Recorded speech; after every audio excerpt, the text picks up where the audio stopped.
My lovely, oh my God, why am I so brightly colored? Oh my God, my color balance is all messed up. Why? What's going on with my color in here today? Anyway, who cares? I'll be pale as hell. My lovely, lovely imps, how are you doing today? Baphomet, Fish Sneeze, Shrazly, Ex-Oblivion, Metroplex Asylum, Fought Knight, Prancing Goldfish, Transgirl Lily, Mixed Dizzy, Posadas John, Lauren X Pandemus, Ex-Oblivion, Little Morphine Annie, Antoine Bastard, Antony Bastard, Uncle Gumballs, Dearest Dracula, Paige Punk Corpse, Jade Monkey, Marceline Flowers, Ugly Pie, Hyun, Ashmar, Delance, Diamond King, Dank Catlord, Chainsaw, The Silent Chloe, Girl with a Guitar, Double Chinsey, Advark, Gayest Winston, and from the YouTube chat, Vegan Rancor, Mirai Star, Cosmo Kitty, Internet Fox, Leanne, Scott, Rhodes, Arlo, Hope Eternal, Xander, Zombie, Leith, The Dark Canuck, Let's Draw, Shasta, The Voice Boxer, Olive, Alanise, Two Zany Bros, I almost said Two Zany Bones. Baphomet, I'm sorry you're feeling nauseous. That's really terrible. Toasted Soup, Polymap, Anthropocide, Apostle, Saul, Gracchus, VCC TV, Killjoy 40K. I keep freezing? No. No. Wait, my video is freezing? Or what? What's freezing? Who's freezing? Is it just the video? Okay, if you're having issues, if you're watching on the website and you're having issues, try clearing your cache for the website and reloading. Sometimes, when you, if you have not been on the site or if you haven't cleared the cache for a while, old versions of the site may still remain in your internet browser's memory and you should clear those out. No freezing. Okay, so yeah, I didn't think it was, I didn't think there was issues on my end. I should, although I will say my white balance seems a bit off tonight. I will say that much. Definitely seems a bit off tonight. It's pronounced cache and not cache. It depends. It genuinely it genuinely depends. I always learned that it was cache. Yeah, thank you. I appreciate that. I feel like this part is a little bit messed up right now. Like it's supposed to be a little different, but I don't know, whatever, who cares? Yeah.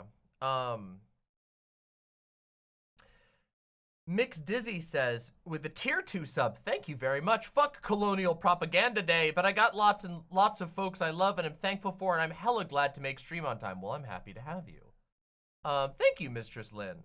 I've always pronounced it like cache. In a computer context, it's usually cache. The cache? Cache? I don't know, whatever, who cares? Who fucking cares?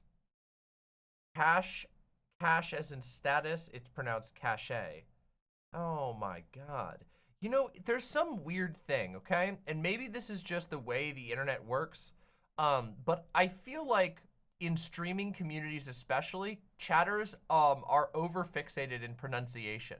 Like, I understand if there's like egregious pronunciation issues, like if every single one of my videos was like the Gume Pete Rat guy, you know what I'm talking about? You know, Gume Pete Rat. If all my videos were like that, I could understand people like criticizing me. But also, it's like, oh my God, some of you guys are way too fixated on that shit.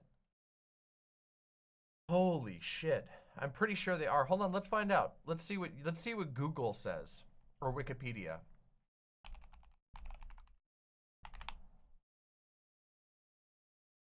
So the British pronunciation is cash. The American pronunciation is cash. Oh, I guess they both say it that way. Then why is that why have I always learned it the other way? Oh, you're right. It does depend on the usage. A hidden group of things is pronounced like cache, and cache is like something official, an official seal, or prestige. Interesting. That makes sense. Never realized it. Whatever. Pronunciation matters. Yeah, but not as much as you think it does, okay? Let's just be 100% real here. Not as much as you think it. All right? My lovely imps, I am very, very happy to have you here. If you are here, make sure that you are pressing the like button. Load me up with your likes. We need as many likes as possible for this beautiful pre-Thanksgiving stream. And in order for us to get as many people as possible, as many likes as possible, stacked up a cache of likes, we will need as many people to press like as possible, which means all of you. Look at that, look at that. It's just a regional pronunciation. Yeah, see, that's what I thought. I always heard people say it cache. A murder of likes, a collection, a horde, if you will. Yeah, I got this new dress. I hope you all are liking it. I think it looks very nice on me. I think it's very flattering. Look at that. Look at how nice it is. It's very thin. I feel a little exposed. But I'm not actually. And it's very comfortable. I will say that. But I felt like doing a new dress. So I got a new dress. Thank you. I appreciate that. All of you being very kind. Let's see. We're gonna do some fun stuff tonight, but we're gonna warm up for a bit. And my brain is a little bit disorganized. So as many of you know, I mentioned this in the last stream. November's been a bit of a rough month for me. I got really sick with a terrible cold that like wiped out our whole house. It was a brutal head cold. It wasn't COVID. We all got tested. None of us were positive for COVID. It was just a really rough cold. We all got slapped with a cold at the beginning of the month, and then I had to get 4 wisdom teeth removed, which was, I had a really hard time with the wisdom teeth recovery. And then immediately after that, I had to do my COVID vaccine booster. Guys, the new booster is kind of rough. I'm not gonna lie. It basically KO'd me for 3 days. I wasn't expecting it to be, I mean, I heard from other people that this particular booster was rough, but the past ones were usually only like 24 hours for me, and this one was like almost 3 days. It really knocked me out. I did grow up on the eastern half of the US. I did, yes. It's been a bit of a rough month. Shadow Angel 09 with the $5 super chat, thank you so very much, says words are pronounced however we decide to pronounce them. We made the language after all. True. Also, have you played Frostpunk? Been loving it. Yes, I really like Frostpunk. It's a really good game and I really suck at it. Even though it's generally the type of game that I usually kind of like. I like survival type strategy games. I'm glad you're enjoying it. It has a killer soundtrack and the aesthetic is terrifying and oppressive. Alora with the gifted tier 1 subs. Take my government money and have a good stream. Thank you very, very much. That explains why on the pronunciation. Yeah, apparently East Coasters say it that way. That makes sense. Frostpunk 2 comes out next year. That sounds amazing.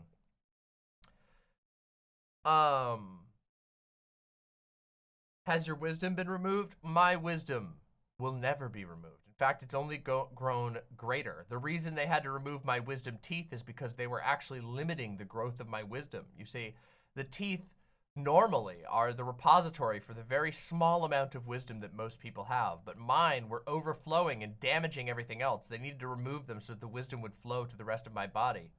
Because I'm special. I'm built different, you know?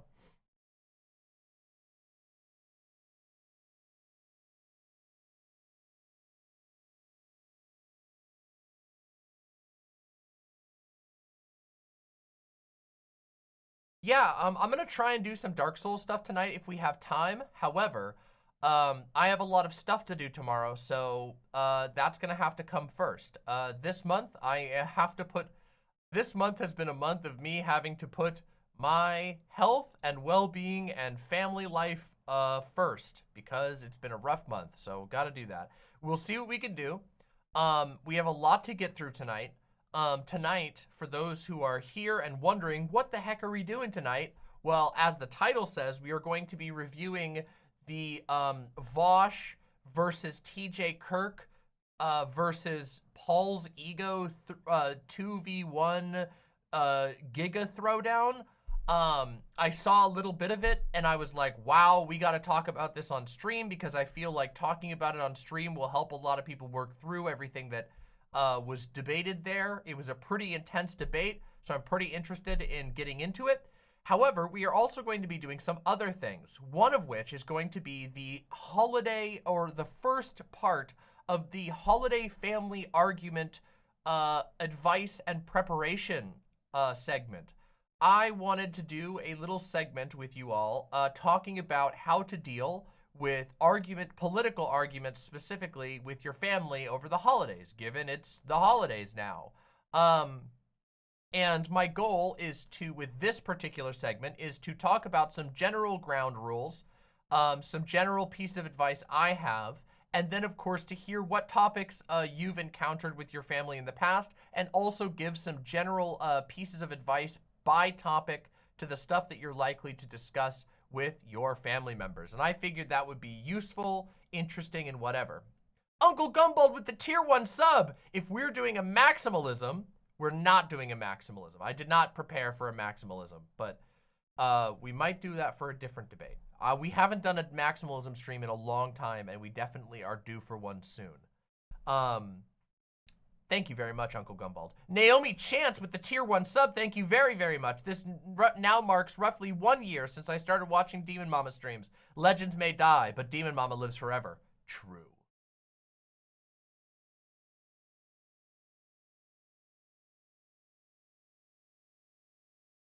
What do you bet that will get clipped unironically in another dogshit hit piece video against me? Oh, she believes teeth are magic. Well, it wouldn't be the first time. People who have tried to take me down historically have been remarkably stupid people. It's a blessing and a curse. On one hand, it's great to live a life where you're the apex predator, so to say. You know, you're kind of like the top of the food chain. Nobody can take you down. But on the other hand, it leaves you lacking real challenges. So you get tired of just being the smartest, and that everyone that comes at you is more or less just an annoying gnat, you know? Did you see the Swedish Prime Minister misspeaking that Israel has the right to do genocide? I did not see that. We'll have to take a look at that. That is, whew. Keffel's raid. Woo! Welcome! Welcome to all of the Wigglers. Come on in. Thank you so much for the raid, Keffels, and welcome to all of you Kefflites. You Keffelses. Wait a minute, you're not Kefflites, you're just Keffelses. I always forget that the Keffels are the people that Keffels is named after. You're the Keffels. So, Keffels, welcome to the chat. Please come on over to my website, demonmama.com/live. It's just like your home. except a slightly different color with different emojis, but it's just as easy to use. So if you like hanging out on Keffals' website, come hang out with us. And also, if you would be so kind, please like the stream. The more likes that we get, the more likely we already get tons of new viewers, and we would love to have as many people as possible. The stream is just beginning, so there's tons of fun to be had. We're having a maximally fun a pre-Thanksgiving stream before everybody's got to go do their festivities. And, you know, I don't know if any of you are going to Black Friday. God rest your soul if so, but I'd like you to be able to laugh 1 or 2 more times before you die. So, there you have it.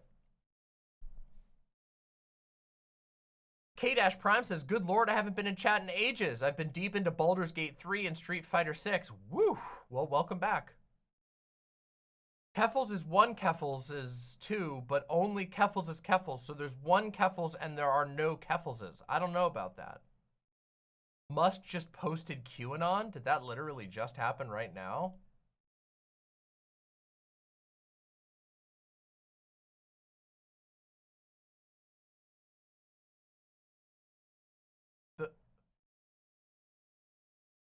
Oh, amazing. Incredible. Well, we'll talk about that, I guess. I guess we're going to talk about that.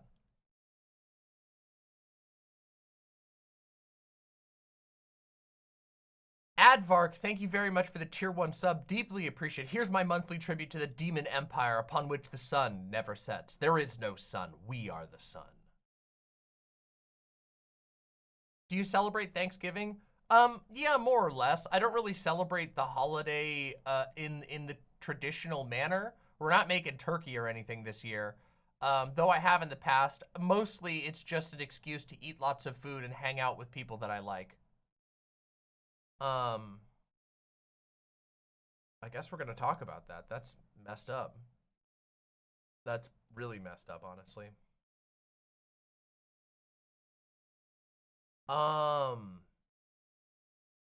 Turkey is overrated. I actually like turkey quite a lot. But it can be a lot of work, and it can be, you know, sometimes you just don't feel like it. It's fine. I like it sometimes, but also it's really easy to, believe it or not, it's really easy to fuck up turkey. Like, turkey as a default meat is like fairly flavorful on its own. However, it's really easy to make turkey like way dried out, and dried out turkey is like unbearable. It's just unbearable. Isn't it real dry? It's only real dry if you're not cooking it right, and that's the problem. See, it's not supposed to be super dried out. I don't like the history behind Thanksgiving. Okay, the history behind Thanksgiving is like extremely weird, okay? It's really fucking weird. Thanksgiving is like this, it is colonial propaganda, but it's like colonial propaganda that's slightly under the guise of like ending racial animosity. It's really weird, okay? It serves a very strange purpose. And I feel like it's kind of like Thanksgiving's propagandistic value is like out of date in the modern era. Like, I feel like it was designed to basically be like, oh no, Native Americans were totally cool with the colonists being here. They were like totally fine and shit. But like, everybody knows that's not true anymore, and nobody's really discussing that on a regular basis. So now it's just kind of like Turkey Day. It's the day you get together and you think about the people that you're thankful for. And it's really weird. The mythology is just very strange. And it is kind of dumb.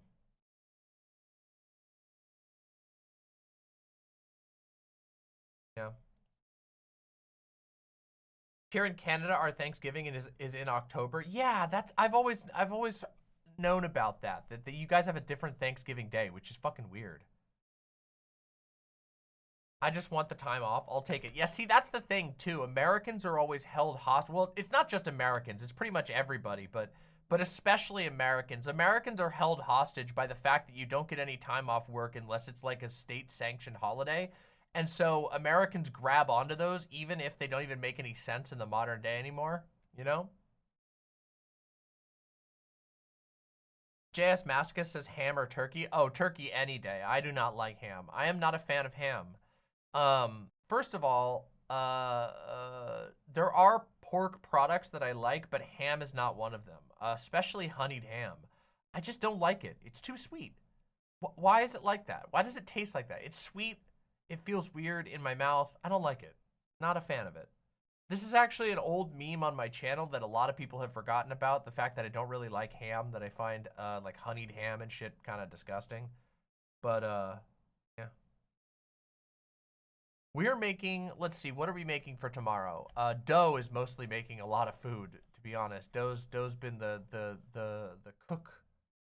cook extraordinaire. Lana Baton with the tier 1 sub says, I don't have anything to say right now. Just take my money, mama. Will do. Thank you very, very much. We're making a giant thing of mac and cheese. We're making a whole bunch of vegetables. We're making some pies. And we are making a casserole. And yeah, it should be pretty interesting. Do you eat green eggs and ham in the car? I would try green eggs and ham. I can't guarantee that I would like it. Are we going to review your Turkey Day tier list, see if any positions have changed? Oh, I didn't even think of that. That would have been intelligent. That just tells you how absent my brain has been this month. To be fair, like I said, have mercy on my poor soul. This has been a rough month for me. I won't lie. The being out of commission physically has been very difficult, and it has made my brain very scatterbrained. Yeah. Are we going to go over the new Illuminati news? I haven't checked in on the new Illuminati news yet. I will probably do an update if it is relevant, but I haven't seen the new Illuminati news.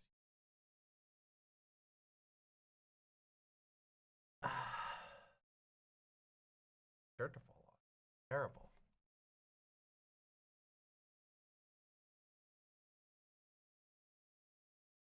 Yeah, Illuminati's gotten herself in a lot of trouble, hasn't she? By the way, I want to say real quick, yeah, send me the link, Delance. I'll check it out when I have a chance. I can't do anything. I can't do a Drama Mama this stream because obviously we have other things we have to do. But I will perhaps plan a stream for after the holiday. Oh boy. Damn, we've upgraded to 3. Don't make this the new normal, Mr. Krabs. You can't just, what are we gonna do? At this rate, you're gonna be sending me 47 links every stream? You think you could just add a new link every single time? What the hell? 3 links now? Okay. This is like, no, okay. You know, you don't want me to become the type of person that other streamers are. Do you know how aggressive other streamers are to linkers? Do you know how harsh other streamers are? You know that there are streamers who ban all links in chat. All of them. You don't want me to become that.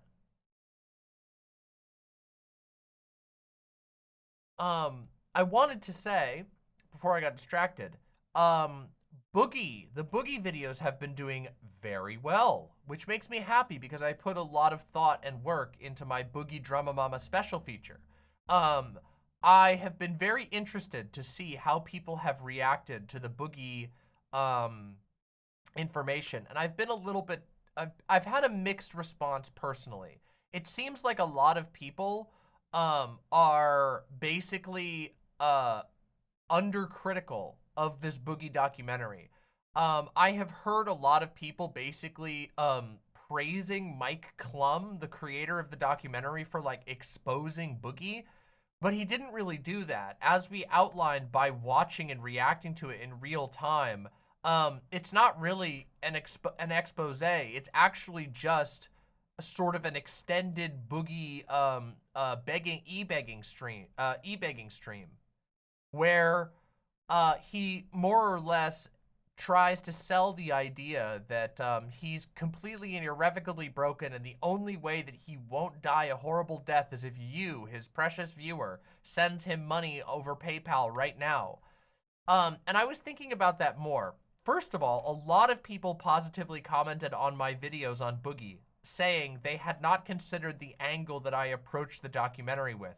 That made me very happy, that I was able to get people to think about it in a different way, but it does concern me, how many people basically took this as a serious project because of the tone that the documentary and the fact that that it called itself a documentary. It's concerning. Is it a money funnel? Is it a money funnel? Yeah, it kind of is. Think about it like this. Okay, when you watch a reality TV show, okay? Like say you watch that guy that everybody loves to hate on 90 Day Fiancé or whatever. That guy doesn't also have like an easily accessible PayPal, Twitch stream, YouTube account that you can easily give money to. It's desperately, those types of shows are desperately exploitative, and they look for people who are willing to basically accept money for being made fun of on the television. But in Boogie's case, not only have they found somebody who's willing to like look stupid and bad for money, but also they've left it out there so that people who do feel like who do trust his word when he says like, I'm gonna die any second, I'm gonna be homeless, even though he's clearly not. And all of the evidence that we delved into afterwards proved that he has way more money than he says he does, that he does actually have, you know, money stored up elsewhere, that he wasn't being honest about. But people who do feel bad and go, oh my God, this poor guy is going to be homeless. He's a horrible piece of shit, but I don't want him to die. Well, then they get roped into easily finding his PayPal and his Twitch and his YouTube where they can give him money. It's a big, gigantic, exploitative mess, and I find it very disgusting. Yeah. Yeah. It's bad.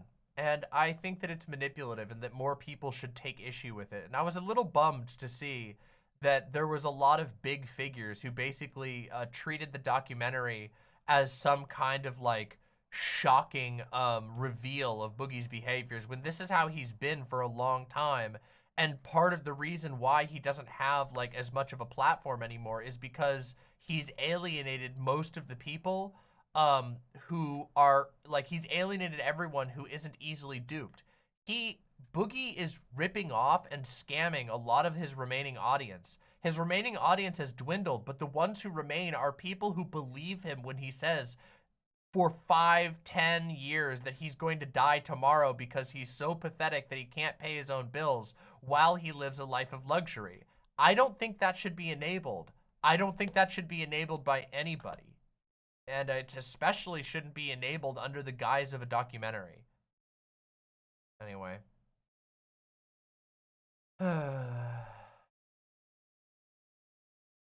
Would it be fair to say that because it had the aesthetic of a serious documentary, people took it that way? Yeah, I think that's true. I think that's sort of the, I think that's basically it.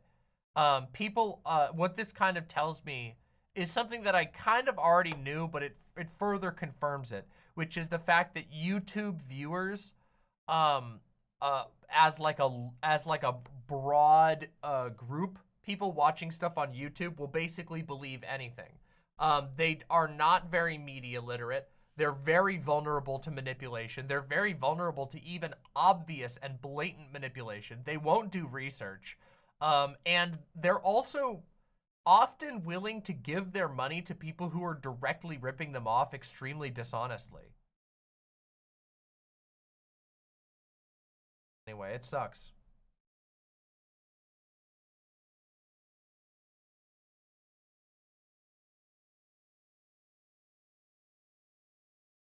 Yeah, yes. As an Inspector Zed says, it's kind of like the Nigerian prince scam. It's self-filtering. That's a lot of scams. I've talked about this before on my stream about how scam emails are often like, they have obvious typos and mess ups in them, and they do that intentionally. They're put there intentionally.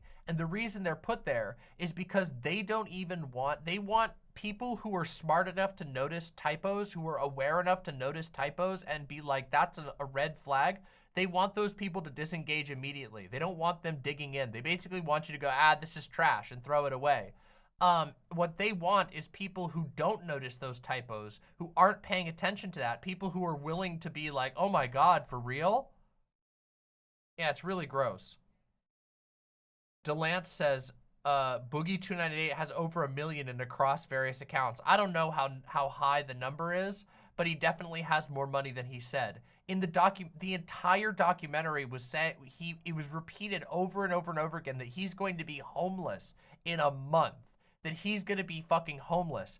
And then it's revealed, of course, that first of all, his house has gone up in value. He has $250,000 almost in profits on his own house, on top of the fact that he just has $31,000 in cash sitting in Ethereum. He could turn that into cash tomorrow, and his bills would be taken care of for another year. It's just a giant fraud. The whole thing was fraudulent. My follow-up video was specifically fixating on how some ordinary gamers, aka Mudahar, basically called him out on this. And when he was put in the hot seat, Boogie accidentally revealed that a lot of the documentary was just completely made up. Like, not even based on the truth, just straight up made up. Just completely fake numbers. Which goes to my point that the documentary is a giant manipulative enabling fraud. Sucks.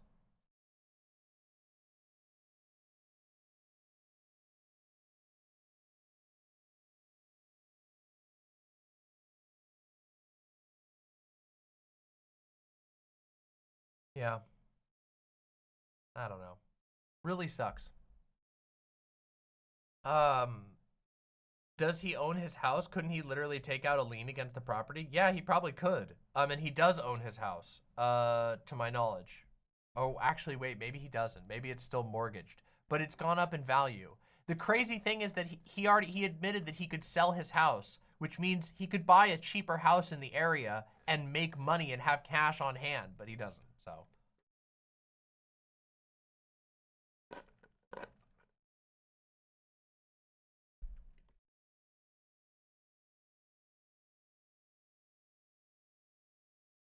Anyway, it's very silly. Yeah, I got Baja Blast today. I love Baja Blast. It's like one of my favorites.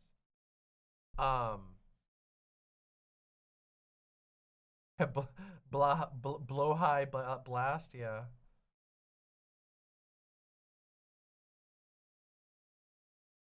Oh yeah, also, yeah, there were so many inconsistencies. Brandy in YouTube chat points out that Boogie himself said the sex worker money that he spent was only about 40K, whereas Mike in the documentary, the creator of the documentary, said that it was 200,000. It's all bullshit. All bullshit. I did, Mr. Krabs. That was absurd. Mr. Krabs says, have you heard that the founder, I think, if I'm not mistaken, but whatever, the current leader of Moms for Liberty, which is, let's just be clear, a Nazi advocacy group, okay? No joke. They are extremely far right, and they have specifically targeted, like Holocaust memorials in the past. It's ridiculous. Anyway, the leader of Moms for Liberty was outed as a sexual predator. Yeah. Naomi Chance with the $5 says, you see this with a lot of lol cows, where people just keep enabling them so they can keep seeing them do dumb shit for entertainment rather than doing anything to get them help. Yeah, it's a double-edged sword. It's a double-edged sword because it's not just that there are people who will fund the lol cow to continue to be entertained. There are people in that audience, as few as there might be, there are people in that audience who genuinely believe the myth. They basically feel bad for the person, and they feel like that person might die if they stop giving them money.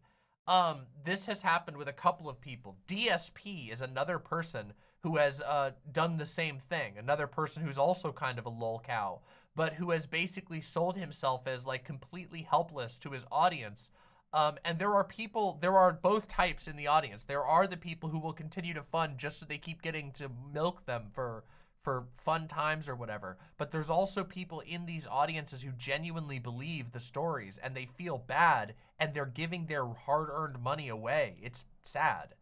And again, if it's fine to give money to somebody else, it's fine to fund, so obviously, I'm a streamer. If people weren't willing to give me money because I entertain them, whatever. But I also am very straightforward with what I do and what I am. And that is not what's happening in these cases. People are being tricked. They're being told, if you don't pay me tomorrow, I'm gonna die. I will be starving. There will be pain on my body. And most humans go, oh man, that sucks. I don't want somebody to suffer like that. Well, I guess I'd better help.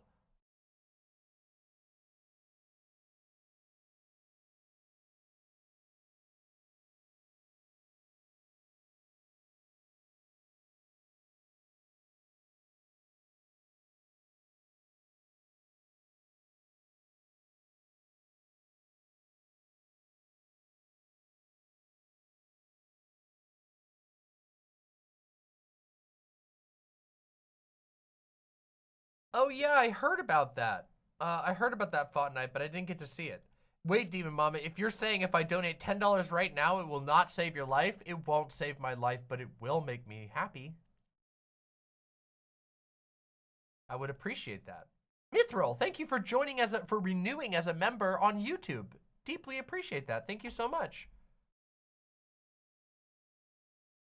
Boon of Tyrants for the $5. I heard it was okay to give streamers money. It is actually very okay to give streamers money. Just don't be manipulated. You shouldn't, and don't manipulate. Streamers, don't fucking manipulate your audiences. Seriously. First of all, it won't last.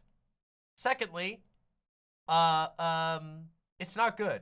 And it hurts the people that you're entertaining, and you don't want to do that. Alice Payne, thank you so much for renewing as a YouTube imp. Deeply appreciate that. Ruidon, thank you so much for renewing for your 8th month. Oh my goodness, thank you so much. Very Knifey Duck, thank you so much for the $5. Happiness is good. Indeed it is. Thank you so much for supporting the show. Nerodia with the $10. I choose to believe I am saving your life. Well, there you go. I can't tell you what not to believe. Bizadu with the $10 said, I was told this is going directly to saving your life from the thing. Well,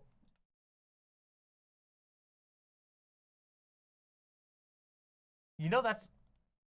Listen, when I watched The Thing the first time, I had nightmares for a very long time. That movie really gets under your skin. Anyway. Jade Monkey with the 2 gifted tier 1 subs. Thank you so much. Just in case. Thank you. I appreciate that. And also, Valhalla Vidya, thank you for renewing. And Joestar, thank you for renewing. Charlie Jinmeyer with the $5 coffee cash. Thank you so much. I really appreciate that. Thank you so much. Damn, everybody's being so goddamn generous. Thank you so much. I deeply, deeply appreciate that. By the way, real quick, not to be annoying, but we have 560 viewers right now, which is based as fuck. But we only have 286 likes on YouTube. Did you know that your like can help save a starving demon mama who's starving for likes? Just 1 like a day per stream will help save my life. You can do that right now by going over to YouTube completely free. All it takes is you to move your finger like this and give me a like. But for real though, actually, likes always, do you guys, those of you who were here earlier know the magic. Earlier, we had 200 viewers. We got a bunch of likes, then we had 300 viewers. Then we got a raid, and we got more likes, and now we have 560 viewers. That's how the magic happens. The likes bring in more people. The likes means my video gets promoted to people who then put it into their watch history, which means I get into the algorithm, which means Demon Mama's power grows through the world, and you know you want that. True, Hemorrhoid King, true. Okay, here's the links. All right, we'll take a look at this when I can. Let's take a look at what the titles of these are. Oh, this one's by Cruel World Happy Mind. Damn. It's called The Fall of Illuminati. Former employee speaks out. Oh boy. All right, I'll check these out. I'll put these on my watch later. And maybe if they're substantial enough, then we'll do an update to the Drama Mama. It has been a while since we've updated. We've been waiting for the Oz Media Giga drop. So boy, it's been a strange year, hasn't it? My goodness, what a weird year it's been. What a strange year. There's been so much stupid drama. Well, we're waiting for the Oz Media Giga drop because Oz Media is putting together that super video, but said it was going to take a while because they're tied up in legal shit and a bunch of other stuff. Oh, yes, I have. Posadas John is very silly. That's very silly. It did make me laugh. I won't lie.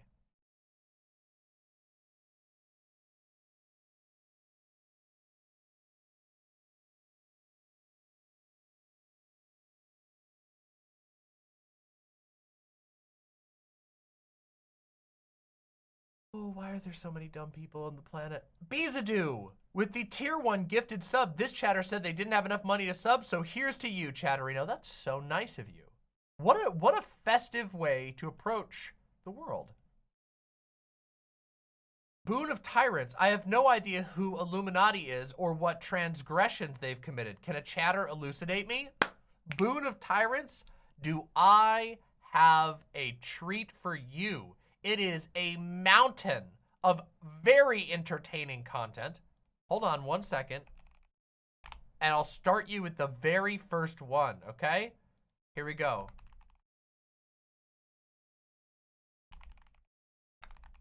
Here we go. Hold on, let me get it for you. 1 minute. 1 minute. Okay? This is the very first one, okay? And you can just follow the links from here, all right? I've done many of these, okay? Hold on, I'm gonna give it to you. You can put it on your watch later. It's a big story. One of my biggest stories I've ever covered because it's just so juicy, okay? This is the Drama Mama investigation about Illuminati, which we've done like 6 videos on, and it's just gotten worse and worse and worse.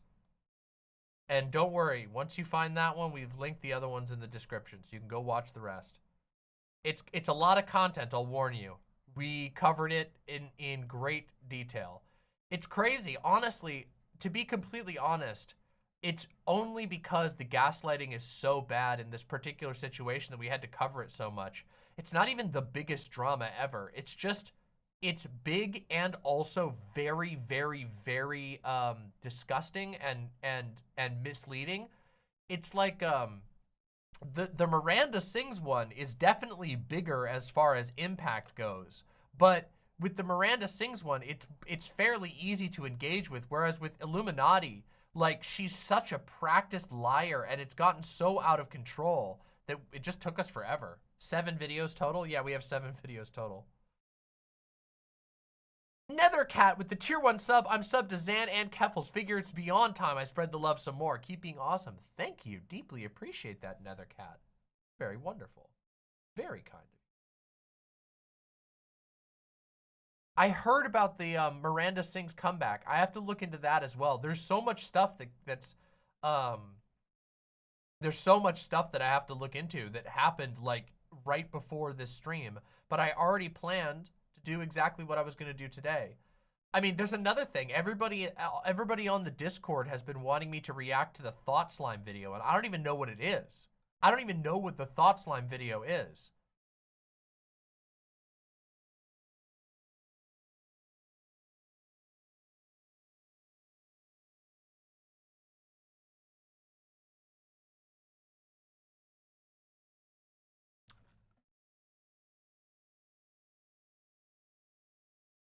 Cynthia with the tier 2 sub, thank you so much. Hey, Demon Mama, here's my birthday dono. Pretty bad day, not gonna lie, and working on top of that, so really glad you're streaming. happy to be streaming. Thought Slime.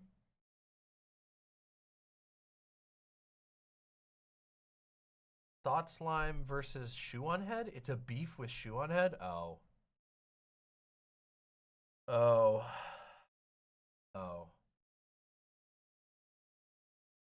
Oh my goodness. Mithril with the 5 gifted YouTube memberships. Thank you so much. Thank you so very much, Mithril. That's incredibly kind of you. Deeply appreciate that.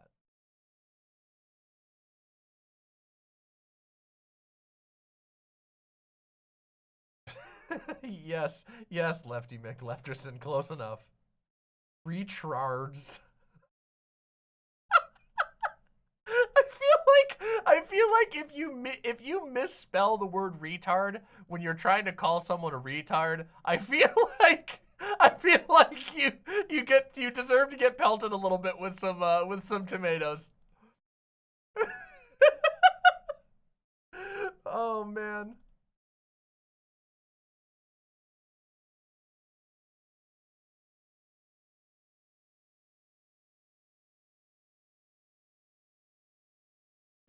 Should we do it? Okay, hold on a second.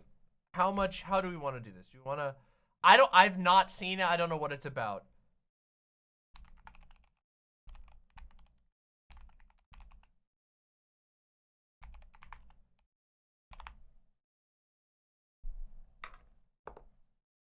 Oh.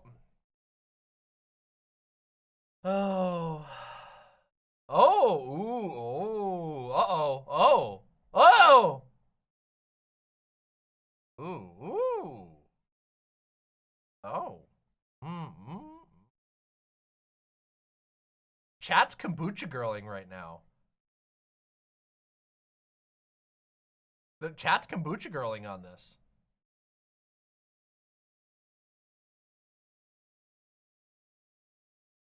Okay, 66%. That's pretty strong. That's a pretty strong. It's boring and bad cringe. It's boring? How long is it? It's true I've avoided drama, but that does seem, I'm interested to see because I have talked about that.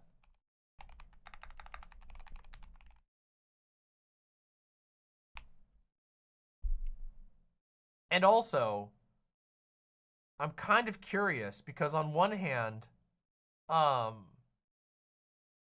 it's 45 minutes? Oh my God. Forget it. Nope. Fuck that. 45 minutes? Are you fucking crazy? No way. No way. Oh man, fuck democracy. You all wanted me to react to a 50-minute video? Oh, come on.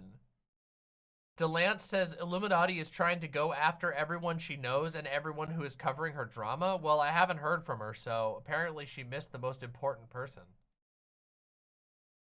That would be very silly. It would be very silly for her to go after me because I was especially careful.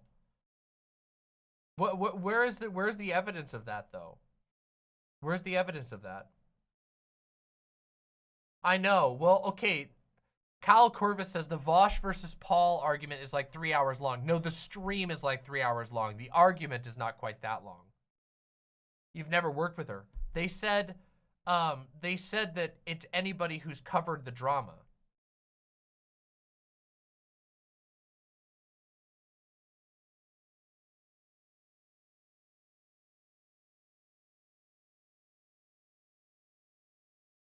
Get going on the debate then? I'll get going when I feel like it.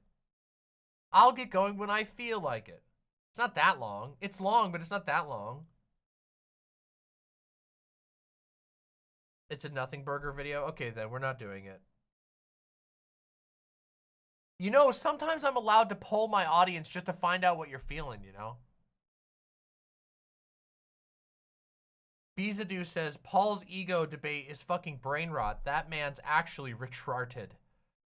Okay, but I think the debate is really actually going to be valuable for us to talk about. So.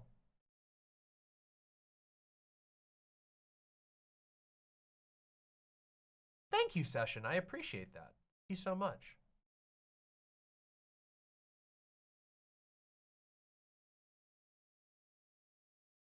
I have a lot to talk about. But first, everybody. But first. I've been reading Dune, and it's good. Isn't that cool? Isn't that cool? I've been reading a fuckload of Dune, actually. I've been really enjoying it. And would you ever get a sternum tat? I'm actually planning on getting a bunch of tattoos. Probably next year is going to be my big tattoo year. I'm hoping. Next year, I'm planning on getting some ink done. But yeah, Dune is awesome. The thing that happened with me is that I started reading Dune, then my life got really busy, then I started reading Dune again, then my life got really busy again, and now I'm finally reading it again, and this time, my life is busy, but not the same type of busy, so I've actually had a lot of time to read it. Plus, this year, I have been working really, really, really hard to overcome some of my ADHD problems. And one of the things I've been trying really hard to do in overcoming some of my ADHD problems is I've been actively and very, focusedly training my focus. And that has made it easier for me to actually read things. And I've actually read a lot this year, believe it or not, like a significant amount. And I've also begun to write more this year. So I'm actually making some serious progress. I haven't really talked about this much because it's pretty personal, it's just like stuff I do in my day-to-day life. But I've been making a lot of efforts and it's paying off because I'm having a lot easier time reading even big books.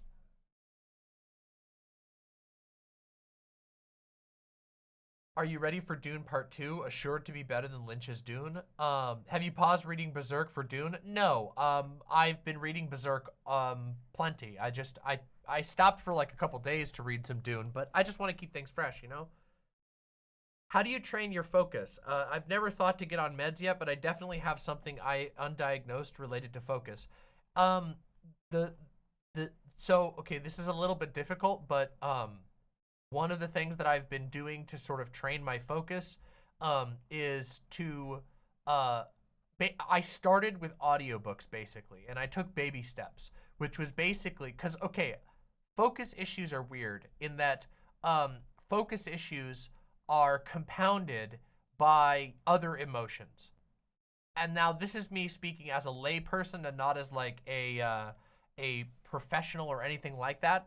But as I understand it, a big part of ADHD is that there is basically a negative feedback loop where negative experiences with difficult tasks, high focus tasks, leads to your body basically cringing in advance of that task, which leads to it making it harder to ever start that task. And when you start that task, your body is just thinking about, oh no, it's about to get bad. Oh no, it's about to get bad. Oh no, it's about to get bad. What if it's bad? And so you have this cycle of basically constantly interrupting your own thoughts, which then makes it impossible to focus. I'm explaining it somewhat poorly. However, one of the things that I've been like consistently trying to do was start retraining my ability to focus for long periods of time by engaging with things that I know that I can do. So for example, I know that I can watch a long form video essay. So I very consciously engage with like a long form video essay, and I'll try to take notes and make sure that I'm taking notes. I know that I can do that. And then I was like, okay, well, I know that I can do that, so then why don't we do some audiobooks? And so I did. So I listened to, you guys will remember earlier this year, I was talking about listening to all of the Hannibal Lecter audiobooks, and I took a bunch of notes on them, and that was successful. So then once I was like that, I'm like, hey, C-Brain, now you know that not only can you handle long-form video essays while remaining focused, but you can also do audiobooks. There's nothing to be scared of. And then I was like, okay, so let's do something else. Let's try a graphic novel that's very long, Berserk. And I had no problem with that. So then I was like, okay, now I know that I can focus through an audiobook, that I can focus through even like a long graphic novel. Now let's move back to novels. And it's sort of a, again, not a professional way of describing this, but it's a way of slowly reconvincing my own emotional state and my own mind that I can handle things. It's that simple. Because a lot of, in my experience, a lot of focus is this sort of like cycles that you get into of going like, man, the last time I tried to read a book, I failed at it, and that was really embarrassing and made me feel bad, so I don't want to do it again. And every time you're doing it, you're like, oh man, I know I'm just going to lose my focus. And so you have to defuse that. And the way that I've done it is by gradually showing myself that I can do it, proving it to myself that I can, and building up like an internal mental, rebuilding a mental confidence. The thing is that when I was younger, I used to read a lot. And part of that was because it was like reading was a purely escapist, fun activity. When I was really little, reading was a way for me to basically have fun. I never had to do anything that was attached to reading. As I got into late high school and into early college, reading became associated with work. I had to read because I needed to do work associated with that reading. And if I didn't do the reading, then the work wouldn't get done. And if the work didn't get done, I would get in trouble, or I would be stressed, or I would have to pull all-nighters. And over time, that started to build up this sort of mental disaster area around reading. And that's happened for so many different activities over my life. Not consciously either. It's not like I'm like super afraid of all these things. I'm a pretty hard worker. It's just that like, it's ADHD. And so I figured, well, I used to be able to read freely and lots. So I know that I can get back to that point. I just got to work myself back up to it. Anyway, that was probably a bit of a ramble, but that's what I've been doing, and I'm pretty proud of myself for it. And I hope it works for other people. Might work for other people too. I don't know. ADHD is difficult. Also, I spent the better part of this year unmedicated. So there's that. I was not taking Adderall for a huge chunk of this year. Nerodia says, you're basically doing cognitive behavioral therapy to yourself. Even if you're doing it alone or with an untrained friend or partner, it can really help to find a PDF or a workbook. Yeah, for some people that's very helpful. For me, I kind of just freeform structured it using notebooks and notepads and things like that. Sorry, did we get a raid? Oh, we got a, wait, was there a further Wiggler raid? Welcome. But yes, I've been writing a whole bunch. Hey, Gayfesh. Anyway, I've been writing a whole bunch. And yeah. The shortage is pretty brutal, Killjoy, but I have finally been able to get a regular supply of my prescription, which is good. It's been really rough.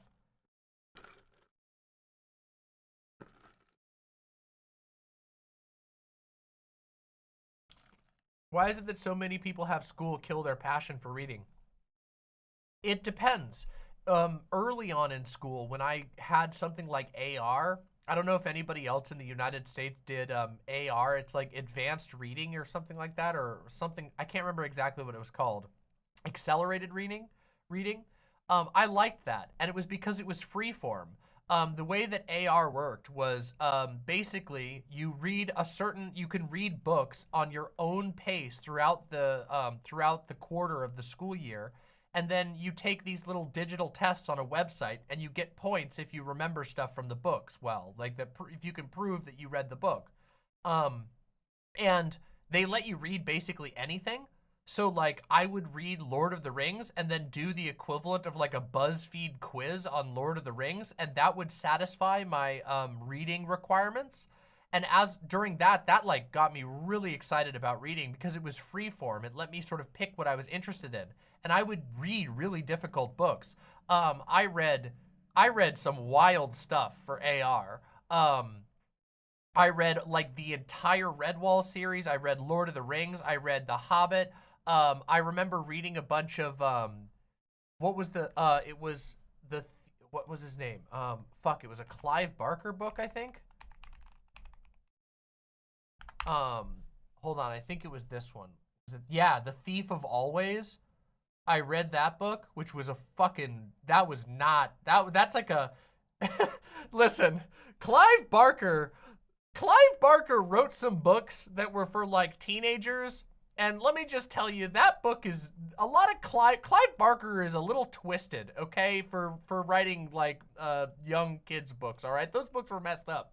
That is not a kid's book. It was messed up, okay? But I did read it. And I was freaked out by it. But yeah. I read all kinds of stuff. I read so much different stuff as a result of that. So, the reason why all of that was a distraction from saying the reason why reading, like school often kills people's love for reading is because it turns reading into work. Instead of reading being an exploratory activity that's done out of your own volition, you're forced into doing it for some stated end, usually an end that you don't care about. Like, parents care about grades. Kids don't care about grades.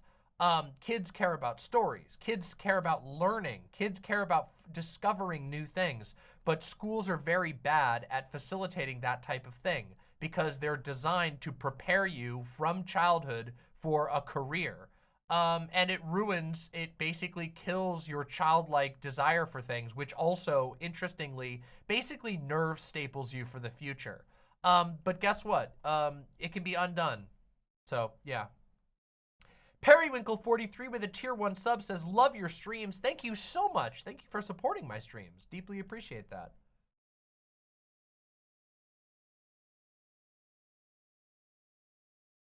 Wow, that was a big rant, but maybe that would be a valuable segment.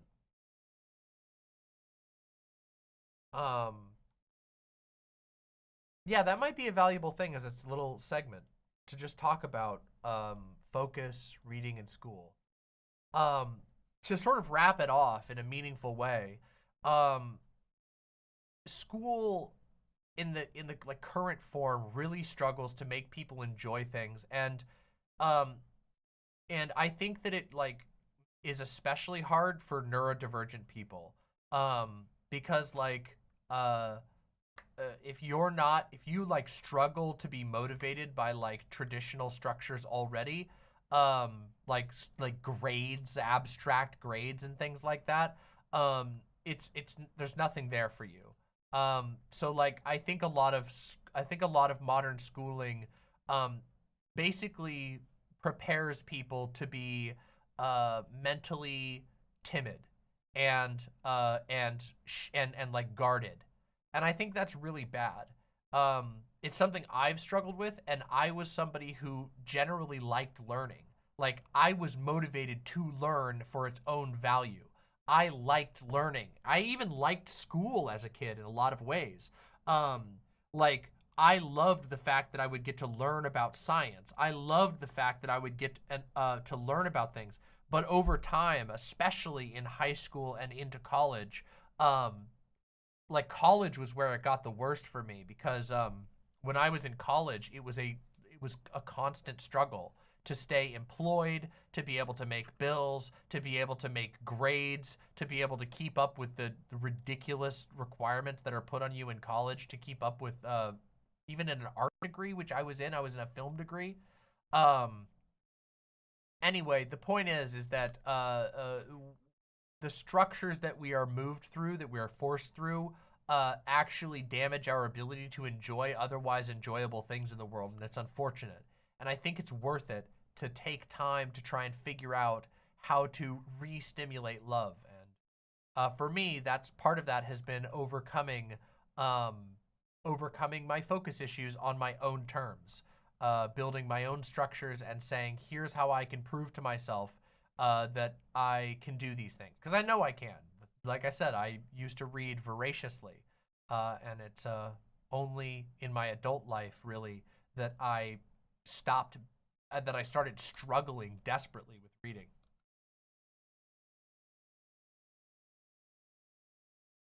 I hope that was helpful. If you like hearing about this kind of stuff, subscribe. Anyway. I had to take online schooling because school got so bad for me. That's for a lot of people. A Pillow says, it's sad how school shifts from being a nurturing environment into being a factory. So for a lot of people, it starts as a factory. If you're lucky, your early years of school are fun, but it changes into a factory for a lot of people real quick, and it's only getting worse in the United States on that front. I've been thinking that we might do a little bit of a little miniature political arc in which we talk about education a bunch on this channel, because right now the right wing of America is basically declaring war on education, and not just on education, but in my opinion on learning as a whole. They are basically trying to disassemble the few paths that Americans have to learn anything, and that is for a set goal, which is that they want to replace it with their own structures, which is usually religious indoctrination. And religious indoctrination is really terrible, and in my opinion is incredibly, incredibly dangerous. More dangerous even than factory-style education to destroying the mind's ability to actually think. I think it's very, very dangerous. I shouldn't say destroying, but I should say inhibiting severely. So I've been thinking about maybe doing that in the near future. Mix Dizzy with the $5 says, my cat just crossed my desk with a dingleberry during stream, and I had to scoop her up for an emergency poop cleaning. It was shitty enough that $5 is worth making everyone else share in my suffering. That sounds fucking terrible. I'm really sorry about that, and oof. Baphomet, I haven't seen the newest one, but I've been watching Zoe B for a long time. I'm a big fan of Zoe B's stuff, and I am very excited to watch that video. Even though I haven't seen the newest one yet. Baphomet says Zoe B uploaded a video on this exact topic literally today. Yeah, Zoe B is somebody, some of you will recall, we watched a Zoe B video some time ago on this channel and actually got a response from Zoe B. I actually got messaged by Zoe B. This was like, probably like a year ago. I've been a fan of Zoe B for a long time. And I've been really happy to see that she's been talking about this particular subject. There's more that I want to talk about than just what she's talking about, because of course I have my own unique angle to apply to it, which is that I went to a Christian cult school for a while, and a lot of my family also went to that school, and so I want to talk about that as well, but anyway, yeah.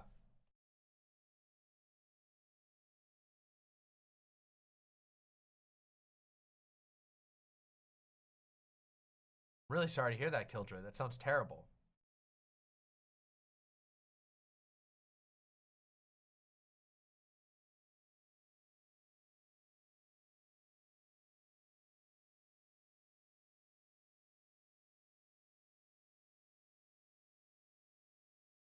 No good for Gabby. No, no, no good for Gabby. No, they're not. No, that's a terrible name.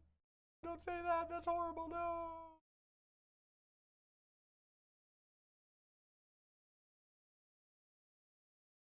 Oh yeah, and also another thing I need to go over. I know this has been a little rambly, but hey, that's the warm-up, right?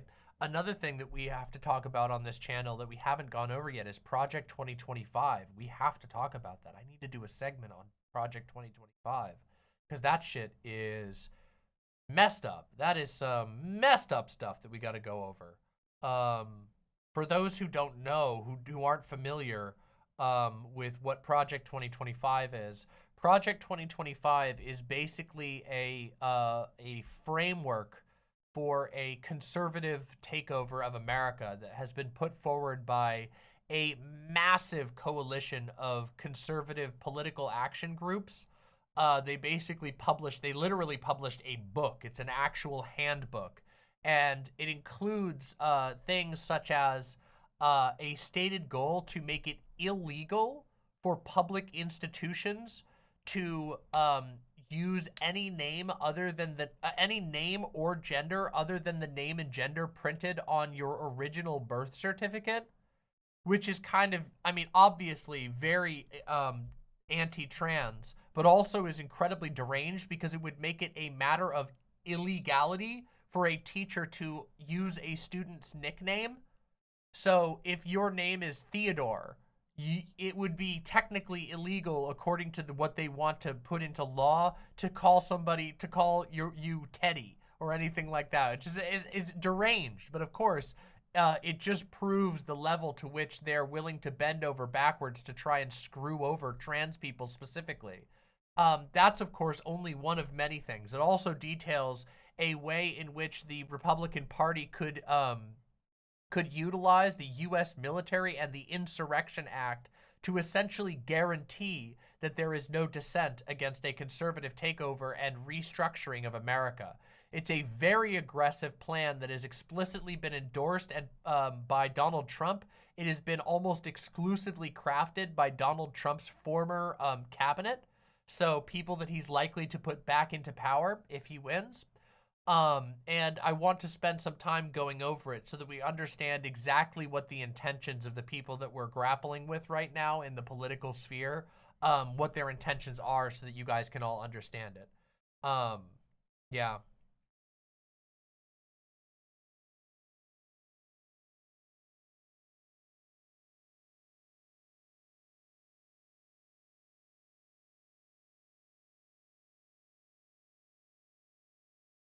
I haven't, Elk Owl. That sounds very interesting.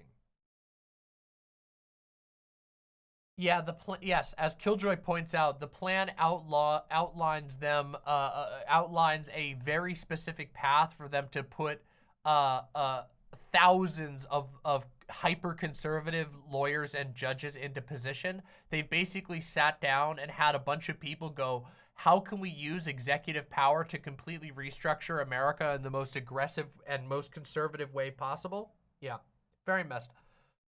Very, very messed up. Gila Monster with the $5 says, wishing you a happy holiday with the loved ones. Thanks for the stream. You're very, very welcome. I'm happy to be able to entertain you all tonight. Yeah, it's a legal coup.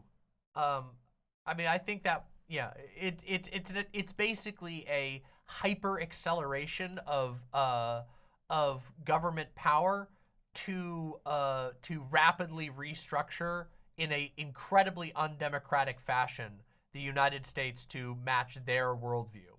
And keep in mind, this is put forward by the Heritage Foundation, which we all are probably somewhat familiar with the Heritage Foundation, a hyper-conservative, largely Christian nationalist organization.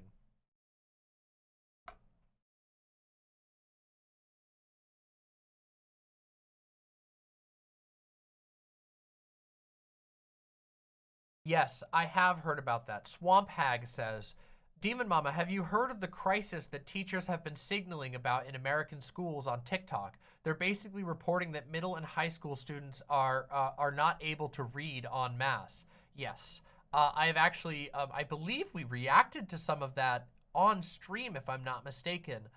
It's a huge problem that a lot of teachers have been attempting to make, to bring to people's attention.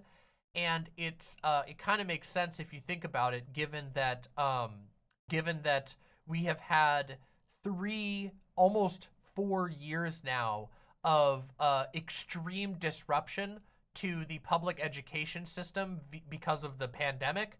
And in the midst of that time, that was following on the tail of Trump years, where there was basically a mass attack on the resources for public education. So we've had more or less half of a decade of extreme disruptions to the ability of public school teachers to be able to do what they want. And literacy is one of the fastest things to struggle because, as it turns out, it's incredibly easy for people's literacy to fall through the cracks if their education is persistently disrupted in multiple ways. So it's a really, really horrible downstream effect. And yeah, it's concerning and sad.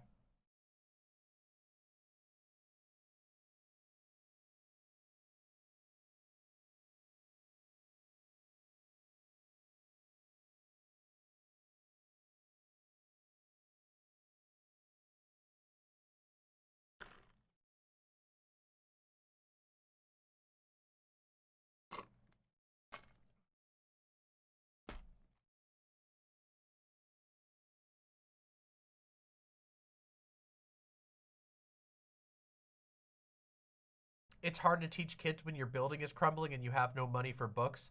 then your teachers are using personal funds to buy supplies and stressing about their rent mortgage instead of learning plans. Yep. The right-wing position, again, this is something that I will be able to, this is something that I will be able to talk to a little bit more, in depth. But like I said, as everybody here knows, I grew up in an extremely conservative, Christian cult. In that environment, I was, constantly privy to the stated goals of right-wing people, both center all the way to the far right, and pretty much exclusively they all oppose public schooling. All of them believe that private schooling is the answer. They believe that parents should be able to take their kids out of school in order to make them work on farms or in small businesses. That's a commonplace belief on the right. And it turns out that belief comes from somewhere. There is a stated goal on the right side of American politics, all throughout the Republican Party, that basically hopes to dismantle education as we understand it. And it goes worse than that, because as you know, I have critiques of the way that public education functions, pretty major ones.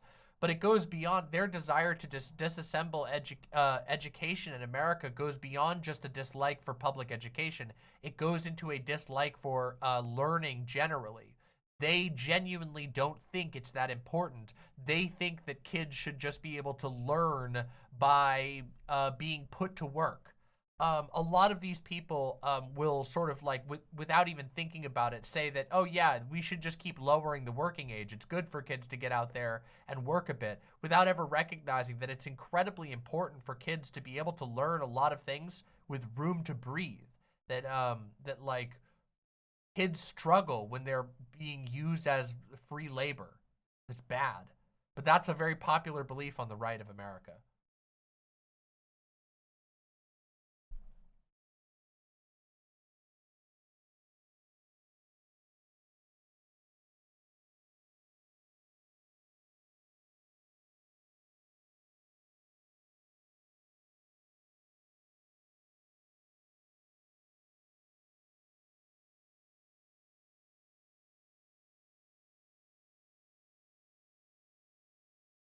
My goodness, there is so much to talk about tonight. Okay, I got to go through a couple more of these incredibly kind donations. Name your kid something like Satan is God 666 and then change it to Dave, knowing the schools will have to use their original name. There we go. That's some malicious compliance right there. Yeah, when your kid is born, name them something like trans people are the gods of the future on their birth certificate, so that every teacher legally has to. But of course, I'm sure they'll find a way to make an exception, but still. MKJ Moon, thank you so much for the 5 gifted YouTube memberships. Deeply appreciate that. Dan Folk with the $10 says, oh, dude, I love Demon Mama debate reviews. I'm probably late to the stream, but I'll watch the upload on YouTube. The 3+ hour reviews are great. And that's your first super chat ever? Thank you so much, Dan Folk. That means the world to me. Thank you so much for supporting the show. And this is going to be a great debate review. We've had a bit of a long warm-up, but I think it's been interesting. Rudon1334, thank you so very much. Deeply appreciate that. Thank you so much for the super chat. I'd like to introduce you to my son, trans rights. Yeah, exactly.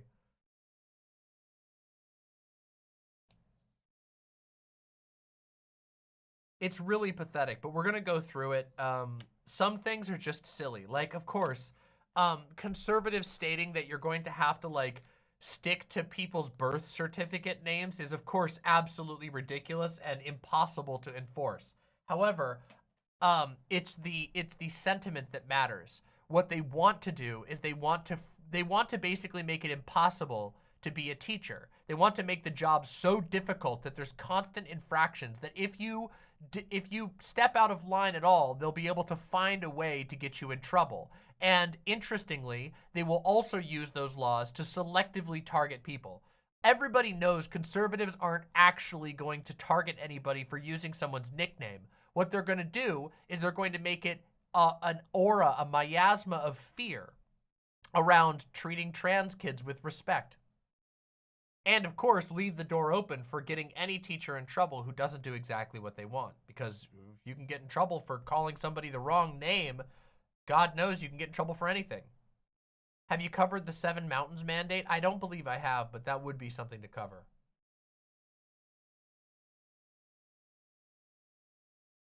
Okay. Okay.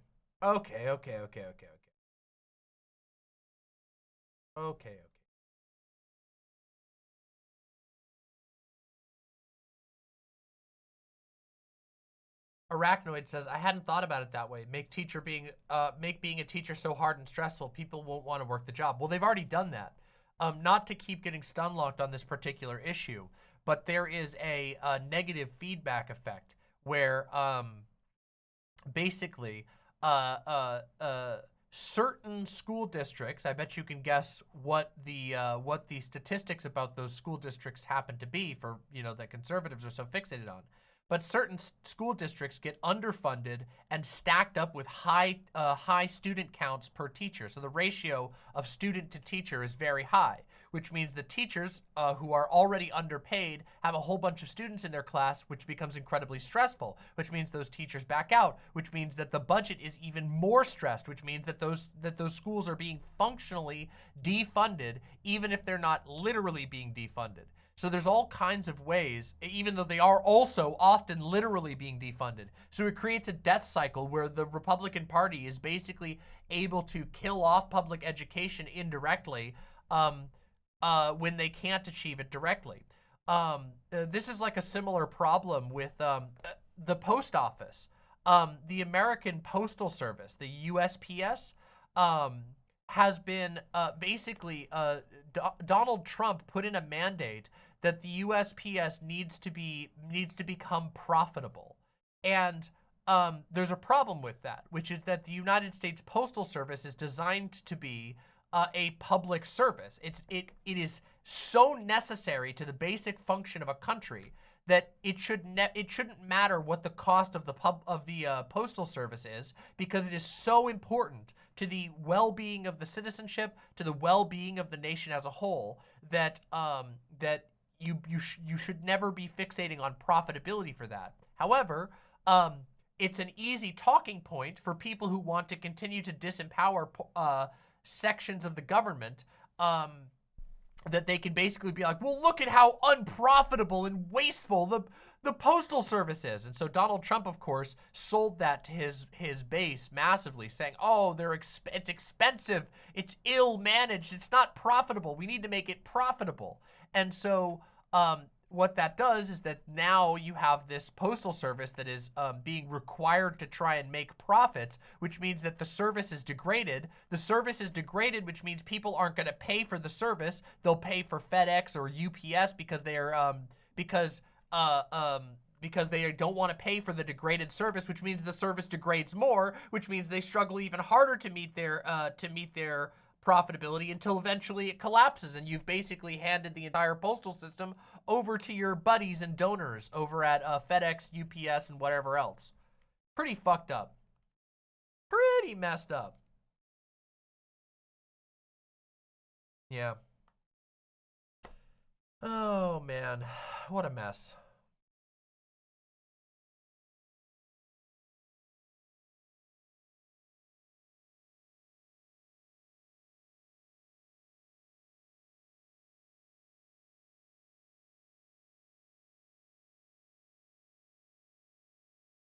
Yep. And yes, of course, Killjoy points out he started his attacks on the USPS around the time that they were talking about mail-in ballots, which was, of course, the other reason why he wanted to do that, because he wanted to further. I mean, we have a whole stream on that. If you go look back at my coverage of the 2020 elections, Donald Trump and the postmaster that he put into place were deliberately. I should say allegedly, deliberately impeding the Postal Service conveniently at the exact time that it was a giant surge of mail-in ballots was going to happen. It's pretty terrible. We talked about it in great depth. Beezadoo with the gifted tier 1 sub says, you're based. Pay no mind to the chatters trying to drag you into arguments. Oh, you're talking to somebody else. But congratulations to the gift recipient there. Okay, everybody. All right, everybody. All right, we gotta wrap it up a little bit. We've been going for a long warm-up today. We have a lot of stuff to do still. We have so much. We have so much to talk about today. So the first thing that we have today on the list is our first segment. We're not going to start with our review right yet. You're going to have to wait just a minute because there's something very important I have to discuss. My lovely, lovely imps, the holidays are coming soon. In fact, one holiday is coming up tomorrow as of the recording of this video. The uploading might be a little bit later, so I apologize if this is a little too late for Thanksgiving, but it'll be just in time for the rest of the holidays.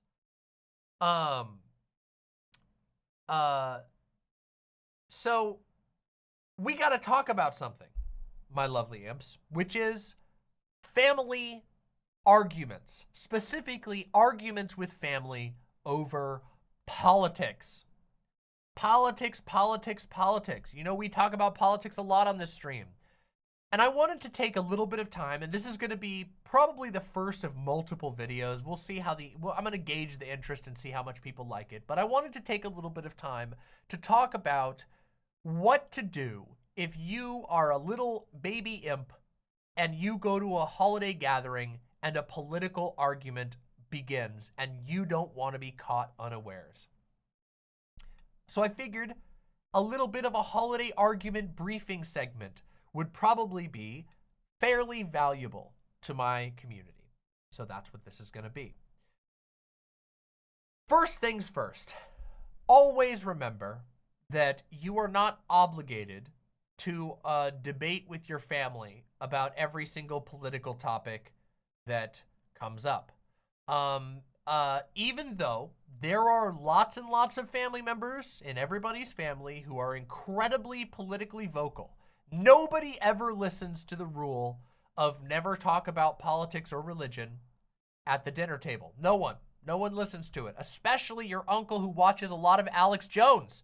If you have an Alex Jones uncle out there, you will know that that motherfucker will be the first person dropping some political hot takes at the dinner table. You know that. You know it. Everybody's got one.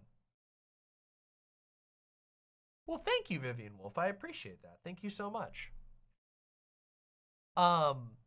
Everybody's liking my top. Thank you. Yeah, politics, religion, and sports. Listen, sports can be good fun in the right context. But there are a lot of relatives out there who are particularly vocal about politics. And it's not just the Alex Jones uncles anymore. It's not just the uncle who's ready to tell you about how switching back to the gold standard would be awesome because it would make sure that the alien grays can't control your Visa credit card anymore. It's not just them.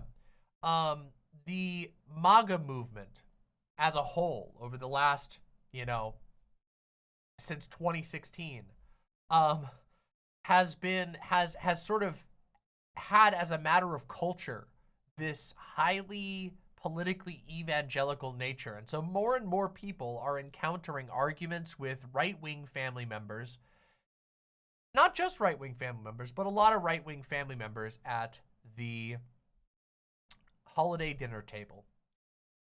So that first rule is you're not obligated to argue with them, but I can also understand people's desire. I come from a family of people who loved to argue and hated to be argued with. It's a very weird dynamic, but I was somebody who always liked to argue with them. And I'm sure that doesn't surprise you at all. So if you're like me and you want to be able to engage with and challenge some of these ideas, I wanted to lay out a couple of ground rules that can help you be more effective at discussing things at the family dinner table. So remembering rule 1, which is that you're not obligated to engage, you do not have to. No matter how annoying your uncle is being, You don't gotta engage if you don't want to. But if you do, let's talk about it. Rule number 1, okay? Rule number 1. You will never engage in a real debate of data and facts and figures at the family dinner table holiday type political argument. It will never happen. These will always be the most purely rhetorical arguments and emotional arguments that you ever encounter. No one is going to be sitting at the table looking to read a study. Nobody is going to be sitting at the table, ready to verify your polling numbers. Nobody is going to be sitting there ready to read a book that you recommend. So what you need to have on hand are arguments that are effective at jamming and challenging people's prejudices and emotional rhetorical sensitivities. And you should keep that in mind at all times. When you're at a family dinner type situation, your audience is the other people sitting there who are listening in on the conversation and perhaps hopping in at random moments while you and your MAGA uncle are going at it, okay? Nobody, like I said, nobody cares about the truth of numbers or anything like that. And that's a double-edged sword, because that means that if your uncle decides to pull a number out of his ass and say 90% of people think this, you can turn that around on him and you can go, dude, that's not true. You just made that number up. You don't got anything for that. And that's kind of a Giga Chad argument to be able to do. If you know that no one here is ever going to like open up their phone and go check a number because nobody cares, you're not having an academic debate. If the person that you're arguing against starts randomly trying to say, well, this thing says this amount of numbers, you can call them on their bullshit and say, hold on a second, you don't have those numbers on hand. Let's talk about the logic here. Let's follow this through logically. And you can get them to continue to engage on rhetoric. So keep that in mind. All right. You're going to be, if you're engaging in these things, it is going to be highly emotional and it's going to be highly focused on rhetoric. And the most effective things that you can do is jam people's preconceptions, prejudices, and talking points. A lot of people who are of the family dinner arguing type are ones who like to memorize things that they heard on Fox News. They like to memorize little talking points. Like, for example, like something that you'll encounter a lot is from these types of people is half-remembered things that Tucker Carlson said once. And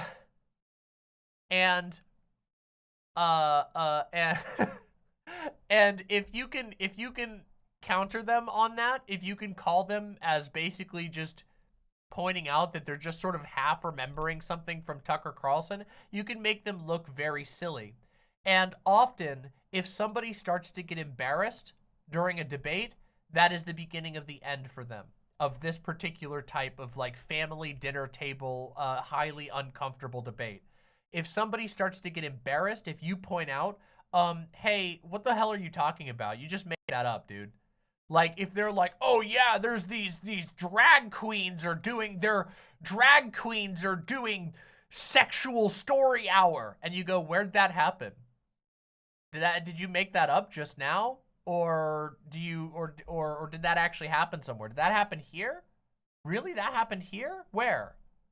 And you can ask them a question like that and they'll start to babble. And the other people listening will hear that very quickly. If somebody starts to get out of their depth, which they always do, it's incredibly easy to just call somebody on it and go, that didn't happen. You don't even know where that fucking happened. Tell me where that happened. And they'll go, well, I don't know. I saw it on Fox News. And you go, do you believe everything that you hear on Fox News? Do you ever like look into that? Or do you just like listen to whatever anybody tells you? And then you can be like, oh, I read this on the internet too. I read that money grows on trees. And then they look like a fool. So like I said, a lot of the struggle is going to be purely emotional and purely rhetorical. And part of that is remembering not to get lost in the weeds and to call people on the fact that they're not likely citing anything seriously. Fox News literally made stuff up today. Many such cases. Yeah, it's really easy to do.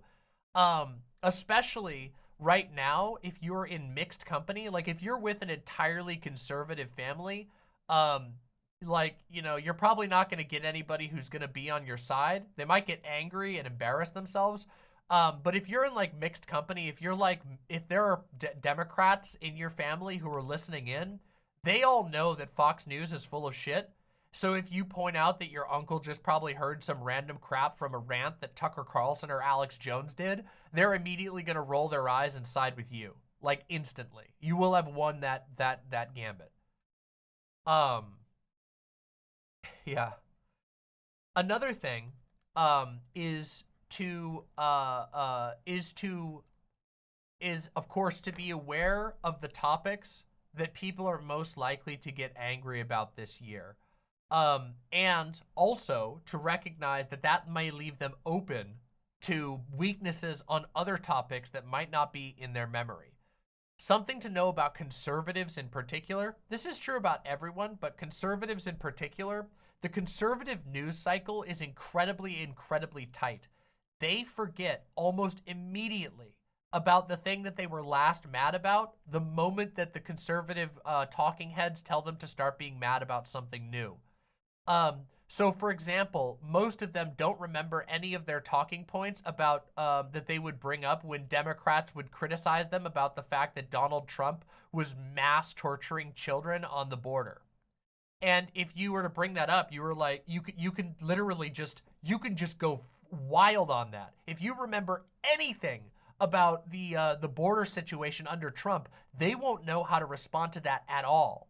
And you can just be like, you didn't do anything. You didn't care when Donald Trump was separating families en masse. You didn't give a shit. You sat there and looked the other way while he was torturing literal children, and then they look really stupid.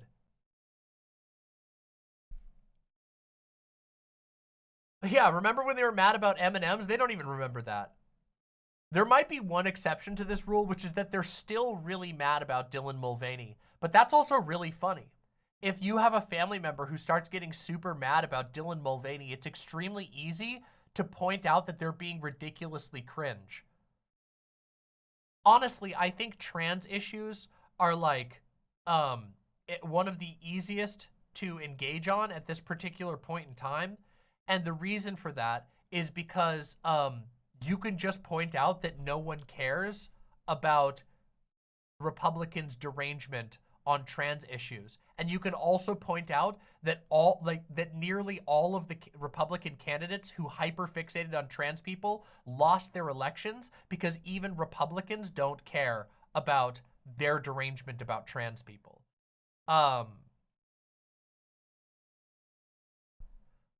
A Pillow says, also, if I may say, people should play into civility. The whole don't talk religion, politics, or money, socially shame them for disturbing the peace.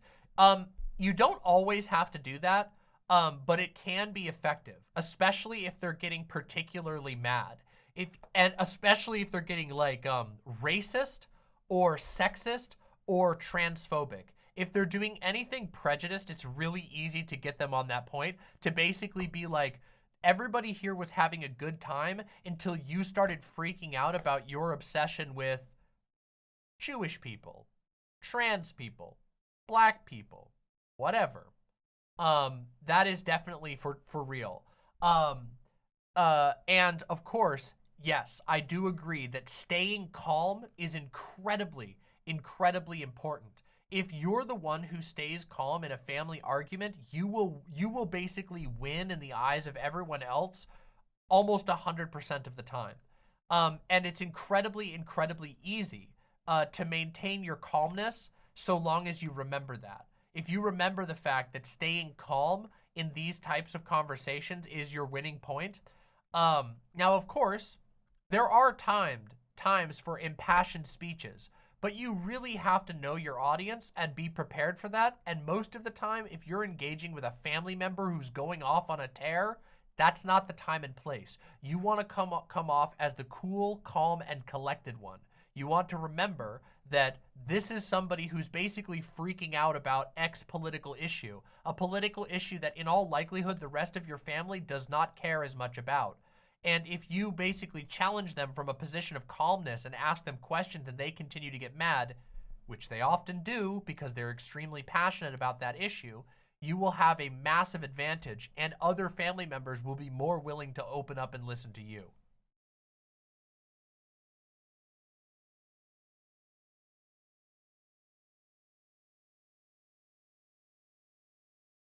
So, as a quick review, our first long rule is all of these conversations are about rhetoric and emotions. Always keep that in mind when you're engaging or have found yourself stuck in a family argument, that the cold, hard facts rarely matter. And that brings us to rule number 2, which is when the facts do matter and can be used to your advantage. When you're engaging in a family dinner table type argument, the only type of fact that can be to your advantage is one that is damn near impossible to argue with, or one where arguing with it will make them look like a fool. An example of this is the amount of children who have been killed in Palestine. That's an issue that's likely to come up a lot at a lot of people's dinner tables this holiday season.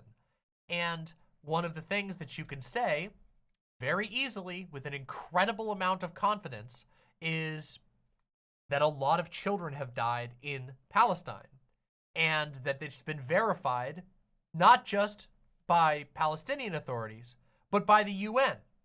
That you would have to be a genuine conspiracist to argue with the absurd amount of children's deaths that have been caused in this recent conflict. And that's something that a lot of people may encounter family members attempting to do, is basically downplaying the number of deaths. But it's almost inarguable. And it's very easy when you have a fact like that on your side, which is so difficult to argue against, for you to basically be like, you're telling me that you and your internet blogs know more than the UN does? You're telling me that the UN is secretly lying when the UN has already, by and large, overall, basically refused to take action on Israel? You're telling me those guys are making things up? And it makes them look like they're talking out of their ass. There are times where you can do that. Another example is on trans issues. If you get a family member who's going off on a rant about trans people taking over the country, you can go, listen, the highest estimates show that about 1% of the population at maximum is trans. You're telling me that I'm supposed to be freaked out and panicking about the takeover because 1% of the American population might be trans? And then they go, well, yeah, and then they sound like crazy to everybody. So there are times where facts and figures can be useful, but only when they are not going to be, they're not going to lead into some gigantic dispute over facts and figures. An example of this is how people would, when people used to argue about COVID a lot with their relatives, people would get distracted arguing about individual COVID counts. And that's a huge mistake. In fact, there's a debate that I have on my channel where I show exactly how a conservative might try to derail a conversation by trying to hyperfixate on basically unprovable numbers and how to deal with it. And in this particular situation, they basically bring out a fact and figure. They're like, yeah, you know, there was 80 people in New York who were actually motorcycle deaths, and they said they were COVID deaths. And I said, okay, so let's say that that's true. How do you make up for all the other people? Take 80 off the count. And that's a situation where if you got distracted and tried to go in and go, well, no, it wasn't actually 80, it was closer to this or that, you would get distracted and nobody cares. No one's gonna actually go look up those numbers. So if you instead go, dude, what are you talking about? Take your 80 off the number. Take 80, take 100, take 1,000 if you want. Let's pretend that 1,000 people weren't actual COVID deaths. Look at the numbers. They're crazy, my man. You sound like a crazy person. You win. Bam. Never, when you're at a dinner table debate like this, never ever let a conspiracy theorist get you off into a pointless argument where he's trying to measure facts and figures and because they always will have the advantage because they're instilling doubt. They're doing that whole do your own research thing. And remember that. So rule number 1, rhetoric is king, emotions are king in dinner table debates. It's just how it goes, okay?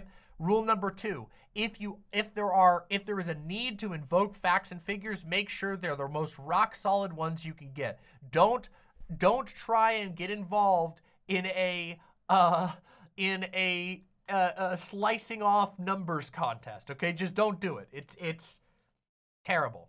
Yeah, exactly. As Killjoy 40K points out, even conservatives' own estimates of how many people passed away from COVID still have it as the worst pandemic in modern history.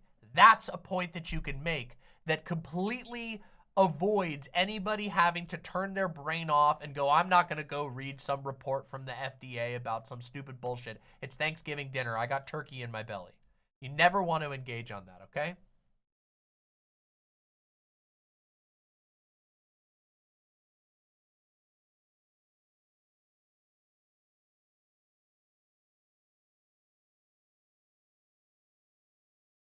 Number 3.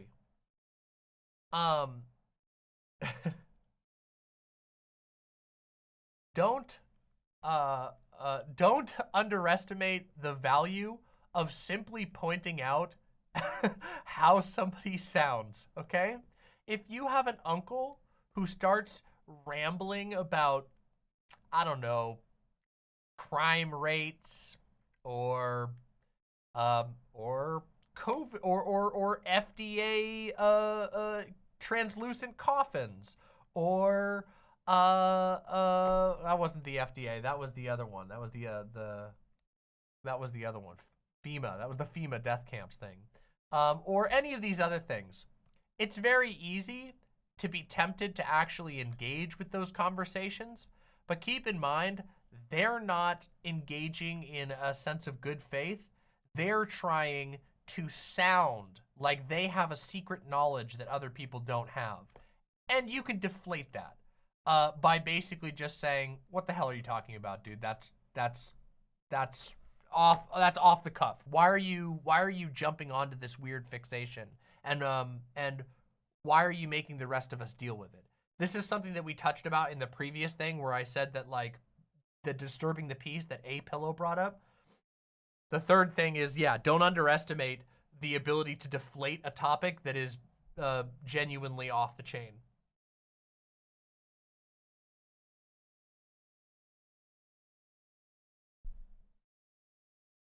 People are really arguing in chat right now. Damn. Killjoy says, go low, ask if they want water and imply that they are drunk. I don't recommend doing that, okay? No, don't do that.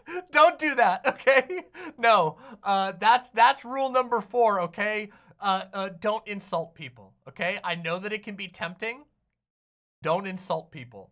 Do not get up on your high horse and pretend that you're a debate streamer. That is the absolute do not, okay?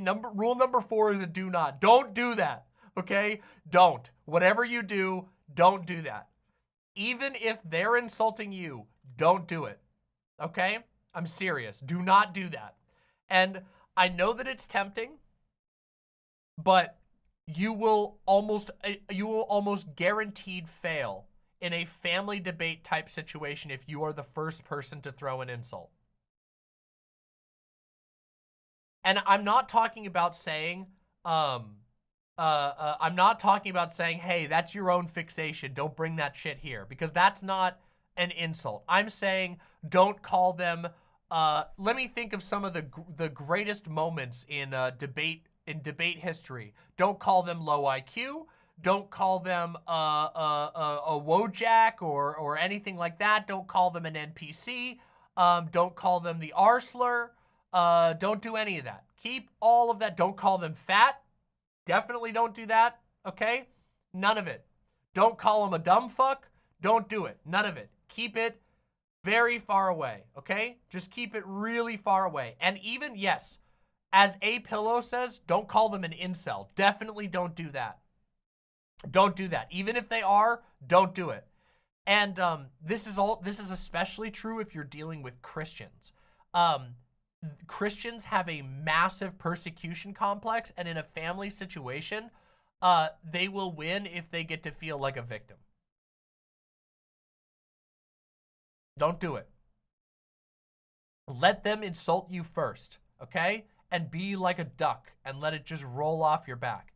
If they insult you first, they will lose the rest of the family's support because they will have broken family decorum, okay? So rule number 4 is don't pretend that you're watching a debate stream because it's not the same rules, okay?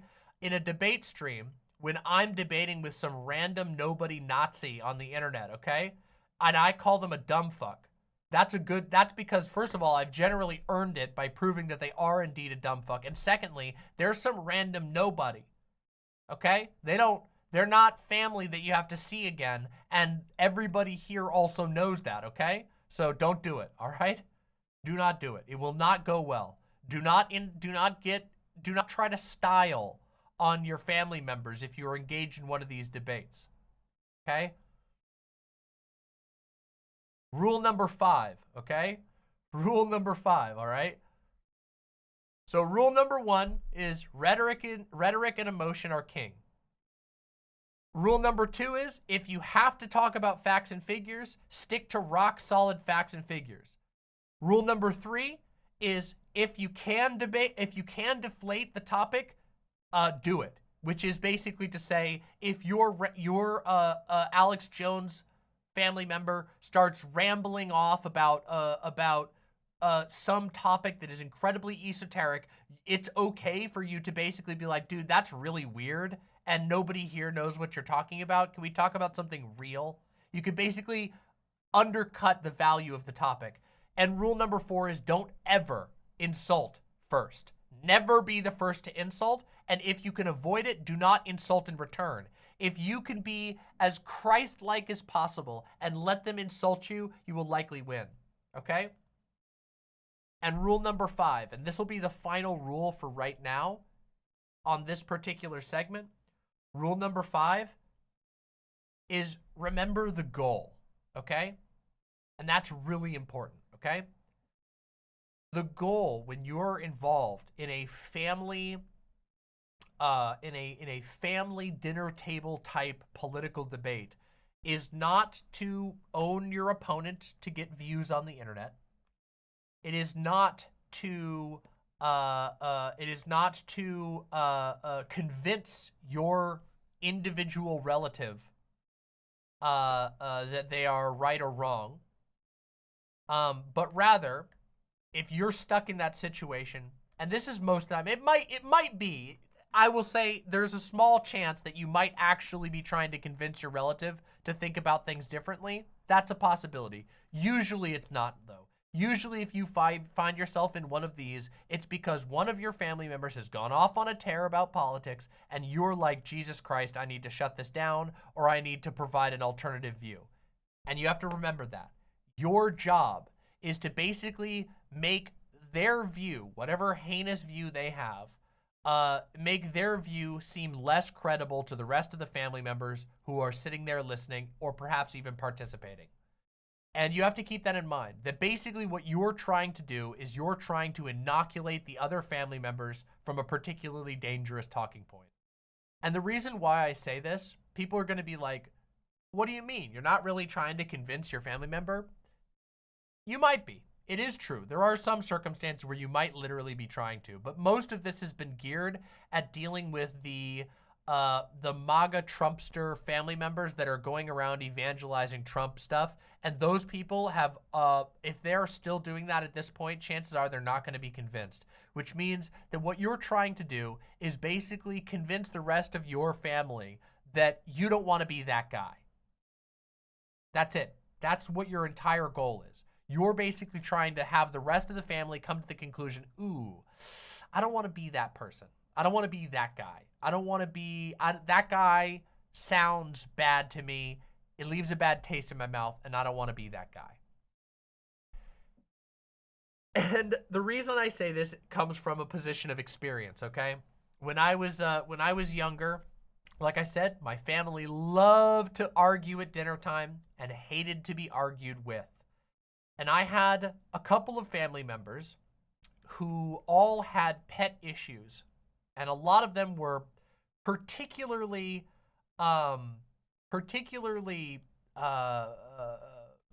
dangerous, in my opinion. I had a family member who was incredibly racist, and they would go on tears, on racist tirades. And my goal, whenever I engaged with that family member, was basically to make sure that none of my other family members thought that they had any credibility whatsoever. That they wanted to, that every other family member who was listening in on that conversation, who was sitting around and watching it happen, which is most of the family members where this type of stuff happens, that they walked away going, I don't ever want to be like that. That was a really bad showing. That made me feel uncomfortable. I would much rather be on the position that doesn't act like that. And I think that that is what a lot of people are going to encounter, especially considering that the prime rule, the rule above all other rules that I stated, is that you do not have to engage in these types of arguments. So what I'm talking about generally is the arguments that are unavoidable or are so heinous that you do not want to avoid them because you feel like it could do damage to your family. And I do think it's important because I do think that sometimes certain vocal family members can act as points of radicalization where they go on unhinged emotional tears and convince other people that that's okay to behave that way. Yep. So rule number 5 is keep your eye on the prize. Remember what your goal is. Your goal is most likely, in most cases, not going to be to individually convince that family member to stop being a Trump supporter, but rather to show to the rest of the family that Trump supporting is a bad look, that it's a bad position to be in, that it makes you look bad, that it makes you, that other family members will not enjoy being around you if you're that type of person, that the opinions are bad and shouldn't be, that you will be the embarrassing one. And that all ties back to rule number 1.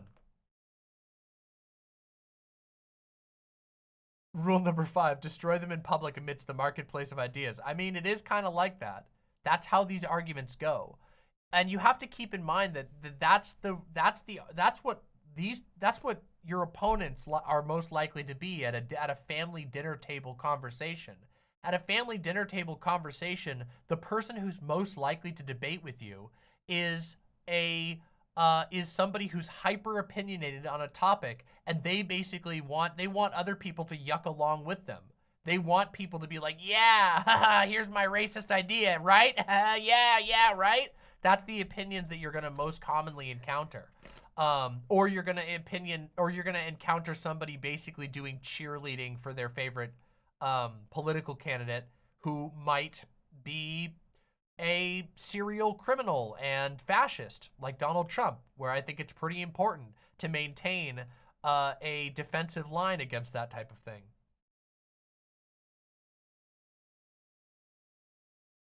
Yeah. So, I don't think I have any other specific, or any other general rules of the family debate situation right now. But basically, again, just to go through them all again, rhetoric is always going to be the most important. Rhetoric and emotions are central to any family dinner table type debate that you find yourself locked in.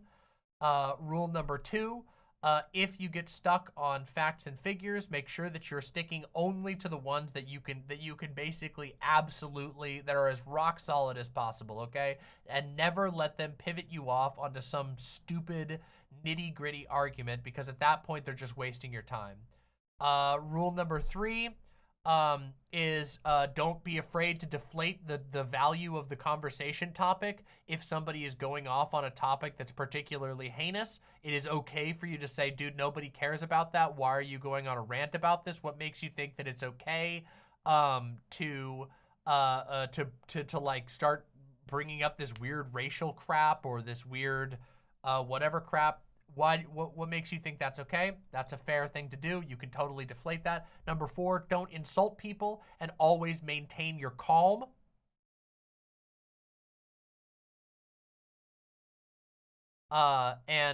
So remember that. Don't insult people. Maintain your calm. You should be in the calm position. And then, of course, rule number 5 is keep your eye on the prize.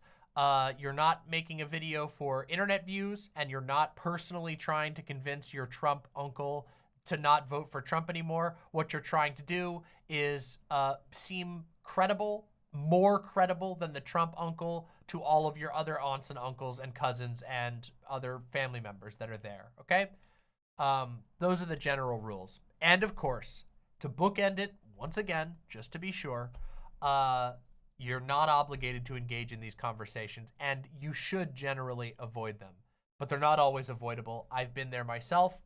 Sometimes you go to a big family dinner, your uncle gets a couple drinks in him and thinks it's a great time to convince people that Donald Trump actually didn't do anything wrong.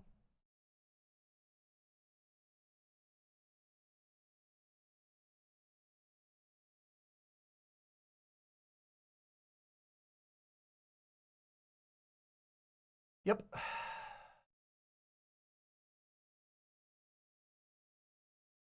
Yeah. Don't be a debate bro. Yeah, obviously that one's under the no insulting rule. I hope I hit everything. That was basically off the cuff from my experience, a couple of quick rules that people can remember, that you could probably memorize and take with you after watching this video.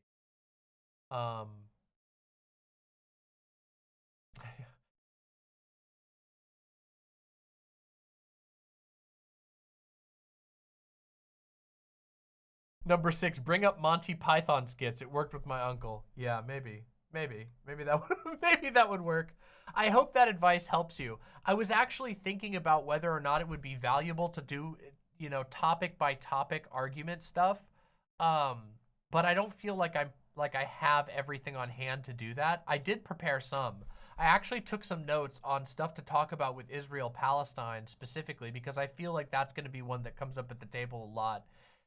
And I guess the reason why I feel a slight need to defend myself in the moment when I'm giving people the tools to fight with their family members. But listen, I had to deal with that a lot growing up, okay? And it wasn't always escapable. Sometimes it was actually inescapable. I feel like I did a good enough job telling people that they should probably try to avoid fights with family members. But I personally would rather have people feel capable and enabled to be able to stand their own if they get into a family confrontation than to feel the like sort of pain of having to sit there while your drunk uncle goes off on a ridiculously racist rant and your young impressionable cousins are sitting there becoming more racist because your uncle is going on a racist rant. Do you see what I'm talking about? Do you see what I'm talking about? Do you see why? See what? Yeah. So I hope you guys can understand where I'm coming from.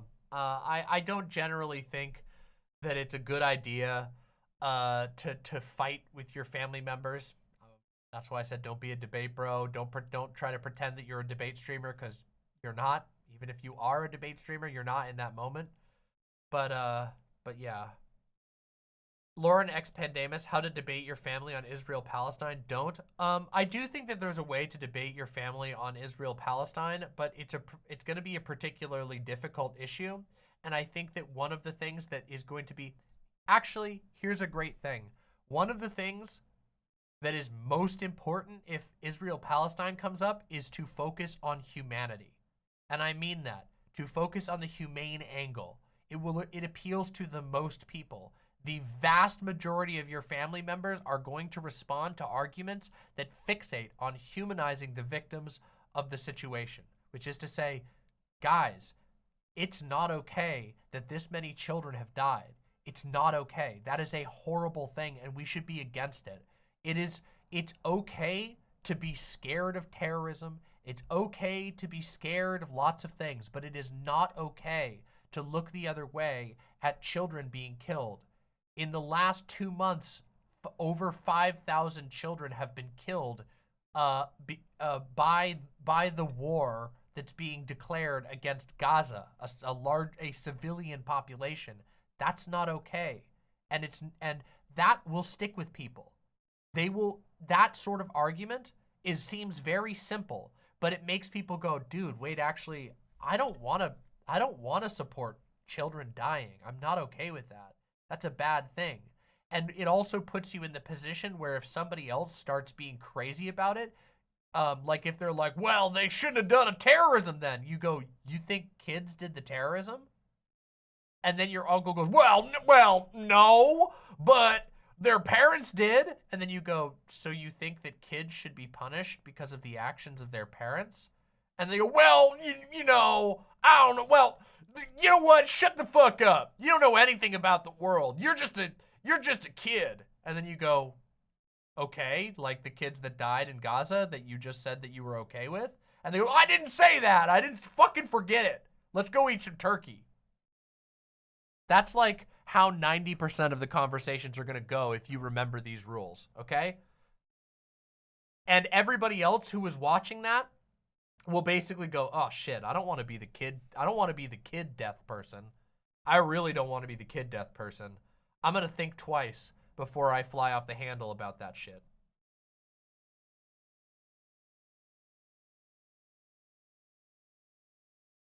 I'm going to end this little segment with a little anecdote, okay?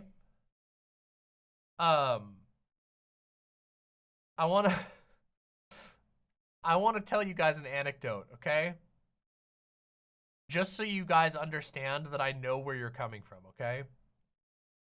When I was younger, this was like when I was just out of high school, my aunt went on a extremely racist rant randomly at a family dinner. It wasn't even a Thanksgiving dinner. It was just a normal family dinner. And I argued back with her. And I argued with her pretty strongly.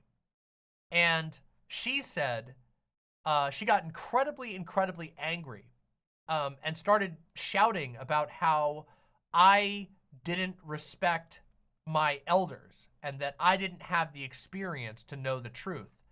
And I said, and this was a pretty catty response, but it was effective at the time, which was, I said that, I literally said, I think that respect is earned, and I don't think that being racist deserves respect.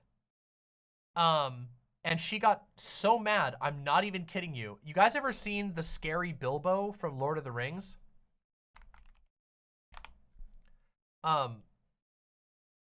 This face right here. My aunt made the scary Bilbo face and unironically put her hands around my neck. I'm not kidding you. I'm not joking. That actually happened.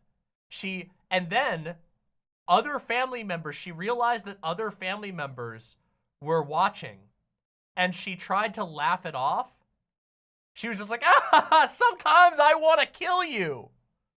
And the other family members were sitting there going, it was done, okay? It was over.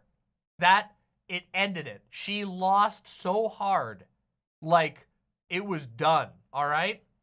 She could not save it. From that moment, she absolutely lost her shit because I said that she was being racist and that I didn't respect that. And it didn't matter at that point. It didn't even matter if she could have had the best argument ever, but she lost in the eyes of the family in that moment because she got so angry that she almost choked me.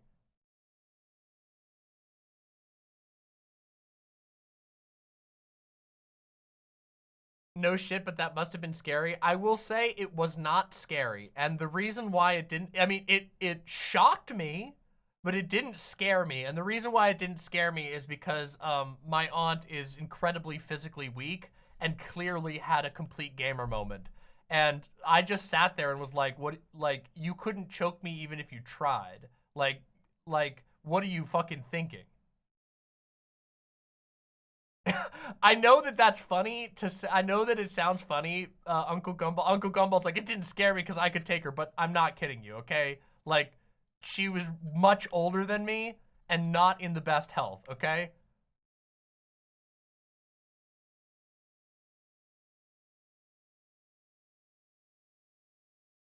It's a messed, I have a messed up family. So I ended with this deranged story so that I can say, uh, there's a reason why I want to equip people to be able to stand on their own in a political debate that you're trapped in at Thanksgiving, okay?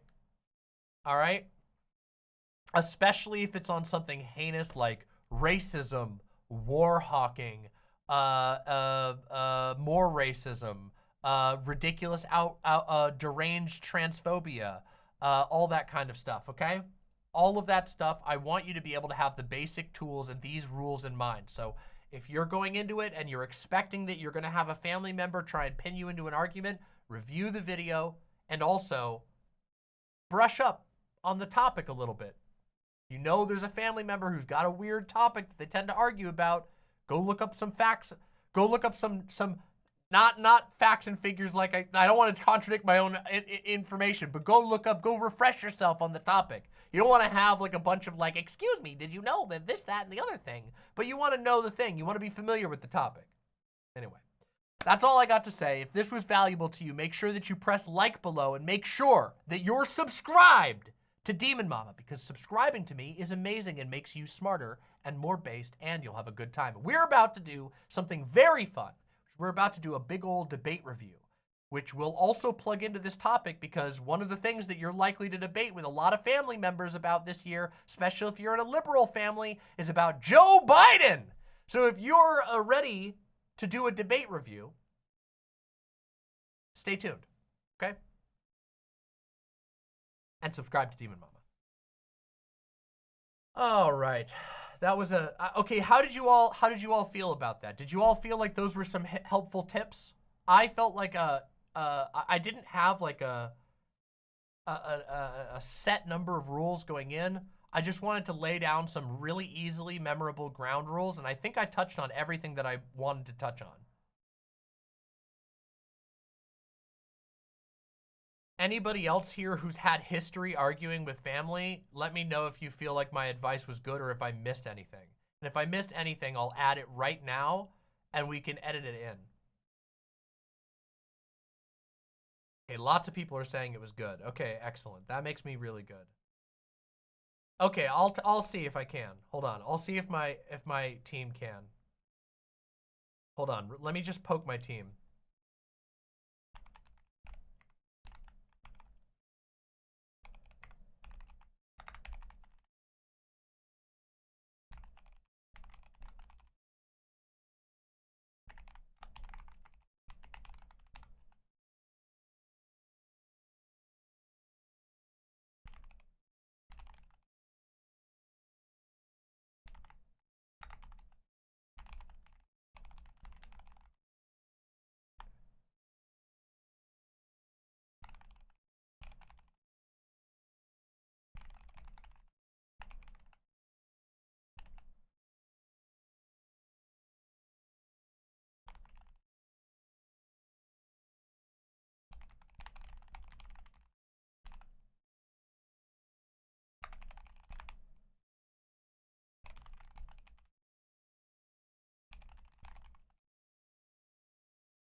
There we go. Okay.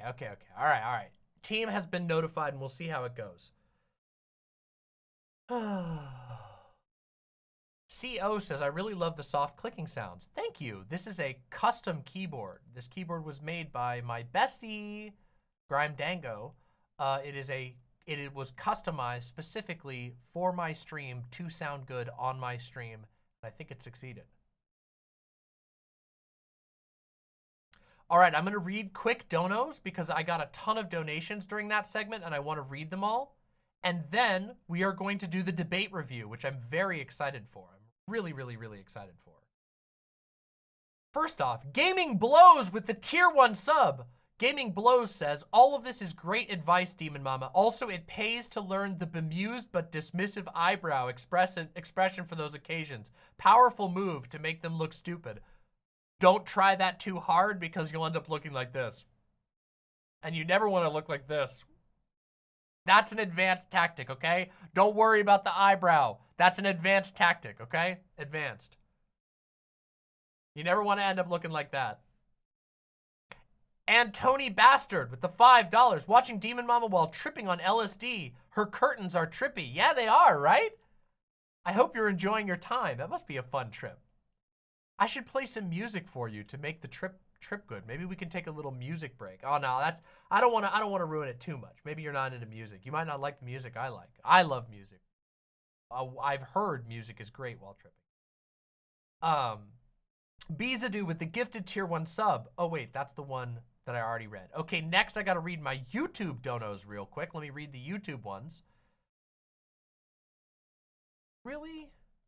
For real? Okay, here we go. Dan Folk with the incredibly generous $20. Debate review, let's go! Thank you for making my days at work better when I tune into the stream. Just got a raise from the electricians union, so I'm feeling generous today. Thank you for what you do, Demon Mama. Thank you for supporting the show. Means the world to me. Dank Prol, thank you for joining as a chunky imp on YouTube. Chunky. Hannah with the $20. You missed my first dono and it's nearly holiday season, so I'm doubling up. I will read your first dono. I'm sorry I didn't get to it yet. Yeah, I have to go through and check these real quick. Sometimes that happens. YouTube is really fucking, I mean, YouTube is really, really goofy and silly sometimes. And sometimes they push all of the donos off the page and I can't see them. And so then I have to manually go over to this other website and check them. Because if I don't, then I can't see what people sent because YouTube is very silly about it. Hold on, let me see.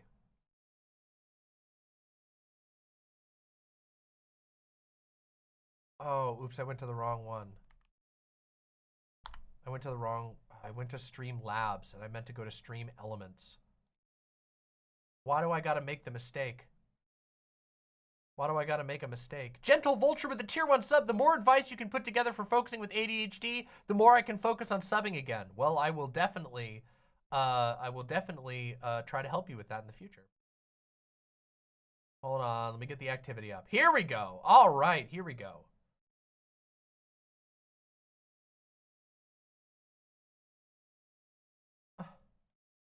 Why is it gotta be so difficult, huh? What's going on here? Okay. Hannah with the $25 super chat because you're brilliant. Thank you so much. Thank you so very, very much. Also, Dan Folk again with the $10 says, okay, one last donation, but I'm having flashbacks to the Demon Mama clip where she says all of the white slurs that you're not supposed to say. Applicable here at the Thanksgiving dinner. Don't do that. Unless you really want to make everyone laugh and you know that it'll work. Then you can go play my clip where I read all of the slurs for white people. Yeah, if you want to do that, if you know your family will find it funny, you can do that. Otherwise, don't. Let me see here. There's another one. Ron's KFC. Holy shit. Ron's KFC with the $50 super chat. Holy shit, thank you so much.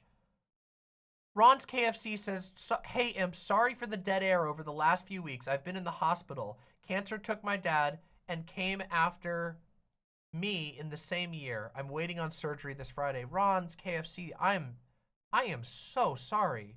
That is really, really hard, and you don't have to apologize at all. If anything, I should apologize to you. I wish that I could have made more content for you this last month. That sounds really difficult. I hope you're doing okay now, and I know that's probably really scary. I truly hope your surgery goes really well. You never, ever, ever have to apologize for taking time away from the stream, ever. Never apologize for that. I hope that you're really well. I hope you're holding up as strong as you can. I know that's really difficult. I'm struggling to even find the words to sound okay here. But that is extremely hard. And just know that all of the love from all of the imps is being sent directly to you. Right now, everybody in chat, real quick, can we get a massive surge of love from all the imps? Now is the moment, if ever, to send your love to Ron's KFC from all of the imps. Whatever emotes you feel is appropriate, let's fill the chat with it. Come on. Seriously. Thank you so much, Ron's KFC, for supporting the show, but also, sorry you've had to deal with all that. That's really, really difficult. Look at that. Got an 11 combo with just the love.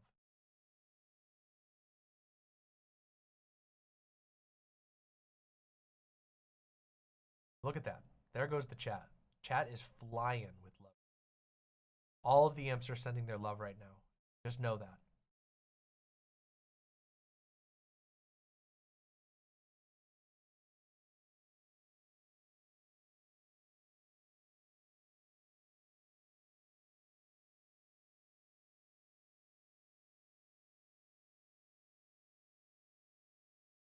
Gaming Blows says, is this self-hosted, this chat? Where does it live? It lives on White Forest. That's where it lives. White Forest is very good to us and helps us make sure that our chat goes.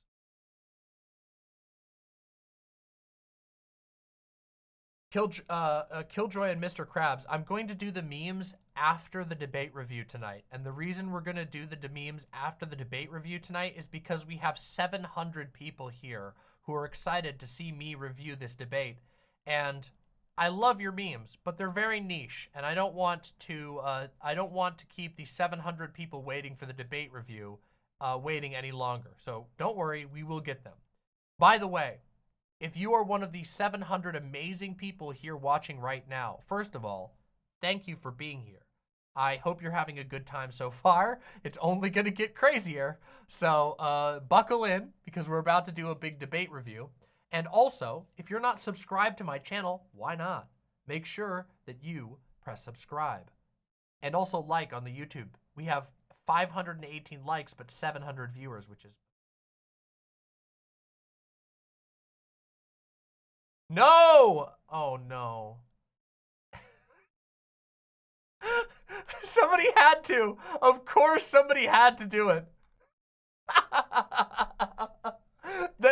You never make this face during a debate, okay? Ever.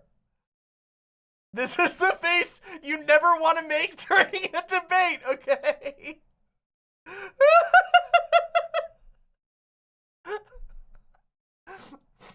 Oh my God, it's horrible. Oh my fucking God. Well, we'd have to, somebody's gonna have to do the crop work on it, okay? Maybe, I don't know what it would even be. DreamWorks, I don't know. Eyebrow? Oh my God. Looks like one of the thumbs from Spy Kids. No! They don't have a face though, but it does, I do it. My head is very thumb-like when I do that. Oh my God.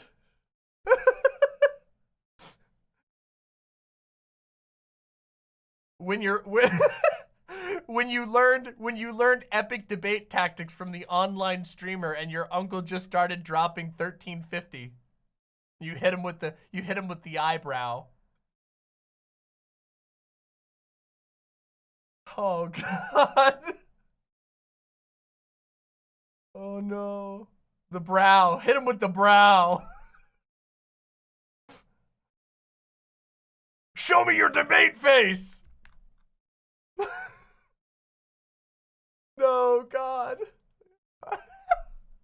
Of all the face to get the most look at me. I'm dressed up so nice. Look, my outfit is so nice. I'm even like, I'm so exposed. And today is the day that you get the ugliest face I've ever made on stream. Me doing the fucking Moai face. Oh my God. Oh God.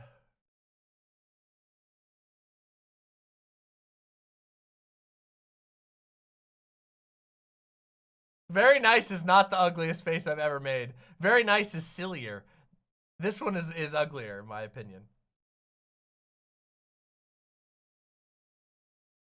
We'll have to work on that crop a little bit. All right, no, not right now, okay? Not right now, okay? No more. We have to get ready. We have shit to do, all right? Wait, we already have my Kubrick stare. I already have the fucking Kubrick stare. And it's the sus emote. My sus emote is awesome. Have you guys ever even seen the full version of the sus emote? Okay, I know we're dilly-dallying now. I just said we weren't gonna dilly-dally, but straight up though, have you ever seen the full version of it? It's fucking haunting, okay? There's a full fucking version of it out there. Look at this.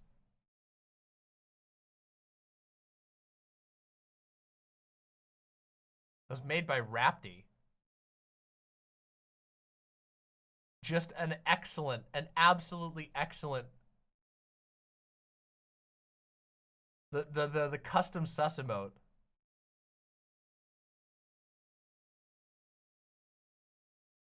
Benner for the Potato says it looks just like The Bachelor. Actually, it was based off of Mark Immortel from Pathologic 1. Hold on, let me show you. From Pathologic 1, Mark Immortel has the most absolutely deranged.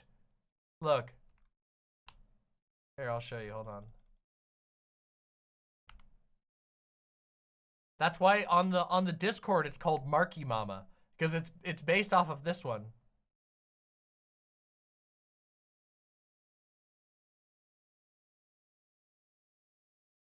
See? They're fairly similar. Anyway.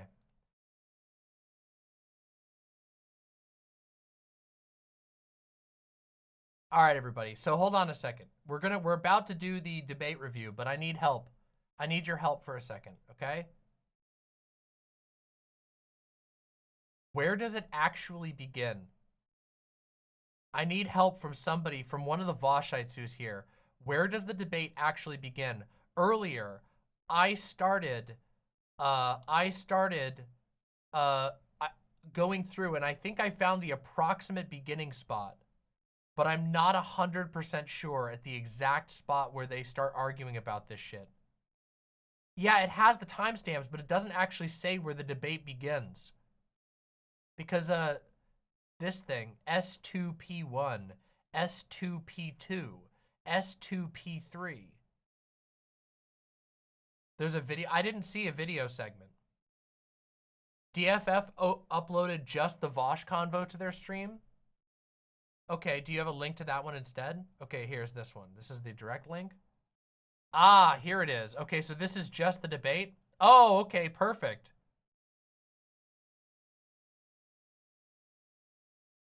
All right, we'll do this then. Oh, this is perfect then. We'll do this. Wait, Vaush did do a standard upload? Oh, this is his one. Oh, I didn't see this one. Okay, all right. This is my bad.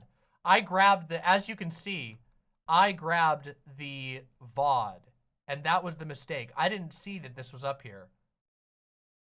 When was this uploaded? Oh, okay. Wait, it was on the primary channel. Okay. Ron's KFC with the $20 says, one last thing. November is Pancreatic Cancer Awareness Month. Early detection can save your life. Absolutely can. Extremely good advice, and thank you also for continuing to support the show.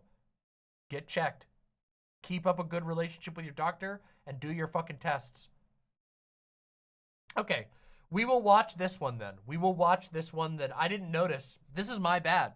See, this is why I didn't start the segment until I talked to you all, because I knew that some of you would know that the segment got uploaded. I went to his channel and I didn't see that he uploaded as one. The whole debate VOD is in that video you have open now. Okay, perfect. We'll do that then. Whoa, whoa, whoa, whoa. All right. Okay, here we go. My lovely, lovely imps. Today, we are doing a very special debate review. We are going to be debating we are going to be reviewing a debate. Great start. We're going to be reviewing a debate between two friends of the channel, Vaush and TJKirk. As you all know, I am friends with Vaush and I am friends with TJKirk. I like both of them quite a lot. However, both of them got involved in an incredibly intense debate. Now, I saw only some of this debate, and I was very distracted when it was on. So I basically, in my mind, was like, I need to watch this with my chat. And part of the reason why we need to watch it is because the Biden voting discussion is going to be dominating our lives next year. And I'm not looking forward to it. I really am not. But it's better to get ourselves familiarized with the concept and the argument in advance so that it can be easier on all of us. Also, a lot of you are likely to have similar conversations with your family members over the upcoming holidays. So why don't we take some time thinking about this while having a good time. This debate does indeed get silly at points. However, I think that a lot of it is fairly emblematic of the type of debates you can expect to be having in the coming year. Election year 2024 is going to be a nightmare, okay? I need you all to recognize that and acknowledge that in advance. It is undeniably going to be anxiety-inducing because in all likelihood it's going to be Biden versus Trump again, and it's going to be a Trump that is basically in Joker mode. And by that I mean that he is being chased by a whole bunch of criminal and civil lawsuits because of the behavior that he has undertaken through the entire rest of his life. And he basically wants to take over the presidency so badly because then he'll be able to more or less pardon himself of the things that he's in trouble for. And of course, Republicans have not been doing particularly well electorally, so they are desperate to take control of a executive position because they are suffering right now in the legislature. They are suffering everywhere except for red stronghold states, and even in red stronghold states, they are struggling to maintain their power. So they're desperate. What they want is a Trump victory so that they can use his executive power to screw up a bunch of stuff all over again. And what that means is that the Democratic Party is unlikely to consider anybody except for the one who they believe has the highest likelihood of winning, which is Joe Biden, who's an incumbent. And as we all know, Joe Biden is currently not performing particularly well in the polls. It's also possible that that continues to be the case going into 2024. All of that considered, 2024 is going to be a nightmare. We, being politically involved people, need to be prepared. So without any further ado, let us enjoy, as best as we can, a review of the debate between TJKirk and Vaush and see what we can pull out of it together. All right? If you're ready for this, make sure that you slam the like button down below, whether you're watching live right with me now or watching this as a video in the future. Thank you for watching. Let's do it. Let's do it. Oh, I better update the text, huh? Vaush versus the Amazing Atheist, TJKirk. It's funny that some people still know him so much as the Amazing Atheist and other people know him primarily as TJKirk now. I think that's kind of fascinating. Let's continue. For them. Want the world to get better, you do the work between the elections, and during the election you make the best choice, and then you get your ass back to work. You, like me, spend a— Oh yeah, Paul's ego is also deeply involved in this debate, as we are going to find out. I should have mentioned that. But I don't know Paul's ego as well. And also, look, we'll find out when we get there, okay? Paul's ego's in here. it's not really him debating TJ. Remember how I said at the beginning of this that I only watched part of the debate? Well, the part that I watched was mostly him debating with TJ and then a little bit of him debating Paul's ego. So a lot of this is going to be fresh to me. And if I have to change it, then we'll change it to Paul's ego.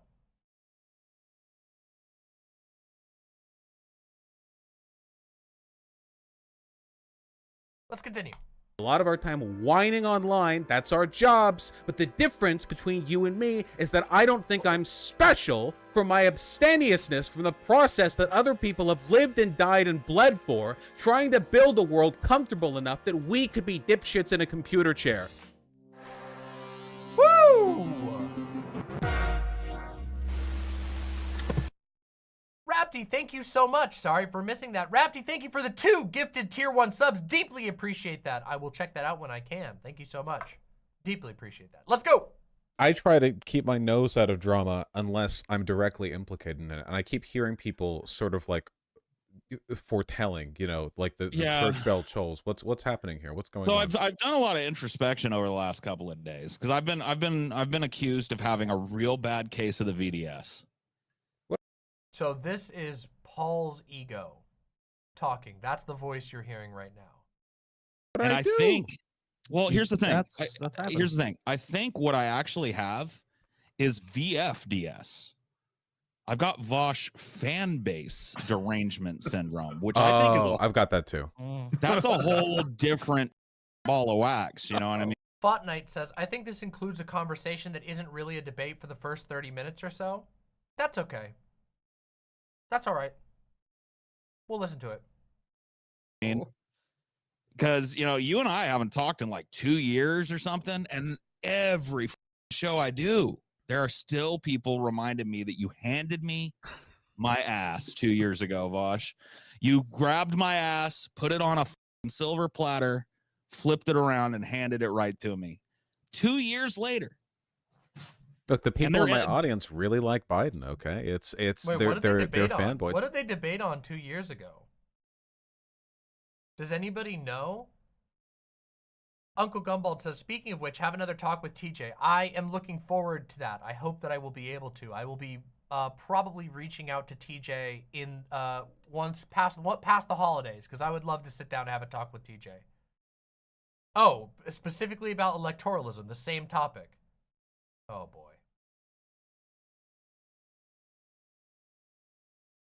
Wow, Hannah, thank you so much. Hannah gave a $20 super chat. Dono on behalf of Ron's KFC. If there's a charity they would prefer, I can send money there too.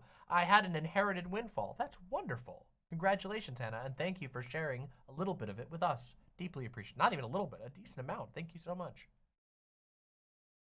Their previous debate was whether Biden was worth voting for. Paul claimed Biden would never pull out of Afghanistan, if I remember correctly. Wah, wah, wah. All right, let's continue. It's not even for me, okay? They're just running around proselytizing. Didn't even give you a reach around, Paul. Up, man. How it goes, though. That's how it goes. By the way, it's hard for me to tell how the audio balance is. So if my voice is like too quiet and the debate is too loud, please tell me so I can fix it earlier rather than later. Thank you. I think it boils down to the same old song and dance, honestly. To be you know, to set aside the jokes. I think it's the vote blue no matter who thing. I think it's the kind of making apologies for Biden thing. I think it's that kind of angle, I think, is probably our sharpest disagreement. Well, the real base position is not making apologies for his bad behavior, but then arguing you have to vote for him anyway, right? That's the real like electoralism pilled, there is no way out, this is what we live with attitude to take towards the situation. Yeah, I don't like that either. I don't like the idea of us just eternally settling for a shitty neoconservative and neoliberal clothing. I don't like that. I don't think that gets us anywhere nice. I think it might stave off some of the worst shit for a couple more years, but I think we end up in the same toilet. No. I stand by the logic. Fundamentally, nothing has really changed. If there are only two possible options, you have to go with the better of the two. Obviously, like rhetorically speaking, I'm not exactly thrilled to be doing anything that even. So I think right off the bat that argument right there is fairly straightforwardly obvious. Now, I'm interested to see exactly where Paul's ego is going to take this. Because again, I listened for mostly to the part with TJKirk. Something that I encounter a lot in electoralism debates is, interestingly, that people get trapped in the electoral frame. And me being somebody who is an anti-electoralist, not anti-voting, but an anti-electoralist, meaning that I don't think that you should make the center of your politics elections, that I think that's a very foolish position to take. I would argue that, yes, fundamentally, you only really have two options, and it is rational, if you can, to reduce the harm by voting for the lesser of two evils. And when electoralist people respond by saying, well, don't you mean that's going to get us stuck with the neoliberal every single time if you're always willing to vote for them? My response is always, you're stuck with them anyway. That's not changing. Until you break out of electoralism as a centerpiece of your politics, you will never be able to begin considering how we can change that particular situation. And the reason for that is that the political machines that power America, they don't rely on you personally participating in the electoral process, except in that they just need people to be convinced to participate. But the Democratic Party has no problem finding volunteers. The Republican Party has no problem finding volunteers. So those machines are chugging away whether or not you personally decide to vote or not. You deciding not to vote for that is meaningless, more or less. What bugged me about this discussion, Self-Loathing Egomaniac says, what bugged me about this discussion and every discussion like this is no discussion of politics outside of the electoral system. Well, let's find out if that happens. Sounds like defending Biden right now because of what he's doing with regards to the genocide in Palestine. Right. So this isn't exactly like a period of time during which I'm going to go out there and proselytize and wave banners around and, you know, shoot t-shirt cannons with Biden's face on it into the crowd. Not the time for that. Okay, a small thing that I have to say. I felt really, I felt a moment of like secondhand cringe when like Vaush made this little video on Twitter where he ironically got one of those color changing Dark Brandon mugs where when you put the hot water in, you know, Biden turns into Dark Brandon, which, come on. Okay, that's kind of funny. Listen, I can get appreciating the meme. And then he posted it as like an ironic giga support of Biden. And it was going around like right before, and I even saw it like right before all this shit went down with Biden. And oh man, it must feel so embarrassing in retrospect. I mean, I'm sure it's not a big deal, but like still I felt like, oh man, imagine if I did like an ironic pro-Biden thing right before the whole Israel-Palestine. Oh, it's just, oof, bad timing. Oh, I know it's like, I think it actually happened a little earlier, but still.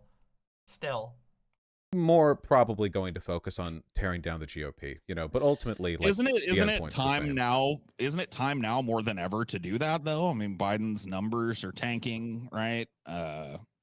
Yeah, he's pulled up even, and is a lot of polls is losing to Trump. He's losing horribly to generic Democrat, which is like one of the saddest things I've ever seen in my lifetime.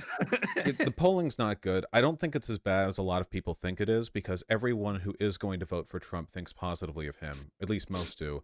Whereas there are lots of people who don't very much like Biden but still vote. This is an unusual election for the reason that both of these guys are a known quantity, right? And both rather unpopular. Had a helping of both of these dudes as president. So this is an unusual election because we've not been in a situation where we have a choice between America has. Oh, sorry. I apologize. I didn't even realize there were subtitles. Will add them. Fixed. Thank you. But like in my lifetime, never had a situation where it's like, hey, do you want this guy who was president or this guy who was just president?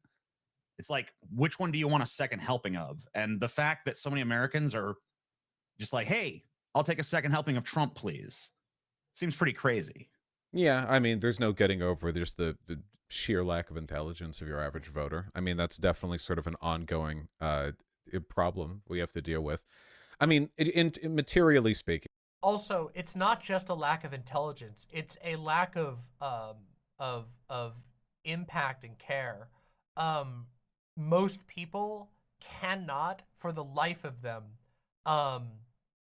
figure out why they should care about voting.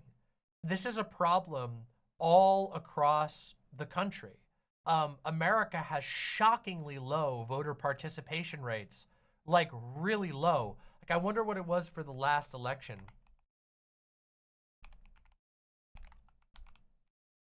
Let's see. Let me see if I can find out.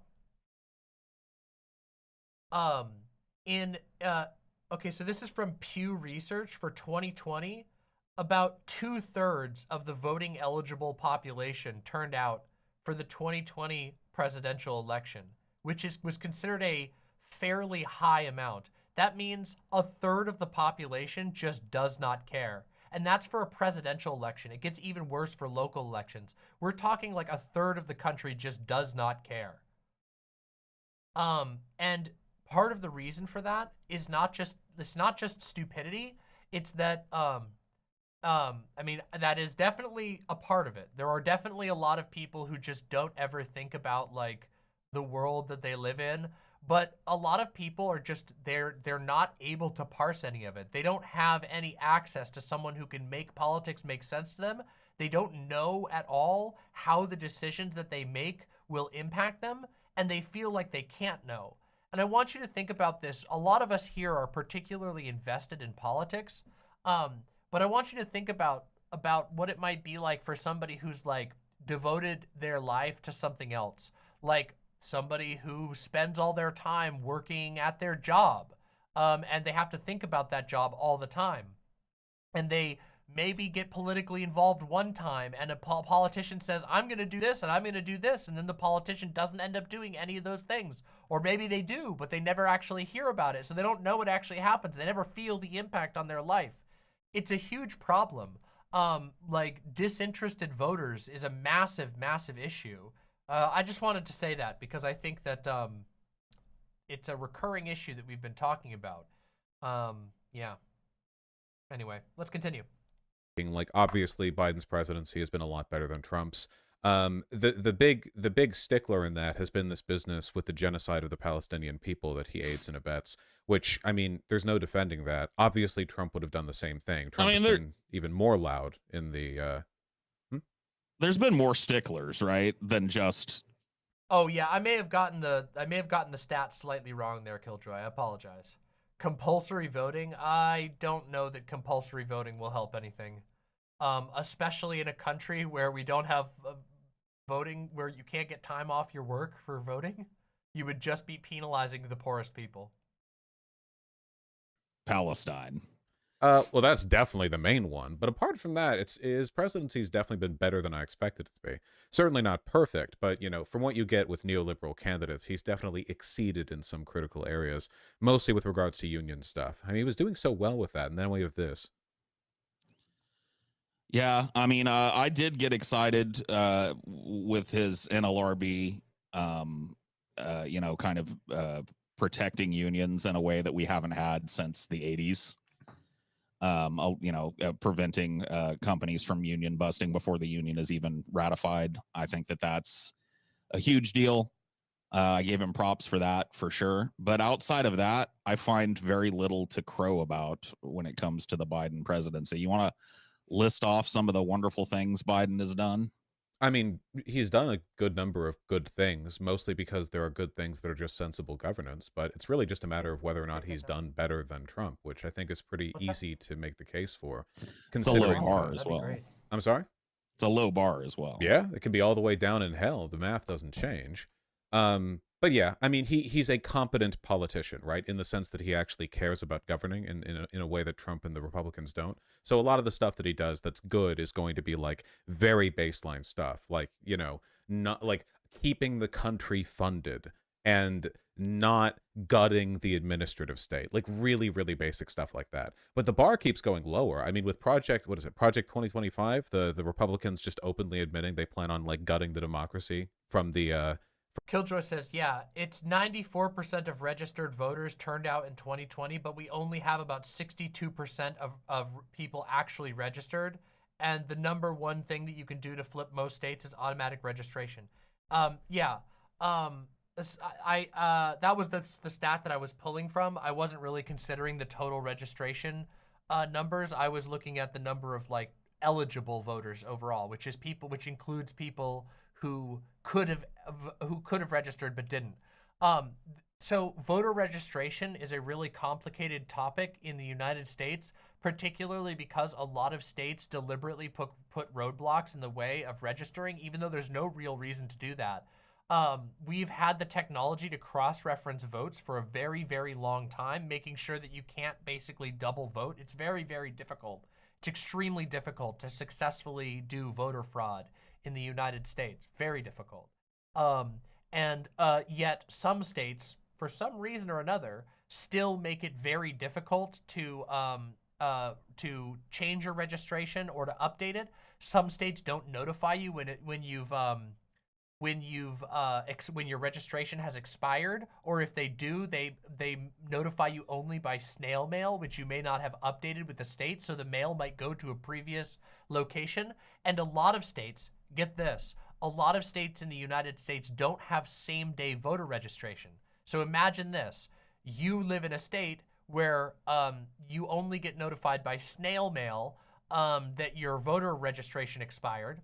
It goes to your old address, you show up to go vote, your state doesn't allow same-day voter registration, you wanted to vote, you have the right to vote, but you showed up, and because of a bureaucratic, a series of silly, but very common bureaucratic errors, you are disenfranchised from your vote. That's an incredibly common occurrence in America. And it has two effects. One, that person's vote is not counted. And two, they're discouraged from ever participating in the process in the future because it's an enraging and arbitrarily frustrating experience. Arachnoid points out, a lot of places purge voter rolls, making people have to re-register without them knowing the registration changed. Yep, and if you don't have same-day registrations, you're screwed. Thank you.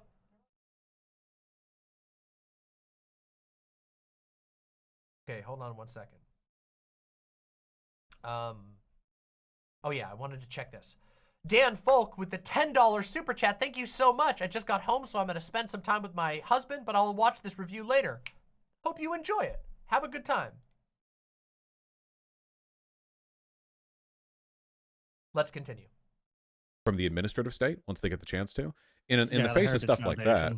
Yeah. That's not new though. I mean, they've been talking about that since I was a boy. That's like their 900-page manifesto of like, hey, everything you know. Yeah, that's the don't show up to the administrative state tomorrow.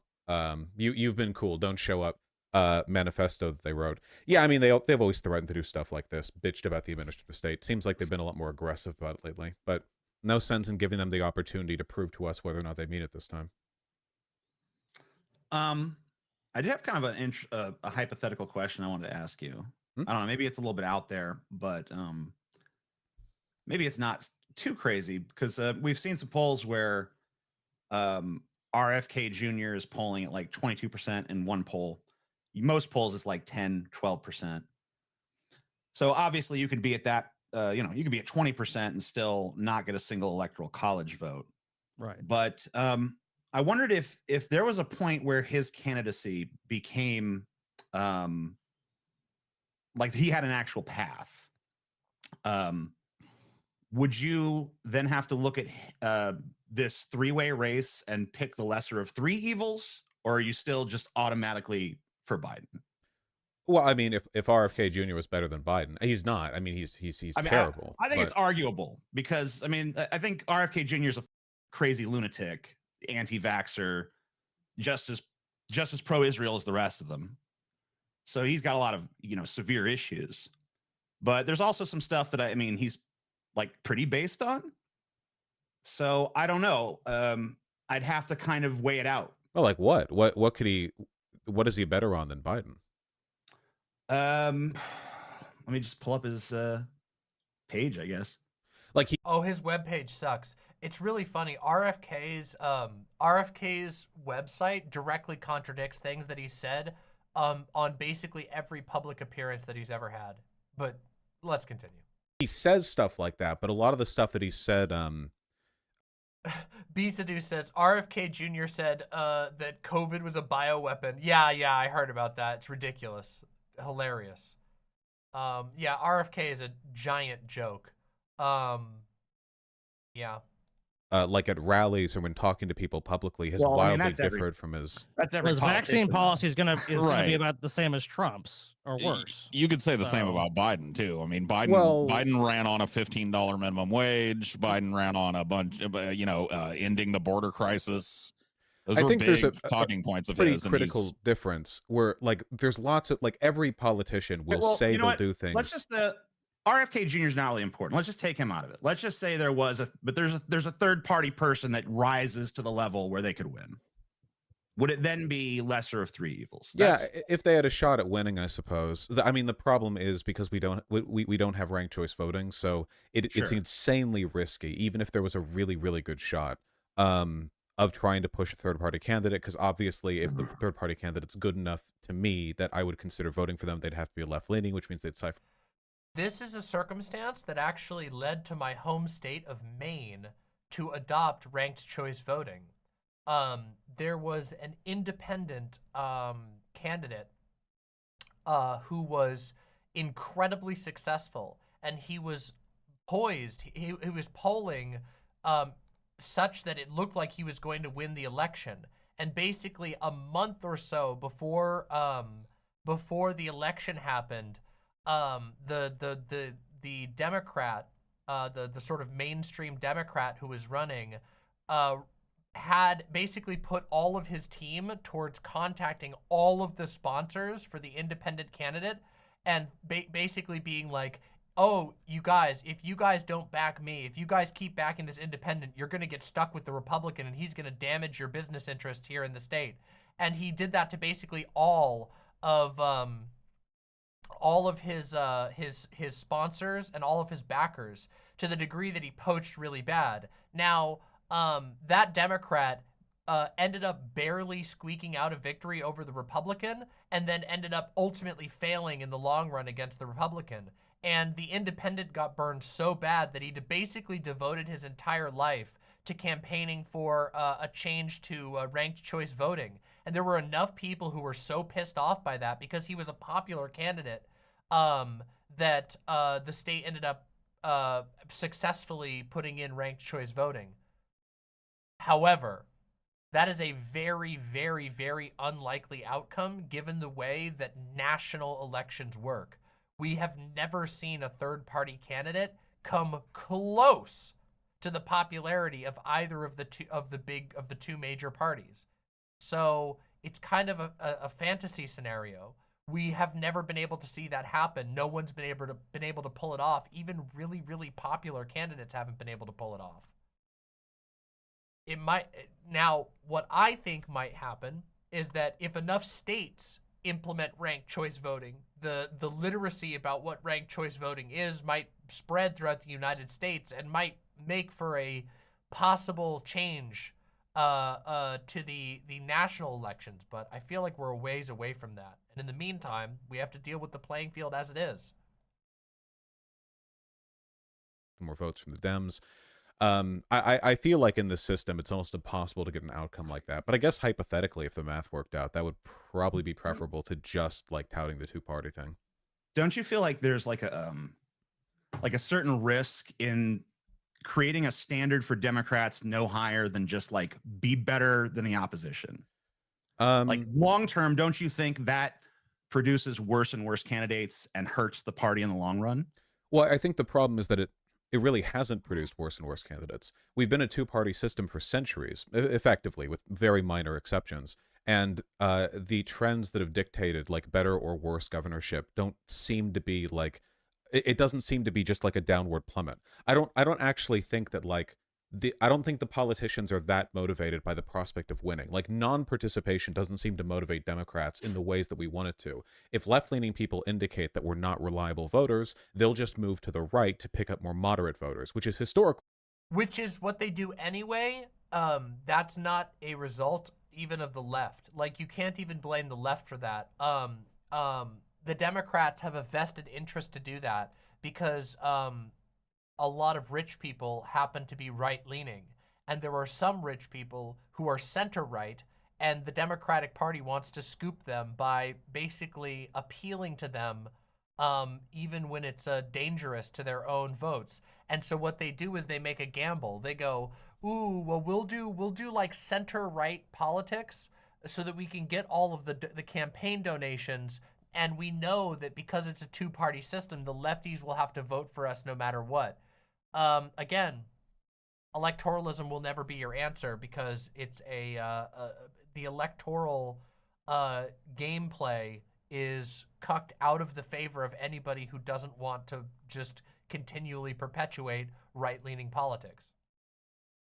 What they've done. When they feel like they don't have any chance of capturing the more active populist left-wing crowd, they're like, oh, okay, well, we'll never please those guys. When, to be fair, we are pretty unpleasable. So we're going to try and like pull over the centrist voters, the moderate voters. So you get like Clinton, for example, right? Where after Reagan and Bush Sr., they're like, okay. Oh man, chat, what the fuck?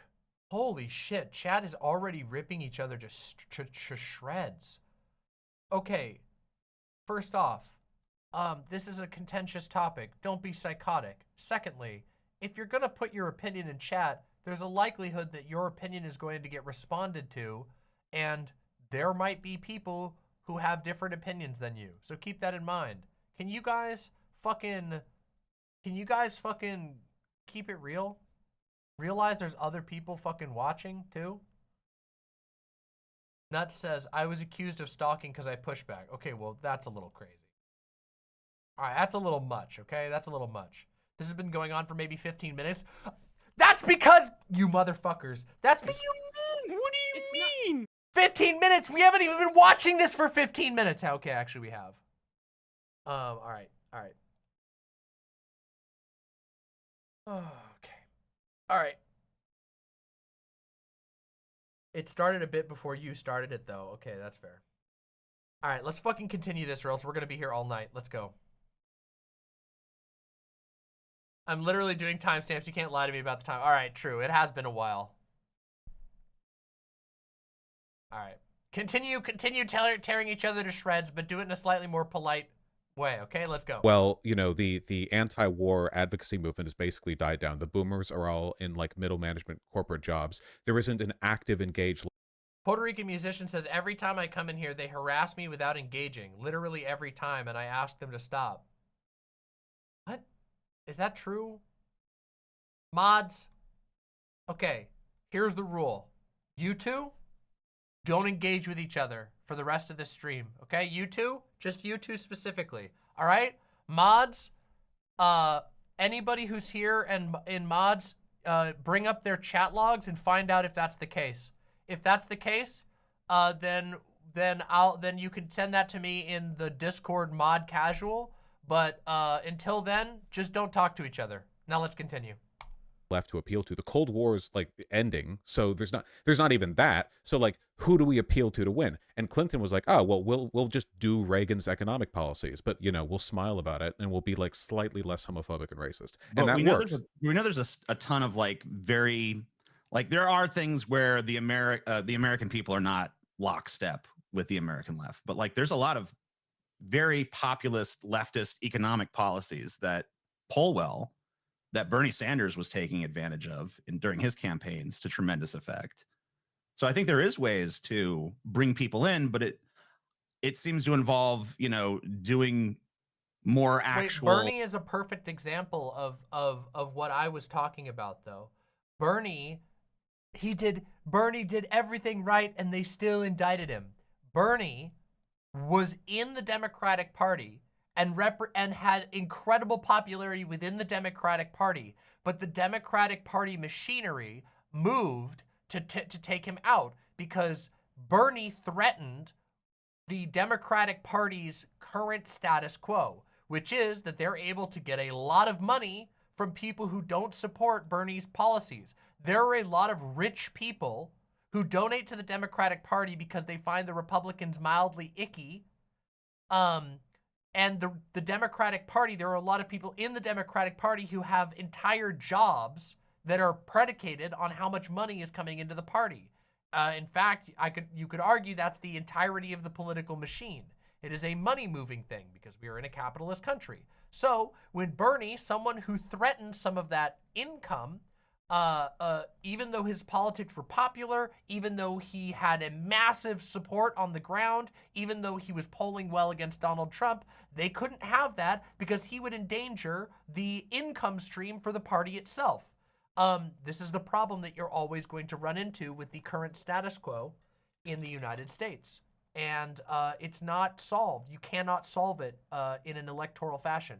There is no electoral answer to fixing that problem because the party machinery is configured against that change ever happening.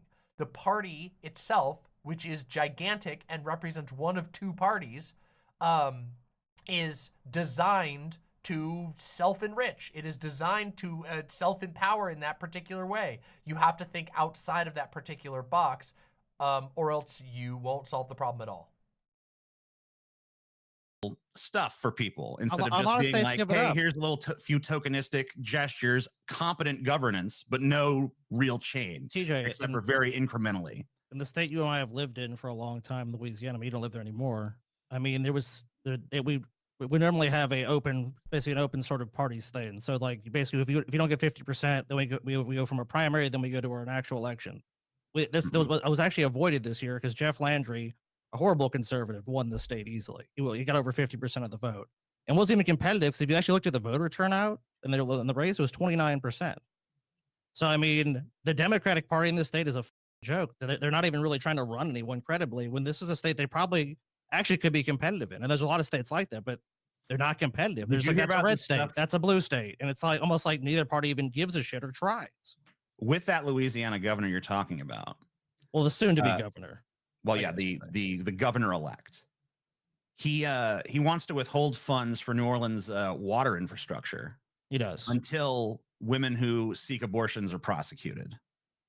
Yep. So basically holding the infrastructure of a city hostage. Oh, it's far until right. He's a his far-right far-right policies. social agenda is enacted against I watched his women victory who seek speech, abortions. and the first thing that's mentioned is God. It's like, we're doing this for God, and family and some other stuff comes later. So yeah, that's going to be the agenda. And New Orleans obviously is a horribly placed city. If you don't know, it's between Lake Pontchartrain and the Mississippi River, and it's basically a giant bowl. So if those and the sewage and water problems, I mean, they have pumps, they have to pump water out of the city constantly. So withholding that infrastructure is going to make sure more people suffer and more people don't get adequate. By the way, that right there is the type of problem that you can't solve with electoralism, no matter what. No matter how hard you try, the fact that there is a guy who is in a position now to severely damage the life and health of a bunch of people in order to force through a particular religious agenda, that problem is bigger than an electoral question. There might be electoral things you can take, steps you can take that can help you fix that problem, but that is so much bigger. That is a problem that has to be fought for on numerous fronts.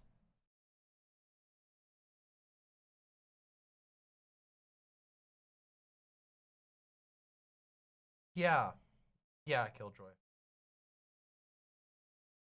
Access to sanitation they need. What if Biden dies? Who becomes the Democratic nominee? Maybe Vaush would know this. Would that just fall instantly to Kamala Harris, or? Yeah, I guess would have to. I mean, I assume they've been talking about that behind the scenes because it's not. I mean, it has to be a subject of discussion with his age. By the way, remember everyone when we had the nightmare on stream, the live nightmare together, when we thought about the worst possible situation that could happen in 2024? Oh boy. Whoo, We might get that. Just remember, it's not ruled out. A year is a long time, especially when you're Joe Biden's age. Can you imagine? Just real quick, just one more thing. Can you imagine what it would be like to have Kamala running against fucking Donald Trump for 2024? Nightmare. Oh yeah, I'm sure they, and there's a bunch of people crossing their fingers that he can make it across the finish line again. Yeah, no, it's pretty bad there. Kamala Harris will have an even worse chance against Donald Trump than Biden by a pretty wide margin. And considering how bad things have been for Biden. Paul was saying that he thinks that there's not going to be any debates this debate season. He thinks that Hemorrhoid King with the tier 1 gifted sub says, holy mac, everybody, take some time to like the stream. Indeed, we have nearly 800 people watching right now. Please press like. And if you're watching this in the video form, press like on the video so that more people get to see this awesome debate review. Let's go. Neither one of these guys is going to want to do a debate. And so they're both going to just find ways out of it. I don't know if Paul's still there. If you wanted to, like, yeah, no, I'm here. I mean, I don't know for absolutely certain that that's what's going to go down, but I have a feeling that, specifically Trump's kind of move, dodging debates and stuff, has set a precedent where it's like, I know for a fact that Joe Biden's handlers are shitting their britches about the idea of Joe Biden having to speak extemporaneously for a hour and a half. Like that's got to make people break out into cold sweats in the Biden camp. Same goes for Trump. I mean, both of these guys are demented as fuck, off the rails as fuck, and I don't know that it's going to do them any favors to engage in the kind of American tradition of debate. And so I wouldn't be shocked if there just aren't debates this year, I think there's a decent chance that, yeah. A lot of the, I think Donald Trump has refused a lot of debates in recent memory. So I don't know if there's going to be debates, which is really weird to think about. Just the state of affairs in the United States is at the point where there's a good chance that there just might not be presidential debates at all, which is really, really, really fucking weird. Really fucking weird. Right now, I think the person who's shitting their pants more is probably Trump, in large part because he's declined very rapidly in the past year. That is true. Donald Trump is in rare form. He's always been really weird, but Donald Trump always had he had a twinkle in his eye, so to say. Even when he was being nonsensical and rambling, he was rambling with confidence. There's been a number of moments this year alone, or like this latter half of the year alone, where Donald Trump has gone to talk about something, and it's been actually impossible to know what he's talking about, where even the crowd seems confused to know whether they're supposed to clap or be angry because they don't know what he's talking about. He's been his mental state has been questionable. Or so. I think a lot of it is just the court cases. Like, he has to keep jumping around between different courthouses in different states. Like, he's lost his business license. He's losing money. He's hemorrhaging money. The GOP was giving him money to pay for legal fees, but they've stopped doing that since. Like, the actual coffers of the GOP were open to him for a time, but now that's closed. He has people flipping on him. Like, Rudy Giuliani couldn't even afford a bus ticket home, and he's like potentially someone who could flip on Trump. Like, he's under an amount of stress that I legitimately think would probably break most people. And the fact that he at his age is even still doing any of this is, if nothing else, indicative of like demonic constitution. But I think it is starting to take its toll. I don't even know if he's going to make it all the way. My money would be more on Trump dying than Biden, because Biden, if nothing else, the presidency is a stressful job, but is it more stressful than what Trump is doing right now? I actually don't know. What percentage of Americans would think that Trump had been assassinated if he were to die of a heart attack or something like I don't know the exact number of people who are going to vote. Oh, it would be bad. Yeah, that is true. If Donald Trump dies, it would actually might be a bolstering event for like for like certain aspects of the MAGA movement. For him, probably like literally 100% of. One day he will die. Yeah, but I mean before the election. Prospective Trump voters would be like, "Yep, that was the CIA, 100%." and then we would I don't think Trump has picked his VP. I don't even think he's mentioned it, has he? Yeah. It looks like people are theorizing Kristi Noem, Carrie Lake, Tim Scott, Nikki Haley. Oh man, Nikki Haley would be crazy. VP picks don't typically happen until the president secures the nomination. Yeah, which is also strange in and of itself. That's true, though.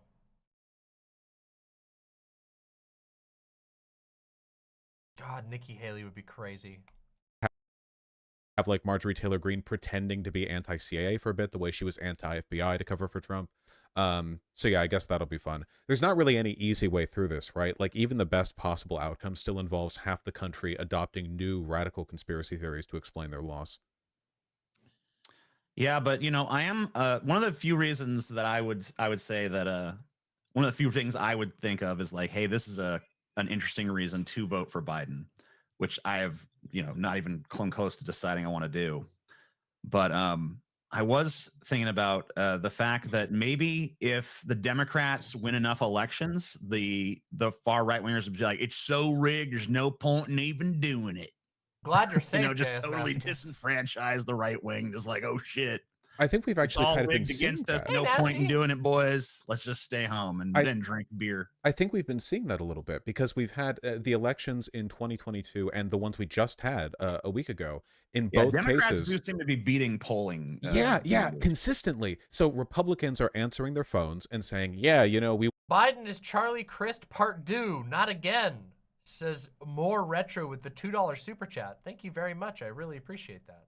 Also, that's your first super. So many people are willing to give me their first super chat ever. That is so flattering. Thank you so much, more retro. I really appreciate that. I don't know enough about Charlie Crist. I'd have to look into him.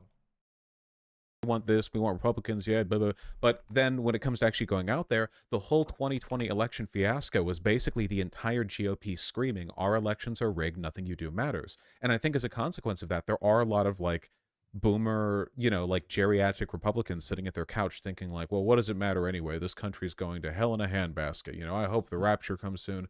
And they're actually themselves over a little bit. Which is really funny, and one of the reasons why I'm so consistent with the Biden thing, because it really shows what faltering in electoral consistency can do for an entire party when people feel hopeless. Yeah, I mean, there's certainly a huge swath of America that is, and I kind of have always felt like those people, the people in the middle that don't vote, get maligned as lazy or non-participatory. I think there's just a lot of people that don't see a point anymore. And That's true. I'm sorry to say that from an That's kind of what I was talking about, which is that, like, I don't think he's entirely wrong here. But also, it's not that they don't see a point anymore. It's that they never saw a point at all. There are a lot of people who severely struggle to translate our incredibly chaotic and confusing political system into like how this affects their lives and why they should be invested.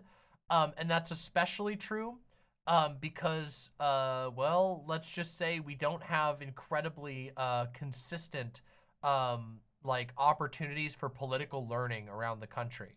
You know, I know that this is gonna sound okay.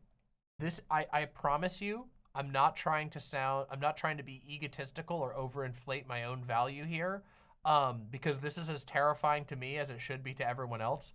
But I genuinely think that YouTubers like myself, Vaush, AmazingAtheist, a lot of influencers right now are remarkably impactful on convincing people to even think about politics at all.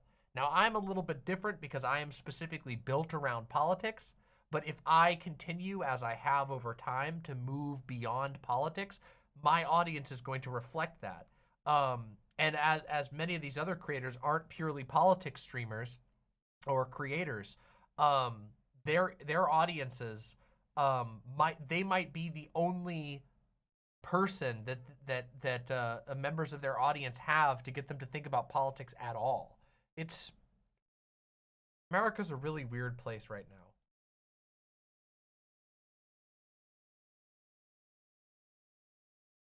More retro with the $2 second super chat says Charlie Crist was put against DeSantis in 22, not Nikki. Oh, interesting.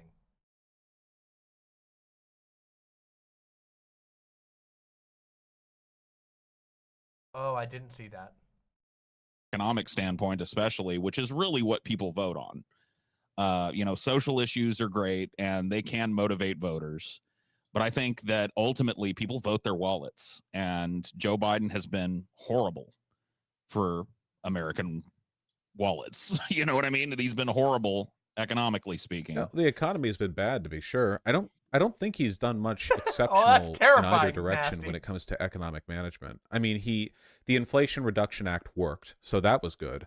And you know, he significantly reduced child poverty for that time with the infrastructure bill. There have been like big steps he's taken forward. It seems like a big part of the problem is that there's not really that much infrastructure for a president to do much positive with the economy without some kind of like transformative action that I don't. Coconuts Julius says Joe Biden is not personally responsible for the economy. Yeah, but your average person does not know that. They don't, like, I had that exact conversation with a relative. They were basically like, hasn't Biden been really bad for the economy? Everything's expensive right now. And people just do that. First of all, the Republican biased news sources are constantly messaging on that. They're basically perpetually messaging that whatever Democrat is in charge is destroying the economy. So a lot of people pick it up by osmosis. And it's also really hard to explain to people why the president is not like is not actually that great of a determiner of the economy most of the time, but in some cases might be. It's actually really difficult to tackle that conversation with people. So a lot of people just proceed through life with the assumption that if the economy is bad, it must be the president's fault. And I don't know how, like, I think that's really hard for most people to tackle, and that generally falls on the president to message otherwise. An example of this, okay? I don't mean to spend too much time on this issue, but Donald Trump was really good at doing this. As president, he basically just constantly highlighted everything that he did that he thought was good for the economy. Always. Biden is not very good at this, nor is Biden's team. Donald Trump, every time he appeared, he's like, we're doing amazingly perfect jobs everywhere. Jobs as far as the eye can see. You're feeling good, aren't you? You probably just bought a new Xbox, right? Enjoying the games? You can thank me for that, buddy. And it's bullshit, but people believed him because they hear the president going, look at me, I'm the guy in charge. Economy feels good, right? And yeah, so it's something that's like beyond, like, it's beyond the average political talking head's ability to do without lying. Like, I don't know, it's complicated. Talking about the economy and teaching people about how the economy works is really hard to do, okay? The Shy Doomer with the, oh my God, incredibly generous $50 super chat. If you don't vote blue, remember, I'm in your walls. This is a threat. I don't got anything to worry about. Let's go. Don't expect from Biden because. Thank you massively. I can't remember if I said that before. I did say, oh my God, $50, but explicitly, thank you very much for the unbelievably generous $50 super chat. That means the world to me. You will vote for Cenk? Well, obviously, because Cenk is going to be the Democratic nominee. Cenk is going to, what's going to happen with Cenk is Joe Biden, it's going to be the primaries, which definitely are going to happen, and Joe Biden's going to get up on the stage and he's going to be like, now listen up, Jack. I'm tired. And then Cenk is going to be like, you're a pussy! You're a fucking pussy, Joe Biden! If you don't get the fuck out of here, I'm gonna freak out! And then everyone's gonna vote for Cenk. Biden will literally just obliterate into dust.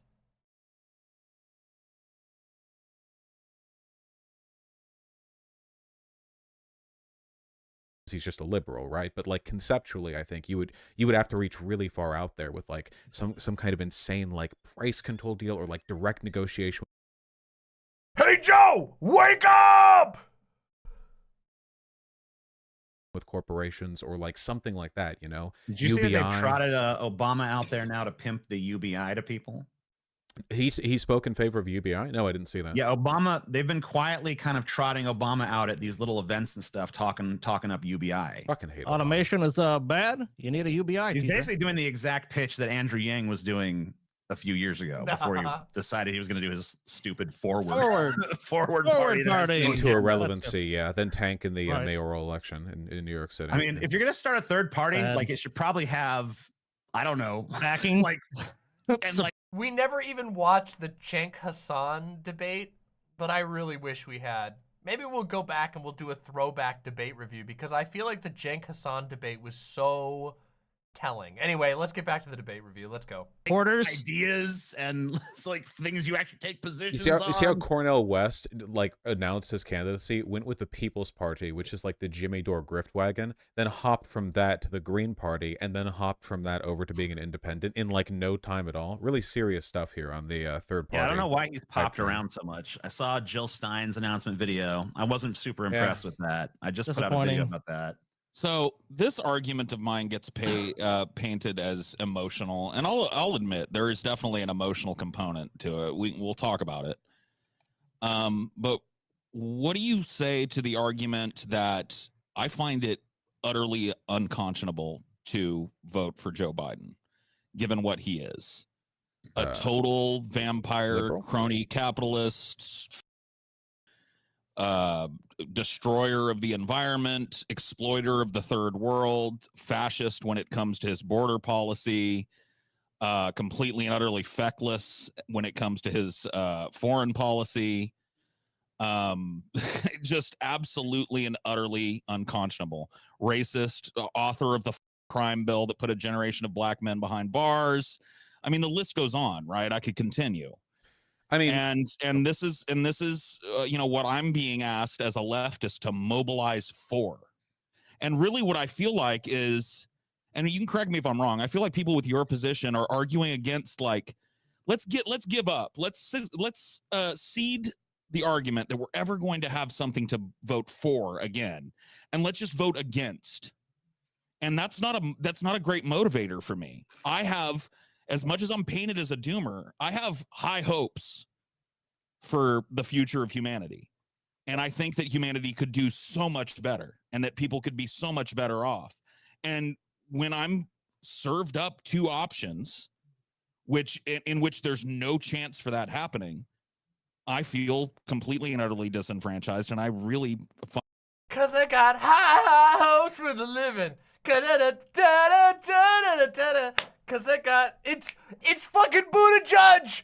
He's gonna win. Buttigieg is gonna win.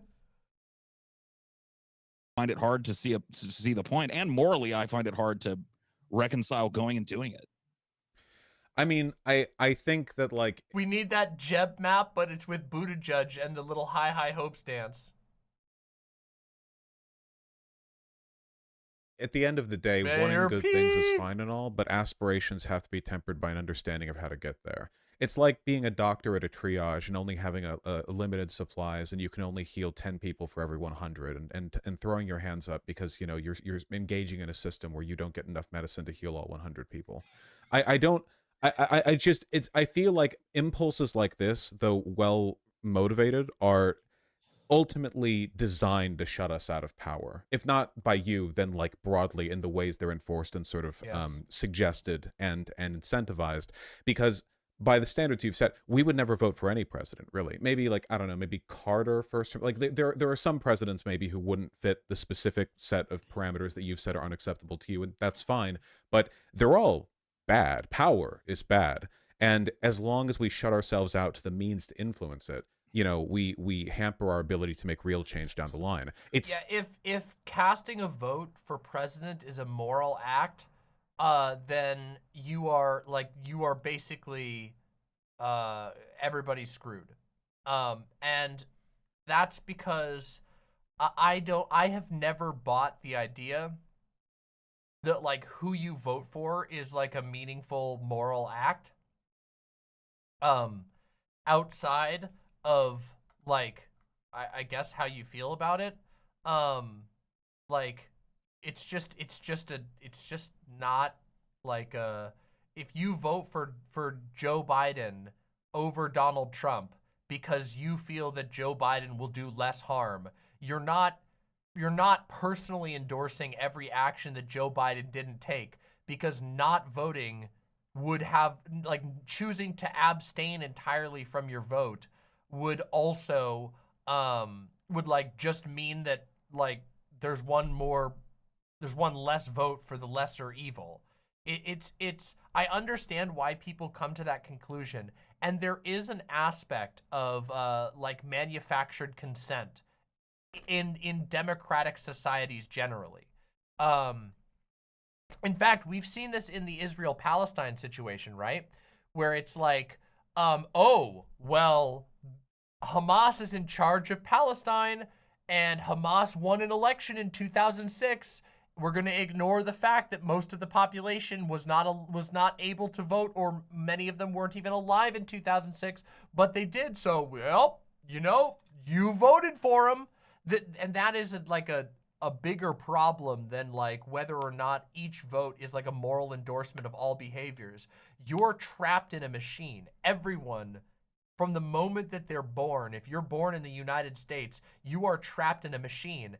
Abstaining from voting is not like some grand moral act. Now, you could argue that there is a form of like abstaining from things that could arguably like be a moral act. Like, for example, if you're sickened by society and you decide to like withdraw from it and say, no, I won't be a part of this. I'm going to go live in the woods and pursue a peaceful existence to the best of my ability. That could be.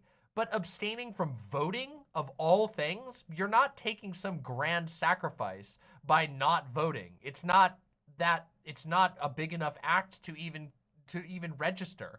And by voting, by refusing to vote, you are sort of just giving up one small, tiny smidgen of ability that you have to nudge things in the right direction. But even still, even if you choose not to vote, I still don't even think it's that big of a deal. I think there are much bigger questions at hand that need to be dealt with. I hope that all made sense.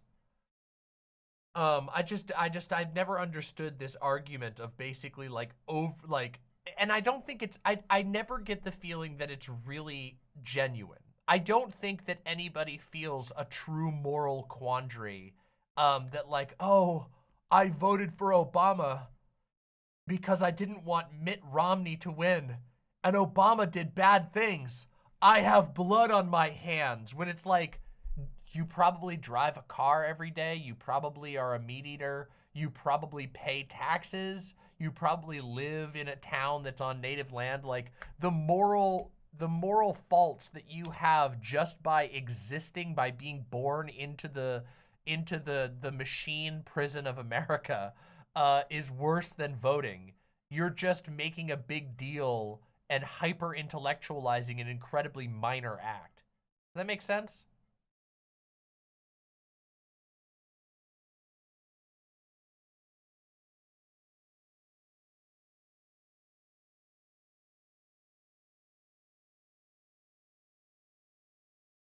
That's a good point. Puerto Rican musician says also there are millions of felons and that cannot vote, Puerto Ricans that aren't allowed to vote in the national elections, and also people that are purged from the logs. We already talked about people that are purged from logs and that issue. But yeah, there are people who are disenfranchised or who are legally prevented in one way or another from voting. And those people aren't like committing some massive moral failure by not upturning their lives to try and find a way to be able to vote. I think that you should feel worse about other things before you feel bad about voting. Hope that makes sense. Let's continue. We got to continue. This is going to be Seems forever if like we don't. nothing is changing, but that's not true. Like, it feels that way sometimes because we pay attention to politics, so we're on the treadmill. But like, little decisions day by day do genuinely add up. Like with Donald Trump, you know, we see how quickly things can backslide. One Republican presidency gave them 3 Supreme Court judges, and that just taints the Supreme Court for an entire generation. You know, trans people being banned from the military, DACA recipients being threatened to kick out of the country, Muslim ban. There's so many things that it's like, and those differences are meaningful. I feel like the big problem with liberals isn't that there aren't better than the Republicans, it's that they're not good enough at proving to others how much better their ideas are. Because if you just laid out, like, difference by difference, every plan or every idea they have on every single issue, right? Republicans want to just flat out not have trans or gay people in the country. Democrats vary from being accepting to openly, like, promoting their existence. When it comes What to do you think? I'm sorry to interrupt. No, I could have rambled forever. Please interrupt me. With trans people, do you not think, like, and I genuinely think this, with all of the bullshit that trans people and LGBTQ people in general get, and racial minorities and cultural minorities, lump them all, with the amount of shit that they get, I don't think that there's anybody. See, you talked about, and I assume you mean mostly social issues have progressed. So, you know, legalizing. Change the Stars says, "Hi, Demon Mama. I just watched your videos on Boogie and I'm in love with your whole style. I just subscribed and I am ready to enter a weird parasocial relationship with you and watch all of your backlist. Please enjoy my backlist." And I'm glad you enjoyed that, but can we not do the weird let's not do the parasocial part. Let's skip that part. Let's do a healthy relationship, okay? Let's do a healthy online relationship, but please enjoy my backlist. And I'm glad you enjoyed my previous videos. Welcome to being an imp. It's a based existence, okay? It's great. Fantastic. A new imp is born indeed. Gay marriage, anti-discrimination policies have Thank you, Posadas John. I will look over it and we'll make a decision. Flourished and proliferated in my lifetime. We've definitely made progress in that arena, but we've regressed economically. We are worse off economically than we were back in the old racist, homophobic days. And if that's not addressed, aren't you hurting the very self-same people that you're trying to advocate for? But how does letting Trump win help that? It seems like the economic downturn has been a product of a bunch of really complicated factors. It doesn't seem like there's a correlation between... It really isn't all that complicated. I mean, yes, it is. You could sit for days and write 1,000,000-page doctoral theses on what's happened in the last 40 years in the American economy. But really, honestly, it is something that you can put in layman's terms and be really 100% spot on about. But it's not a dichotomy. There's no relationship between the advancement of social rights and the economic downturn. The economic downturn has been happening as a product of decades and decades of austerity and pro-corporate policies and a bunch of complicated globalization stuff that we can't fully control, but only somewhat control. And then on the other side of things, you have like the social benefits. We can get the social benefits. We just have to vote them. Like, that does it. But as for the economic stuff, it's not like we're trading that away. I don't think that's I want to be charitable and say that he's oversimplifying here for the purpose of addressing the question. I don't think that just voting Dem gets you social change in the way that you want. And the case in point for that is the fact that Hillary and Obama both were anti-gay marriage way longer than they needed to be. I think that hypersimplifies. The social changes that are grudgingly accepted by the Democratic Party are the result of tons and tons of people constantly pushing. But I'm going to be charitable and say that I think he was probably just trying to keep it within the scope of the question, because obviously, being somewhat familiar with Vaush's views, I know that he doesn't, like, I know that he believes in agitating, but I should just be clear. It isn't true. The Dems have been traditionally incredibly reluctant to accept lefty social positions and have had to basically be pushed constantly by lots and lots of social agitation. For a bad economy with Biden. The bad economy would have happened if Trump had won in 2020. It could potentially be worse. The malaise and the sort of malevolence that exists in the Republican Party today is not just Trump, right? I mean, it's the entire party. That's been demonstrated by the Project 2025 thing, the fact that so many Republicans were willing to back Trump's little attempted coup, all that stuff. So eventually these people are going to get in power, right? Well, Like the Republican Party, maybe it won't be this time, maybe it won't be next time. I mean, historically eventually they're speaking, gonna get Vaush, back in power, you have and to they're admit, going to institute you have to their admit policies. you see the So don't we swing want back and forth, right? You have I to just admit. feel like we need a stronger Democratic Party to go against. Like, I would think that defeating these people, less important election by election than it is to ultimately defeat them. And to ultimately defeat them, I feel like we need something stronger than the Democratic Party in its current incarnation. And I don't see how we're going to get that if the only standard we have for them is just be better than that. Like, I mean, if you can be 99% Hitler, I don't see how 99% Hitler saves the day. At this point, like, we don't even know if we get another election after the Republicans put forward theirs. Like, they've made it pretty clear that they intend on dismantling the democratic system in a way that was not the case back in 2016 when Donald Trump won. A lot of people initially thought he would just be another bad president, and he was. But it's pretty clear at this point, like, the writing's on the wall. The Republicans just don't want the democracy. Like, they want to bypass. They really don't want democracy. The state of Republicans is like the most blatantly anti-democratic that it's ever been in a long time. Republicans right now are just, they're so blatantly anti-democratic, it's insane. Yeah, it's pretty bad. And also, I don't agree with the idea that it's inevitable that the Republicans will get back into power.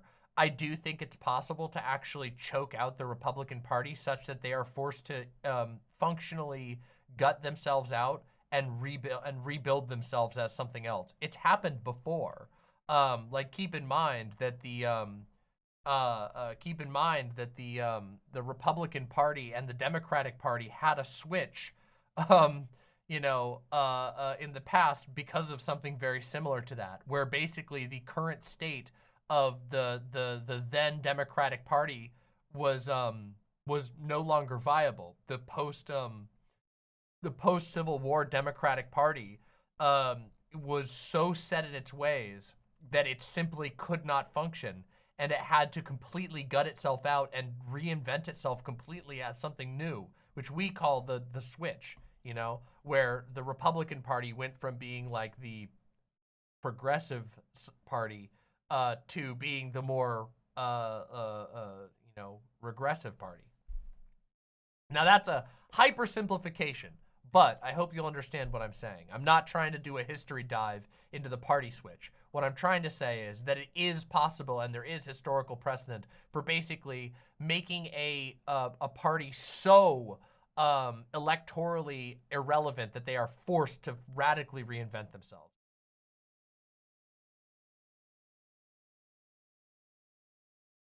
No, I meant post-Civil War. Post-Civil War, the Democratic Party, in the post-Civil War era, the Democratic Party was dominated by Dixiecrats, by Southern Democrats, and it took a very, very, very public resignation. I think it was, hold on, if I'm remembering correctly.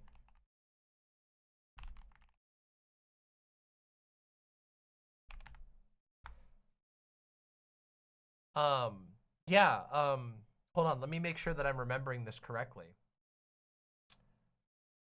I think it was Joshua Chamberlain, right? Am I misremembering? Wasn't it Joshua Chamberlain who, like, really loudly resigned? Yeah, he was a Democrat. Yeah, exactly. Okay, here we are. Yeah, Joshua Chamberlain. He was a pre-Civil War Democrat, and after the Civil War, he was so disgusted with the state of the Democratic Party that he very publicly resigned and became a Republican. And it was so big of a deal that it basically demolished the Democrats' ability to continue to organize the way that they were. It resulted in the restructuring of the It was the first of many things that resulted in the restructuring of the Democratic Party and the purging of the Dixiecrats. Again, that's kind of a simplification, but Yeah. Dixiecrats were still a thing in the 1990s. Yes, that's true, but yeah. Obviously, there are still you know, conservative Democrats.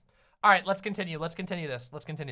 Entirely. Well, not in any kind of euphemistic way. They will just flat out deconstruct. They're openly admitting to it at this point. This is not new, though. Well, this is. We've had Republican presidencies before. The specific willful intent to just eradicate the democratic institution. Oh, you mean like when George W. Bush completely and utterly dismantled the right to privacy in this country? So no. So I don't like the false equivalencies, okay? There are definitely anti-democratic trends that have persisted throughout the elections we've had in our lifetimes, before our lifetimes. This is different. If you can't see the difference, then you're muddying. You're obscuring detail.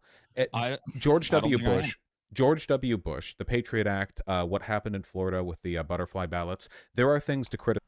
I have to use the restroom. Continue watching. I'm going to pull a quick Hassan because I've given a ton of commentary so far, and I don't mind with that. Let's go. Keep watching. Very, Enjoy. very bad things to criticize, but none of them are, and you're really lacking perspective if you disagree with this, the eradication of our democracy. The difference between America pre and post George Bush was significant, but it was not like us turning into Turkmenistan. Like, there is a incredible, like, threat, a weapon still on the table here. And at this point, considering the fact that they seem fully willing to use it, I mean, they're shouting from the rooftops they want to use it, it's not really a matter of strategy. We just can't let them win. Even if the Democratic Party remains weak, enfeebled, crippled, ineffective, hypocritical, inconsistent. The problem is, knowing that that's their ambition, aren't we just pushing a time bomb a little further out? If it further out is better than it now. Further out, a lot of stuff could happen. The Republican Party could collapse in on itself. Right now, it's having massive funding issues. It's getting clearer and clearer with the past two elections, the midterms in 2023, that Republicans are doing worse on social issues than they used to. Over time, the Republican Party might collapse. Probably just strengthening their resolve to get rid of democracy, though, well, right? Well, if they can have as much resolve as they want. If they lose their elections, they can keep their resolve and take it back to the losers' field. But they're not going to lose forever is the problem. I mean, we've seen that Americans, you can't whatever goes on, Americans seem to go back and forth. I mean, right now, even after seeing that Trump does have these ambitions, a considerable amount of Americans are still considering voting for him. You can't keep appealing to inevitability while also saying you hope for a better future. You can't. Those two things. Well, that's the thing is, exist simultaneously. I'm appealing to what I'm saying is, I think that if we're going to ensure that better future, we have to be more aggressive against them.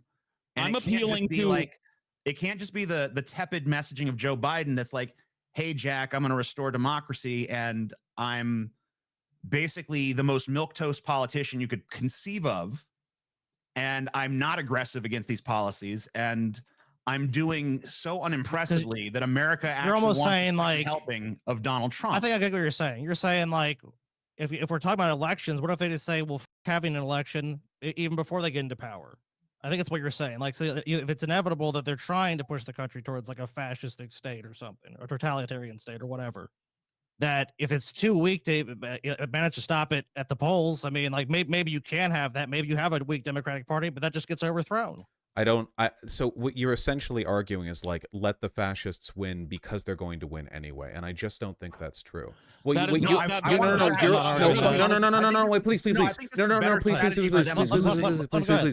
Fundamentally, your argument is that the Democrat. So no matter what, your proposition here enables their victory, at least temporarily, because either you're arguing that their victory is inevitable over the weak Democratic Party, or that we don't vote for them, we vote for something else.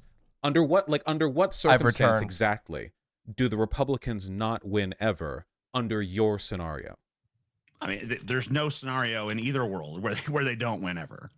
I mean, yeah, statistically, no, but you talked earlier about appealing to inevitability. There's a couple of points that you made that I want to talk about, but I appeal to inevitability if we continue doing the zero-sum dance of lesser of two evilism at the polls. But it's not zero sum. Things have gotten better. And things have gotten worse.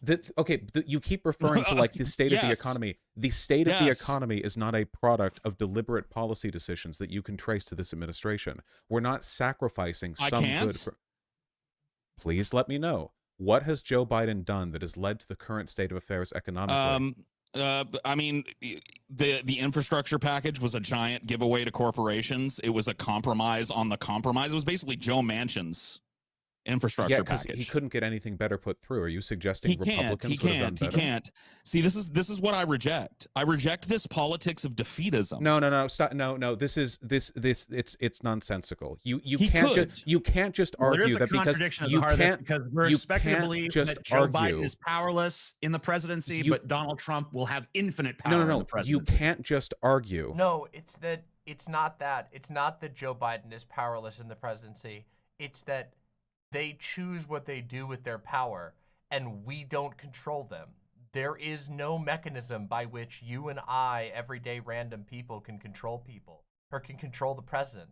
You guys have heard me say this many times, right? Like, I know that, like, this is the anarchoid take that people get mad at me for. When people go, well, yeah, but, what's your policy if, like, you were president? I'm like, I'm not fucking president.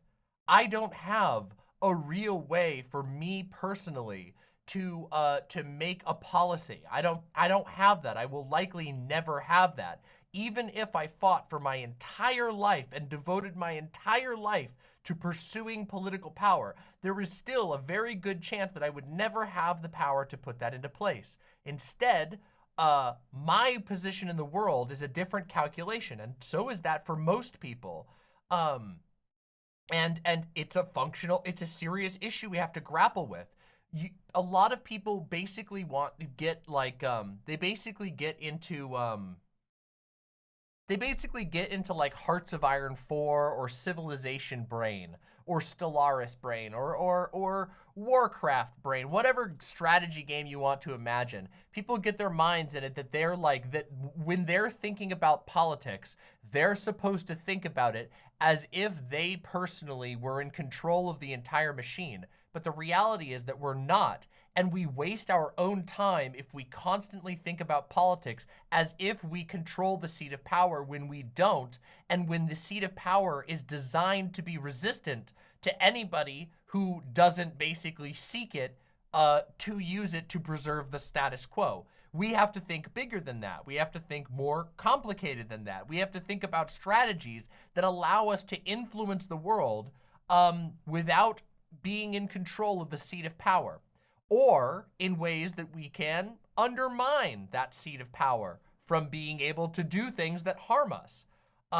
Those types of political questions are more important than a sort of mental game in which you imagine yourself as the president of the world and then work backwards from there, because that's not reality. You're not engaging with reality, even if you come up with interesting conclusions. I mean, I'm not going to say it's not always a useless endeavor to think about that. It can be helpful for considering certain moral and political considerations, but it can't be your default state of operation. We have to live an existence where most of us, by definition, the majority of the world will never be president. They will never have that power. We have to act and think about politics and build power from a position of not being allowed to be enabled by the machine, because the machine is self-perpetuating. Does this make sense? I hope this makes sense to everybody what I'm talking about.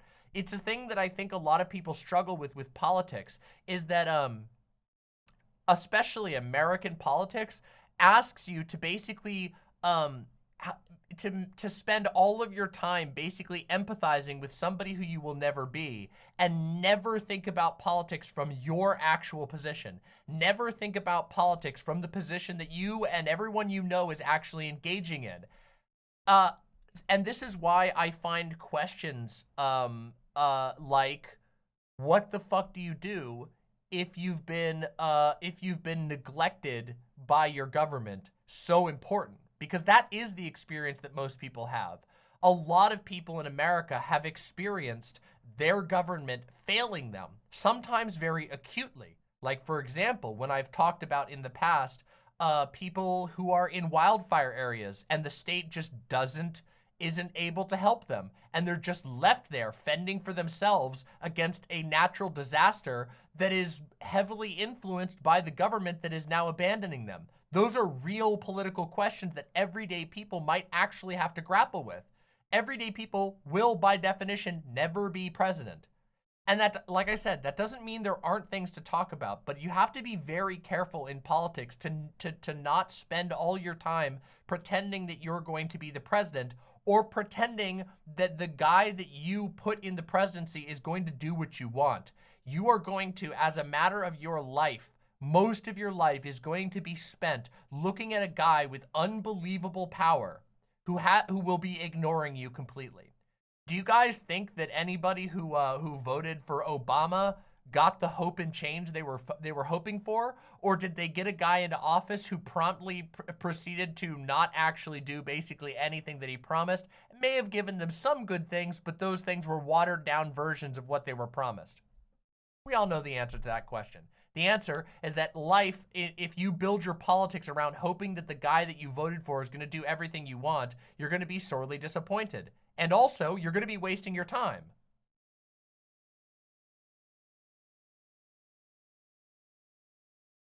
What I'm trying to say is, we need to challenge people to think about politics beyond just a purely theoretical, what would I do if I was king of the planet? Because you're not the king of the planet. You have to live your life for what it is. And you have to organize with other people from their position. And you have to think about political solutions that help you survive and live a better life from the position you're actually in.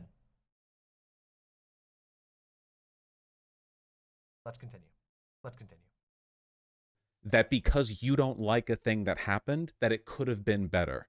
We all saw how long and grueling and painful the process was of getting literally any kind of economic reform put through Manchin, with the Senate majority being what it was. We all saw, if there was some like super like Hadouken special trick that could have been pulled off there to make that better, and I'm not saying it went perfectly, but the idea that it was some kind of like abstemious. Like, how about fucking showing up and being like, hey, Manchin, vote our way, or we're gonna no, vote. this is a very simplistic understanding of how these political processes work. Sometimes no, it isn't. This is a historical understanding of how these political. You are literally saying that a good thing that happened that had to be squeezed through with the greatest amount of compromise possible, that could have just been done better if only Biden had just threatened Manchin. Yeah, why not? Yeah. Okay, well, how about A? Because the kind of even if it's true that Biden could have just threatened Manchin, how do you make him do that? How do you make him do that? How would you make Biden do what you want?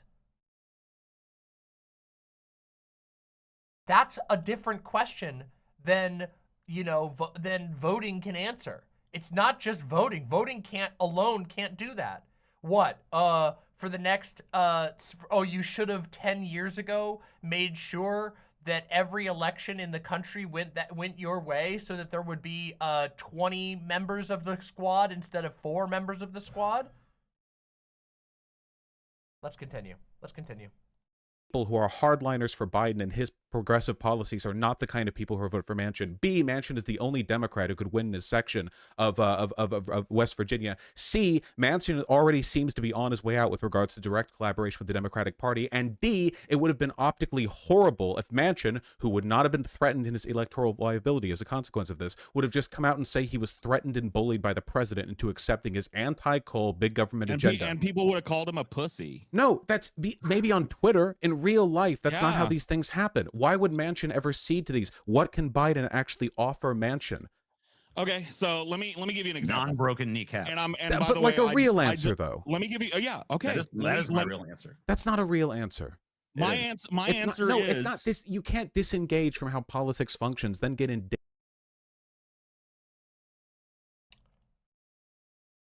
And what we're starting to see in this particular segment is people coming up against the line of what can actually even be effectively discussed on YouTube. And it is a limitation of YouTube, which I discussed with, we discussed this in our coverage of Sisyphus's video, which is that the platforms do limit what can be discussed. Political violence is a topic that basically cannot be discussed on any of these for-profit platforms. It just can't be.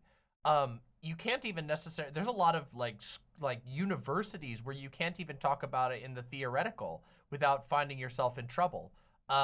It's just, yeah, that sort of thing is suppressed. And yeah, it kind of makes sense why it would be suppressed, because state powers don't want you talking about being able to reply to them, even if they're doing violence, even in a theoretical. So remember the TOS, don't Fed post. But also, the idea that, the idea that Joe Biden would be the way that you would apply pressure to somebody like Joe Manchin, is very silly.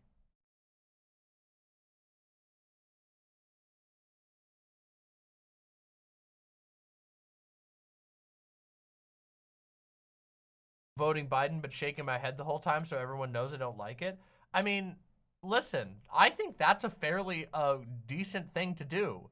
If you vote for Biden and you vocally explain why you don't want to do that, but you're forced into doing it, I think that's a fairly viable path. People vote for Biden because the alternative is bad. It's that simple. The calculus is that simple. This is something I've talked about for a very long time. Despite being very, very left, I am openly critical all the time of electoralism. And yet for me, it's still very simple. The calculus is simple. You want the most favorable ground for you to act on. And the most favorable ground is not Donald Trump. You do not win anything by ceding an election to Donald Trump. Think of it this way. The battle is, if your goal is to get somebody better than Joe Biden into office, that battle was lost a long time ago. You lost that battle years in the past. You are stuck in the world where it's Donald Trump versus Joe Biden, and you only get to choose whether it's Joe Biden or Trump that you're going to be being political under in the coming years. That's basically it. There just isn't any other path at the moment. It's that simple. Now, if you want to start talking bigger politics, if you want to get bigger brained about it, if you want to exit the electoral sphere and start talking about politics more generally, there is so much more to discuss. But it doesn't take the shape of arguing about who to vote for, necessarily. Sometimes it does. Sometimes local elections can be incredibly, incredibly pivotal. But most of the time, it's a lot more complicated things. How do we address the needs of this community that I'm a part of? How do I connect with communities that have needs? How do we organize these multiple communities so that they can act in a way together that increases their interests? There's a lot of answers to that question, and a lot of it depends on the context around those communities. But it is not as simple of a conversation as, well, who are we voting for? And that's why a lot of this conversation just ends up being hung up on, well, who do we vote for forever? Because it's an easy question to ask, and it benefits the status quo to only ever think about that question. If you spend the rest of your life arguing about whether you should vote for Donald Trump or Joe Biden, or Joe Biden 2 and Donald Trump 2, or Joe Biden 3 and Donald Trump 3, if you spend all of your energy and all of your time organizing and thinking around those questions, the status quo wins. That's all they have to do. They just have to make you waste your time on the least important question you've ever asked. Ignorant when the outcomes that you arrive at aren't what you wanted. Complicated politics remain complicated even if you approach them with a hammer. We're dealing with a difficult situation nationwide. This is like a very complicated time to be involved in politics. We can't do this like, well, I want things to be better, so like, you know, whatever, they're going to win anyway. The Democrats are weak, so the Republicans are going to win anyway. Like, we have to be very thoughtful and considerate. In politics. I'm sorry? Name for me a simple time in American politics. Compared to what we're dealing with right now, where there's like massive breaking news almost every other day with stuff like felony charges against the former president, or like an ongoing genocide, or like the fentanyl crisis. There are so many things now that are more escalated than they were that does before. seem actually pretty standard issue. I mean, other than Compared to like the coming up on Clinton charges. presidency or even the Bush presidency, things are moving so quickly these days. We're at a breaking point. We're at the cusp of a decision that this country is going to have to make about whether or not we accept imperfect democracy or fascism. And at the moment, right now, as a consequence of failures within the GOP, people are trending towards us. They're doing worse with every successive election. We can't give up now. Maybe if we draw things out a little further, maybe the Dems stay annoying, but maybe the Republicans realize they can no longer win elections if they continue Thank you, Nikki. I appreciate that. Nikki says, good commentary, Demon Mama. I'm trying. to go down this crazy MAGA fascist road, and they have to dial things back a bit. And maybe the threat level gets toned down, the heat gets turned down, and we have the room to breathe again, to make demands and concessions without the fear that our democracy could literally be broken in half with one wrong election result. I mean, wouldn't that rely on the Republic? Well, I don't know. Okay, so here's a place where I differ from Vaush. I don't have the same hopefulness in outcome as he does about Joe Biden. I think that I agree with him that we are in an unprecedentedly dangerous time, but I don't think those dangerous times are going to go away anytime soon. And in fact, I think we're going to continue sitting on the edge of this crisis, and that it is going to be a continual struggle to buy as much time as possible to fix things in the hopes that we can like more or less deflate the crises. Oh my God, my ear is ringing so bad right now. Oh man, it's annoying me so much. Holy shit. My ear is ringing so bad. Fuck. Getting like the worst tinnitus ever right now in the middle of my rant. God damn it. Yeah.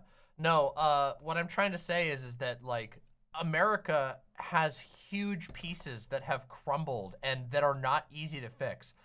Donald Trump did damage to our democracy. So did George Bush. There have been massive, horrific steps that have been taken, and they are not easy to fix. Donald Trump put the Supreme Court in a terrible position, which means we are going to have certain types of threats that are going to be ongoing.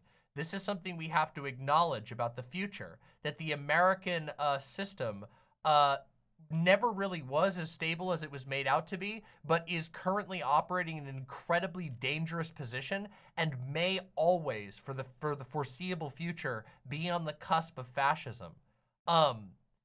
However, where I do come back to agreeing with Vaush again is that I do think that the conditions are favorable under Biden, that we have more opportunities to improve things and take victories under Biden than we do under Trump. But I don't think it means we can rest, because I don't think that like Trump is going to be the last American fascist, not even close. In fact, I think that the right is going to continue to find ways to churn out fascists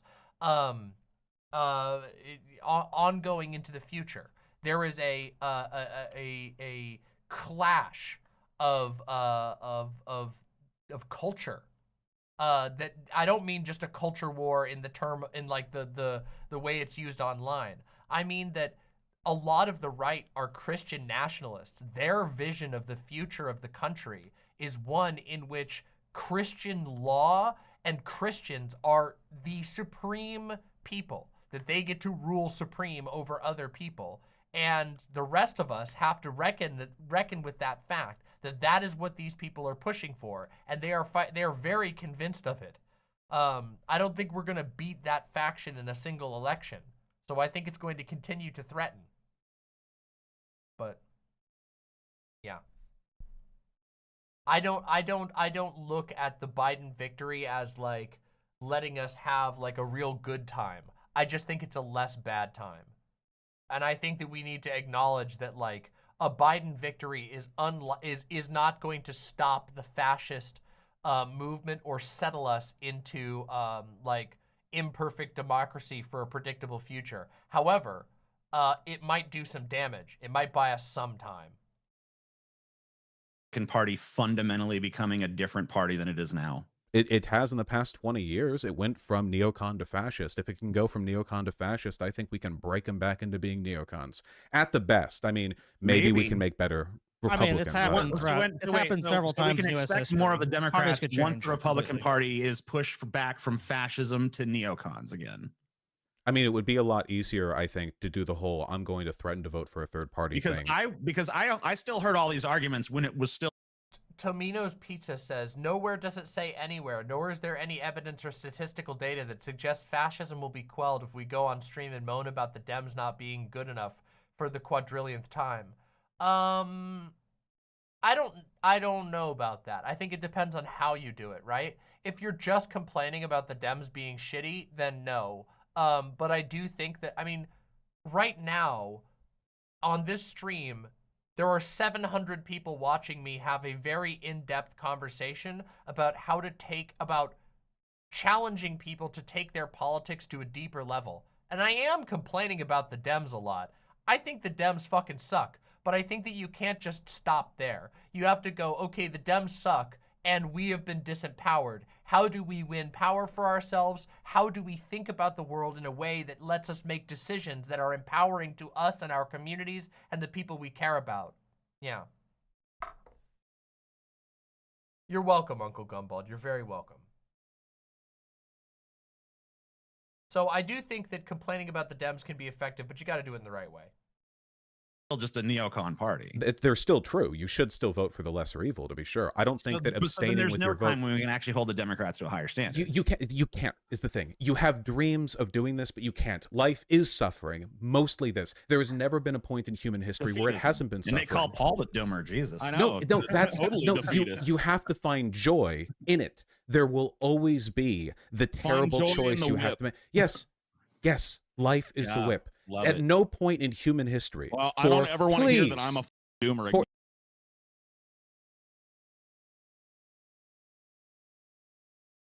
Vaush masochist arc? Just kidding. Vaush has always had a masochistic politics. I don't know. I don't want to over psychoanalyze or over philosophically analyze the life is suffering thing. It's kind of a existentialist view, which I am not. I have a soft spot in my heart for existentialists. It's also kind of a stoic view, which there is some overlap between stoicism and existentialism. But I don't know. I don't know that I don't agree with the idea that life is suffering. I think life is multivariate. I do think that suffering is a part of life. There is no way to live a life without suffering. And there is a lot of suffering in our lives that we have to learn to cope with. But I don't know if I agree with this. I don't know if I agree with this entire argument. But romanticizing suffering is not good. I don't think he's romanticizing suffering, really. I think he's just, again, I think it's more of like an existentialist type thing, where it's like, you know, one must imagine Sisyphus happy. Like, it's the thing that you're stuck rolling the rock. You best find beauty despite rolling the rock, right?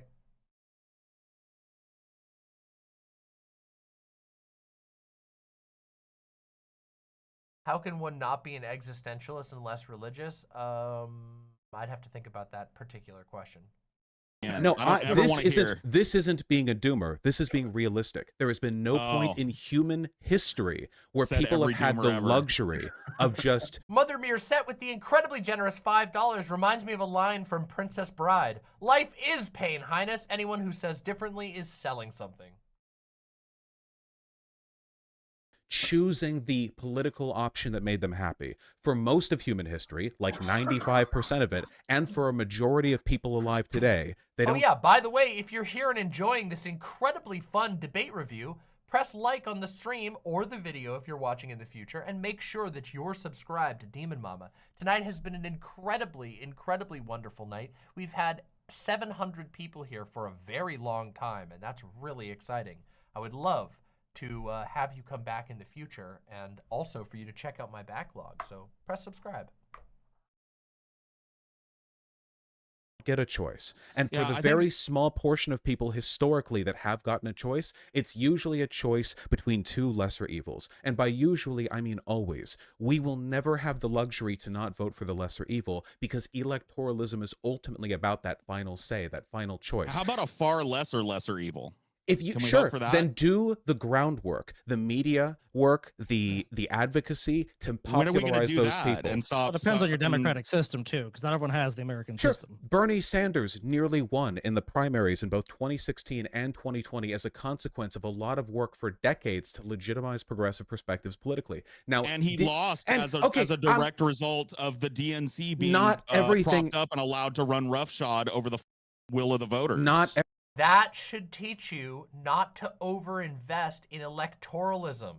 That should not teach you to completely abstain from casting a vote towards the lesser of two evils. That should teach you that you are disempowered. You and many other people are deliberately cut out of the levers of power, and that they have put gates in the way to make sure that you and people like you can't get close to power, which means you have to rethink the equation, find ways of seizing power of your own volition that are beyond the channels that you are being tempted into. That should be the conclusion. Not the idea, not the conclusion that, oh, we just need to play electoralism harder, but in a different direction. No, because you're not. It's like, it would be like if you're a human being, okay? And you're fighting against a shark. And, you're in the water, you jump in the water and the shark bites you and you manage to escape and get out of the water. And you're standing out of the water and you're like, yeah, what I gotta do is jump back into the water. I just gotta fight a little better this time. And it's like, no, dude, don't get in the water. The shark is going to kick your ass in the water. The fact of the matter is, unless you have a political machine behind you that can rival the Democratic Party, unless you have a real path to build a political machine that can rival the Democratic Party, they're gonna win if you get in a political machine off. Which means that if you want to be serious about politics, if you want to find a way to improve the world, you gotta start thinking outside of machine politics because you are not in the machine. You are not allowed inside to be able to pull levers. You are being worked on by the machine. You're being squeezed by the machine. You're being milked by the machine. Let's go. Everything happens perfectly and right when you want it. The difference between Bernie Sanders being a front-runner contender in the primaries and what the Democratic Party was like just 20 years before that is massive. The difference, like people are like, well, he didn't win. Okay, and we're not all rich. We don't have unicorns, you know.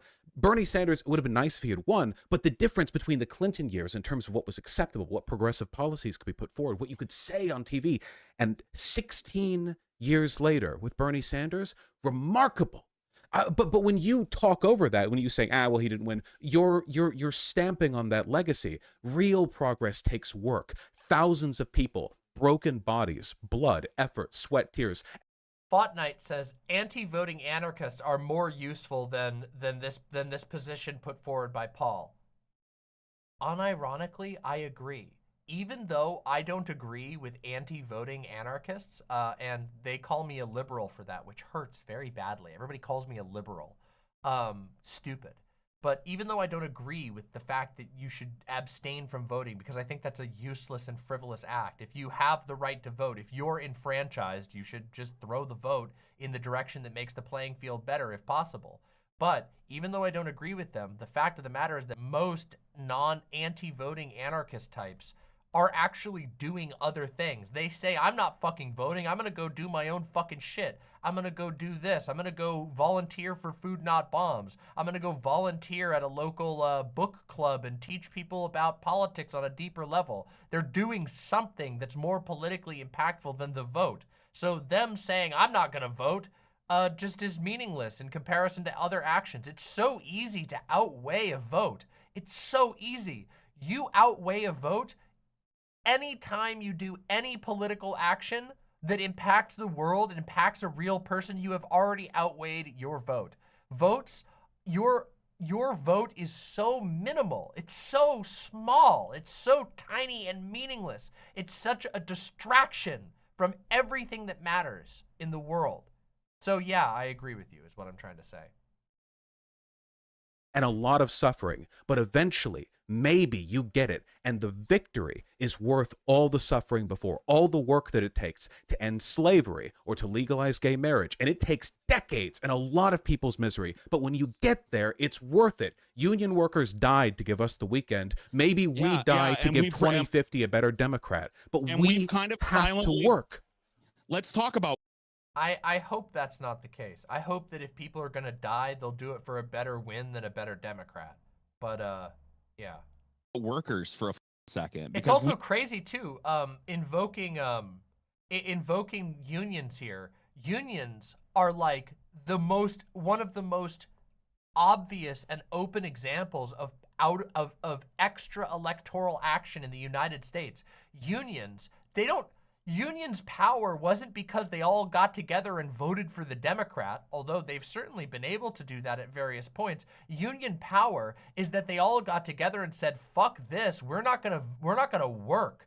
We're all gonna get together and we're gonna sit down on the job and not move things. And that can cause economic damage enough that it sends ripples through politics, that they can win victories from workplaces. Has nothing to do with electoralism. Nothing. In America, it's like one of the most shining examples of super electoral action, or what's the better, that's not super, ex-electoral action. Action that can be taken beyond, that can have massive, ground-shaking impacts on politics that has nothing to do with whether you cast a vote towards any candidate. Although, interestingly, unions do also provide a group that can disseminate voting pressure. Just saying. The greatest lie the state ever told is that your vote is the most powerful political act. I don't know if that's the greatest lie they ever told, but it's definitely one of them. It's definitely one of the strongest ones. Fresh Pup USA says, yes, but voting can protect union rights. I'm sure you know how bad it used to be. Well, of course. Absolutely, voting can help protect that, but it doesn't matter. Okay, but saying that voting can help protect union rights doesn't matter if nobody's fucking actually participating in the unions, if nobody's organizing with unions, or other similar structures. There are other things that can do the same things that unions do.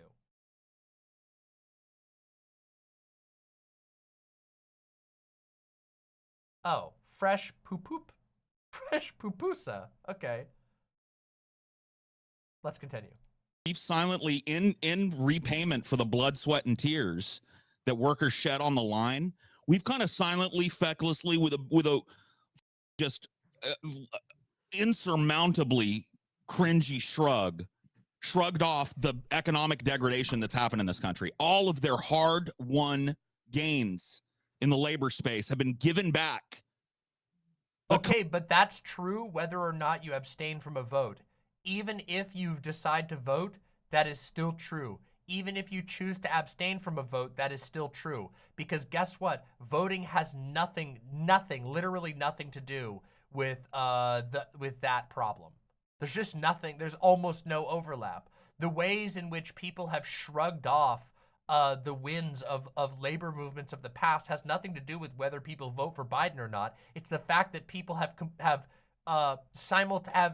one of two things: either become incredibly apathetic and stopped giving a shit about it, or have actively fought against it. Or I guess there's three options. I should be fair. There's three options.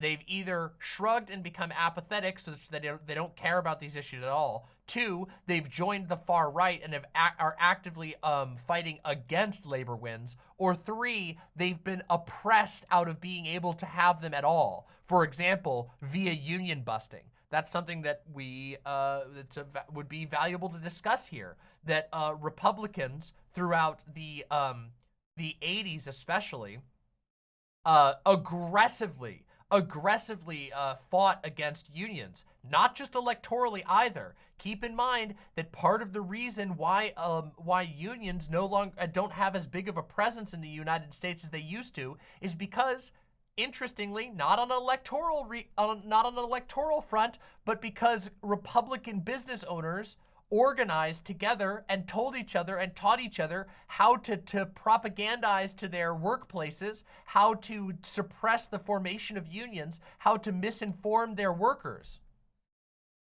That wasn't anything to do with voting. That was a bunch of Republican business owners with shared interests coming together and going, yeah, we should make it so that every single month we have an anti-union meeting where we make all of our employees in the company sit down for 30 minutes, and we'll even pay them for it so that they'll all be incentivized to show up, and we'll make them watch a video that was anti-union. Let me tell you a quick story. When I used to work at Best Buy, because I used to work at Best Buy, that literally happened. It wasn't every month. It was more like every 2 to 3 months, there would be a store meeting, and they would have from corporate, there would be a DVD sent from corporate that everybody had to, it was like a school assembly, except with all employees. Every employee in the big box store would be called in 30 minutes to an hour before the store opened, and you would have a little get together, and they would do little like, yeah, everybody, we're meeting our sales goals. Okay, everybody, let's watch the video from corporate. And every single one of those meetings, every single time without fail, there was an anti-union message in the DVD that would say, be careful, be suspicious of union members. If you see people handing out pamphlets, make sure to let your boss know, because they might be trying to trick you into undermining your own pay. And then they would give you a bunch of bullshit stats about unions because they're doing propaganda. That has been something that I've experienced at every major workplace that I've worked at. When I used to work for a major airline, there were anti-union pamphlets stocked regularly at the location where all of your other employee information is. There's just a giant anti-union propaganda pamphlet right there among everything else. None of that had to do with voting for Joe Biden or Donald Trump. It was beyond the electoral scale. The sad thing is that Republicans are super, super, super ready to engage in extra electoral action. And they do constantly. In fact, Republican power often flows through churches, which you don't vote for your church. Company Town is back. The robber baron is back. The unaccountable giant faceless multinational is back, Vaush. We've given it all back in favor of this weak, limp-wristed, feckless, defeatist shit. What are you referring to? Reagan? What do you mean, what am I referring to? I'm referring to Reagan and every president after him. Okay, so I agree that labor rights have gone down with time. Right now, they're seeing a resurgence in large part because we have a president who's not entirely hostile to workers' rights. Because we have an umbrella of safety, Biden's presidency, union organizers, the people who work at the NLRB, the Department of Labor, they've had the ability to go out there and make changes that have meaningfully improved the lives of millions of workers, with the potential to do even more down the line. But just as the victory of Biden has given us space for our worker victories, Trump's victory back in 2016 has given them space for their defeats, because the Supreme Court has, in that same time period, using their power that they were given by Trump's presidency, waged a war against workers, ruling time and time again against their rights, their efforts, their advocacy. The difference is clear. In the systems where Democrats rule, we at least have space to speak. In the systems where Republicans rule, we don't even have that. The difference is meaningful. It doesn't mean we're ever going to stop fighting, but we can at least tilt the Gayfesh says, when a company that I worked at lost its contract and another one took over and hired the original staff, we went from non-union to union. I resisted because I had been raised hearing all sorts of anti-union propaganda. And then we had our first contract renegotiation 2 months into working in the new place, and we all immediately got 10% raises. That shit will turn you towards unions real quick. Yes, and again, just to slam the point home, none of that had anything to do with electing. None of that had anything to do with electoralism. That was a union flexing its ability to bring you the bread. As it turns out, people's politics can be and people's personal power can be heavily impacted by your willingness to move your political frame beyond a never-ending back and forth about whether you should vote for blue or red. Battlefield to our side. Yeah, I think that we need more than a tilt. But I really don't like the downplaying of the importance of the vote. I'm not downplaying the importance of the vote. The importance of the vote is very fucking small. It is fucking small. Your vote is fucking tiny. Your vote is 1 out of hundreds of thousands and millions, okay? That's not saying, as I always say, that's not to say that you shouldn't put your vote in the direction that could potentially help you get a better outcome. It's just delusional to act otherwise. Your vote should be the smallest consideration of your politics. The smallest, okay? On the national level, this obviously changes a little bit when you're on the local level, depending on where you live. If you live in a low population area, your vote is inflated in its value in that area. So obviously, you have to do the calculation based on the math of the area, but the fact of the matter is that your vote should be the smallest part of your politics. The tiniest, because it is. It's the smallest part of your politics. Your politics is, your energy is more usefully put elsewhere, which is why I'm doing this right now. You'll notice I chose specifically to review this conversation, and my messaging on this has a very specific end, which is to get people to stop being cucked by the question. It impacts power the most directly, though? No, it does not. No, it fucking doesn't. It absolutely doesn't. If you vote in an election, and there is a, let's look, hold on, let's get the numbers, hold on.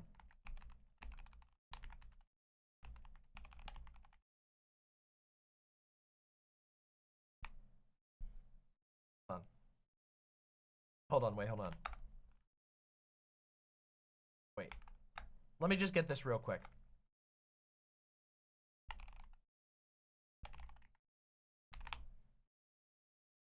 I want to see just exactly the popular vote. Let's take a look here. Can we get the numbers? Joe Biden got 81,282,916 votes. Donald Trump got 74,223,369 votes. That means that there was a span of over 5 million in difference between those two. You are 1 out of 5 million on a battle between Donald Trump and Joe Biden. That's not to say that you shouldn't probably get involved, but my entire chat right now could decide not to vote Biden, and it wouldn't even register. It wouldn't even fucking register.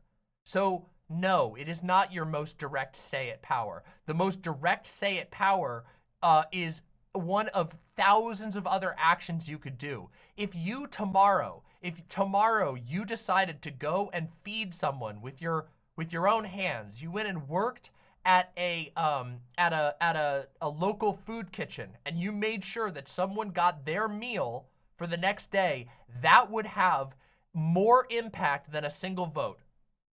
By a long shot, because you have no idea, you just sustained a life or potentially multiple lives who could go on to change the world in unknowable ways. Whereas your vote is 1 out of 5 fucking million. But millions of votes do matter. Motherfucker, are you sorry. No, I'm so sorry. You're arguing for my position. I shouldn't get mad. I got confused as to who said that. No, you're right. You're right, Boon of Tyrants. I thought that was fresh pupusa. I'm sorry. I didn't mean to fly off the handle. I'm not trying to get heated. I'm just a fan, and I worry this rhetoric will be discouraging. It's not. I have been so consistent on my messaging. Every single person in my audience. In fact, right now, hold on. I have to go to the bathroom again because I drank a giant soda, a giant tea, and half of a gigantic thing of water, which was a huge mistake. But here's what I want you to do. What I'm going to do real quick, my fans, explain what, just in chat, type up your summary of my position on voting real quick. If you're a regular viewer of me, and then I'll come back and I'll review, okay? All right, I'll be right back. I'm gonna put the bathroom song on this time. I'm not gonna be a scumbag this time. Hold on, let me put on the bathroom song.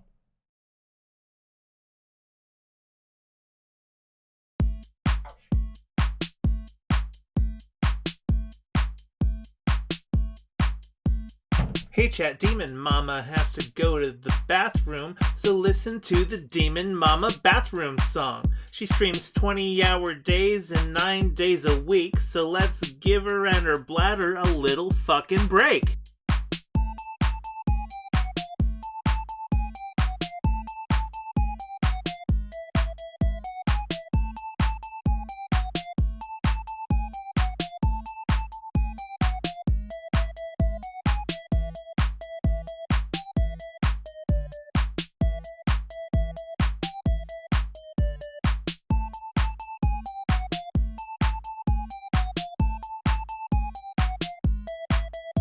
Okay, it's been a minute and she's still in the bathroom. I'm not a math whiz, but I can count to 2. Let's all calm down and spam emotes while we wait and chat. Maybe someone here also needs a bathroom break.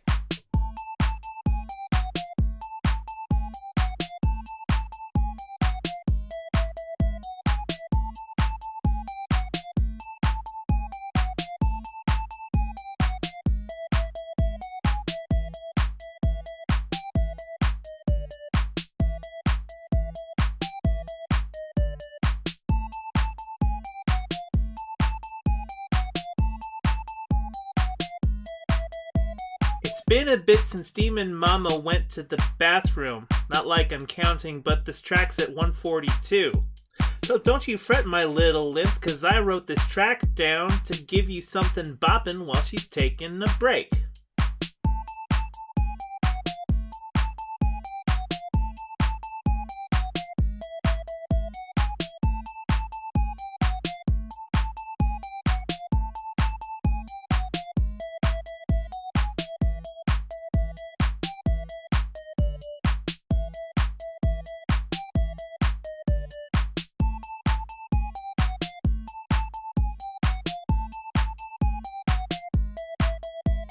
Jesus fucking Christ, can Fawn go check in the bathroom? I hope she doesn't lock the door when she uses it.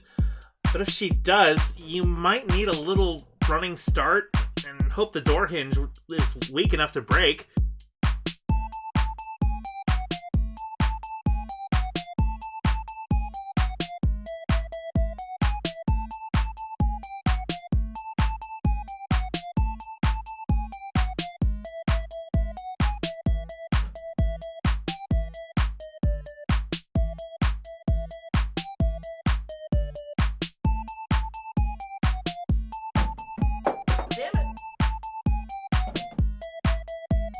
Okay, you're just fucking with me now. Put down your phone, the stream is still running. I can only assume you forgot because you were doom scrolling. Jesus Christ, Demon Mama, do we need to call a doctor? Song's over, stop. Somebody help her out. Hey, we did it. All right, let's see here. Let's see what everybody said.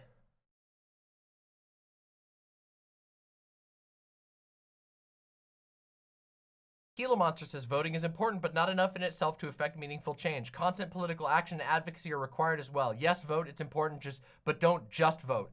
Yep, correct.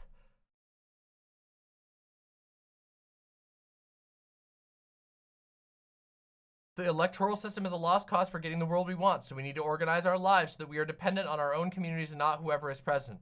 Fairly accurate, yes. Your vote is one vote in millions of votes in the national election is only a tiny amount. Your local vote depends on the population of your local area, and how many people in your local area has a bigger effect. Interpersonal action has the biggest effect on people. Yep. Damn, look at this. People are doing so good. Damn, people are doing so good.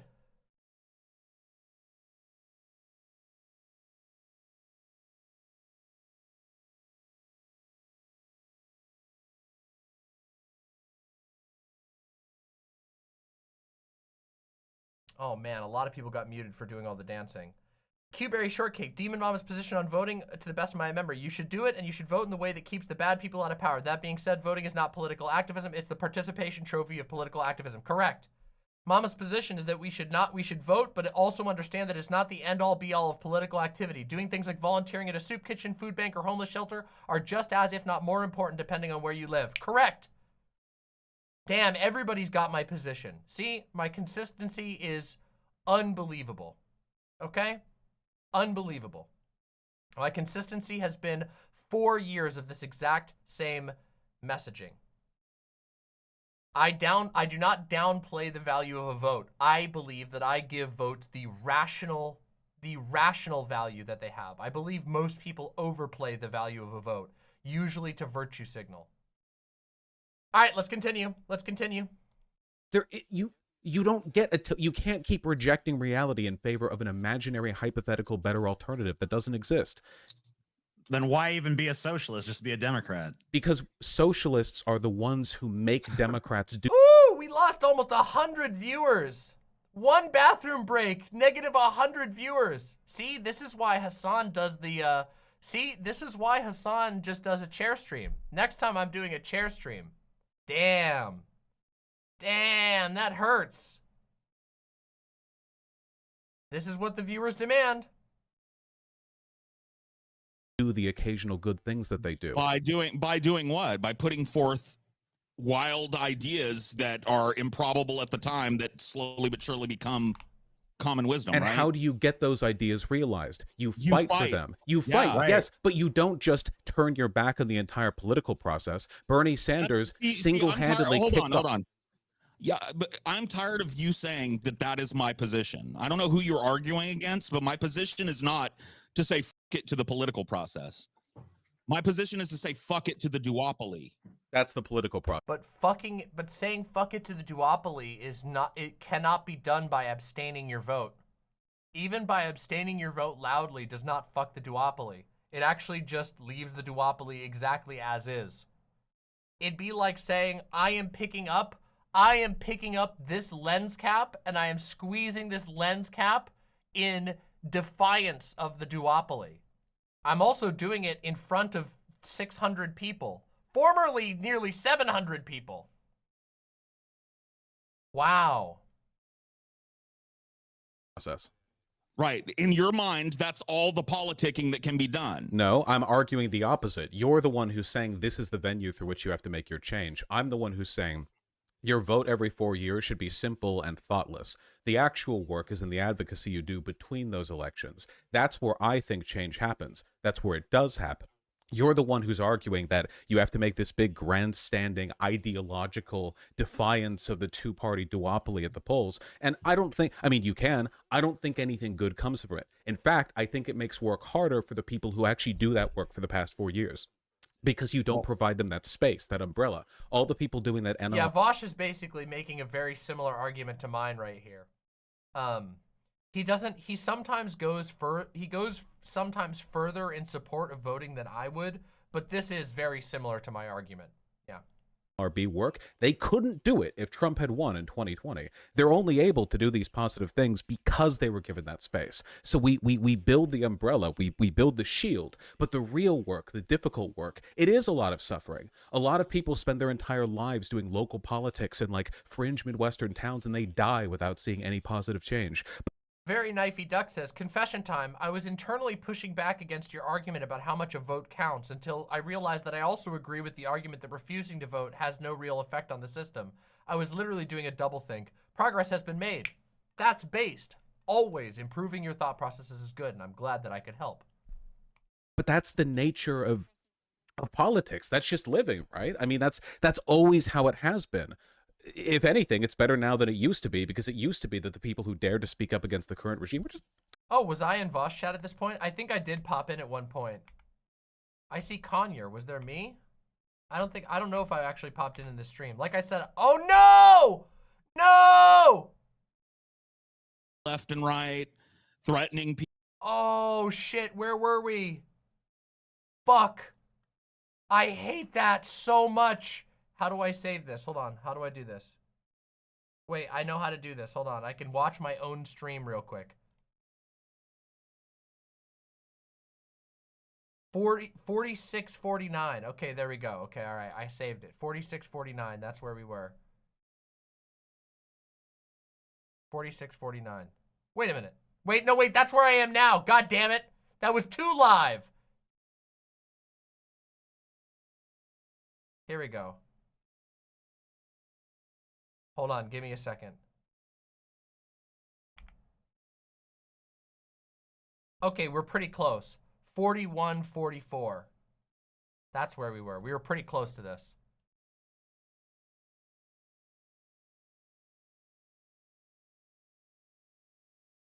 Here we go. Ideas that are improbable at the time that slowly but surely become common wisdom, And right? how do you get those ideas realized? You fight for them. You Yeah, fight, right. yes, but you don't just turn your back on We're the good entire now. political process. Bernie Sanders See, single-handedly hold kicked on, hold on. Yeah, but I'm tired of you saying that that is my position. I don't know who you're arguing against, but my position is not to say fuck it to the political process. My position is to say fuck it to the duopoly. That's the political process. Right. In your mind, that's all the politicking that can be done. No, I'm arguing the opposite. You're the one who's saying this is the venue through which you have to make your change. I'm the one who's saying your vote every 4 years should be simple and thoughtless. The actual work is in the advocacy you do between Okay, I remember this part now. We're caught back those up. elections. That's where I think change happens. That's where it does happen.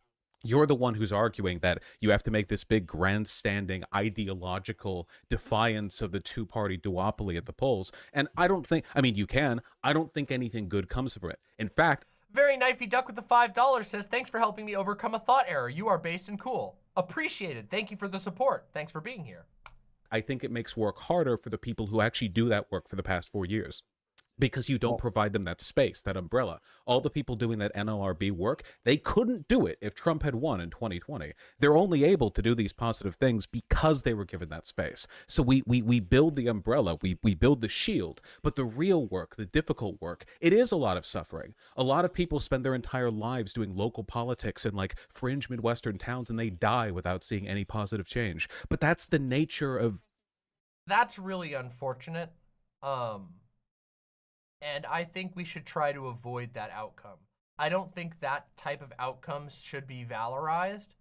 I think that should be seen as the failure that it is, that our democratic system, despite people being able to devote their lives towards fighting for important changes, that they can't get the changes done because their voice is never heard. I think that should be seen as cautionary and not something to be celebrated. Personally. Politics, that's just living, right? I mean, that's always how it has been. If anything, it's better now than it used to be, because it used to be that the people who dared to speak up against the current regime were just offhandedly killed. At least now people... Oh, yeah. Metroplex Asylum says, this makes me think of the movie Rogue One. Listen, this entire conversation has my entire brain constantly going, vibrating in Andor. By the way, this is a perfect moment. If you haven't seen Star Wars Andor, you should go watch it.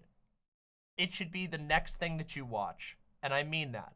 I can't, you know how I am about Star Wars. You guys saw my reviews about Star Wars. You guys saw the whole Star Wars arc. You guys saw me tap out in the middle of the Clone Wars because I couldn't handle the cringe. So you guys know I'm not exactly like a Star Wars R2-D2, oh, an AT-AT, that I'm very critical of Star Wars. But Star Wars Andor is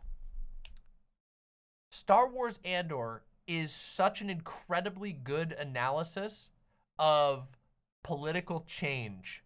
It is remarkable. This whole conversation just makes me go watch Andor, go watch Andor, go watch Andor. It is, and I say this, but I want to avoid, I don't want people to watch Andor because I think it's super politically based. I think Andor is unironically a piece of fiction that is helpful, specifically for American lefties. Not because it's like, oh yeah, lefty politics is good, but rather because it forces lefties to think about what their politics actually mean and how their politics operate in a very, very similar a portrayal of a situation that's very similar to our own. It is a show about how you do politics under empire. That is what the show is really about. It is about how the fuck do you live under empire and actually live with reason. Incredible. You know what? You're right, Gayfesh. I'm gonna read it, but it's okay. You gotta read this bit from Nemec's manifesto. I will. Freedom is a pure idea. It occurs spontaneously and without instruction. Random acts of insurrection are occurring constantly throughout the galaxy. There are whole armies, battalions that have no idea that they have already enlisted in the cause. Ooh, goosebumps. Banger, okay? But you don't know why that is so important until you've watched Andor, okay? I'm done now. We gotta get back to it. We gotta get back to it. I'm serious. It's so good. It's so good. It's so relevant to this conversation. Go. Get to live through their ineffectiveness, and sometimes we actually do get positive outcomes. I think there's a lot of value to fight for here. I'm not doomer about it. I just think that in the specific venue of like the electoral system and the leader you choose at the end of the process, there's not that much wiggle room. In this case, there's none because of the whole fascism bit. Yeah, I think that we need to immediately divest ourselves from the two-party system and immediately come up with a better way of doing things. A third party. Oh, God damn it. I couldn't pause fast enough. I was literally just about to say beast, but then he ruined it immediately. We need to divest from the two-party system and immediately come up with a better way of doing things. True! A third party. No! God damn it. The third party it's structurally limited from functioning. Do you not realize that third parties have almost never, there's been incredibly rare, and most of them were like, what, I don't even know, over 100 years ago? The third party path is not the one. Yes, you do need to divest from the two-party system by changing your politics to be beyond electoralism, radically beyond electoralism.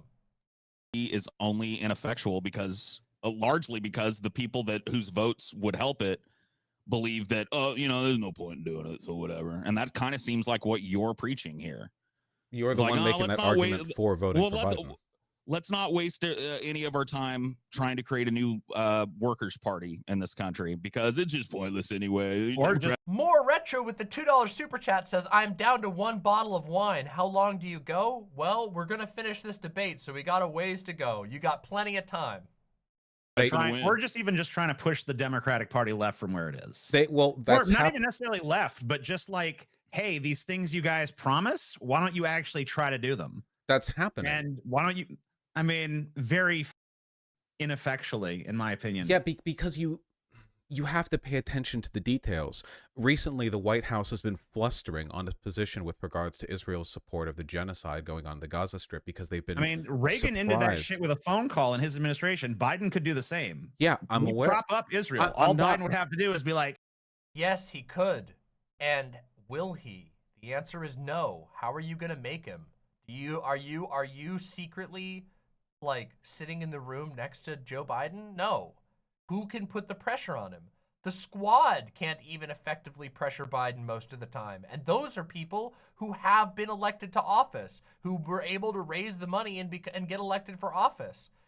Our position has to be one different. We have to engage. Those of us who are outside of that electoral world, we have to engage differently. hey, knock that shit off, and they would stop. I'm not arguing that Biden is doing great here. I'm saying that real work is being done at every level. This is about the complexity issue, because I think you say I'm oversimplifying. I think you're overcomplicating, because I think that, yeah, a tire iron can do the job sometimes. More Retro said, no, I downed a couple bottles of wine. Oh, damn. Well, thank you for supporting the show. I hope that you'll be able to last comfortably through the rest of the stream. No, nobody is tire ironing. You go to Joe Manchin and threaten his ass. No, you can't do that. Like, hey, you do like what you're speaking out of frustration. Look how quickly Joe Manchin folded, dude. Look how quickly he folded the minute a Republican challenger rose up. Joe Manchin's like, I'm not going to bother seeking re-election. And then we're told like, oh, he was Jim such a valuable Justice, yeah. Democrat. Because no Who else is Democrat gonna get could have. elected with a D next to their name there? It's like, well, it doesn't matter if he's got a D next to his name if when he's needed the most, he just says, well, sayonara, motherfuckers, see ya. Yeah, I'm not saying that Joe Manchin is a great ally, but what you're suggesting, I assume, is to literally like threaten him into being a better Democrat. It doesn't. Can I give you two historical just examples? threaten him You to can't- vote you our do way on not a go- specific issue. Do not go back 100. If you no, if you genuinely believe that the solution to like a gridlock in the Senate would have been the actual literal threatening of someone there, you would create impeachment and presidential scandals that would blanket the remainder of the presidency and lock the I don't think if you went about it right. I don't think if you went about it right. Yeah, Pretty sure a lot of presidents have used their muscle in some interesting ways. So what if he doesn't have any leverage? Hold on. Let me give you two historical examples where this very tactic has been used and worked. Lincoln used it. He had a whole bunch of operatives who were paying off people left and right, threatening people with investigation, promising promotions within his administration, and he managed to get slavery abolished. What do you think? Okay, well, there was a civil war. Martian Whale says it's kind of frustrating that it feels like Paul and TJ are super jokey and nonchalant about this, while Vaush is actually taking it seriously. Well, I mean, I think there's some truth to that. That, like, I think that they're a little bit less invested in politics generally than Vaush is. I know TJ is fairly invested in politics, but, like, his approach is generally roasting right-wingers. Vaush is fairly invested in discussing electoral politics, but also it's just kind of a stylistic difference. TJ and Paul's ego, they do that stuff a lot more than Vaush does these days. I mean, he still does it a lot, but, you know, when he's in debate mode, Vaush tends to take debates very seriously, unless he's debating a Nazi, at which point he goofs on them. Yeah. There as well. What do you think you could have offered Manchin? Okay, so let me give you the second example because that's kind of the answer. LBJ. Now, I don't want anybody saying that I'm making excuses for the Johnson administration. He was a piece of shit. He's got the blood of Southeast Asia up to his elbows on his hands. You can't rehabilitate his image. But one thing you can say about LBJ was he knew how to strong arm a motherfucker. He got on the phone with the FBI and said, hey, I want you to look into, and I want you to just imagine a world where Joe Biden did this.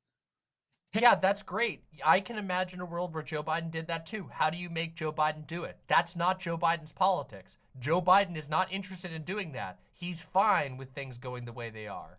Hey, I want you to look into Joe Manchin's business practices. I want you to take a nice hard look at what he's done. I want you to find some tax evasion.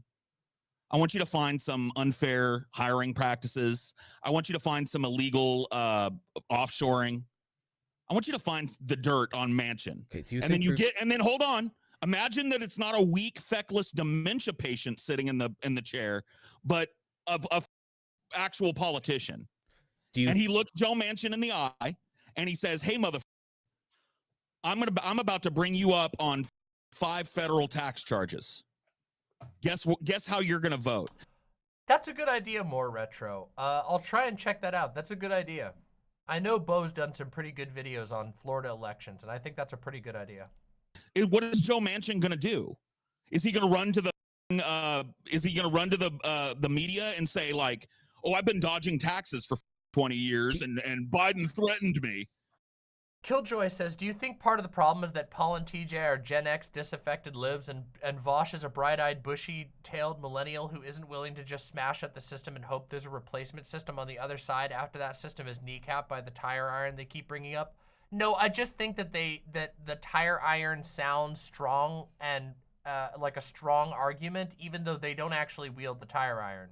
None of them are wielding a tire iron against anybody. They're not wielding against Manchin. They're not wielding against Joe Biden. No one has the tire iron here. No one has, right now in this conversation, no one has a meaningful power that they can wield against Joe Biden. Unless anyone in this conversation can convincingly swing 5 million people to vote, this is of course based off of the last election. Unless you can swing that, you can't fucking wield anything over Joe Biden. You are cucked. We're all sitting in the cuck chair, okay? That's the horrible, sickening, disgusting, infuriating, blood-boiling bullshit about modern society. is that we're all fucking slammed down into the cuck chair. And until you find a way to amass power that either insulates you, makes you invisible to, or one of many other paths, you will not wield raw power over the President of the United States. You will not, in all likelihood, wield raw power over even a local politician. Chances are you have to come up with different ways to influence the world. Yeah, no one has the tire iron. There's so many things wrong with what you're suggesting here that I don't even want to go into all of them. Okay, I'm not give it to arguing me. against the strong arming of people when necessary, but first of all, what you're describing, if found out, and it would be found out because it's pretty difficult to keep secrets these days, would be one of the largest presidential scandals in history. It would also give the Republicans legitimate ammunition to attack Biden, not only on impeachment grounds, but also on the idea that he doesn't actually believe in the diversity of thought within his own party because he's willing to go after people who are supposedly moderate like Joe Manchin. This would potentially... Didn't Trump's administration kind of demonstrate that you can get away with a lot if you're just brazen? More Retro with the $2. Thank you very, very much. Says, that's right. That's it. I have Biden and Trump's Dave and Buster bucks. Oh, God, that'll get him. And ballsy about it? Yes, but the difference is the kinds of people who vote for Trump are Trump voters, and the kinds of people who vote for Biden aren't Trump voters. You can I bet you can get away with fascist shit when you're a fascist. President that does stuff like that. No, you can get away with doing fascist shit when you're a fascist with voters who will vote for you for being a fascist. When you're a milquetoast liberal moderate like Joe Biden, your room of permissible... I'm saying I don't want that. and that's tough. So fight for 50 more years, and maybe we die having seen something better. No, thanks. I'd rather have it sooner than 50. Right. That's because you're impetuous, like a child. You don't understand how. Yes. Listen. Everything good, the air you breathe and the water you drink, everything, the regulations that allow us to drink clean water, unleaded gasoline, none of this happens as quickly as anyone wants it to. People have died seeing their dreams gone unachieved and then had other people of the next generation take up the cause and also fail and then continue from that point. The very first abolitionists were in the 1600s. There were people who died in the Revolutionary War. Before that, actually, but War on the assumption the slaves would be freed after the British were kicked out. And I'm sure here's the thing. I'm sure a lot of those abolitionists were impetuous assholes that wanted slavery done now. You're arguing so that your argument would be for them to give up. Shoot for the moon to even just like get a 10-pointer, you know? Your argument is that they should have divested themselves from the political process. Now, wouldn't you believe it? There is a different position. Little man named John Brown had some things to say to both of these arguments. No, I only partially jest. What I should say here, though, is that one of the reasons why I find anarchist philosophy and political theory so interesting is because a lot of anarchist, especially modern anarchist thought, is pointed at how the fuck do a bunch of us random disempowered prisoners of a system that we don't like, how do we actually change things? How do we find a way to live outside of that? The reason why I find so much interest and value in people who look at systems differently. For example, something that Doe has introduced me to, completely introduced me to that I was unfamiliar with before is Deleuze. Deleuze and his discussion of his political analysis of nomads, and how nomads are historically politically disempowered groups that nonetheless managed to cause unbelievable distress to massive state societies. Nomadic groups, random nomads have caused genuine nightmares for massive world superpowers. And I find that interesting because it makes you go, wait a minute, for like, how is that possible? How is it possible that people who seemingly have no power are able to find a way to leverage power? And that's why I find this stuff interesting. And let me tell you something, okay? I am no expert, okay? I don't know all the answers. Doe knows way more than I do about that particular thing. But what I can tell you is that the answer isn't whether you vote for Joe Biden or Donald Trump in 2024. That is not going to be the answer to putting you really any closer to finding a way to politically empower yourself from a highly disempowered position. I'm just saying. Let's continue. Like, they fought legislatively for the abolition of slavery for decades and decades without success. Through your argument, it would be like, oh, I've been at this for, I don't know, 10 years and it hasn't worked out. I should just give up. But it was only because of I'm not saying give up at all. I'm saying push as hard as you possibly can. It's the exact opposite of give up. I think your position is more akin to give up. You are literally letting the way they are. The fascist win, even though his victory will make it more difficult for the actual advocates to do what they need to do to make the world a better place. How am I letting the fascist win? If you don't vote for Biden, that's one less vote for Biden. I live in California. I could vote for Mickey Mouse. It doesn't matter. Yeah, and I live in a deep red state where my vote also really doesn't matter. Unless you're in about 8 states and certain districts within those states are quote unquote fragile, flawed democracy, your vote doesn't count. Florida anyway. Used to be a swing state, and people giving up because they're already majority in the state is how you lose solid blue states. And we'll never get how can you complain about the Democrat? I think this is I have to criticize Vaush here. I think this is the wrong answer to this argument. I do think that Vaush has overall held pretty strong, and I do overall agree with Vaush's position here. As you guys know, I have criticized both of their positions repeatedly throughout here, despite overall leaning closer to Vaush's position. I think this is the wrong response. I think when people say, I am in a deep red state, my vote really doesn't matter that much, or I am in a deep blue state, my vote doesn't really matter that much, I think the argument to make here is then you should be spending your time engaging in politics elsewhere. If you are that disempowered, then your vote doesn't really matter that much. Okay, cast your vote or don't, but whatever you do, make sure that you are engaging in politics in some way that does impact the world. If your vote has been disempowered, find a place to use your energy to make the world a better place elsewhere.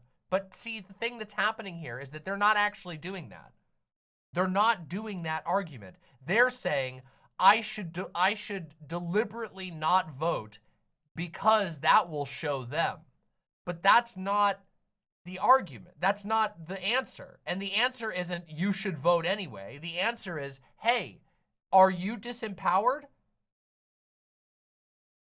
Did you know that you have rights? Call Saul Goodman. No, better call Saul. No, it's literally, are you disempowered? Has democracy left you behind? It's time for us to get real about finding ways to leverage political power that doesn't have to do with whether or not your meaningless vote goes anywhere.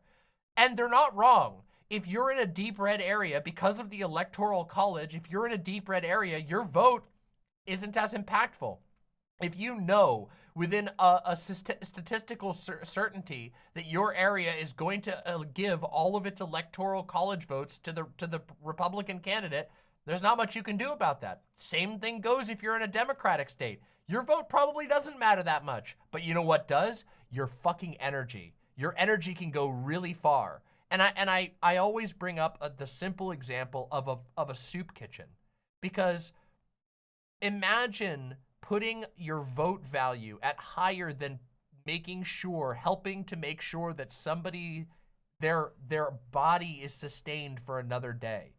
This is why I get so angry at American politics and why every time we talk about electoral politics, I try so hard to focus on how we can actually build a politics of material impact. And again, the votes flow with it. When during the pandemic, when I volunteered with a local mutual aid collective, those guys we're also advocating to vote in certain directions while helping people get their food that they needed. And those people remember that. The people who are fed by a lefty mutual aid collective going out of their way to completely cover people's food bills and make sure that they get food with no cost.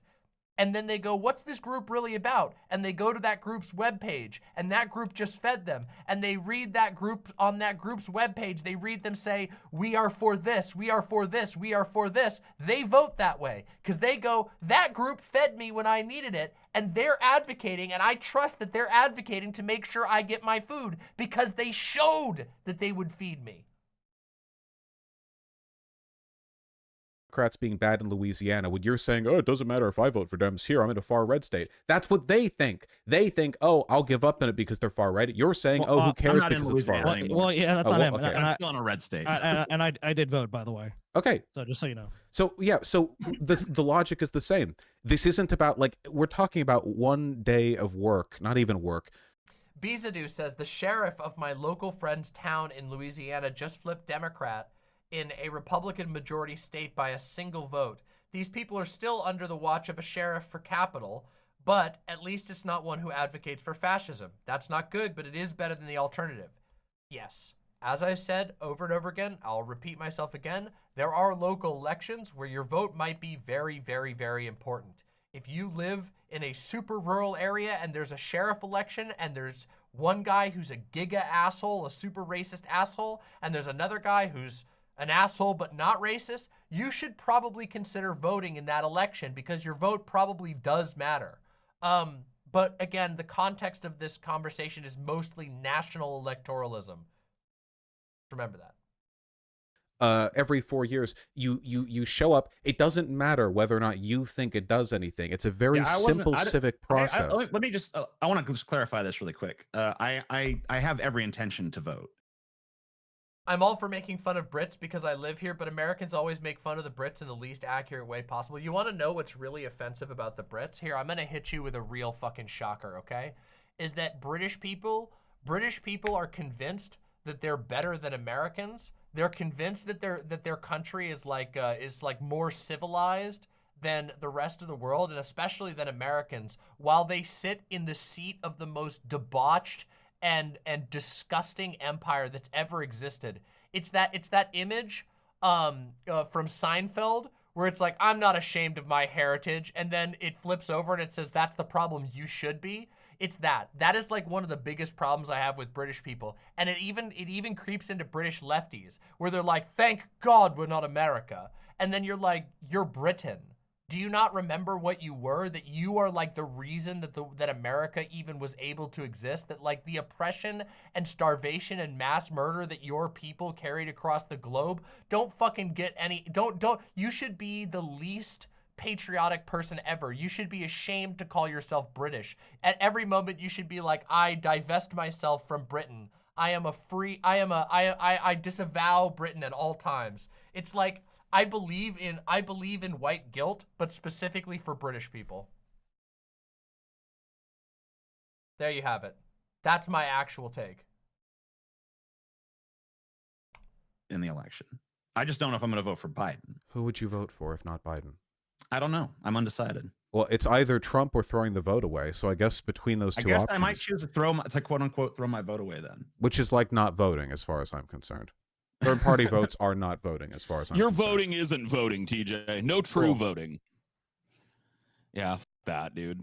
I mean, it's a two-party system. I didn't make it that way. It is that way. We have more retro says them in Spain. True! And France. Let's not forget France. You're not getting away out of this, fucking French bastards.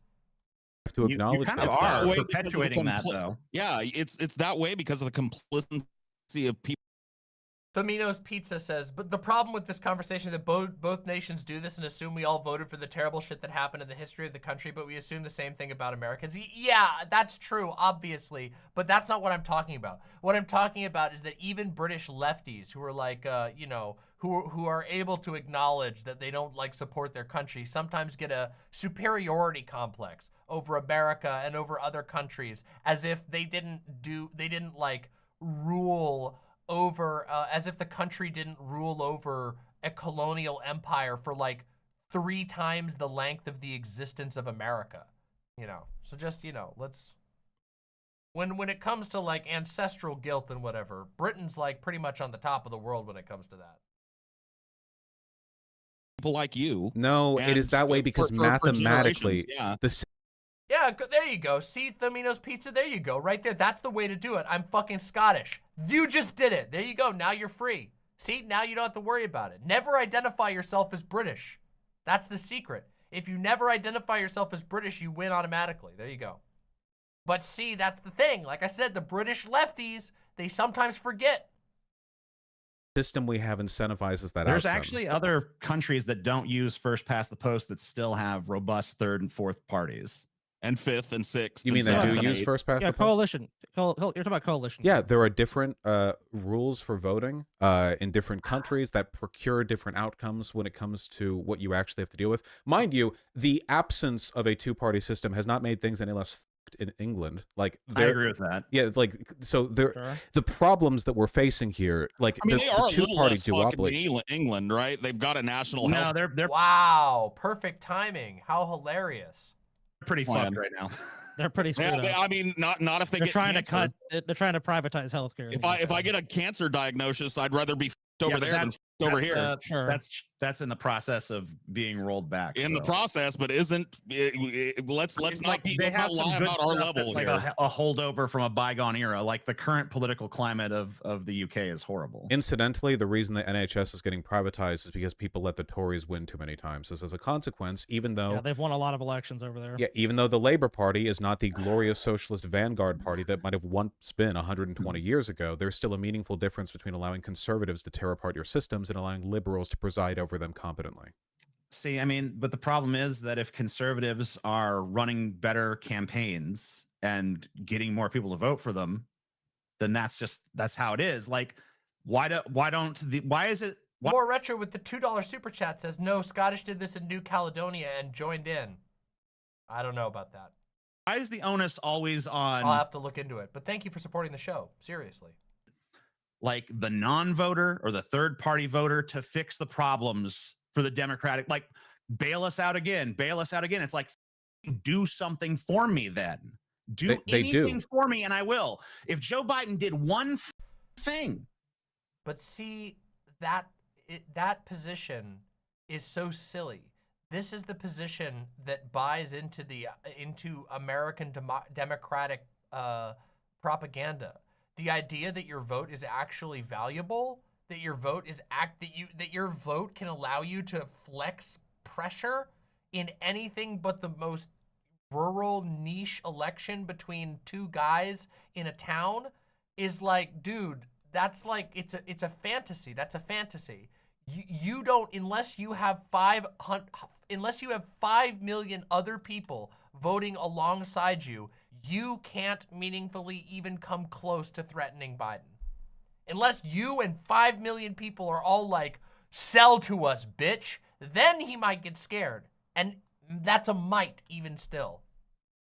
That I actually was impressed by. And RB. And sorry, not to immediately pause, but that's what I'm saying about, I think most people overinflate the value of the vote. I don't think that I devalue votes. I think most people overinflate the value of a vote. Let's continue. Rulings? Was that I'd not? vote for him. The NLRB rulings, was that not the Inflation I Reduction got him a Act? little bit of the way there. The Inflation We Reduction gave Act? him props. We were on our show saying, yeah, good job. Him going You know, to this the is like- UAW. That's why my chances of voting for Biden currently Uh-huh. sit at 2% Okay. because of that. So the reason they need money is because so either they take money from citizens or they take money from corporate donors. I mean, you can decide which one you think is less concerning with regards to where the money's coming from to the Dems. Upholding or withholding civilian donations and having them rely more on corporate donations will not make the Dems more amicable to proletarian interests, for one. But for two, like, the only thing they need to do to be a better candidate for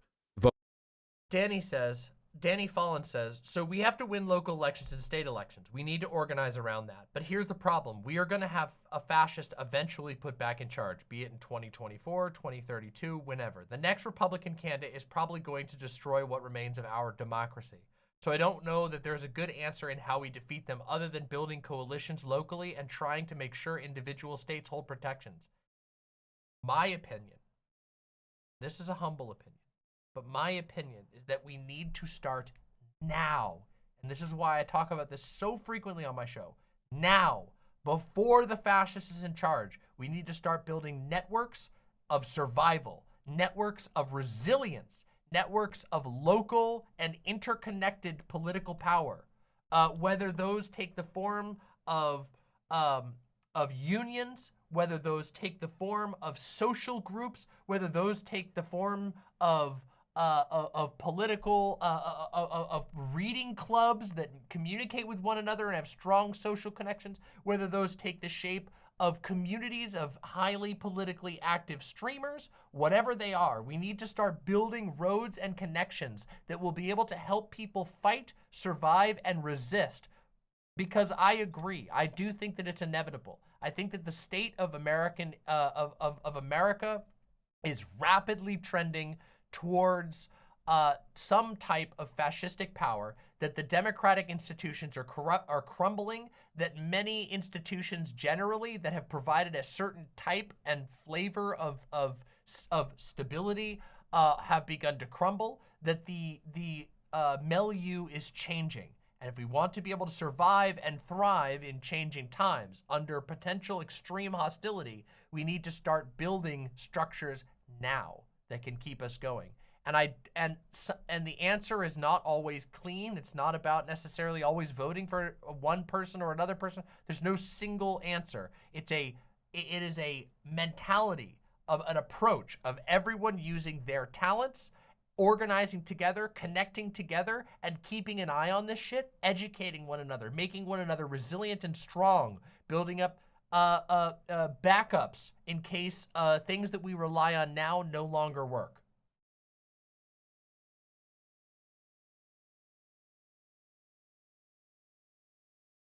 That's a really good idea, Killjoy. I hope that builds off of what you said. Let's continue. Voting than the Republicans is to be better than the Republicans. You don't have to donate. I don't think I've ever donated to the Dems broadly. I've donated to a few candidates specifically. I've donated to Bernie Sanders, and I know a lot of his coffers were emptied out into the DNC. More Retro with the $2 says, can we look up acts of union causes after this? Probably not tonight, but it probably could be something valuable for the future. Thank you for supporting the show.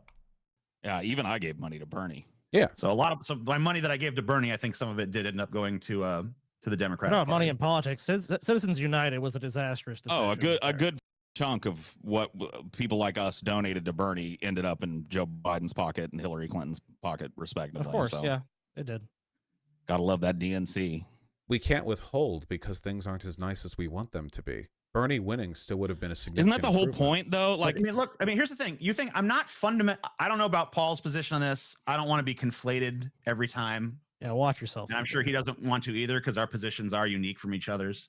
But as far as I'm concerned, like I don't think vote lesser of two evils is fundamentally faulty. But I just want there to be a little bit, like, I guess for me, it's a matter of degrees. Like, if it's Hitler and 99% Hitler, I honestly don't give a fuck. If it's Hitler and 60% Hitler, okay, maybe we're getting somewhere.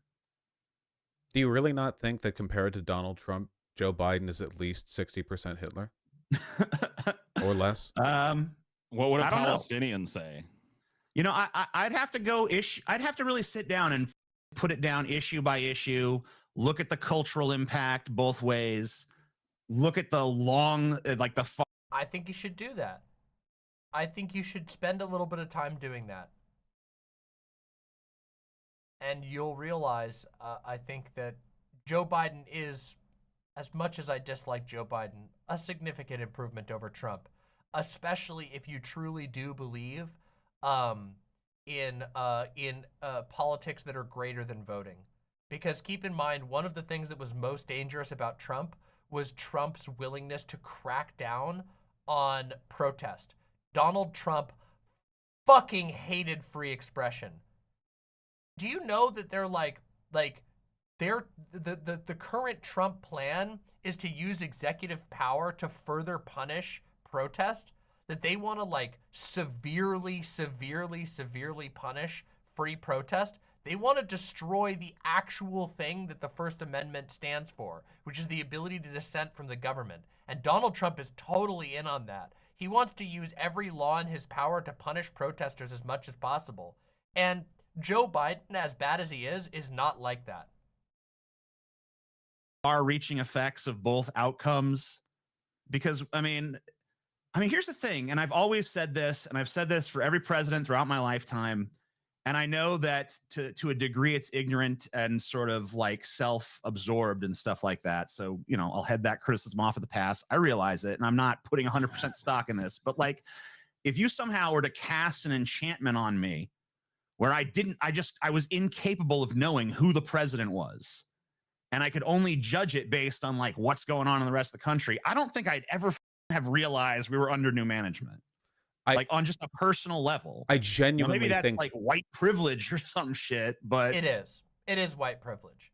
It's not, and I don't mean to be mean to TJ here, but it's not just white privilege, it's white and cis privilege.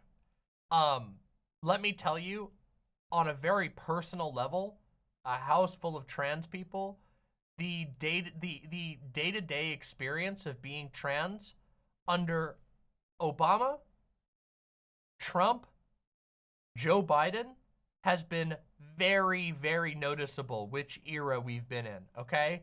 Very noticeable, all right?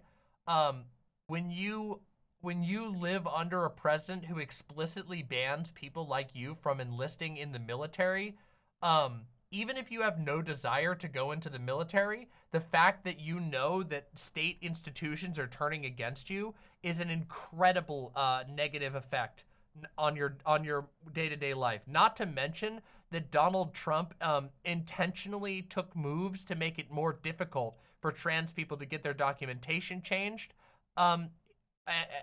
Obama was comparatively, I can't believe I'm going to say this, but Obama was comparatively incredibly good for trans people. Under Obama, my partner was able to get her name and ID changed so easily. It was a real change. It went from my partner being stuck because of her home state's rules to being able to completely circumvent that process because of a rule that Obama changed, a rule which Joe Biden put back into place, that Donald Trump took out of place. Your day-to-day life as a trans person in America, it has been affected, and most trans people will acknowledge that.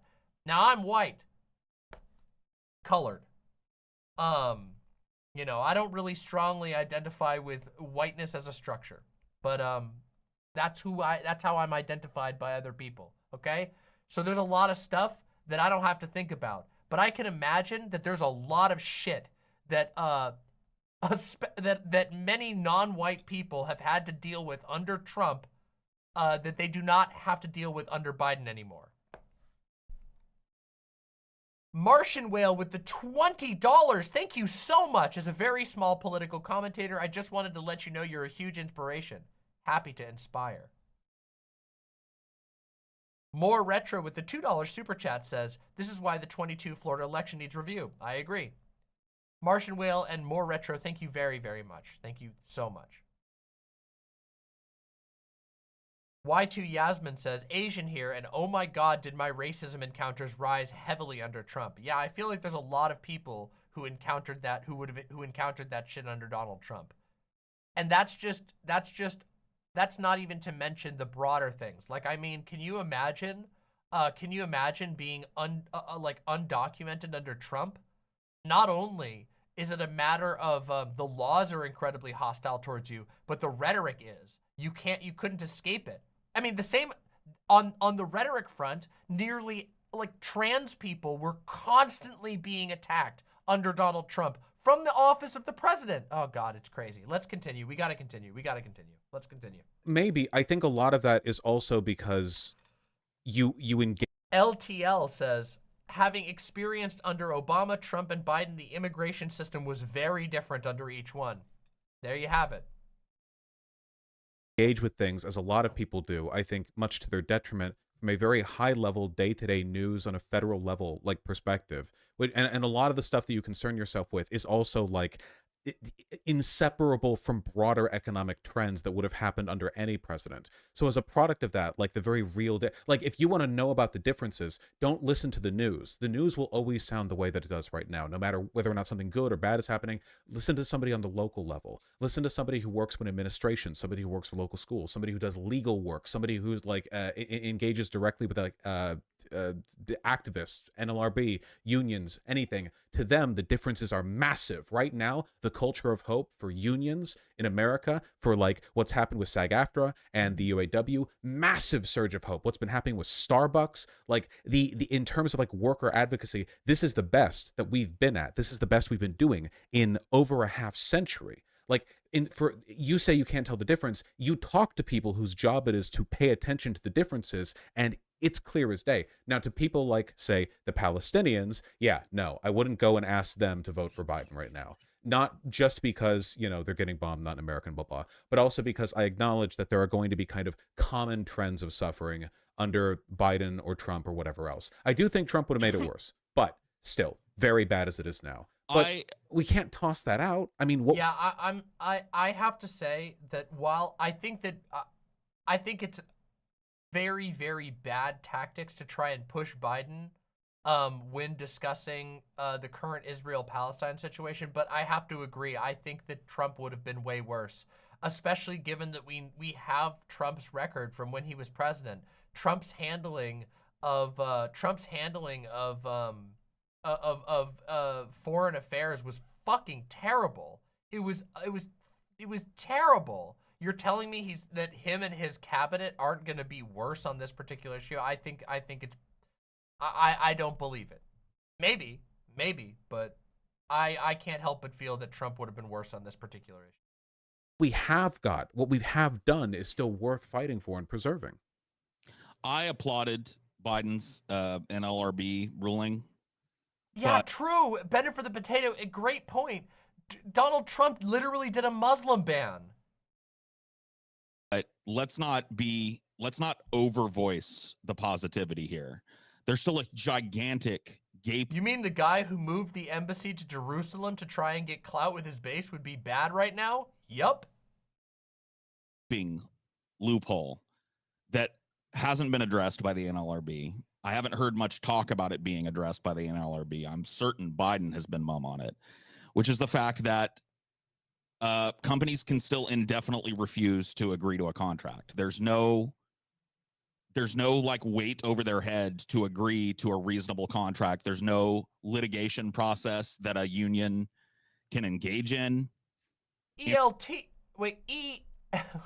LTL, thank you so much for the tier 1 sub. Damn, I was stumbling over my own words. Thank you so much for the tier 1 sub. Deeply appreciate that. In order to do that. And so there's still a giant loophole for corporations to be able to just dig their heels in, which they will use. And it hasn't been addressed by Biden. And it probably won't be addressed by Biden. So I mean, they can strike.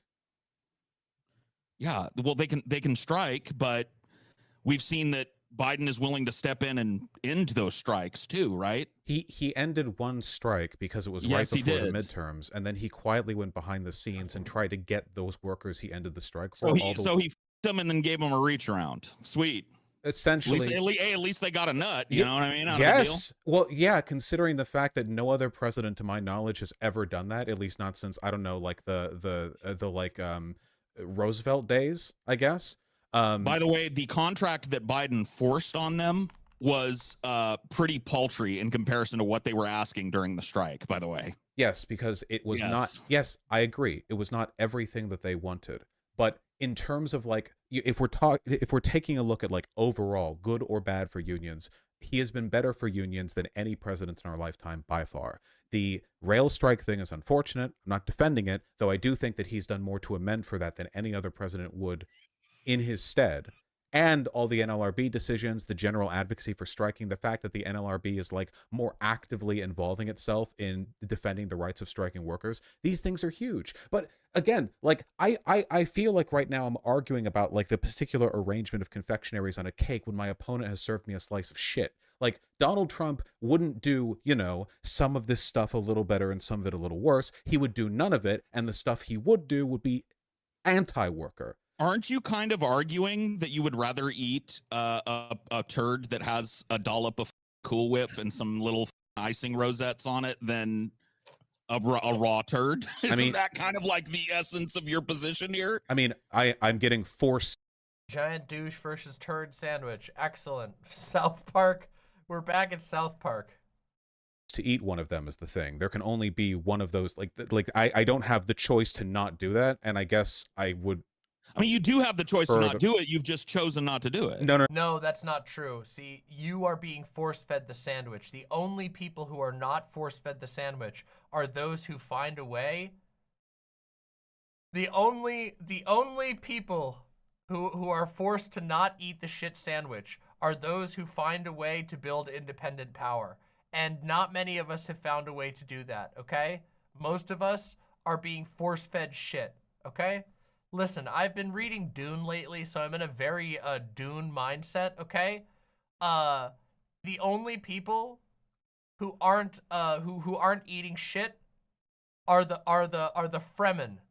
The only people who aren't eating shit served to you from House Harkonnen or House Atreides are the Fremen who've figured out how to, you know, hide away their supplies of water under their siege, okay? That's it. Now, we all know where it goes, so we'll not get to that. But at the beginning, only those people who found a way to hide themselves away out in the desert and build a life that is actually capable of wielding some power against the overlords are the only people that are surviving. And the reality is most of us can't do that here because we're not fucking in Dune, unfortunately. As interesting and as fascinating as it would be. Okay, don't overdo it, Killjoy. Yes, obviously. But whatever. Shut up. You know. Lovely Promise with the $10 says, thank you for helping me convince my family to focus on more than just national politics. We are now involved in local kitchens and homeless shelters and have done so much more for our community because of you. Wow. Well, it's you doing it, but I'm glad that I was able to help convince you to work in a specific direction. I genuinely mean it when I think that that does actually change the world in a seriously positive direction. Shelters are in need. People won't get fed if the hands aren't there. You are feeding people, you are sustaining people's lives, and that is based. Thank you for supporting the show, and I'm happy that I was able to help catalyze that. More Retro says, humble pie of crow is better than a shit sandwich without bread. Probably.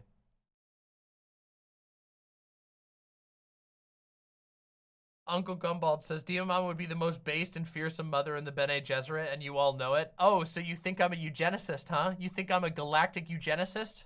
Jesus. No, I don't. There will be one president. One. Right, but you don't have to actively grab one of the turds and eat it. No, you can. No, I don't grab the turd is being shoved in your face. There's going to be a president, whether you vote or not, and that president is going to do things that affect your life. The turd is going to be shoved in your mouth unless you're telling me you're currently finding a way to keep yourself immune from the changes a president does to you, or at least resistant to it. You're eating a sandwich, bro. The president's voted in by the country. There will be a turd in my mouth. Also, yeah, I think the difference definitely going to be a turd in your mouth. I think the difference between the two turds is a lot more significant than what you painted out to be. We're talking about the most pro-union president in our lifetime versus Donald Trump. It's chocolate dipped. It's chocolate. No, I entertain these analogies because I'm not exactly like really that much of a Biden fan. But in reality, if you can't see the significant difference between the two, it's because you're ignorant politically. Or you're insulated for another reason. Like, for example, there's plenty of rich people who do not have to eat the turd sandwich because they simply are not affected by who's president. There are plenty of rich people who live a privileged existence where they, because of the way that our system rewards wealth, that you can be insulated from political things. There are people who are like that. It's possible that some of them are in this stream. It's very possible. But but most people, the rest of us, are gonna have to be force-fed some shit and those of us who have to deal with it would generally prefer the less shitty shit. There's a degree of, oh, well, Chariot says, man, I remember my old roommate watching South Park. This literally feels like being trapped in the Obama years. Yup. Yup, it is. It's bad. It's what's the word? Ironic detachment, I think is the term that people use for this. Where it's just like, yeah, who cares, man? Who fucking cares, bro? Just douche in a turd sandwich. Haven't you seen what Cartman said? Come on. I just think it's very, yeah, it's edgelordy. It's shallow. It's not, there's a lot of bluster. The whole thing about the tire iron situation is like really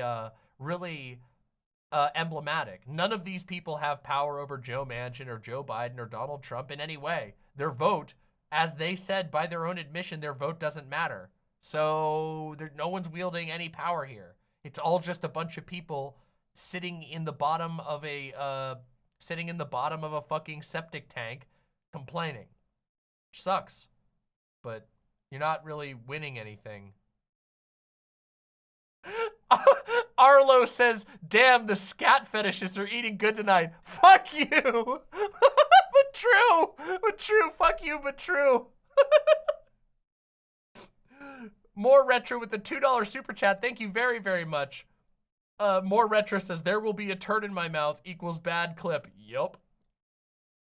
Chariot says, I guess I think if people are going to argue there isn't a meaningful difference between the candidates, they should hold up their platforms and go issue by issue. But that would be less vague. They should. There should be an issue by issue discussion. But so much, and one of the things that annoys me so fucking much, the things that annoys me, oh my God, it drives me crazy about all electoral discussion is that it is just dipped in vagaries.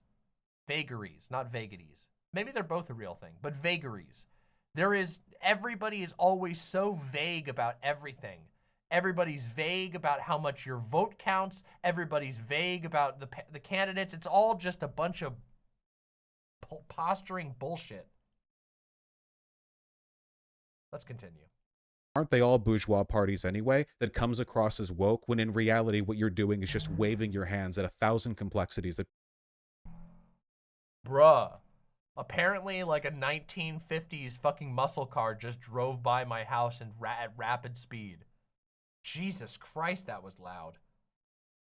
People whose job it is to pay attention to this would be able to immediately identify and care about. We're talking life or death differences. This whole shit versus shit with some frosting, reserve that for like the party era back during which Dems and Republicans were basically indistinguishable. I mean, you invoked the shit with the frosting analogy. That wasn't mine. You were the first one. No, I said a cake with confectionaries.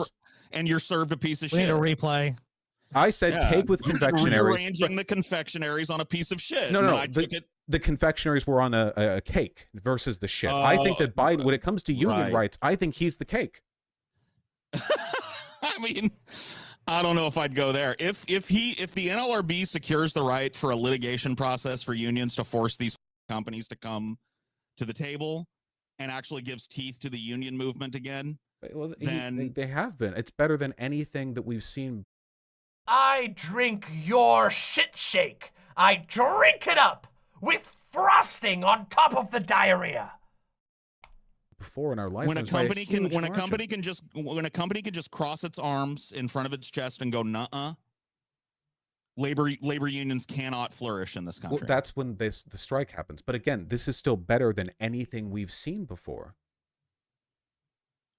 That's not true. In my lifetime, we've seen better. Which president in your lifetime has been better on unions? In my lifetime, Jimmy Carter. I strongly disagree. Jimmy Carter? Is that Jimmy Carter? We got a dissenter here, a fact checker. For $5, Parker says, fact check, Biden into the railroad strike after the 2022 midterms, not before. Okay. Uh-oh. When's he on the strike? I don't know if Fine. that's I'm I don't know gonna if that's have to true or Google not. this That's shit. just a Not random that that was a chatter said. particularly not that Okay. that was a particularly strong excuse to ask an entire More retro with the $10 says, oh, what's the frosting? Cream cheese. Cream cheese frosting. Cream cheese frosting. rail union, but you know. Oh, good, Uncle Gumball. That one will be valuable. Jimmy Carter destroyed the trucking union. Wait, why can I not find this? Oh, late November. It looks like. Yeah, okay, that would have been after the midterms. My I apologies. don't really think in my lifetime matters much. When I was a kid, both of my parents were blue collar union laborers, and we lived like rich people. If only they had the privilege of being pro-union today, they could see a lot of hope. They were vote blue no matter who, Democrat unionists their whole lives. Voted the party line, campaign. Listen, it's cream cheese, okay? It's a creamy substance, and it's cheesy. Therefore, it's cream cheese. And walked the line with other unions. Based. And you know what it got them? My parents were lucky to retire. They were lucky to retire. So when you they understand how you're like making spurious correlations, right? I'm literally, people are literally leaving my stream right now because the shit jokes are getting out of control. Look at what you've done. Look at what you've forced me to do. Look at what you've made me do, chat. We're alienating others with our gross humor. How? Like, because them voting for Democrats did not make the economy worse. Like, Yes, do it you did. think they? No. Okay, wait. I'm sorry. So which Republicans could they have voted for that would have made the economy better by their retirement date? Which president destroyed Glass-Steagall again? No, I'm asking which memory Republicans refreshed. should have won. I specifically want to know if you think that they I had don't. a worse why economic are you forcing outlook. me in? Because you are saying that their bad economic outcomes were a product of them Yes. voting Democrat, and I want Cyclically. to know. Okay, so I want to know which Republicans winning would have made the economy better. I didn't say that. You're trying to force me into a conclusion.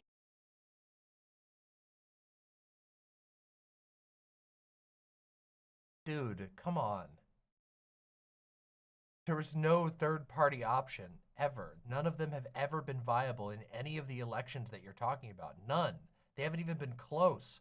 Even if your parents and every other parent in your parents' economic class voted in that direction, it still wouldn't have been enough to make a third party viable. Third parties are so far from being viable, it would take a genuine political revolution in this country to change that.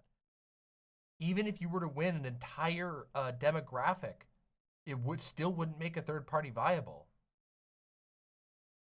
I didn't make. I didn't say the Republicans would have made the economy better. I said the act of voting cyclically for nothing but Democrats, because they're the ones that show up to a labor rally now and again, oversaw the same job that my mom worked and retired on, and bought houses on.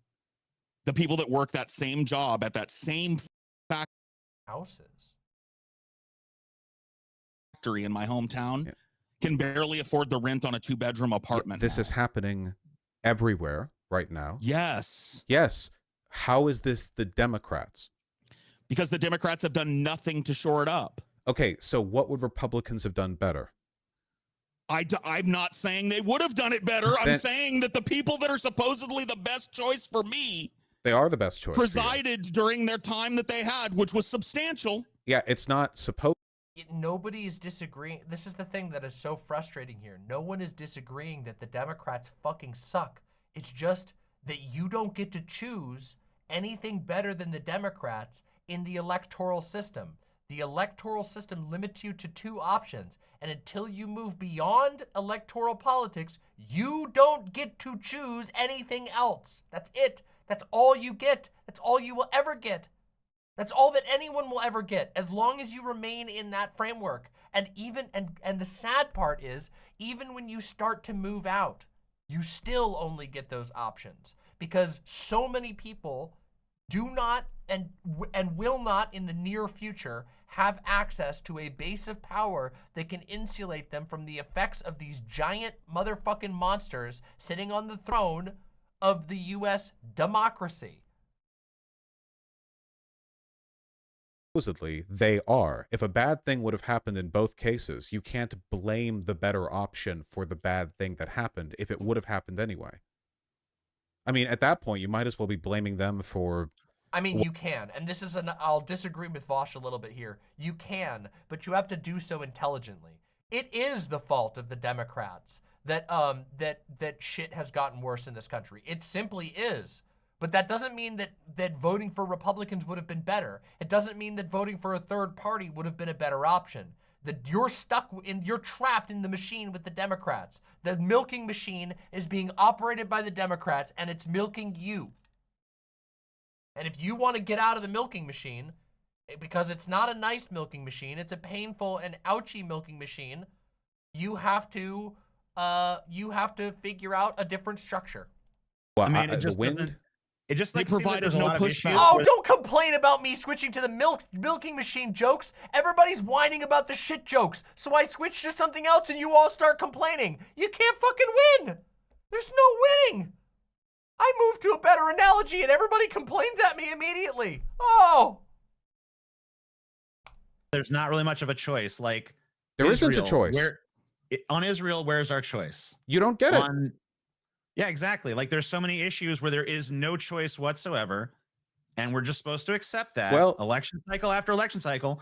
And if we try to change it, I know. I'm not saying don't the accept moment we it. try to change it, it's like, no.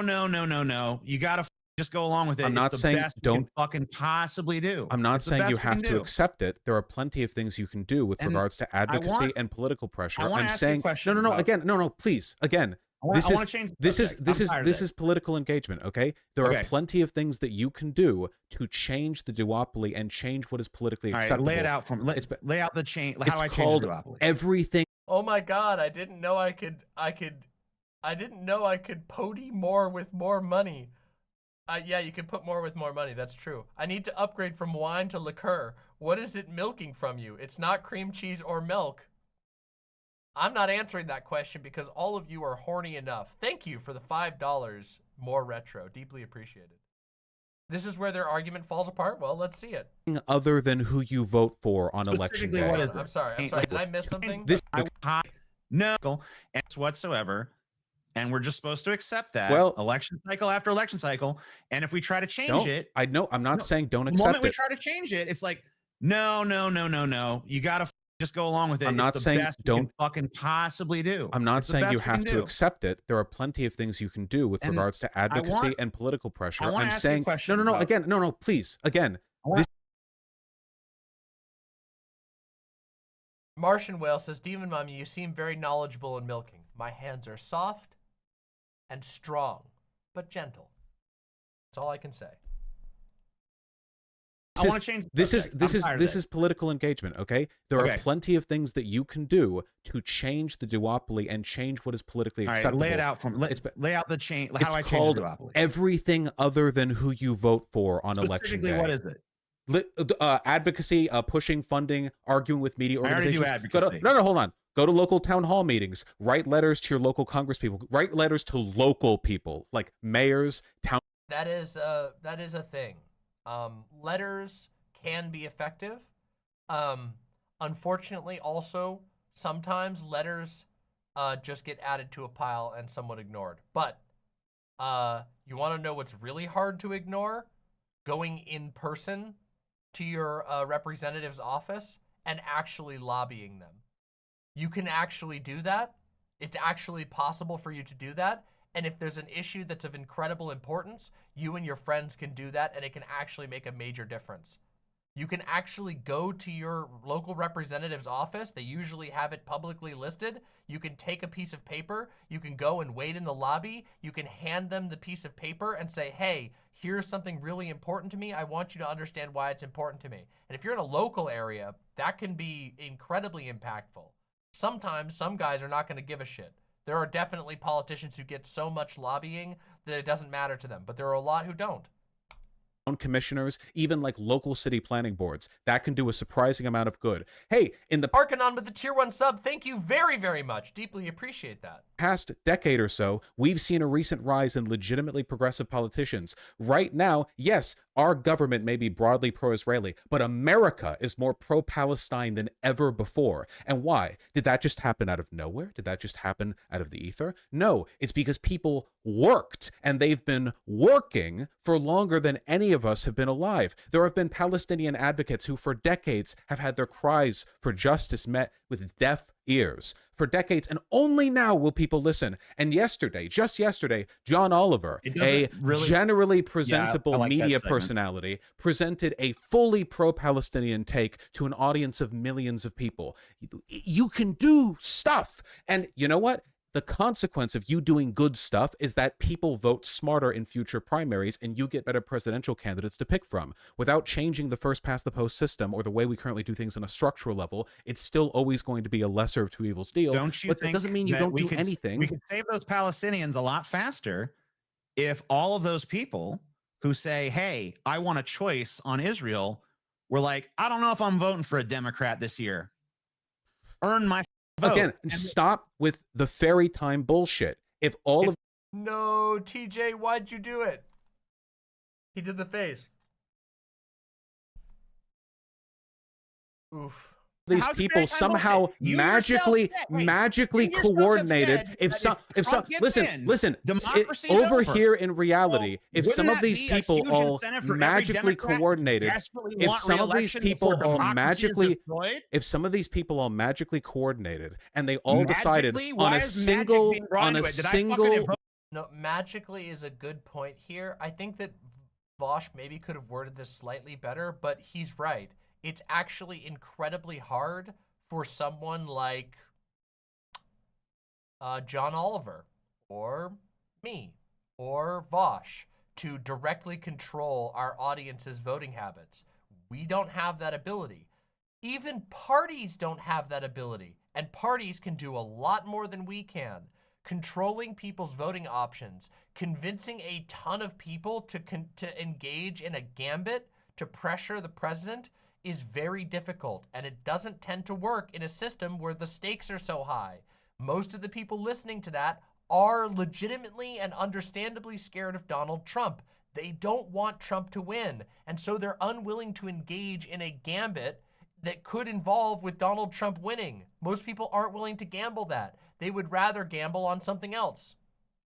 Wedge Merlin issue. waving a magic wand over If this they shit? all decided on a single wedge issue to shift their vote on one wedge issue to another candidate who would have to be developed and organized and funded and promoted entirely on this wedge issue, they would then have to have more people voting for them than the entire unified Republican Party. Ergo, what you're talking about has never happened, cannot happen. You are talking about fantasy bullshit. You're not happy with how tedious reality is. You are not brave for throwing up your arms in the air. You are not brave for throwing your arms up in the air. More Retro with the $5 super chat says, hearing TJ, Amazing Atheist, and Paul's ego give up on our real choices makes me look at all my friends who had to flee Florida. They make me want to give up, help flee, and cry. Don't give up. Definitely, if people need to flee, help people flee. Usually, if people are fleeing Florida, it's because they belong to a marginalized group that is being actively persecuted. And and if you can flee, you should, because you are not going to be your best politically if you're trying to survive every day of your life under persecution. But don't give up, okay? If you need to cry, it's okay, but don't give up. Amazing Atheist here and Paul's ego here are engaging in a little bit of frustrating edgelord behavior, and I don't agree with their positions here, as I've stated multiple times. I think they're posturing a lot and not offering a whole lot of a lot of concrete strategy forward. I just don't think it's realistic. I don't think trying to be like, yeah, let's get John Oliver to convince his audience to all agree to pretend to not vote for Biden when everyone's afraid of Trump. It's just not realistic. It isn't realistic at all. And I really wish that they would engage more. Don't give up.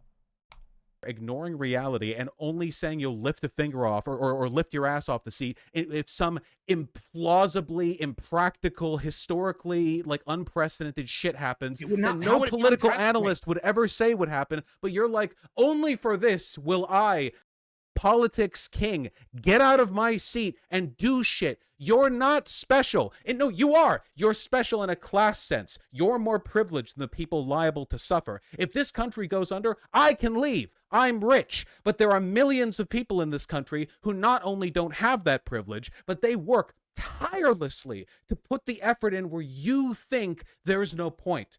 Your day for work is not at the election booth. Your day for based. Now this is where I have no disagreements whatsoever with Vaush. This is just based. Work is 4 years before. A politician to have to earn the vote of a voter.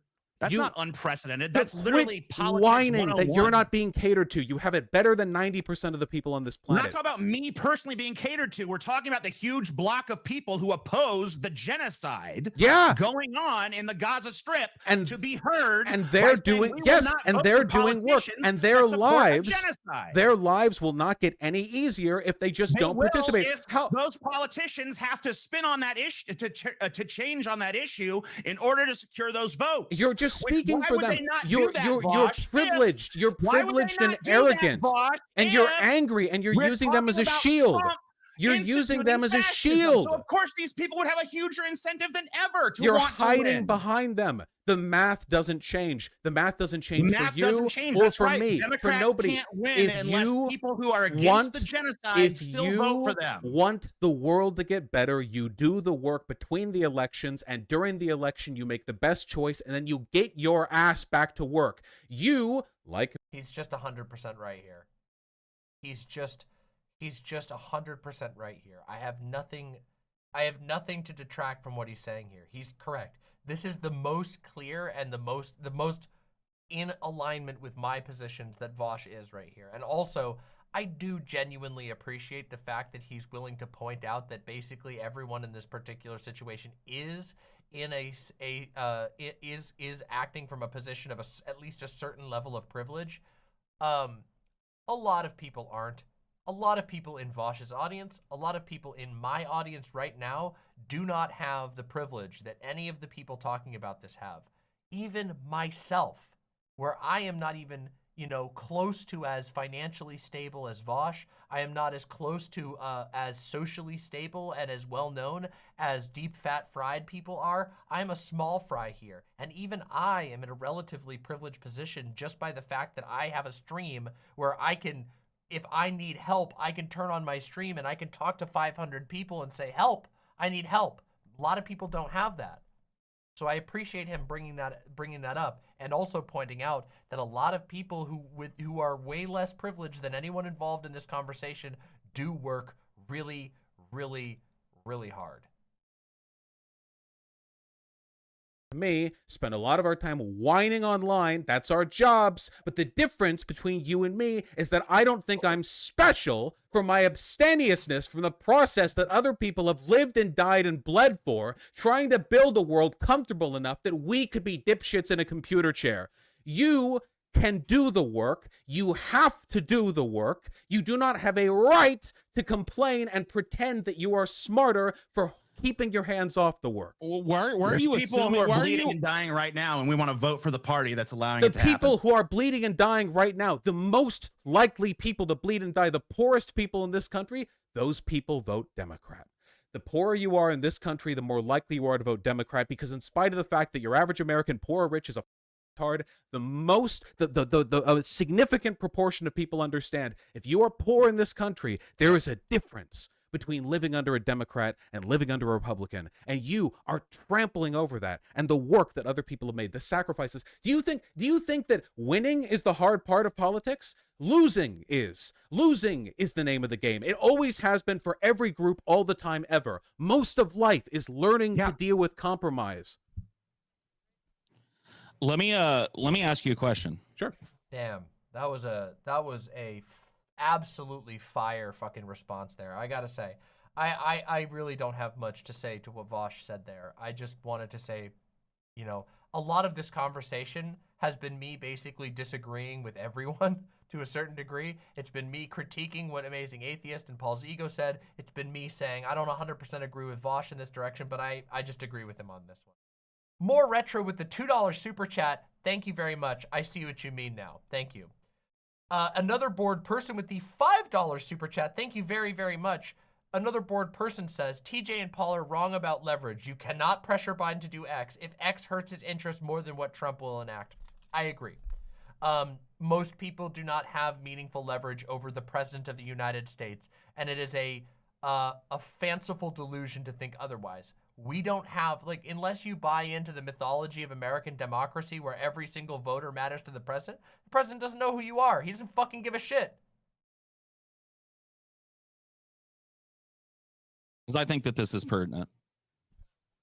You seem very agitated at the idea that publicly, vociferously withholding your vote from a politician can have a profound effect on their policy. That's true. Also, one thing I should say before we go any further, I will say that I do think that TJ is engaging in this more constructively than Paul's Ego has been. TJ, while I still think that he's making some mistakes in his logic here and in his assumptions, I think that TJ has been much more willing to actually engage with what Vaush is saying than Paul's Ego has so far. Now, from what I've heard about this debate, I think this is the point where it starts to get really spicy and it goes downhill from here. But I will say that I do think I want to give credit to TJ here, because even though I think he's made a lot of mistakes and I've spent a decent amount of time critiquing his positions, I think he's been willing to engage a lot with Vaush, and I think that's worthy of giving some credit. You're not special. Like, you do understand that Biden is less likely to move if Democratic voters act like you than if he acts like us, and then if Democratic voters act like us, right? Well, I advocate for the ruthless harassment of Democratic politicians to get them to demand a ceasefire. And you announced your intent to vote for Joe Biden before the election was even over the last time. They don't, yeah, and I will continue to. They don't care if you threaten to withhold your vote. If voter retention, or sorry, if voter abstemiousness was something that motivated them to change their behavior, the fact that this country is like 60% participatory in our federal elections would have been enough to make a difference at this point. That what matters to them is which political bloc is most likely to respond to positive messaging when it comes to voting to us. So when leftists continuously signal that we are the pickiest motherfuckers in the world and we will act against our own interests to throw our hands up to not vote, they're going to shift more with the moderates. The reason why the Democratic platform shifted to the left after Bernie Sanders normalized that shift left was because Bernie Sanders proved that there was an active, mobilized, young, left-leaning contingent of voters in this country. He proved the existence of a voting bloc that the senile in Washington didn't know about before. They didn't care about them. We need to prove that bloc still exists. We can be rowdy. We can argue. We can threaten. Killjoy says, I'm getting really bad deja vu. I feel like it's because electoralism debates are literally identical all the time in perpetuity, but I feel like we've watched you cover identical debates like this in the past. I have, and I will continue to do so, and we will continue to get deja vu, and I'm very sorry for those of you who get deja vu from having seen me do it, but there are new people in my audience who need to hear my particular perspective because I think it's valuable. I don't have as big of an audience as Vaush. I don't have as big of an audience as Amazing Atheist. I don't have as big of an audience as Paul's Ego. I don't have as big of an army as the Harkonnens, and I don't have as much influence on the Landsraad as the Atreides, but what I do have is desert power. No, I'm just kidding. What I have is imp power. What I have is the fact that my imps are particularly well informed. I think that they're particularly good at making good arguments, and I think that us being right and us choosing to engage in politics in a way that's more impactful will make a difference. I genuinely believe that a lot of people who get involved in politics waste all their time on nothing. They get nothing back for it. If I can convince even a handful of people to engage with politics in a way that actually affects the world, if I can convince people to go do anything, something to help a real human being instead of spinning in a hamster wheel of deliberately designed time sinks, you know, electoral time sinks, I feel like I've won. That was a rant, but yeah, sorry. A wide variety of things, but my job isn't to posture, and I'm not good at theater, so the math stays the same with me. Now, I don't True, Jesse, I guess. It is a banger, isn't it? have an issue with people who want to reserve the vote right now. What I have an issue with is the idea that abstemiousness from this process, a lack of participation, or willful, like, disregarding of reality with regards to who we're going to get at the end of election day, these things bother me because there is hope. I'm not pitching hopelessness. I hope constantly for the work of the people who do stuff in between the elections. I just don't like the idea that the day to take a stand from work to complacency, whether you're doing something or not, is at that voting booth. Because I don't think that. I think that it's a marginal part of political activism. So Yeah, you don't think so you think that Democrats don't care about losing, but you also think that fascism is inevitable if Trump wins. So how does that track? How does it track that Democrats wouldn't care about losing when our democracy hangs in the balance? I think that isn't this the best time possible? Alora with the $5 says, electoralism debate reacts will continue until the morale improves. Oh, you're kind of right. Oh, it's kind of true. Thank you very much. To extract concessions from the Democratic Party, well, when they're so under threat. Because the incentives and motivations the Dems face are a lot more. Martian Whale says, nothing says celebrating Thanksgiving like watching Demon Mama review a debate where Vaush bodies the DeepFatFried podcast. Happy to serve. Complicated than we give them credit for. One of the reasons why they're so tepid, Seems like that's going around, the complications.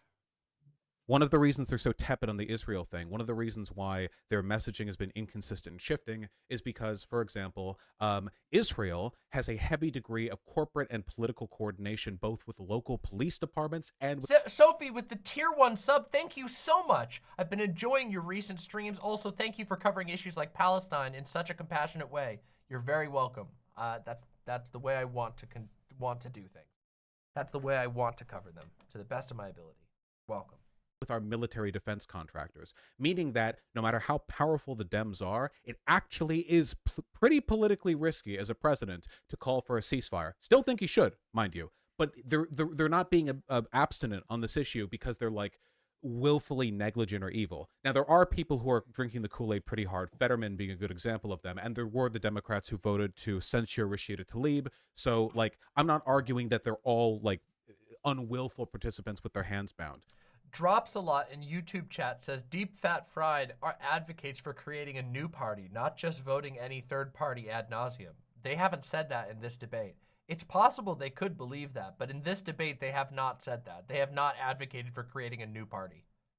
What I'm saying is we have to acknowledge that there's more at stake here than just whether or not, like, the voters, or sorry, the Dems hate their voters, you know? We Even the majority of Republicans support a ceasefire as of the last polling I saw. Did they mention Yeah, it? no, I didn't hear that. If they did, then I missed it. They haven't said it very much, if so. I did not hear them say that. Maybe I could be wrong. I'm open to being corrected on that. It's a huge wedge, and we have to be we can be really good about this wedge, too. We can be really, really effective in trying to drive the Dems left. And at the moment, we're winning. We are more pro-Palestinian than we ever have been in all of human history. Well, I say human history. It's only 100 years. Since the conflict began, American voters have never been this pro-Palestinian. The fact that half of Republican voters are going for that? Coconuts Julius with the tier 2 sub, thank you so much. Means the world. This show is viewer supported, so your donations mean the world to me. And also, if you're watching this right now and having a good time, press like down below. Do you think that a vote for Joe Biden is a pro-Palestinian vote? I mean, compared to Donald Trump, I think it's a less anti-Palestinian vote. Yeah, Trump has said stuff that leads me to believe he would be much more hawkish. I mean, isn't the action? Yeah, I don't think Trump's really, gonna have any good policies on that. I don't think he is Personally. either. But I don't see how you could possibly call a vote for Joe Biden. I mean, I don't think there's a vote. pro-Palestinian vote here. There isn't, and that's part of the problem. There are two anti-Palestinian candidates, though I do think one of them is meaningfully worse than the other. I just think it's the Palestinian thing. Like I said, this is a tough time. I don't know how meaningful it is, but I'll agree there is maybe some difference. I agree that it's not super meaningful. Furthermore, ASMR says, this is only the second time I've ever listened to you, and the first time was just a travel video, and you've already inspired me. Thank you. Happy to be able to. I hope you enjoy my other stuff. Very happy to have an ASMR artist in here, but also happy to have someone who's been enjoying my work. I'm happy to have inspired you. Like, this is an issue where there seems to be a pretty strong bipartisan consensus to be like ghoulish on this specific matter. I just I think against that, the will of the American people, by the way. yeah, no, for sure. And that's, I think that's largely a corporate thing. I think that's because for decades politicians have weaponized disingenuous accusations of anti-Semitism as a way of shutting up political opponents, not because they care about Jews, but Bisadu with the incredibly generous 5 gifted tier 1 subs. Here's to the Vooshlings reminding Paul how much Vaush handed him his ass for another 2 years. Shouldn't have showed his hand by complaining about that. True. Thank you. rather because in the legacy of the Holocaust, people still understand fundamentally that anti-Semitism is a big no-no in a way that we haven't really done with other kinds of racial or ethnic bigotry, because we tend to codify those, and anti-Semitism gets called out for what it is, or sometimes what it isn't. So there's a lot of like social there, but the left is leading the charge on the right end of this issue, right? And there are meaningful consequences to that. The White House is buckling under pressure. We know that. Staffers have admitted to it anonymously when talking to the news. Like, there are people that support our position of withholding your boisterous immediate support for candidates and extracting concessions by being loud and unapologetic about your opposition to their genocide. Bisadu says, with the gifted tier 1 sub, notice I said Vooshlings, because imps only raid with love. True!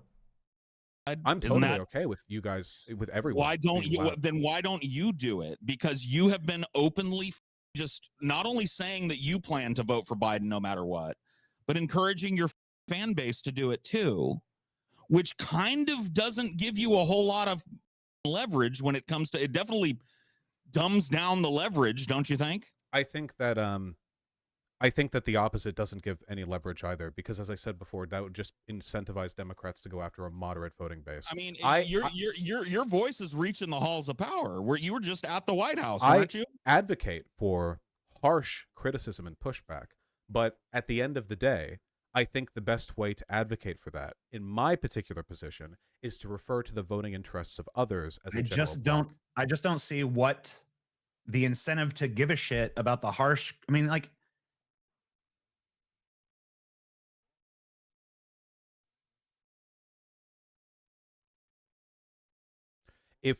if we just Wait, did Vaush go to the White House? No, but he got to talk to Ro Khanna. Wasn't the White House thing canceled? I think the White House thing did get canceled, but he did get to speak with Ro Khanna overlooking the White House. So, yeah. His molasses-like lack of mobility on this issue. Yeah, I think that was Vaush's end with no sound. I didn't mute it. Yeah, they all said it was muted. That he looks at popular creators like yourself that are basically saying what TJ just said. I mean, let's be honest, Biden's not watching Vaush. So. No, I'm saying sure like, he is. I've seen a picture of it. The people that handle Biden, the advisors and the speechwriters and the policy. Okay. People are saying thanks to Hassan, but I don't understand that. How is it Hassan? How is it Hassan's thing? Like, was Vaush going there with Hassan or something? I've heard people say that, but I don't know how it worked out. I don't know why people are saying it's Hassan. Because, I mean, don't Vaush and Hassan don't even get along, do they? So how is it? I don't know, whatever. Wonks, they are watching Vaush. They're not only watching Vaush, they're watching Hassan, they're watching Destiny. Oh, Gayfesh says Hassan's recent comments got the White House to look further into the guest list and decide to cancel on Vaush and Destiny because of that. Oof.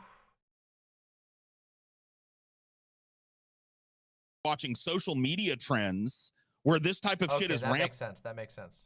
rampant. Biden 2024, baby, before the presidency is 2 days old. That doesn't really engender you a whole lot of leverage when times like this pop up. The impression that I've gotten from the data that I've looked at and the tendencies in the halls of power seem to be that threatening to withhold votes does basically nothing. It does not encourage the Dems to go further left-leaning. You just said... So it just helps them write us off. However, there are good reasons to pressure them, and there are things that they can be incentivized with that aren't us directly threatening. What are you pressuring them with? You don't think pressuring them Democrats with? are threatened by like people withholding votes from them? Like that doesn't make sense. Politicians hold on. I want you to explain. Almost more than anything else is people to vote for them. Vaush, please explain to me how you're pressuring them. Specifically, people on the left withholding votes. The Democrats. Well, I'm not talking about just the left. I'm talking about a broader movement of America. I know, but I am on the left. And Sure. the tendency to reject the bipartisan framework can be justified differently depending on where you are in the political spectrum. If there are moderates who are withholding from the electoral process because they feel like there's no real difference no matter who wins, that's a different issue than this specific dynamic, this engagement. I think ultimately there are two main things to threaten with, okay? One is, as a progressive issue becomes more popular, the more legitimate the threat becomes that Democrats being bad in it will lose moderate voters. This has been how we've won most of the positive shifts in the Dems over the past few decades. Not by arguing people on the left want it. Who cares what the left wants? A bunch of college students, degenerates, and sodomites? No. What they care about is, does the median voter care? And the median voter, by default, this person doesn't exist, but we can extrapolate. If that person doesn't care at all, whatever. But if they can be made to care, like, for example, with gay or trans rights being made a majority issue rather than a marginal issue, then suddenly it becomes politically popular. Notice how Hillary Clinton went from thinking marriage is between a man and a woman to thinking that gay marriage is acceptable, and Obama as well. Like, that marker, that was the 50% marker. As soon as the median voter cares, that's what the Dems care about. That's what I threaten with. Your position on this... Well, by that standard, they should have already flipped on Israel. It's only been a month. I genuinely think something's going to happen soon. Because it's only been a month. I think there are confounding factors that Vaush isn't considering here. Like, for example, and I think it's funny that DeepFatFried isn't bringing up climate change or Medicare for all or any of these other issues that poll really high with the median voter, but the Democrats still don't accept them. But honestly, that's a failure on their part. They could have gotten Vaush really hard here by being like, well, then why doesn't the Democratic Party accept Medicare for all? Why doesn't the Democratic Party accept, you know, they got it. They kind of called the Palestine issue, except again, it's only been a month. They could have gotten him on another long-standing issue. There are confounding factors where I don't think that Vaush's argument is true. I think that the Democratic Party is reluctant to change, but they're specifically reluctant to change on things that they think will affect their income, because the party is still ultimately a money machine, because we live in capitalism. They need money to operate. They need money to keep going. They need money to pay all their staffers, all their executives. They need money to pay all of their candidates. It's all money, money, money, money, money, money all the way through. So they will ignore the will of the people when it's in their moneyed interests. Month of the most brutal bombing campaign in modern history. Keep in mind, we're talking about a paradigm. More bombs dropped in the first day of this war than we dropped in the first year on Afghanistan. I know that. We're talking about like a 10-mile wide strip of land. The devastation is utterly unreal. It's only been a month. I know that, yes. It's not even something that you can say, dude. About an unprecedented paradigm shift on one of the most like untouchable geopolitical issues in the past half century of American politics. For in the space of a single month to go from that being like an untouched issue to there being mass protests and popularity for Democrats plummeting even with moderates, that can take some time. I could be wrong. It's possible they don't respond well to this pressure, and that also wouldn't surprise me because, again, there's a lot of like corpo shit involved here. But I do think there's still a possibility that there is a move here. And also, the other big thing we threaten them with is the popularity of the issues they push for. I do agree that, on average, like, politicians want to get voted in. Like, you know, that's kind of their thing. even if they don't necessarily seek the far left as a stable voting base. And as a consequence, probably of that, not a great one to go for. yeah, they're looking to edge in things that are popular. The more popular certain things are, the more comfortable they'll be supporting them, even if there's opposition. A good example of this would be climate change issues. Climate change has been a known issue for well over half a century, but only in the past few decades has the popular understanding of climate change gotten to a point where Democrats, who have always, not always, but for a while now, known about the issue and kind of, teeter-tattered at the edge of it, but not really committed to it. Now, Joe Biden, he's not perfect at it, but the shift in rhetoric from now to even like early Obama or hell, late Clinton, massive. And a lot of that is just because they know it's popular enough that they can get away with it in spite of the potential corporate harm. So that's... Let's cancel the big pipeline and then make a bunch of little pipelines, Jack. That isn't the win that you're selling here to me. Can you engage with what I've said and not with I'm engaging with what potential you said. counterexample? I don't care what the rhetoric from Biden is. The rhetoric in the lead up to this, when he was trying to convince people to vote for his old decrepit warmongering racist ass, was I'm going to get you $15 minimum wage. I'm going to get you a $15 minimum wage. Your indignant betrayal at him not fulfilling every campaign promise like every other politician ever means nothing to me.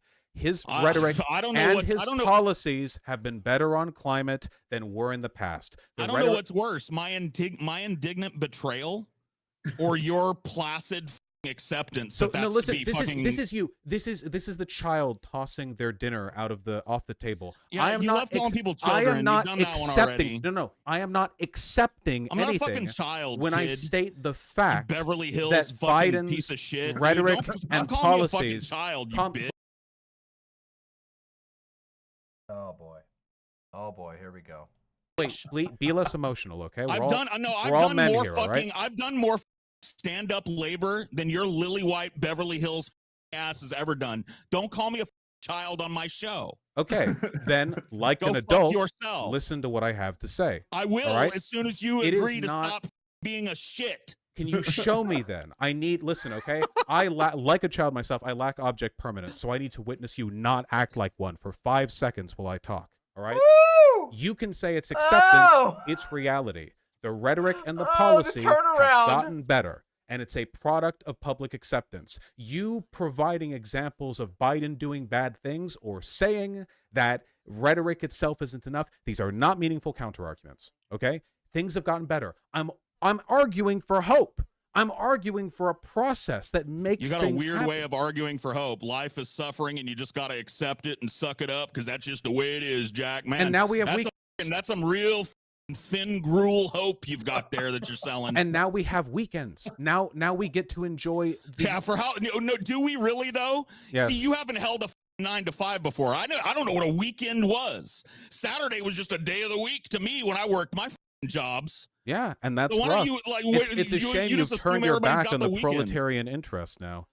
We have turned my back on it because I started my own business. Go fuck yourself, okay. bitch. Do you believe that there is... Oh, man, this is... Oh, man, what an incredibly goofy direction to go in. Value in pushing and suffering for a good political outcome, even if it takes a lot of time, as every bit of progress we've ever enjoyed has happened before. Of course. Absolutely. Okay, so all I'm saying is most of the good things that we enjoy today were not born of some big, decisive, sweeping rejection of the status quo. They were usually, but this is like revolutionary fantasizing. It's something that a lot of people fall into when they feel doomer. What actually tends to happen is that a bunch of cynical people drop out, get injured, become alcoholics, and die at home, whereas the people delusional enough to cling on to hope in spite of all contrary evidence actually make the change. People who go in every day, no matter how bad it seems, and work and work and work, and they fight, and the cops show up and they bust their union, and they shoot their union lead, but they keep coming back for more, and then eventually, one day, there's enough public pressure that something happens. But that You're process like Mother is Teresa, suffering. you know that? You essentialize suffering. Oh my God. It's the people that grind their lives away while the boot is on their neck constantly with little to no relief ever. That are the, you know, lionize that a little more without ever having experienced it. We all suffer. Some of us suffer for a reason. Okay. All right. Ooh, got him. I do think this was a bit of shaky footing from Vaush, but even with shaky footing, Paul's ego was unable to actually take advantage of that. Because I do think that it kind of contradicts Vaush's general statement to believe in basically revolutionary faith. That as long as you keep showing up, maybe something good will eventually happen, despite evidence to the contrary, is usually not a position that Vaush will argue for. Vaush tends to be pretty against faith as an invocation. I don't think that it's a wholly wrong argument. I do think that like believing in something to that degree can be valuable. But even still, Paul's ego was unable to like he was unable to really capitalize on that. And also, I do think that Vaush's line, like, we all suffer, but some people suffer for a reason. I mean, that's a pretty fucking good zinger, gotta say. Thank you, Jesus. I think we all Is suffer for a is that reason. too messianic? The idea that we have to work for good political outcomes, is that too like optimistic and hopeful? When have we naive? advocated for not working for political outcomes? We're just we're talking about tactics here, bro. Are you seem like really invested in this idea that me and TJ are advocating for, like, oh, let's just sit around on our asses because nothing matters anyway. I know that's the easier thing to argue against, but the fact that you've spent such a profound amount of this appearance on our show tonight misrepresenting our position and tilting against windmills. I don't know how to. I don't think he has. I think that Vaush is pretty directly engaged with the arguments presented. I don't think that's a fair argument against Vaush here. I do think there's been times where Vaush has gone a little bit too hard. Like, I mean, at one point he did say that he felt like they were arguing to do nothing, but abstain from voting. But and I do think that was a little bit over the line, but not too much. Like, I don't think he's been sitting here like grossly mischaracterizing their positions. Most of what they've argued for is simple abstaining. That is most of what their positions have been. Basically, why should I vote for you if you're not going to give me anything? Which is simple abstaining. Let me put it explicitly for you. I am not advocating for people to do nothing political. I am not advocating for people to sit around on their hands and do nothing. I'm not even advocating for people not to vote. I know, it must be shocking, right? What I'm advocating for is for people like you and I and everybody else to stop focusing so much on re-electing Democrats and to maybe think about the tactics and the power, the little bit of power that we do have within that system. Maybe start using that in a smart way and maybe start. And your conclusion is that the power that we're supposed to use is abstaining from a vote? Dude, talk about aiming and completely missing. Aiming at the broadside of a barn. Wow, electoralism is largely a giant time sink meant to exhaust us so we don't have time to engage in real politics. And then his conclusion is real politics like abstaining from the vote in order to extract a concession. What? Moving from the cuck chair to the double cuck chair. Building something else. Now, if that's childlike, my apologies. If that's fantasy-like, my apologies. If that's too hopeful, my apologies. That's who I am. That's what I hope for. That's what I advocate for. So have I cleared up your confusion on my position? Look, in 1920, Lenin wrote a letter addressing and regarding British workers and their relationship to the British Labour Party.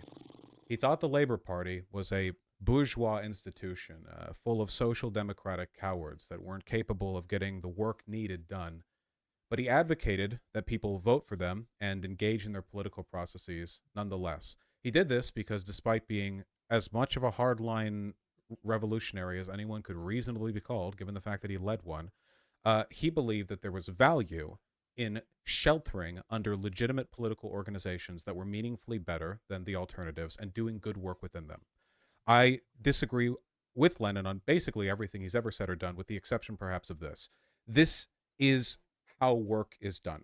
Lenin knew to work with liberals in Russia when fighting against the Tsar. Mao knew to work with the government when fighting against Japanese colonizers when they invaded. In all points... What about Marx? Marx said that communism could be achieved in America non-violently through voting. I'm not joking. Yeah, Marx also said that you were only to work with the corporatist parties when the outcome for workers was assured, and you could use them basically as puppets. Yes, and as we've seen time and time again, that's not what you're advocating for. You're advocating for voting for our oppressors. The difference between Republicans and Democrats with regards to workers' rights is assured. I'm not arguing for complicity or for acceptance. I'm arguing for the strategic use of the platform and the power available to us to get stuff done.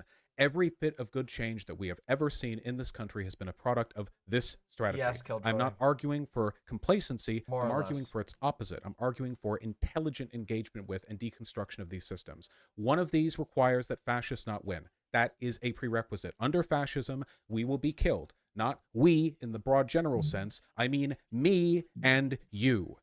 We will not live through that, assuming that we don't just flee, which I would, because I have the money to. There are lots of people watching this who would be killed and couldn't flee.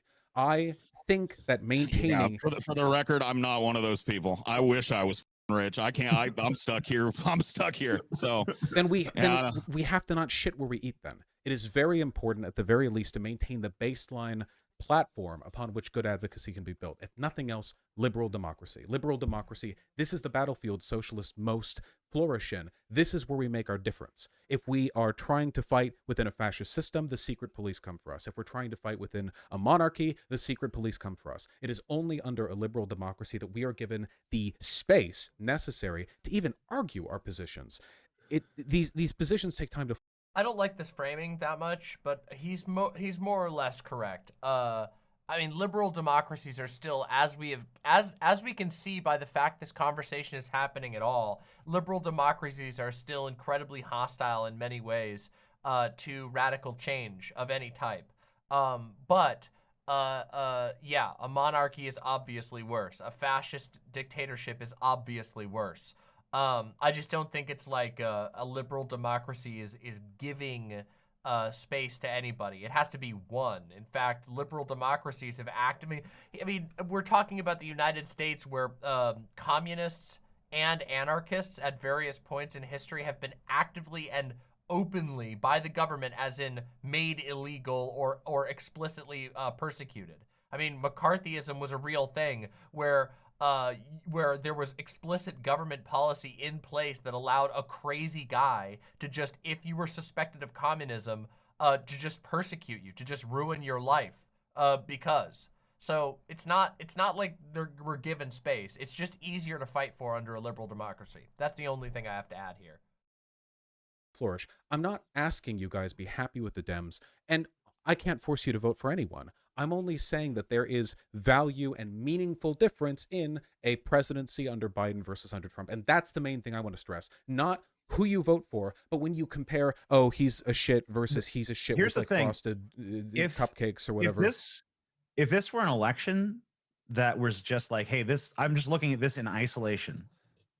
I'm looking only at this one election. Then I would have to agree with you. I'd have to. I think it's completely rational when there are two candidates and one is a little bit better than the other, to vote for the one that's a little bit better. If that's all you're looking at in isolation. But my problem is down the line. My problem is every election that follows. Because I'm just scared that, like, right now, we're not willing to hold the Democrats any standard. I'm not just talking the left here. I'm talking about Democratic voters across the board. Anybody who's ever voted for a Democrat. And I voted for Joe Biden in 2020. Oh, sorry, I thought you could do. No, I understand. I just don't think if it means threatening that the Republicans win, then it's a non-starter. So this is a bit of like an accelerationist position from the Amazing Atheist, and I just think that TJ hasn't fully thought this out. And like accelerationism is a giant risky gambit at the best of times, but I don't believe that there is a left infrastructure in place that can prove itself in an accelerationist situation. I'm not saying there aren't circumstances where a type of accelerationism isn't valid. In fact, I think in some circumstances there are types of accelerationism that is the only option that you have. But I just don't think this is one of them. There is no left infrastructure. The acceleration is only handing a win to the right. That's it. It's just saying, I mean, previously they weren't making an accelerationist argument. Now he's basically saying America needs the pain of Trump to be able to teach people to not accept accept future Bidens. But the reality is that Donald Trump is explicitly positioned to completely demolish the ability for tons of people to actually have rights and to do permanent damage to the ability for people to have future political enfranchisement. It's an incredibly expensive gambit. It's not a, and there's nobody there ready to take advantage of it. In an accelerationist situation, the ideal is that the situation gets really bad, which makes a ton of people run to the correct side. But that's not what's going to happen here. What's going to happen here is that you're handing a win at a critical moment to somebody who can lock in their power forever. If Republicans get a second shot, look at what happened last time. Donald Trump taking over fucked the Supreme Court, and we're going to have to deal with that for the rest of our lives. All of us who are here and stuck in America have to deal with a Republican Supreme Court, not just Republican, a far-right Supreme Court, a Christian nationalist Supreme Court for the rest of our lives. We don't even know how bad that's going to be. So I just think this is a bad argument. I don't think he's thought through the repercussions of this right here. What we're essentially doing is we're arguing like, what do you mean accelerationism happens at the best of times? No, I said what I meant by that is, sorry, I should clarify. When acceleration, like the ideal moment for an accelerationist movement is when you have, is when basically there is a looming, and I'm not saying I'm endorsing accelerationism here, but the ideal moment for an acceleration movement is when you have a looming threat that needs to be defeated, but people can't realize. And so what you do is you let a piece of that threat hit the ground so that people see the threat and run into your pre-structured glove. You have a movement that's ready to accept willing volunteers or whatever, informed people once they see the threat. That's the ideal form of accelerationism. It's putting the hurt on so that people realize that they need to come join your side. But there is no such thing. There is no mitt to grab them. The left is not organized in any way to take advantage of an accelerationist play like that. So the acceleration would simply be just handing a win to the right. Does that make sense?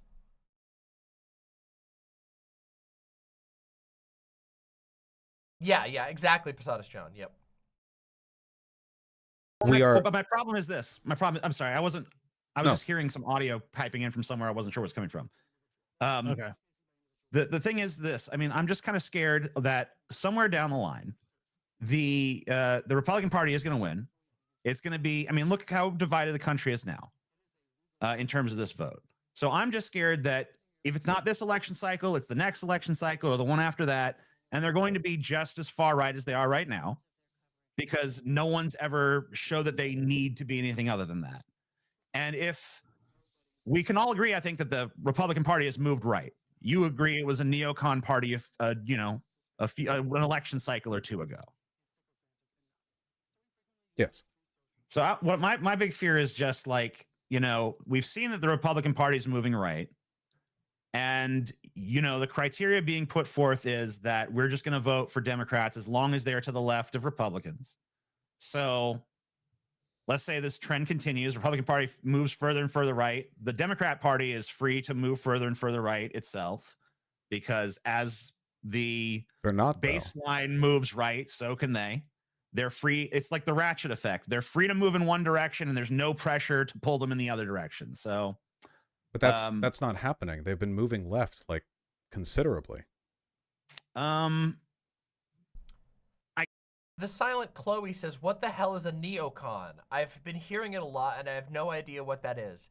A neocon is a neoconservative. It is it's a term that refers to a type of conservative that tried to break from the old conservative model. Neocons are they tended to be war hawks. They tended to be very prim and proper conservatives. A lot of people considered George Bush a neocon. then it is juxtaposed against neo-libs. A neocon is like George W. Bush. Yeah, exactly. That's what I was exactly saying. They're the type who like they mostly focus on as far as personally, they mostly focus on business interests and making America a business country, and you know, bringing back the American way of life, versus juxtaposed against the hyper-Christian type of conservative that used to be. They are the business-focused conservative versus the Bible, bread and Bible conservative. In truth, there's not really that much of a difference between the two positions, but there's an aesthetic difference and there's a slight different tactical approach. Yeah, they're establishment conservatism. A lot of neocons became never Trumpers because they felt that Donald Trump was a threat to them. Corporate conservatism. Yep, exactly. I say that they have a little bit less focus on the bread and Bible, but in truth, they still do a lot of that, just not as much. You will see like a neocon is much more likely to be willing to like work with a bunch of like secular corporations as long as it's for the good of America. Whereas traditional conservatism is like, if you're not Christian, get the fuck out. I guess you could maybe argue on a few fronts. I mean, this is an issue where I will invoke complicatedness and say like whether the Democrat Party has moved left or right is kind of a complicated issue, because I think they've moved left on Depends some on the things, issue. they've moved right on others. Well, it depends on the issue, like gay marriage. I mean, overall, America's and then it depends on that. where you're starting from, because if you're starting from Clinton, you could say, well, maybe they've moved left considerably on a few things. If you're starting from pre-Clinton Democrats, you know, you'd have to say they've moved right on a lot of stuff. Yeah, they're a frame of reference. Economically, of course, like Roosevelt is to their left. I'm not denying that, but the current shift is towards the left. I don't think that there's like a broad, like people are more polarized now than they have been before. For me, it's like it's like you're on a very narrow cliff edge. You're like shimmying along with your back to the wall, and you're trying not to fall in front of you. And falling forward is the Republicans, and continuing to shimmy is the Dems. And you would do anything to get out of that situation, but the only thing that works right now is continuing to shimmy. Maybe down the line, the cliff abruptly slopes out, and there's not a big drop. Maybe if you go far enough, the ledge that you're shimmying on it widens and you can walk normally. There's maybe things can happen in the future. Maybe circumstances change, like you see like a rock embedding that you can climb onto and you can like escape the situation altogether. Right now, there's only the ledge and a very long drop.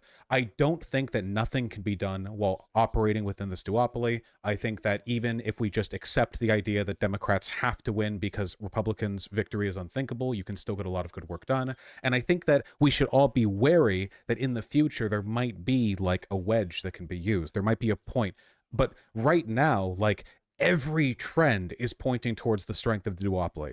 We can rage against that all we want. We can say, oh, if only people would do this, but they're not. Like we operate in like, if only everyone would just be communist. Like we operate in probabilistic trends. We have to understand what people are likely to do and operate within that, because if we do the opposite, you know, we're throwing ourselves off the ledge prematurely. If we're consigned to a duopoly, then shouldn't we advocate for the strongest Democratic Party that's the most in line with our values as possible? And embracing some really there's lots of ideas that most Americans agree with. Now, obviously, there are some ideas on the left that most Americans don't agree with, but there's plenty that they do. So why not try to get the Democratic Party to embrace those ideas specifically? And why not try to do that by saying, hey, if you... I stubbed my toe. I stubbed my toe on the way back from the bathroom and it hurt. My toe hurts now. Come on. Want my vote, you have to earn it, because that's the thing you want the most from me. Well, for sure. You've got to primary them. So the time to do that is just in the primaries. And then when the general election comes along, no threat there. I'm just literally, yes. That's the point of the primaries. Yeah, that's the time. Okay. But there will be no primaries this year, sorry. Yeah, I don't think that the presidential vote, The presidential vote is very uncomplicated and very important. It's like choosing to keep the lights flipped on, basically. You can do all the electrical work in your garage that you want. You can build whatever you want. You have all the time in the world. But every 4 years, you have to keep the light switch on. And right now... Yep. This is basically, I agree with this argument. Yep, I agree with this. Yep. Now, like, the darkness, if we ever allow it to overtake us, might not be fixable. I mean, given enough time, anything is fixable. You know, the Third Reich only lasted, what, 15 years? But I really, really don't think that would be, like, an effective vehicle for positive change. Yeah. You know, Oh, man, 12 years. That's horrifying to think about. I can't, oh, my God. Can you just, like, I know that a lot of people spend a lot of time drawing comparisons between America and Nazi Germany, but can you imagine trying to live and survive for 12 years under the Third Reich? Holy shit, horrifying to even think. 12 fucking years. Jesus Christ. Horrible to think about. Just nightmarish. I don't know. Maybe I'm a little bit more alarmist, but I feel like the woods are burning and we need to immediately intercede in every way that we possibly can. And that doesn't preclude not voting for Democrats. That doesn't preclude not trying third-party options. I think everything's on the table because I think that now more than ever, the substantive, like the most substantive issues in my mind that we face are not being addressed. Climate change is, you know, you kind of tried to back Pat Biden on that, but I don't think he's been great on the environment, despite what overtures he might have made. Only said he's been better.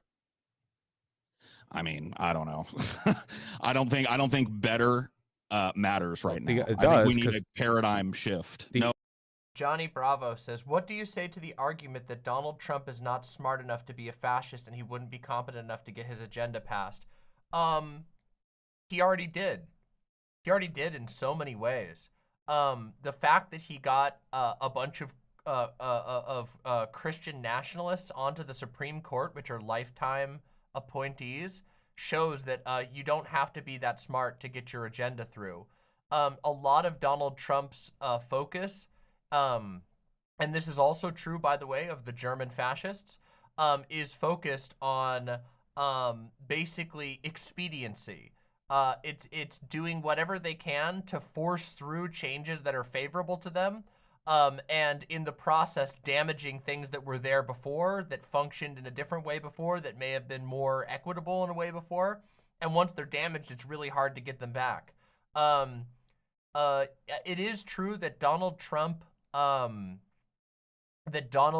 lacks certain like, I don't know, cold hard calculation, but that's true of all fascists.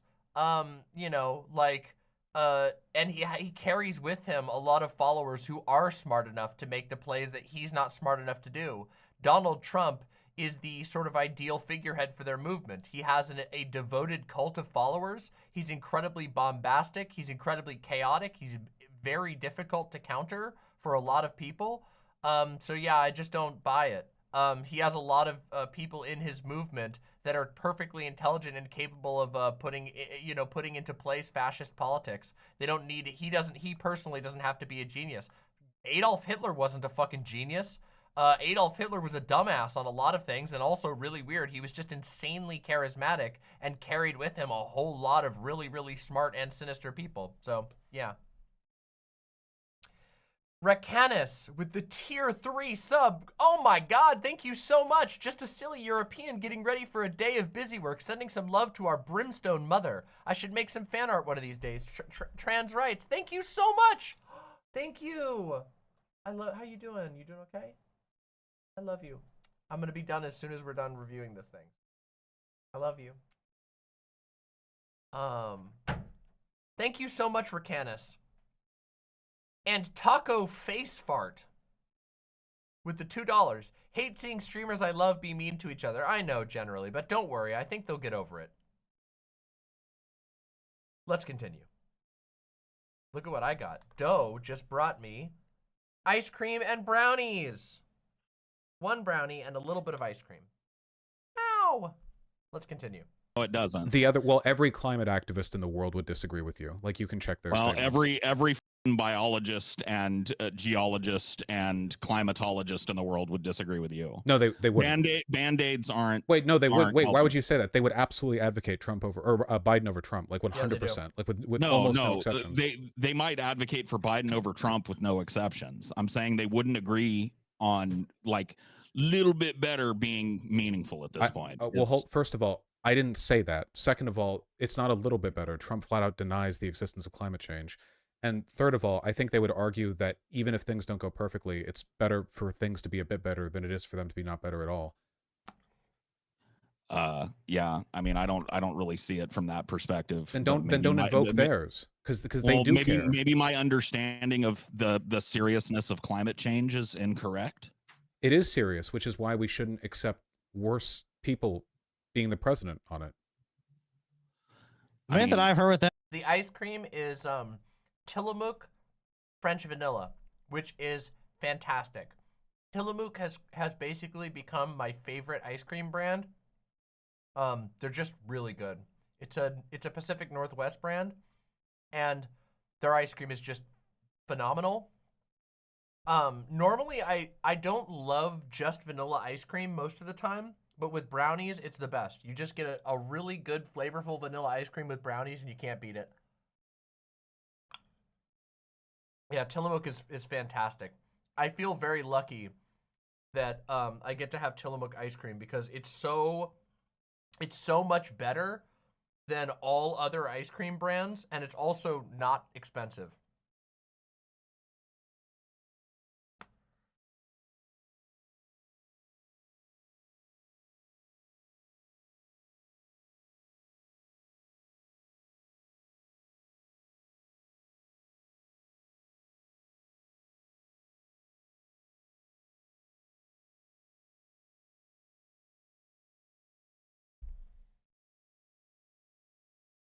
Oh my God. Matthew McConaughey. It's the Marionberry pie flavor, and it's really good.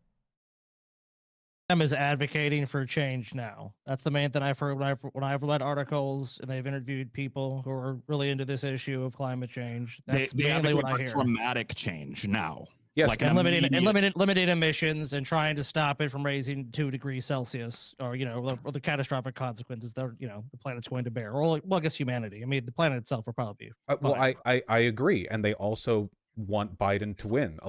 Many climate advocates and organizations advocates and organizations are like almost militantly pro-Democrat, because the difference between that wouldn't surprise me. And no, like really, you can look between it, like the Republicans don't even believe in science. Like the official perspective from Republicans isn't just that climate change isn't real. They just flat out do not believe in any federal engagement with science. I've talked to plenty of them. I know they say climate change is like so-called climate change, and you're like, it's not so-called. It's far from it. Yeah, I mean, Democrats are still a pro-corporate party, but at the very least, a conversation can be had with them. Like there are interviews that have been done with like climate scientists or like EPA administrative experts who are basically like, yeah, the Dems don't do enough. But when I worked under the Trump White House, like if you went to talk to them, they would just flat out like not listen. Like you would talk to them and they go awful. Like, yeah, they go like, and then you just get turned away. And your job was just to sit there collecting a paycheck and desperately trying to keep data as the world ends. Biden's a huge step up from that. I know the bar is low, but again, like that's why we can't hit that low bar. Like I don't the think bar we is can low. Let's not hit it. I don't think we can afford how low the bar has dropped. We're in the midst of a we need James Cameron. Yeah, it needs to there needs to be catastrophic. Oh, another South Park reference. Oh no, they really are just stuck in South Park brain. Oh no. Oh man, god damn it. Cataclysmic change, and it needs to happen like 20 years ago. Well, we can't. We're fucked. We can't time travel, and there's only going to be 2 presidential candidates in 2024. So we do what we can with what we have. I mean, there's going to be more than 2 presidential candidates. Sorry, the final, two viable presidential, yeah.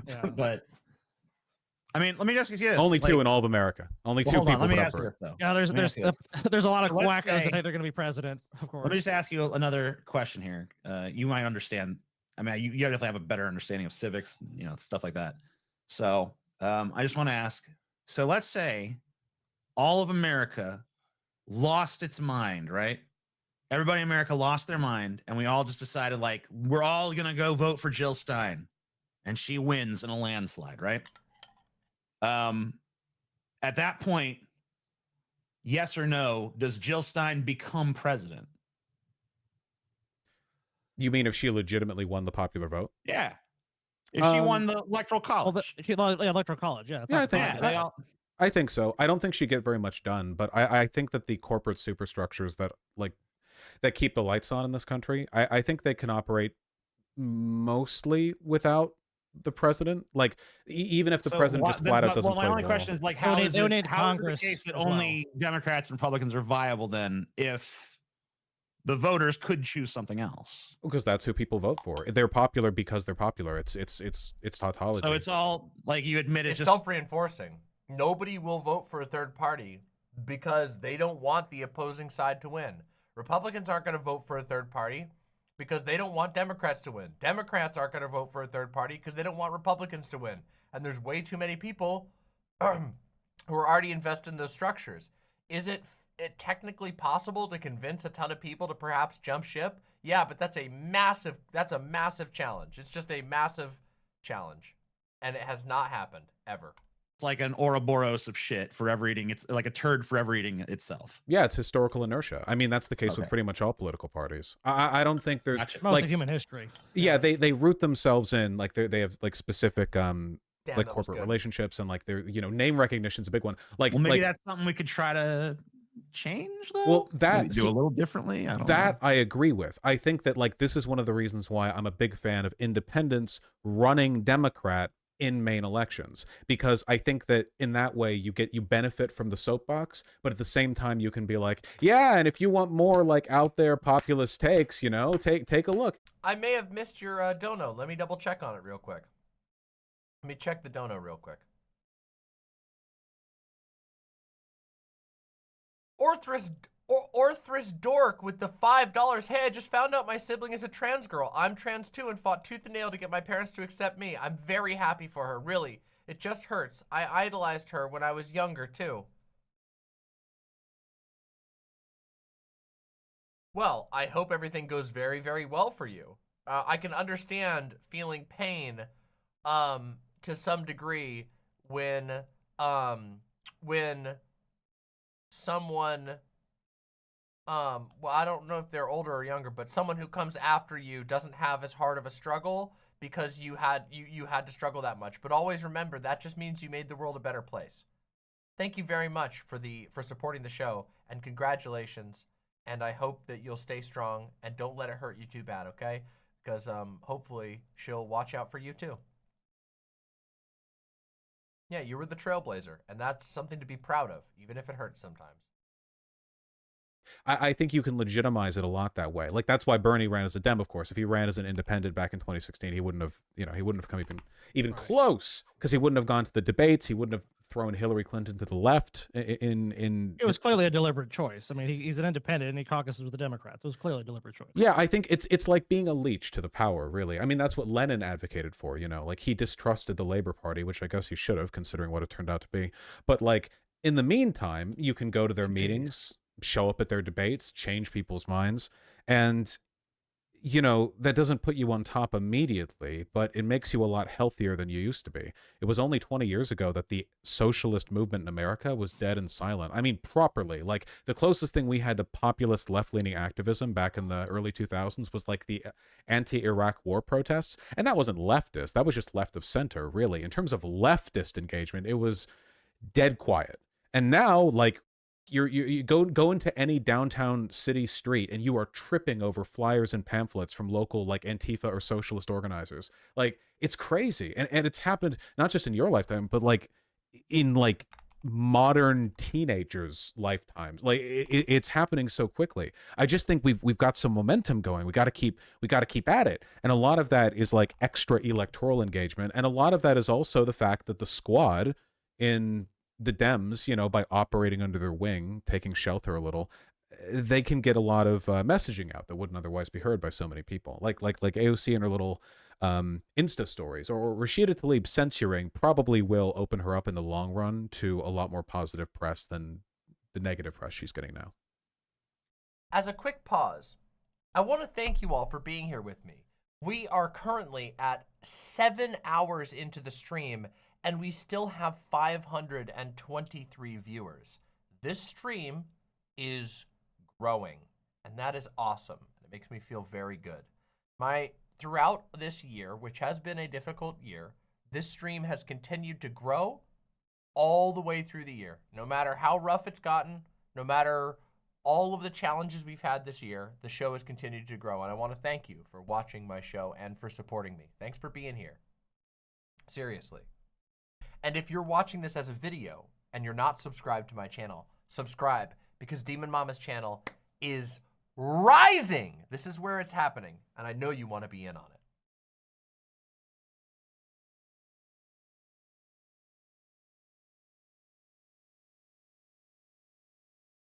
What the heck, DexMex? What the heck? DexMex says, I can't believe Demon Mama did a better commentary understanding and explaining both sides of the argument than even Lucy. And I thought Demon Mama was an idiot who hang out with Xander Hall.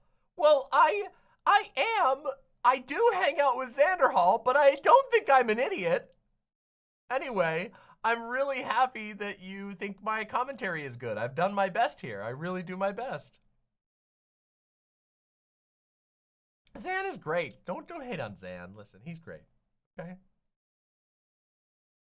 Peaceful Warrior says, it was awesome to see that you had over 700 viewers earlier. Oh, yeah. We've been doing really good on that front. Our peaks have been very strong this year. We've had a couple of streams that have gone over 1K this year. Most of them are still drama, but we've been having a lot of other streams that have just been regularly getting higher viewers. The viewer average has grown. What that means is, I don't want to distract on this too much, but what that means is that my core audience is growing. There are more regular imps who will show up and check out all of the cool stuff that I do, and that makes me happy.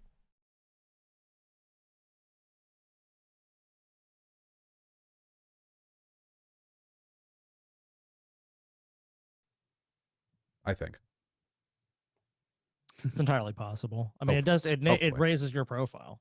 I mean, for sure. I mean, having that action. I mean, AOC's profile has been nothing but raised by Republicans attacking her, constantly invoking her. Martian Will says, out of all your friends that are other streamers, it seems like Xander Hall might be the person you disagree with least. Yeah, there's a couple of reasons for that.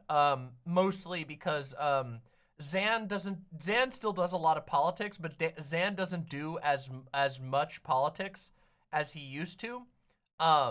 Most of his political stuff is trying to introduce a lot of like his gaming audience and his normie audience into political concepts. So there's not much that I disagree with him on that. Constantly. Yeah. It's a shame she hasn't done jack shit with that profile. Same, she hasn't spent that political capital in a meaningful way. I mean, she's one of the most popular politicians in the country, and she has been popularizing left-leaning perspective. Jarrett Lowery says, would you go on their show? Would I go on DeepFatFried? Absolutely. I would love to go on DeepFatFried. I've talked to TJKirk multiple times on my channel. You could actually just search TJ on my channel and you'll find our conversations. I really like TJ and I would love to talk with them. We'd probably disagree on certain things, but yeah. Gives on basically every political issue she talks about. But when the chips are down, she gets told how to vote.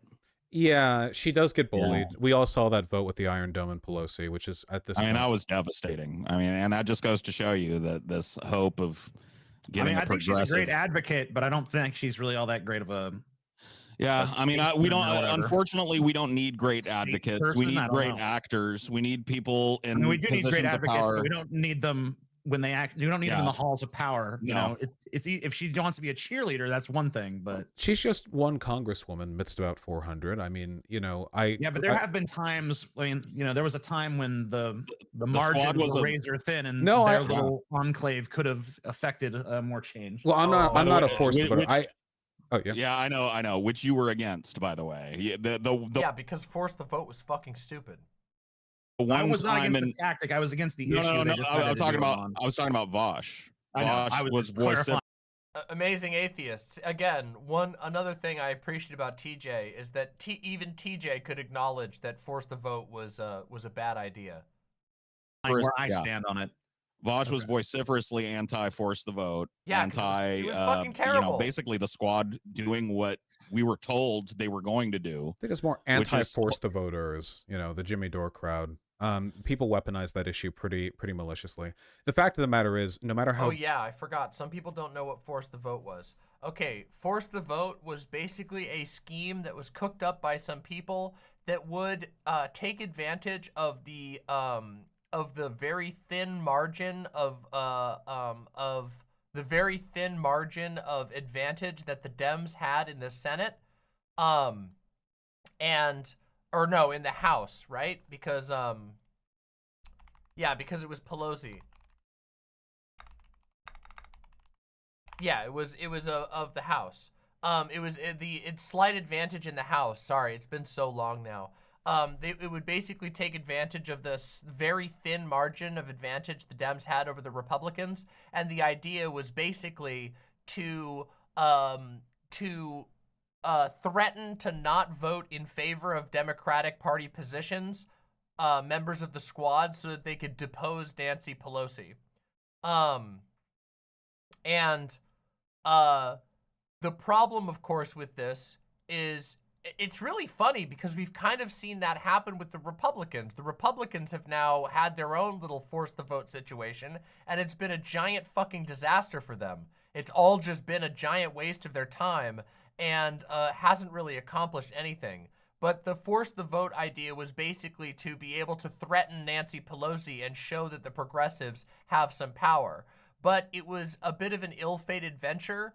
And the reason being, and they ultimately decided not to do it. And the reason why they decided not to do it is because they realized that it would potentially threaten them and make genuine enemies among people in the party that they already have, that they had some favorability with. It would basically mark them out as enemies, and that they would struggle an uphill battle against their own party for the rest of time, essentially. And also that immediately after that, if they didn't want to run into a situation like the Republicans have had, where they have 900 votes for Speaker of the House, that they would need to, they would ultimately end up having to then vote for whoever Nancy Pelosi picked. So it wasn't a very good strategic calculation.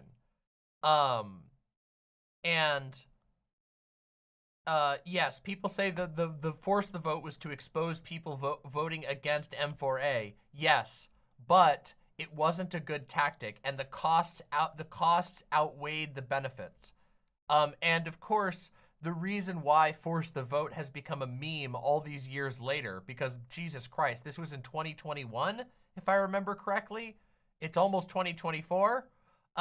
People are still talking about it because a section of the online left, basically made it their only thing that they talked about, and they made it like almost like a cult of personality. It was around Jimmy Dore and Bad Faith Pod and a handful of others who basically continued to talk about force the vote even after the window for force the vote passed. And they were basically salty about it for so long that it became a rallying point for a bunch of idiotic grifters who couldn't move on. Really pathetic. So the good thing about force the vote is that it would have put Congress on the record for whether they support universal health care. That's true, but that's a major gamble. It's a major gamble. Hey, happy Thanksgiving! It just ticked over for those of us on the West Coast. It is now officially Thanksgiving. Happy Thanksgiving, everybody. Let's continue. We got to finish this up. I'm starting to get a little tired, and I got a lot to do tomorrow, so. Good a politician is or may seem, they will make mistakes. Bernie's made mistakes. He's not even calling for a ceasefire right now. If we lowered our margins, if we narrowed them only to people with whom we will never take issue, we will never find. Even FDR had the internment camps and shit. So. Yeah, I tend to be pretty permissive of mistakes made by advocates and allies in positions of power because they're bound by so many invisible chains that we can't see as audience members. Like, who the knows what conversation Pelosi had with AOC. Obviously, I would like AOC to have like puffed out her chest and gone like, "No, Pelosi," and then like slammed the no vote down, which wouldn't have done anything because it was like 5 million to 1 yes in favor of the I mean, funding. I'm But like, I don't know for an absolute fact, but I'm pretty sure I can give you a fairly succinct summation of what that conversation was. probably that we would malign you for being anti-Semitic. Yeah. Well, no, it was basically this. You're a bit of a rising star in the Democratic Party, and that star will fade if you don't vote with us. You think you're getting any kind of support? You think your profile is just because of your charisma? Okay, I'm sorry to pause here. I know I said we gotta get through this, but wow, TJKirk and Paul's ego really do sound extremely similar. And having listened to this for now 2 hours, my God, it can be very difficult to tell them apart. When I was looking away and I thought that was TJ talking, I'm like, this doesn't sound like an argument TJ would make. And I look over and it's not TJ. TJ was literally drinking from a cup. So now I'm sure it can't be TJ, but I could have sworn. Your profile is at my behest. You will bow to my desires and my whims, and you'll vote how I tell you if you care about your career. And she does. I don't think that was exactly what was said to her, but I'll admit that I or neither of us know. Who knows? So we can make sure. I have no idea. This is one of the big reasons why Bernie Sanders was so careful when he ran, both in 2016 and 2020. He knows the standards set for him are higher, so he has to be more careful. It's not fair that he has to be more careful, but he was smart and he navigated that environment pretty effectively, to the extent that while he was shit on by a lot of people unfairly, he's also generally accepted to be likable. A Tribe Called Quest says, the squad is supposed to go against the Dem leadership, not be their friends. You missed their point. That's true, but that doesn't mean, okay, if you are internal party opposition, you don't win any favors, nor do you prolong your time in that position by just like every single morning going and shitting on the desk of the person that you're opposed against. You have to be strategic with it. It is true that they're not there to be friends, that they do have certain level of competing interests, but they also have shared interests, which means you have to be careful with how you do that. And in my opinion, force the vote was an ill-fated strategy from the very beginning. The wins were very low, and the risks were very high. And clearly they agreed. The squad didn't think it was a good call either. And that's not a big betrayal for them to not think it's a good move. It just means they didn't conclude it correctly.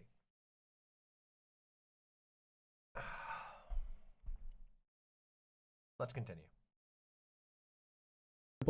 Like, there was a lot of browbeating from the DNC and a lot of unfair play, but they never succeeded in making him a reviled figure. Not even close. He did too well. He's too likable. He's too much of a crotchety grandpa. So he smartly leveraged that image and was able to push his message to so many people. And now there are literally millions of Americans who've been inspired to left-leaning politics based on like their access, their exposure to what he said. You know, I just literally we have to be like the little fish that eat the plankton off the big fish, except in this example, one day we become the big fish and then we eat the other big fish. Yeah, well, I don't think that day is coming under the current auspices. It's getting better. Homo sapiens, no one has said that, dude. Literally not once. I mean, as we've pointed out several times, it's getting better and it's getting worse. In terms of populist left advocacy in mainstream media, it's getting massively better very quickly. And in terms of economics, it's getting... A Tribe Called Quest says, you're right, they didn't conclude it correctly because they didn't do force the vote. I mean, that's not a very, yeah, that's what happened. But you're not making an argument as to why they didn't conclude it correctly. Your argument is basically that getting Democrats on the record, just knowing where they stand on Medicare for All would have been like a sea change issue that would be worth potentially jeopardizing the squad's positions at all. I don't think that's true. I think the squad is more valuable than finding out which Democrats support Medicare for All, especially given that we know which ones do and don't generally anyway. And the voters, while they like Medicare for All, aren't that motivated towards Medicare for All. It's a vaguely popular policy, but people aren't like it's not like Israel-Palestine where people are going to be in the streets about it at this point. Anyway, it happened 3 years ago, so cope.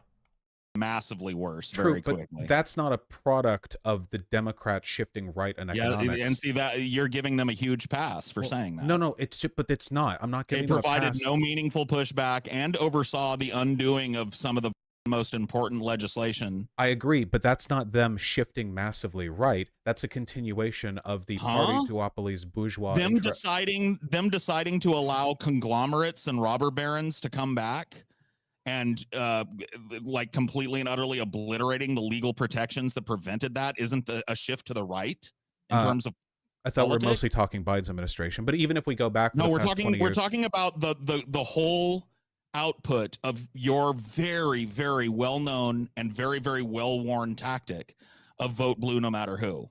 I don't know. Lesser of two evils. I don't know what these things have to do with one another. It's a fact because of the you matter. were just talking about how much better everything was, but a whole generation of people can't buy a house. So again, this is spurious. This is spurious conflation. You would fail out of a college stats course. The economy is getting worse, not only between decisions made in Republican and Democrat administrations, but globally. As a matter of fact, America's weathering it better than most. Basically, every Western European country and most other countries that are even developed. You know why, right?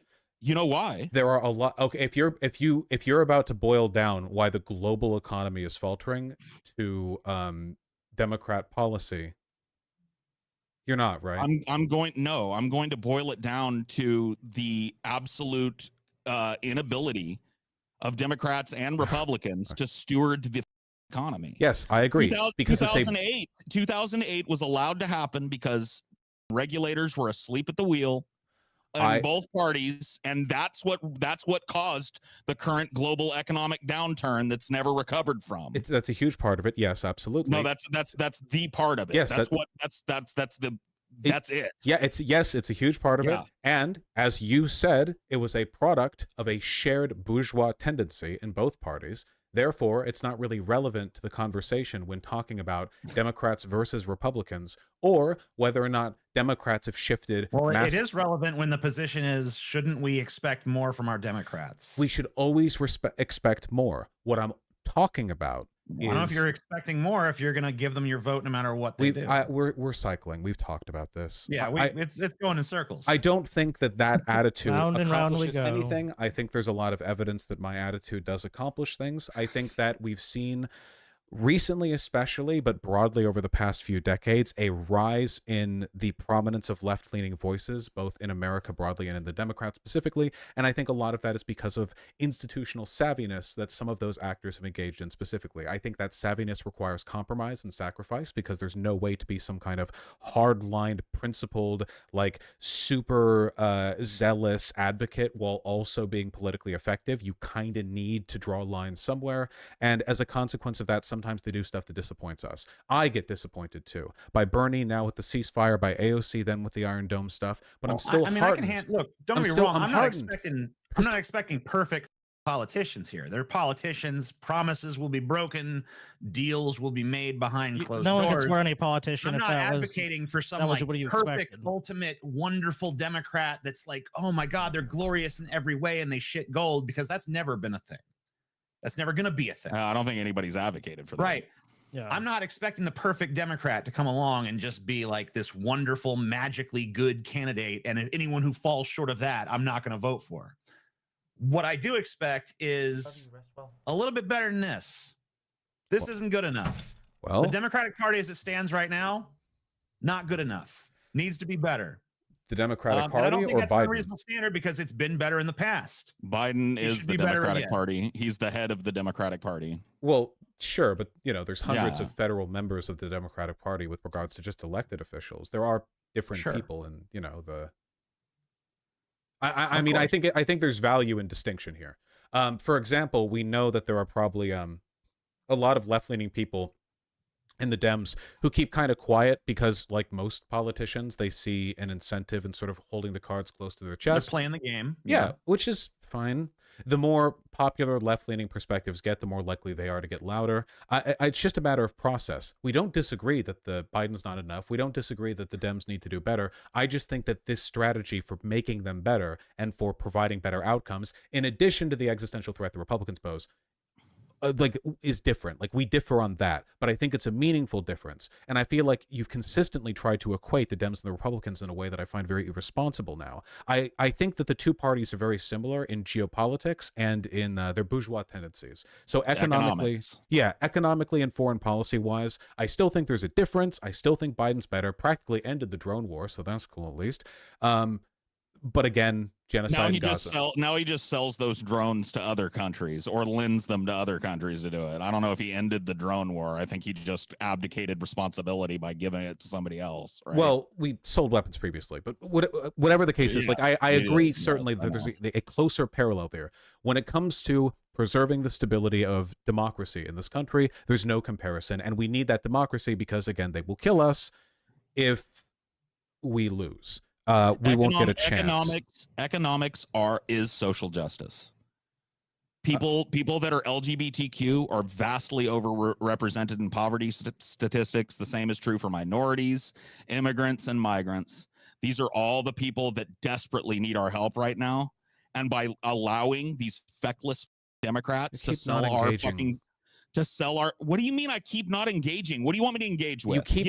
You keep saying in response to me, I literally just said I don't think Democrats are enough, but now you're saying, well, Democrats aren't enough. I know that. I agree with you. I am proposing a strategy that I think not only works, but has worked, visibly worked in recent times with regards to making things better. I think with the class reductionist shit. I'm not gonna conclude that he's a total class reductionist.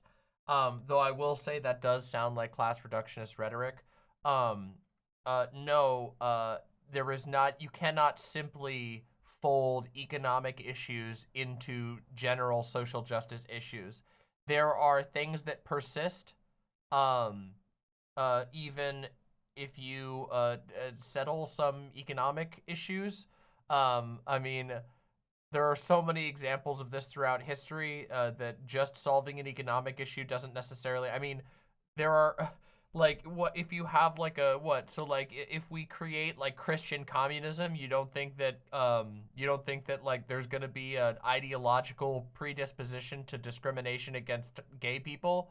Obviously they're not simply conflatable, but I will agree that a lot of social justice issues do fold into or are exasperated by economic issues, but it's not that simple. It's not that simple. Yes, a lithium, you're correct. You do need both at the same time. There are meaningful differences we can push for. All I'm advocating for is the right way of doing this. And I also don't think the Republicans can win. Again, they will kill us. They will end democracy. We will not even get another chance. It is like proposing any solution to our problems how likely encourages do you Republicans. really believe that is? No, I fully believe it. I think there's a real chance. So you think Trump wins, it's done. Democracy's over. Full stop. The camps fire up. It's very possible that he doesn't fully succeed. From where I'm sitting, where I'm looking at it, I mean, like, am I denying that Trump has those ambitions? See, this is what I mean by the death of the revolutionary practicality. I don't know. I feel like it's pretty unlikely. Lenin knew to ally with liberals against the fascists in Tsarist Russia. Mao knew to ally with the government against the Japanese. We have to know which the greater evil is. You need to know both which the lesser and greater evil is. In your case specifically, yes. I don't think it's guaranteed. Like, it's not 100%. Nothing is, but I think there's a very reason. Like gut feeling or analytical feeling or whatever you want to call it. Trump wins. I think TJ. If this was just a Vaush versus TJ conversation, I think that Vaush and TJ could right here in this particular moment, Vaush could basically say, okay, TJ, let's go through issue by issue on Biden and let's see if you're actually correct at how close Biden is to Trump. And I think TJ would be willing to acknowledge, okay, maybe I have overstated my case a little bit too much because there are so many issues where Biden just is better than Trump. I'm not going to say that Biden's super great. I think Biden is doing fucking terribly on Israel-Palestine right now. But there are a lot of issues where Biden is way better than Trump. And I think it's pretty easy if you go issue by issue to come to that conclusion. But this is complicated by the fact that this is a 2v1, and it's a 2v1 where they can't really go down that path and don't. Yep. Chances that there's not enough chances that we're not getting a 2028 election if Trump wins. What's the Vaush forecast there? Total random guess, but I'd say like maybe 30%. 30% chance there's no 2028 election. Yeah. Okay. I mean, that's a very unqualified guess, of course. That's the best I can do. I asked for that. I'm not going to it's a ballpark fire on it. I understand. I asked for obviously there's ballpark aspirational in in the Republican Party to make that happen. That's also a far cry from the constant fear mongering of like the camps will open on day one and democracy is over. In fairness, 30% is a pretty scary number. 30% is a scary number, but you know, you want to know what I think? You want to know what my prediction is? More of the fucking same. Okay. More of the what? same, So more again, this is wealth. And here's the that's so bullshit. It's not more of the fucking same. Shit sucked under Trump. Trump did so much shit that we're gonna be dealing with forever. Like I said, if you just talked about Supreme Court alone, Trump succeeded. Trump was like a Republican wet dream when it came to the fucking Supreme Court. No fucking Republican candidate has had as much of a Supreme Court victory as Trump. And not only that, but Trump's normalization of aggressively using executive actions out of control. The way that Trump uses executive actions to sow political dissent, to cause absolute chaos, to baffle the efforts of his political opponents and some of his supposed political allies alike. Donald Trump was incredibly aggressive, rapid, and careless on foreign issues. He completely tore up the Iran nuclear deal, which could have been a really serious and major step in the right direction for global diplomacy. Dude was completely chaotic, and this guy's just downplaying it. This is just illusion right here. This is just Paul's ego. I think he's out of line. I think he's just completely out of line. This is what I mean. This is what I mean by reactionary politics through abstemiousness. You think you're being elevated, smart enough to see the bullshit like a South Park character. You are failing to identify the broad side of a barn. Like every successful socialist movement ever has been able to tell the difference, and everyone that ended up dead couldn't. The Stalinists in Germany back during the 1930s couldn't tell the difference between the Nazis and the Social Democrats, the social fascists. Which mass graves do you think they were buried in? We can't afford to make these mistakes. It's pivotal. The Republicans are screaming from the top of their lungs what they want to do. There is no equivocation. They have been calling for the removal of the FBI as an institution. They have been since I was born. What's your point? No, you were not paying attention if you think that. No, dude, that is so not true. Oh my God, that's so ridiculous. The idea that they were calling for the disbandment of the FBI because they were mad at it because the FBI dared to investigate Trump under Bush is ridiculous. That is just not accurate. He's not living in reality. Vaguely gesturing, you're waving. I vaguely remember them being that. No, you have no idea. I don't vaguely remember. No, it. Then you. Demex Bala says, Demon Mama, what do you think that Biden fundamentally does better for every American? His approach to labor issues, even considering Biden's intervention on the rail strike, the fact that Joe Biden has been willing to show up in person and support the United Auto Workers strike is actually a really big deal. The fact that he was vocally supportive of the Hollywood strikes has been that has been beneficial to all Americans because it has strengthened unions in a way that no president in recent memory has. That's a big deal. Secondly, the fact that Joe Biden has stopped and begun to reverse the damage that Donald Trump did to the EPA, the Environmental Protection Agency, that alone, even if Joe Biden just didn't do anything, even if he just stopped the negative changes that Donald Trump did against the EPA, that affects all Americans. Donald Trump did severe damage to the Environmental Protection Agency to the degree that Americans are now from their own environment in more danger than they have been in decades. And Joe Biden didn't just slow that, but he actually reversed course. So he began to re-empower the EPA, which is actually really important as it turns out. As it turns out, having a body that can counter the power of a bunch of chemical companies that want to dump chemicals into the rivers and into the groundwater is actually really, really important. So there's two. Yeah, you said for all Americans. I was going to say that Joe Biden is so much better on trans issues, but I guess that doesn't count for all Americans, so there's just two. Let me think. Oh yeah, the fact that Joe Biden actively supports some level of democratic process instead of actively wanting to dismantle it in lieu of Christian nationalism, that benefits all Americans, even the ones that think that they want a Christian nation. Christian nationalists would not be happy or healthy under a Christian nation. They're just too stupid to realize it. There's three. Let me think. Is there any else that I want to hit on? I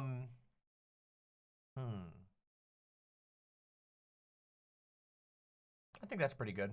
Oh, Department of Education. Yeah, the fact that Joe Biden hasn't been dismantling the Department of Education like Donald Trump was, is a massive improvement. And once again, that Joe Biden has actively worked to undo the damage that Donald Trump did to the Department of Education is beneficial to all Americans. Donald Trump has been talking about how he wants to deport all communists, socialists, and radical left-wingers and Antifa. Joe Biden's not doing that. So there's a handful. Trans issues do affect all of us. I agree, but it's a little bit harder when the question is, what are the things that Joe Biden has done that immediately affect all people? I do agree that laws passed against trans people are ultimately weaponized to remove all people's bodily autonomy. But let's be real. When Donald Trump banned trans people from the military, it was trans people who were affected by that, not really anybody else. That's why they're so discriminatory. So, yeah, anyway, let's continue.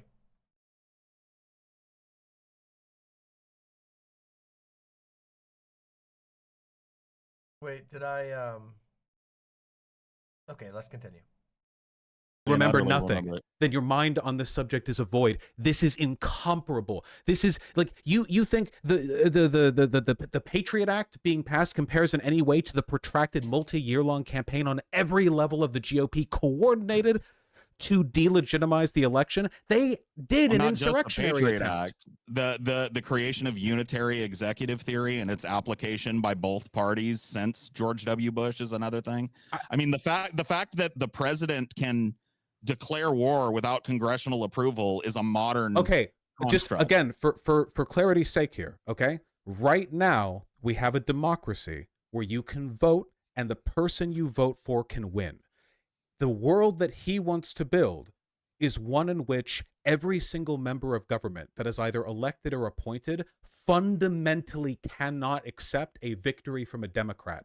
They were pushing to rewrite state laws on election counting that would allow them to throw out opponents' votes. They don't even need to do that. A question. I understand gerrymandering. You can't keep a quick. You're describing the difference between like stubbing your toe and getting bricked with a hammer as like, well, they both hit me. You have no idea what you're talking about. What you're engaging in right now is not enlightened leftist perspective. You're engaging in bottom of the barrel, South Park, Cartman-ass tier, zero IQ, centrist, moderate, hasn't learned a thing about politics in their entire life, bullshit equivacy. How dare you? You claim to care about the legacy of your union parents. You would literally preside over a death camp and go, well, you know, Biden probably would have done this too. Like, it's disgusting. What? It's senseless. If you genuinely believe that there is a comparison to be made, I beg you to educate yourself because there is none. It is not comparable. I think that there's an obvious comparison to be made, and I've brought up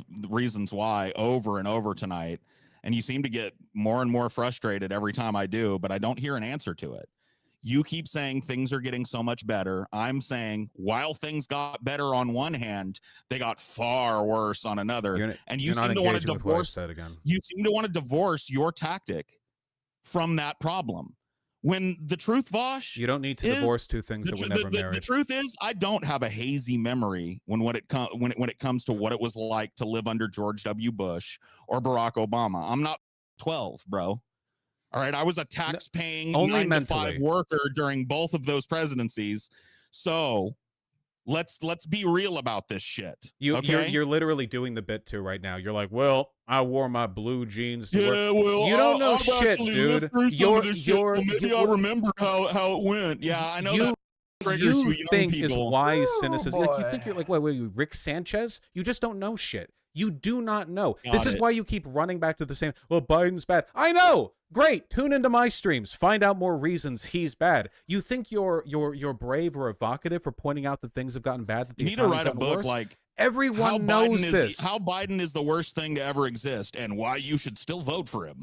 That would be 99% Hitler, buddy. Look, Look, I know. it's fundamentally disqualifying in a that a conversation about zinger? politics for you to pretend that there's an equivacy between previous and current Republican attitudes towards the dissolution of democracy. This is not this would be like you saying, well, they're both equally bad on climate change when one of them doesn't believe in it, except you did do this, of course. I'm making fun of you. One of them doesn't believe in it, and the other person is just not good enough on it. There's no point in making comparisons. You clearly have a very strong emotional attachment to being a disillusioned, doomer, like cynic for whom nothing will ever be good enough. And that's fine, but don't pretend it's politics. As I am, so you shall be, my friend. I'll be whipping here with around open to like... arms. Bazinga. Fake when you calm get after freaking out when I called you a kid isn't going to make people forget about the earlier part. I know that relegating lived experience to some dude with no teeth sitting on his porch going, back in my day, the blacks weren't so uppity or whatever, is the easy way to do this. And I also understand it's the easy way to do this to just go like, oh, you're fucking retarded, bro. Like, I could do that too, Vaush. I could sit here and call you yeah, you did. You said I was stupid and simplistic and didn't learn anything from my life. And by the way, by my years, civility politics, my decades of political advocacy, I didn't learn anything. And I got no idea how nothing works. You just think because you lived through a bunch of shit, you got a fuzzy memory about. This is the least compelling thing that you could possibly do right now. Making a weird, goofy, annoying voice and going on a weird rant. Trying to do like an impersonation of your opponent. Oh man, it's bad. And I know that Vaush has dipped into this a couple of times, but he's kept it very brief. This has been like 15 straight seconds of impersonation. Oof. Don't do this at Thanksgiving dinner. Yes, exactly. Don't do this at Thanksgiving dinner, okay?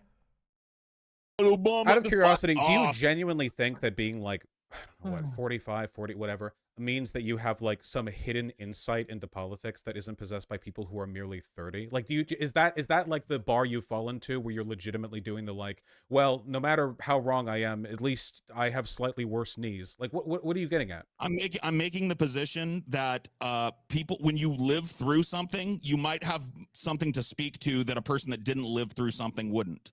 And I think you'd agree with me on pretty much any other subject, except like if I was a Hiroshima survivor, you wouldn't be here going like, oh, you think you know more about getting a nuke dropped on you just because you had a nuke dropped on you? You know what I mean? This is reaching nostalgia critic tier. Are we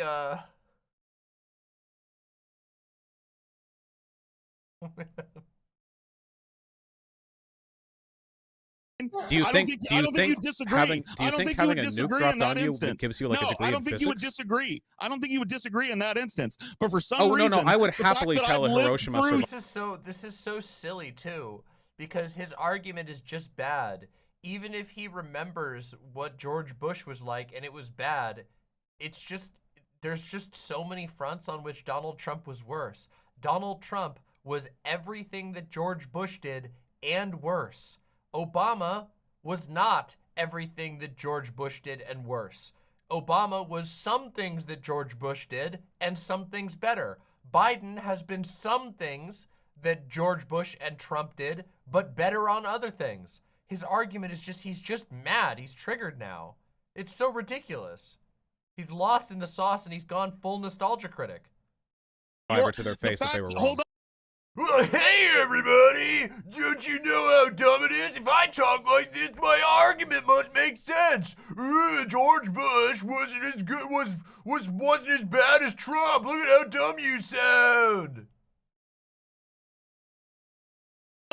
I understand that the fact that Well, that'd be foolish. I've lived through your stated goals and your vaunted bullshit my whole life. You think vote blue no matter who is some kind of like edgelord bread tube thing that you came up with? Just math. I lived it. I was you 20 years ago. I canvassed for John Kerry. Okay, I will say one thing I like about Paul's ego, okay? One thing I like about Paul's ego is how hard he says his B's, okay? When Paul's ego says B, he says buh. Bullshit, bullshit, bullshit. He's like yeah. He's like this meme.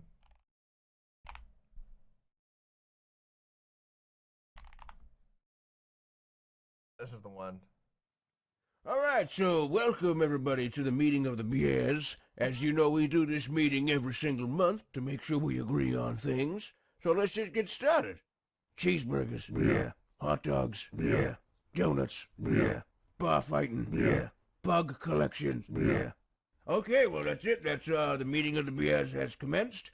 See you all next month, yeah.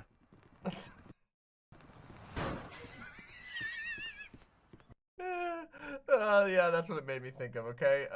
The strong B's, okay? It's got a certain energy to it. Have you heard Patton Oswalt's stand-up routine about being B-word fat? No, I have not. Oh no. Blech.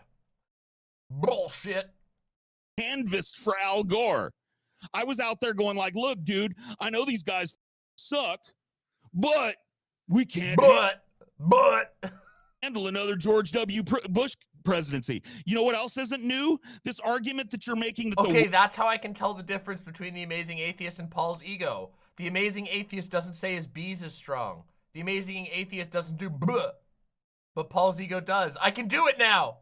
I did it. I can do it. I've learned. We're learning. The world's about to end if Trump gets elected. Democracy has been over every election if we don't vote Democrat since God was a boy, bro. This is not a new since God was a boy, bro.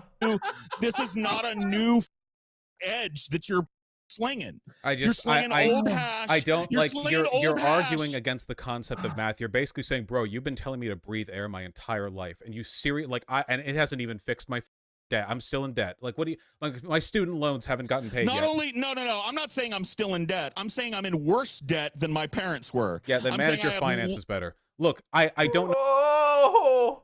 Oh, dude. Oh, that's a harsh hit. I don't know what to tell you. Okay, We've gotten.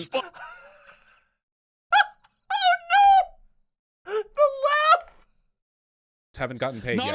No. I'm not saying I'm still in debt. I'm saying I'm in worse debt than my parents were. Yeah, then manage your finances better. Look, I don't know what to tell you, okay? We've gotten We've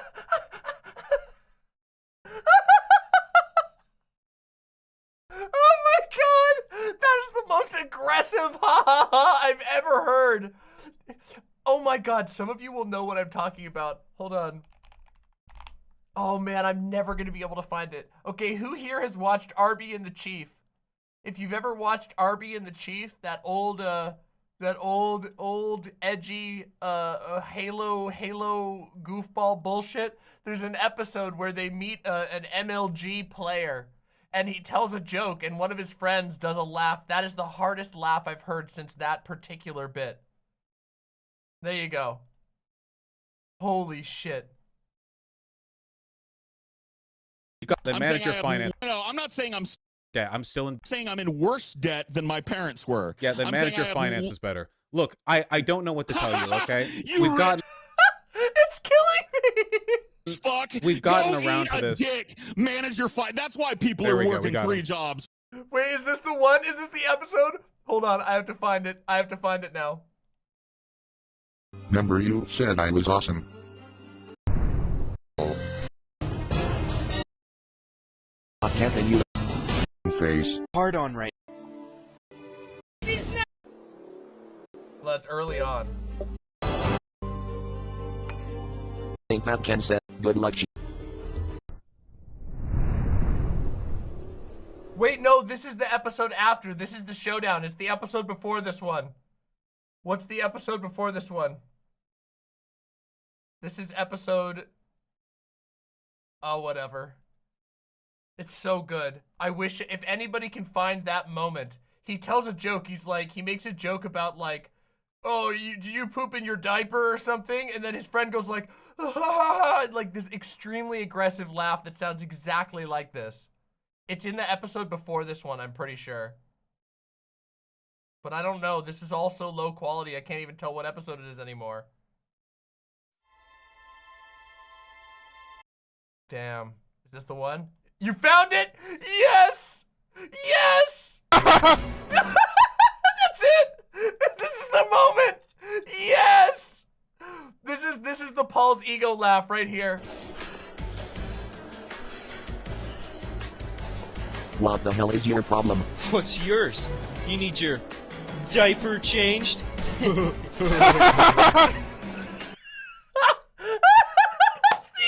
literally the same laugh! Danny, legendary! You are a legend! What's the problem? You need your diaper changed? Hold on, can we time it up just right? Hold on, let's see. Can we time it up? Can we mash these live? Let's do it live. Here we go. Hold on. What the hell is your... Here we go. Right. We've got to manage your finances better. Look, I don't know what to tell you. Okay. Okay. Your problem. What's yours? You need your diaper changed? We've got... I don't know which one was which. Did I actually time it that good? Oh my god. It's literally the same laugh. Oh, okay. Quite literally, I played both. I was playing both. Fuck. We've gotten Go around eat to a this. Dick. Manage your fight. That's why people. Somebody better clip me doing that because I mashed those perfectly. There We're we go, working we got 3 him. jobs. No, right? both were playing. I didn't stop the other one. I just started the Vaush clip. Manage your finances better. You posh, rich Beverly Hills, lily white, milquetoast piece of shit. Okay, this moment, I saw this clip, and I have to say, right here, this is what fruity victory looks like, okay? Paul's ego is fucking beyond over here at him. He's like, you fucking gay lily white milquetoast. And you have Vaush over here just going, me? Lily white? Me? It's true. It's concentrated fruity energy, okay? It's incredible. I'm sorry. I think this was a flex. The flower shirt, the nice done hair. Excellent moment. Just excellent moment. I'm sorry. How do you even open your bourgeois mouth to talk to workers? How do you even bring yourself to do it? Well, considering the fact that How do you bring yourself to do that? It's basically bravery. basically all unions in America, except for the police unions, advocate voting for Biden over Trump, it's actually pretty easy for me to talk to workers. They agree with me. Yeah, I don't know. I'm the one that's making equivocation fallacies, though. You have a very strong emotion. Mike Sanders says Vaush was punching down with that comment. Look, I'm sorry. I can't take that as much of a punching down. DeepFatFried is a perfectly successful podcast. It's probably true that Vaush is probably, like, at this point, more successful financially than DeepFatFried, but this is not a very strong punching down. They've all been going at each other. Paul's ego has basically done everything but call him a faggot multiple times in this conversation. Paul's ego has gone off and called him a lily white, soft-skinned, Namby, he called him namby-pamby at one point. Like, come on, you can't really, I'm sorry, I can't really police Vaush for getting that little slap back there. I mean, it was definitely a little mean, and I also think that it kind of, it's not like a good argument, but it's a perfectly fine quip. I think it's a perfectly fine quip. Anyway, let's go. Attachment to being like contrarian on this specific subject. It's not something of which I can cure you. I'm not a magician or a wizard. I don't know. Look, the best case scenario, the best outcome here possible is that this just ends up being another like tepid, meaningless whatever. You can continue complaining after Biden wins 2024. Wait, did we get it? Did we get it? We can review it in real time. We got the clip. We got the clip. Let's watch it. Look, I don't know what to tell you. Okay. Okay. Your problem. What's yours? You need your diaper changed? We've got. You. Which one was it? I really did line that up perfectly. We've got. It literally merged. Perfect sync. We've got. We've got. Wow. We created the power laugh. Okay, I need this clip. Can you drop this clip in the group chat? Because we will put that laugh. That laugh is going on the, that laugh is definitely a contender for the soundboard. That is definitely a contender for the soundboard. It is such an aggressive laugh. Okay, I know we've been teasing Paul's ego a bit here, but I gotta say, credit for that being one of the funniest like aggressive laughs I've ever heard. The aggressive laugh power is definitely a magical power. I just wish it was used for more good. Let's continue. Gooder. I don't want to be proven right on this. What a okay? total dick, dude. In the manage your finance. Yeah, why don't you go talk to the exploding homeless population in here in California? Oh, dude, March of history. You realize Nice, you're basically Patrick Bateman when he bent over to talk to that homeless guy. You should get a job, Hal. What are you gonna pull the knife out and slit me in my dog's throat? You total corporate zombie. Okay. You should manage your corporate zombie. Oh boy, lost it. Finances better go. And your rich ass self. So as is being increasingly evidenced, I think you have a very strong emotional attachment to this particular subject. Yes, look, I do, because I was raised in a labor leftist household where we didn't namby-pamby around and pussyfoot around in politics and make doomerist bullshit. Didn't you just say your parents voted blue consistently? They did, yeah. Then there we go. That's your pussy politics. What do you want? Oh, I'm from a labor leftist household, and in my labor leftist household, we wouldn't let little namby-pamby, bussy-having bitches like you have the run of the mill. We would have fucking labor leftist your bussy up a bucking brie. Yeah. My parents also hit the line. Nice, good. Yeah, nice. I don't understand. If you think that I'm offended by the concept of your parents being harder workers than you, I'm not. I think it's cool. You know, people used to work pretty hard for their livings. Nowadays, they still do. My but parents in are different ways. harder workers than me now. What do you know about my work history, Vaush? About as much as you've yelled at me during the course of this conversation. Me and TJ's dad was a famous scammer, so we don't know shit about work. Sorry, guys. Yeah, but I mean, like, you can talk to them about that. But if you're gonna talk to me about my chops as a laborer, I've been employed since I was 16 years old. You know which party tends to aggressively push for lower minimum working laws at a state level? Which party? Go ahead and tell me. It's the Republicans. They tend to be the ones to push for that. Is it? Yeah. Well, thankfully, we got the Democrats to push back. Oops. Child labor's back. Wait, I don't know why you're saying oops. The child labor stuff is largely happening under Republican. Happened under Donald Trump and under Republican red states. Oh, man. It's just really sad. It's really unfortunate because Paul's ego, Paul's ego was mad at the beginning of the conversation, but he's gotten so mad that he's actually just bungling basic argument points for no reason, and now he just literally sounds like an angry South Park fan. It's unfortunate. When Dems are in charge of their state houses, that doesn't tend to happen. Look, I don't know a lot about Paul's ego. This is basically the only content of Paul's ego personally that I've engaged in. I hope he's not usually like this. And I like to think that he probably just got mad in this conversation. I don't want to judge him completely, but right here, this part of the conversation has been a very poor showing from him. He wasn't winning on the arguments, and so he just started getting mad, and then Vaush is just quicker than him when it comes to insults.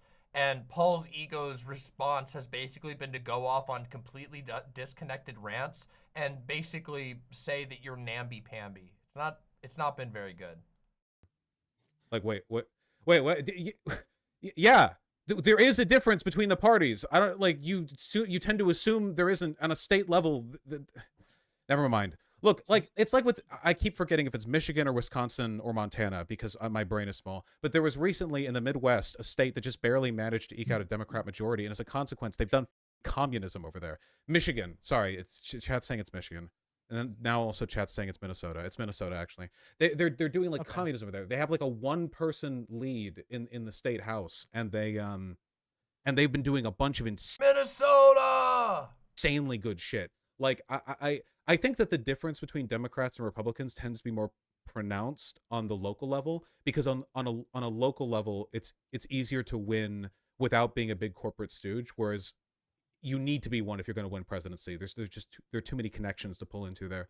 So I think that on a local level the difference is more pronounced because like there are local Republicans that are saying insane shit with basically no pushback, and local Democrats that are doing really cool stuff. So I don't know, you can see stuff like that, and I feel a lot of hope when I see it personally, because a lot of those Democrats who are running in like Minnesota or whatever, those are like really left-leaning people. They're just running with the Dems because they have the name recognition, you know, but they are like pushing. I know this is something that you don't know, you know, and I don't hold you to that. I've always advocated for people to vote down ticket and shit.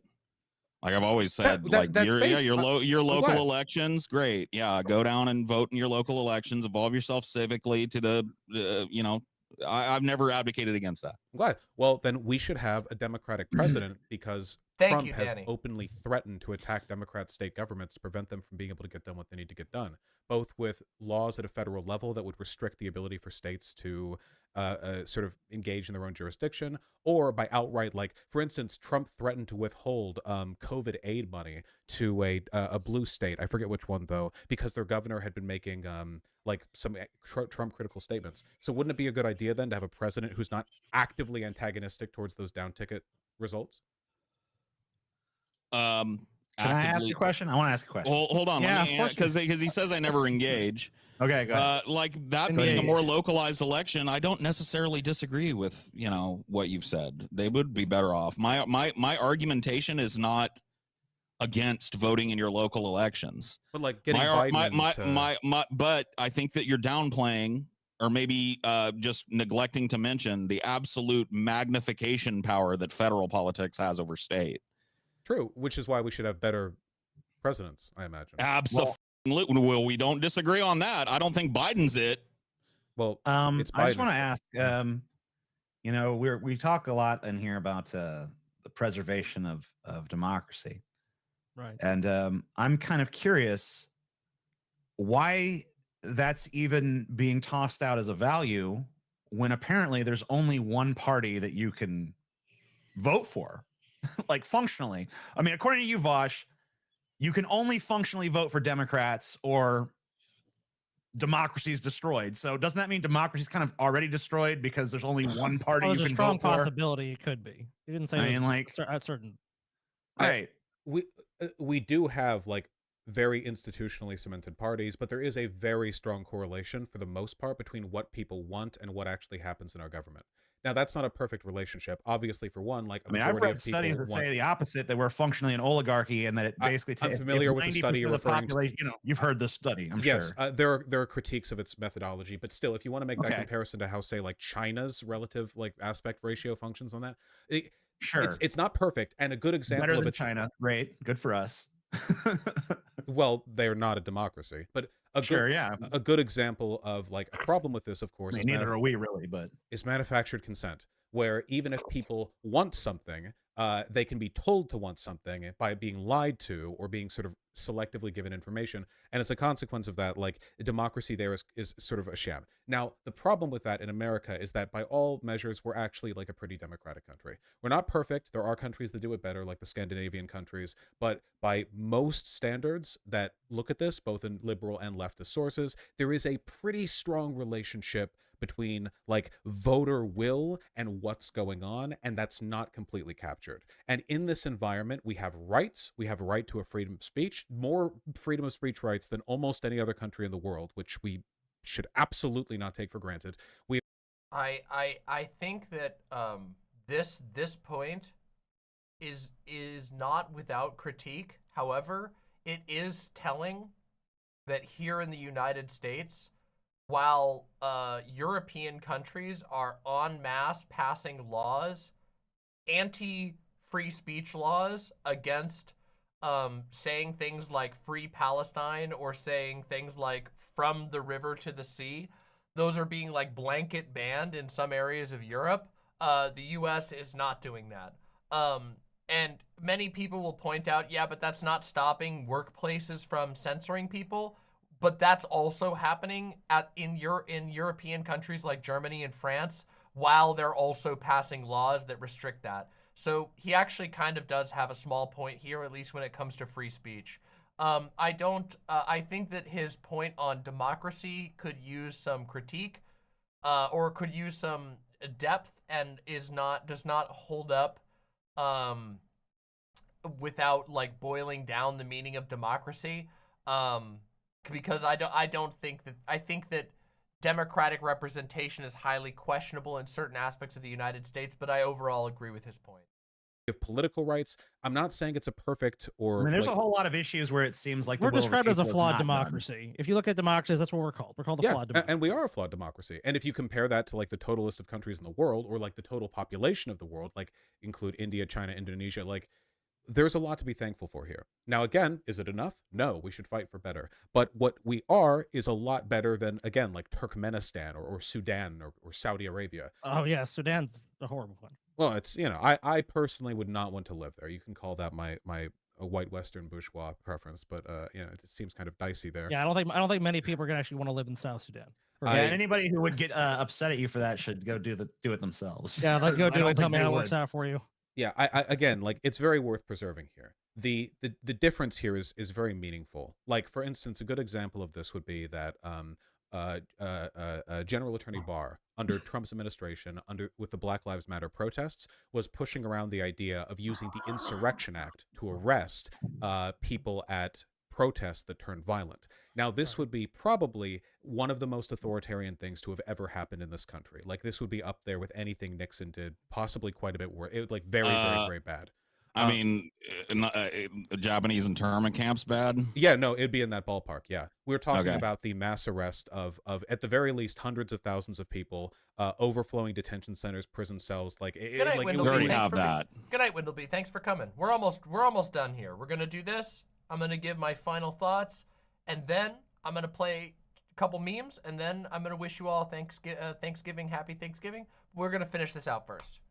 Okay, and then very quickly, a bunch more for political reasons, as opposed to like yeah. So that was something that the last Trump administration was very close to doing, like very, very considering. That's just one thing. From the destruction of the administrative state to Trump like openly threatening to sue journalists or like bring charges against. If someone donates $500 to me, I will turn off the stream right now, even if it makes for a sudden end of the video. There's that. Them for reporting accurately on what his administration is doing. Well, I mean, that's the goal of the incarceration industrial complex, which Biden is super cozy with. You really can't identify that Trump's administration is openly flaunting their willingness to do the worst version of broad trends that have been problems in this country. You seem to be under the impression that there is a comparison between outright. I didn't get to it yet, Vox Syndicate. if you remind me next stream, I'll try to get to it. But I gotta be honest, I gotta get through this, and I'm getting real tired. Fascism and the fascistic tendencies of a I do want to check it out, though. bourgeois state.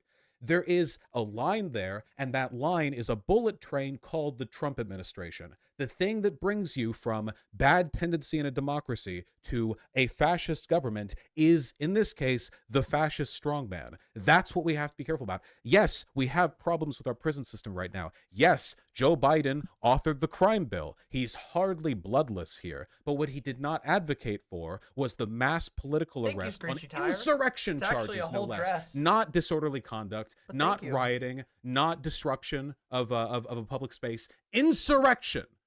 Hundreds of thousands of people, potentially millions, depending on, I mean, they could have gotten millions if they wanted. Well, that's what Trump's trying to tell to his supporters now with his trials, that it's a political prosecution. Yeah, and as a product of that, the majority of Republican voters don't believe in democracy anymore. They believe that the deep state is always out to get Trump, and no matter what happens, he's always the one who would have legitimately won. And this is like an anti-democracy through line that has to be crushed. It has to be broken and snapped and ground into dust. Well, country can't survive this. I think that in a lot of ways, and we can disagree on this, your kind of stated objectives here and your strategies going forward are what's responsible for us having so little Oh, that's such bullshit. That's so bullshit. choice when it comes to our two parties. Like, as you guys have seen, I've criticized a lot of things that Vaush has said this time, but this is such a bullshit argument. The idea that people like Vaush, okay, the idea that people like Vaush or people like DeepFatFried are the ones who are responsible for this, for the state that America's in, and not the long line of corporate ghouls constantly doing everything in their power to influence politics to ensure that this country continues to be the worst place possible, is just ridiculous. Vaush is just arguing that it's better to vote for somebody who will be slightly more favorable given the circumstances in America, given that other options really are not mathematically viable, and they aren't.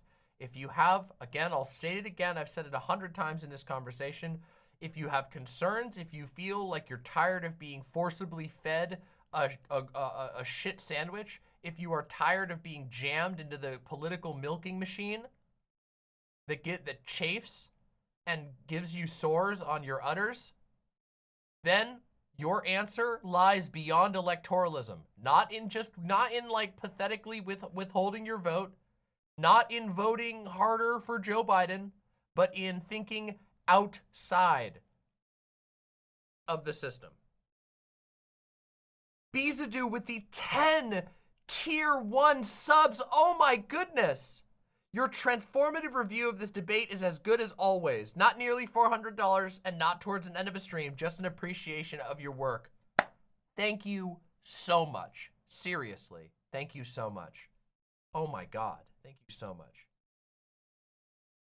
T. Smith says, it is absolutely Vaush's fault.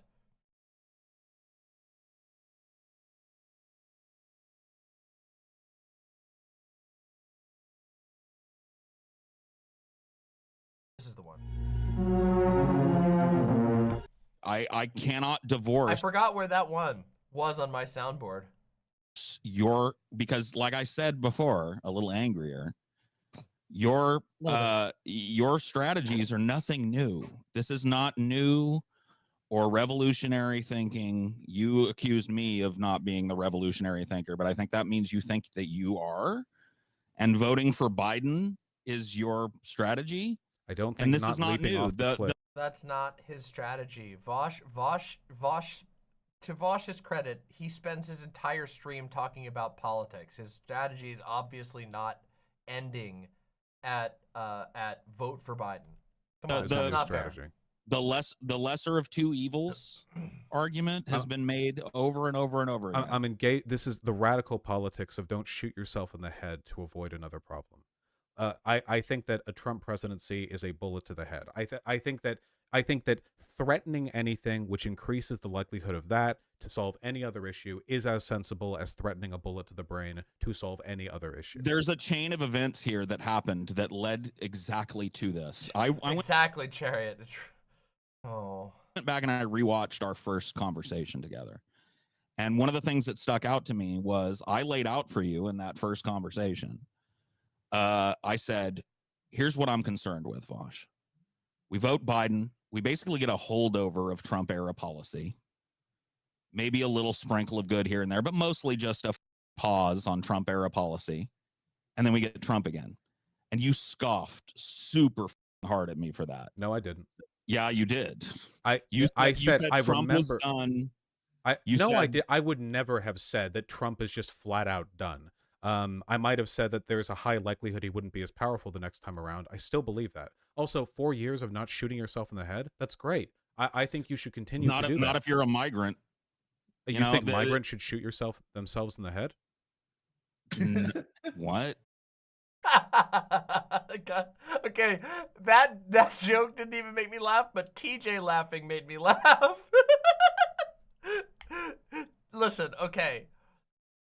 One thing I can say without question that I always appreciate about TJ is that TJ has a great laugh, okay? TJ does have a fantastic laugh, okay? There you go. There's my really nice compliment of the night. You think migrants should shoot themselves in the head? What? No. No, why? No, how I meant that. It's I just shooting. meant that the comparison doesn't hold water. I'm lying. It's so good. It's so good. If you're a migrant, I Sure, don't think sure it migrants does. should Trump solve was as bad or worse than Biden on this. I mean, the Paul's ego laugh is an aggressive laugh. That's not the same thing. This is just a genuine mirth. There's mirth there. There you go. Simple. Trump, they're actually fundamentally the same on this. They're not. The end Trump to the policy to separate children from families. Re-implemented. I can't remember the. I can understand people saying that Biden hasn't done a very good job of reversing Trump's immigration policies. But it's not true that they're exactly the same. It's just not true. Trump was aggressively, constantly advancing not just negative rhetoric, but he used Border Patrol like a personal army. It was ridiculous. He used immigration and Border Patrol like a personal army, and he was constantly in the news media dehumanizing migrants and illegal immigrants. It was ridiculous. And Joe Biden just hasn't done that. Some of the policies he's maintained, but his aggression towards undocumented people has not even been close to the same. They're just not the same. I'm sorry. It's not.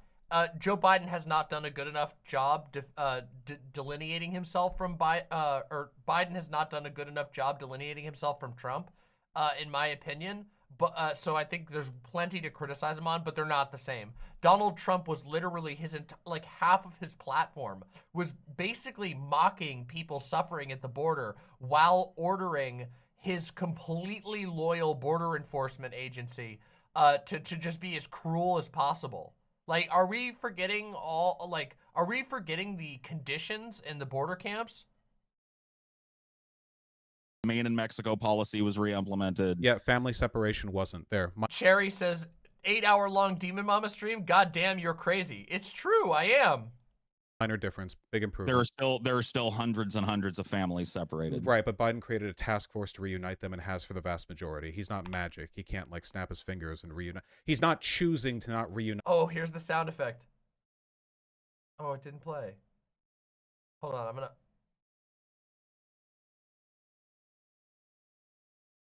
No! Damn it. Hold on a second. I wanted to download the sound effect.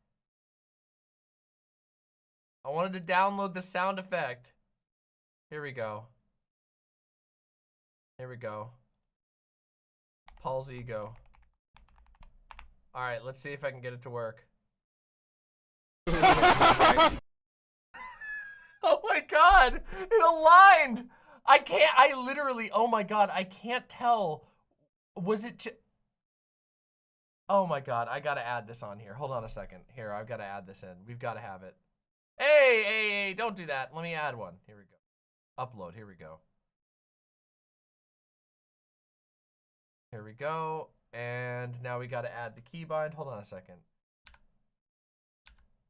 What do you mean? No, wait, that one I already have. Okay. What about this one? Go. There we go. We got it. Unite the missing families. That's on Trump. Again, like, it's always like, oh, well, they're bad for this, they're bad for this. I know there are always things to improve, but I just like you Why don't is it seem not to working? you We're don't not seem to talking about comprehend. here. You don't seem Like, to I feel like understand. a lot of Well, no, things no, that no. shouldn't be You're down to advocating later for making them worse. Oh no! Like, I'm breaking it. Hold on, I need to move it to a different button because I accidentally put it on the. I need to clear the keybind. How do I clear that? Here we go. There we go. Okay, that's better, right? Hold on. No! Hold on. Why is this one go to... Oh, no. There we go. Hold on. That's better. Okay, much better. Now I know where it is. Okay. All right. Now I know where it is, and it'll work every time. Perfect. right now, no matter how much you pretend otherwise, I personally think they should get better. I'm in no favor matter of how better, much you close your eyes and put your fingers in your ears and go, nah, nah, nah, nah, nah, the fact of the matter is, no one, there is not going to be some magical there is not. Is it better? Is it better yet? It got better for a second. Aren't you Your country older better than me? yet? You wouldn't know. Yeah, Jesus. Like, God. Throwing your baby toys out of the pram to fix politics. Look, you don't seem to understand that the consequence of your policy, of your idea here is just I don't set policy, there would I'm be not a fewer. politician. I know you don't commit to anything because that would require a spine. But I'm if you, pretty sure I if have you, committed to several if things. you I don't, know. the only thing you've committed to is a I'm not the lack one of you're mad at, understanding remember. of the Paul's the one differences you're between arguing with. Republicans and Democrats. You're Okay, to be fair, I do think that I think Vaush thought he was responding to Paul there and didn't realize he was responding to TJ. commitment pretty here is to cordial. ignorance. In this specific scenario, right now, things are more heated Yeah, can we shout out Scotty? Scotty was on fire this debate. than they have been in the past, but the underlying tendency remains the same.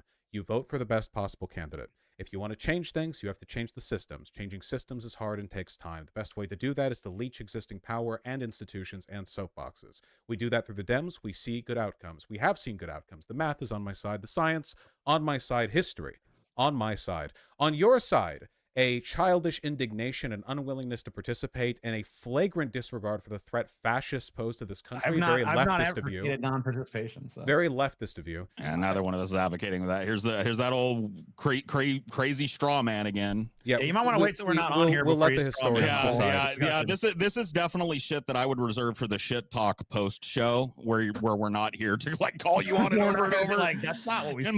By the way, I would like to add to further the discussion. You're just a big old baby, Vaush, and I find it hard to explain to your monosyllabic child's mind the very idea of resisting your oppressors when the world is burning. I find it impossible to elucidate to your tiny little toddler of a mind what the broad scope and the based revolutionary nature of my position, Vaush. I appreciate how I didn't talk over you. How's that feel, bitch? How do you like that? I'm not a child. There's no children present. Okay, thank goodness. There's no children present. Why would you call me monosyllabic but then make fun of me for using vocab words? Shouldn't you have said polysyllabic? Monosyllabic is the word that I used, and it means that you only use one syllable because you dumb. That's what it means. Is that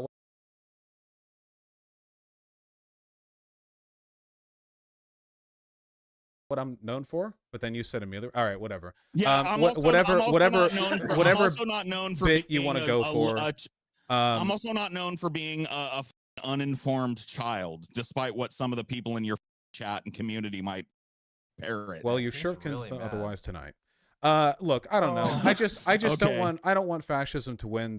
For this I am castigated. I am like Christ on the cross. They nail me to the cross because I believe that the fascists should not win the presidential election.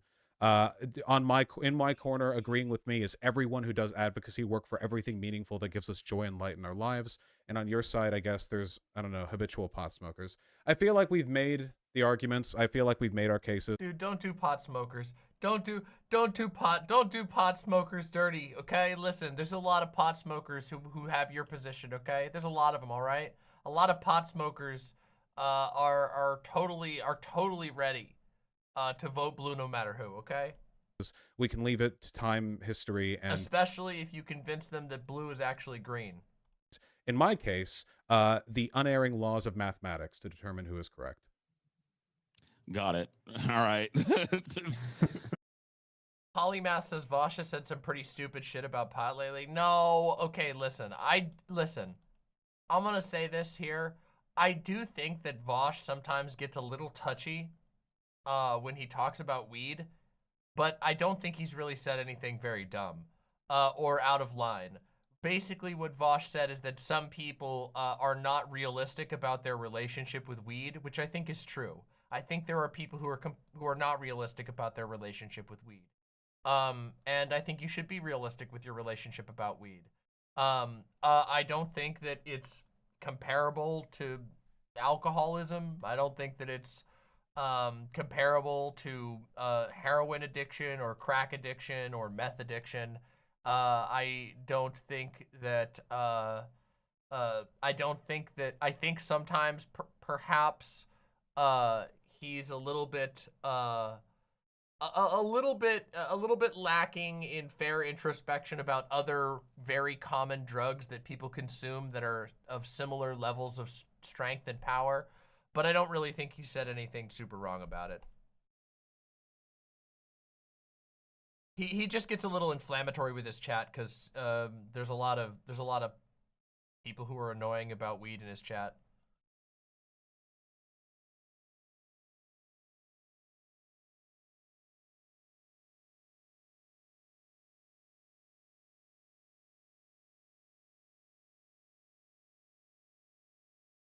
There's a lot of people who he's not wrong in saying that there's a lot of people who are super defensive about it and don't have a realistic relationship, or like don't have a realistic view of their relationship with weed. Oh, and also, yes, it's completely true that Vaush has a very combative relationship with his chat, especially recently. Vaush's chat has been really aggressive this year, I've noticed. Yeah, all right, fair enough. Yeah. Well, you know what? One more thing before you leave, Vaush. One quick thing. It won't turn into a big thing. I just wanted to say from my heart, good day, sir. Thanks for having me on, Lance. I hope you do well. Thanks, man. Appreciate it coming on. Take care. Appreciate you. Have a good day. Well, that happened. All right, so what are my thoughts on that? That was a giant looping fest in which people refuse to engage with the simple fact that there is no real mathematical path to a third party in America. A lot of the reason why these conversations get so goddamn annoying is because people don't realize that electoralism is a dead end. That if you fall for electoralism, you will be damned forever. That if electoralism makes up your politics, unless you are already a rich person, or unless you are willing to gamble your entire life on a moonshot that you somehow become influential enough to become an actual politician and then devote yourself to a political machine that is designed to weaken you unless you go along with the corporate interests, unless that is all stuff that applies to you, electoralism will not be your path to any sort of political liberation. It is a good thing to vote for the candidate if you have the ability to vote. If you are an enfranchised person, if you have the vote, it is a good thing to cast votes that make the playing field better for you and your political interests. You should do that. It doesn't take a whole lot of effort to vote. If you have the ability to vote, you should do it. It will help you, but it should not be the center of your politics. You should spend a little bit of time getting informed on the people who are running near you, and you should spend more time getting educated on local issues to your area where your vote is most important, and then you should cast your vote and be done with it. And the rest of your time should be devoted to thinking about how you can actually impact the world, especially if you are a politically interested person who does not want to spend your entire life having fucking, getting strapped into the Democratic or Republican milking machine. If you don't want to have an open weeping sores on your udders from being milked until you look like the SpongeBob chocolate grandma worm, then you should very seriously consider broadening your political viewpoint to anything beyond electoralism. Electoralism is a death trap. It is a hamster wheel designed to convince you to spend all of your time obsessing neurotically over polls that do not matter, to spend all of your time listening to talking heads that are way less fun than me and Vaush, instead listening to like extremely boring policy wonks who don't actually teach you anything, and then to spend your entire life feeding the Democratic machine so that they can continue to deliver disappointing politics that you have no real impact on. Abstaining your vote is less useful than casting your vote in a direction that's helpful to you, but it is almost as close. Abstaining from the vote is throwing a hissy fit, and it's not very helpful. If you really want to abstain from the vote, no one can stop you from doing that. It's literally your right if you want to abstain, but no one gives a shit. Literally, especially the people in power don't give a shit. Joe Biden does not give a shit if 4 people on a stream don't vote in the direction that he wants. He simply doesn't. You know what Joe Biden does care about? Political structures that he can't control. Do you want to know what Joe Biden can't do anything about? Political structures that he can't control. You want to know what shook the world?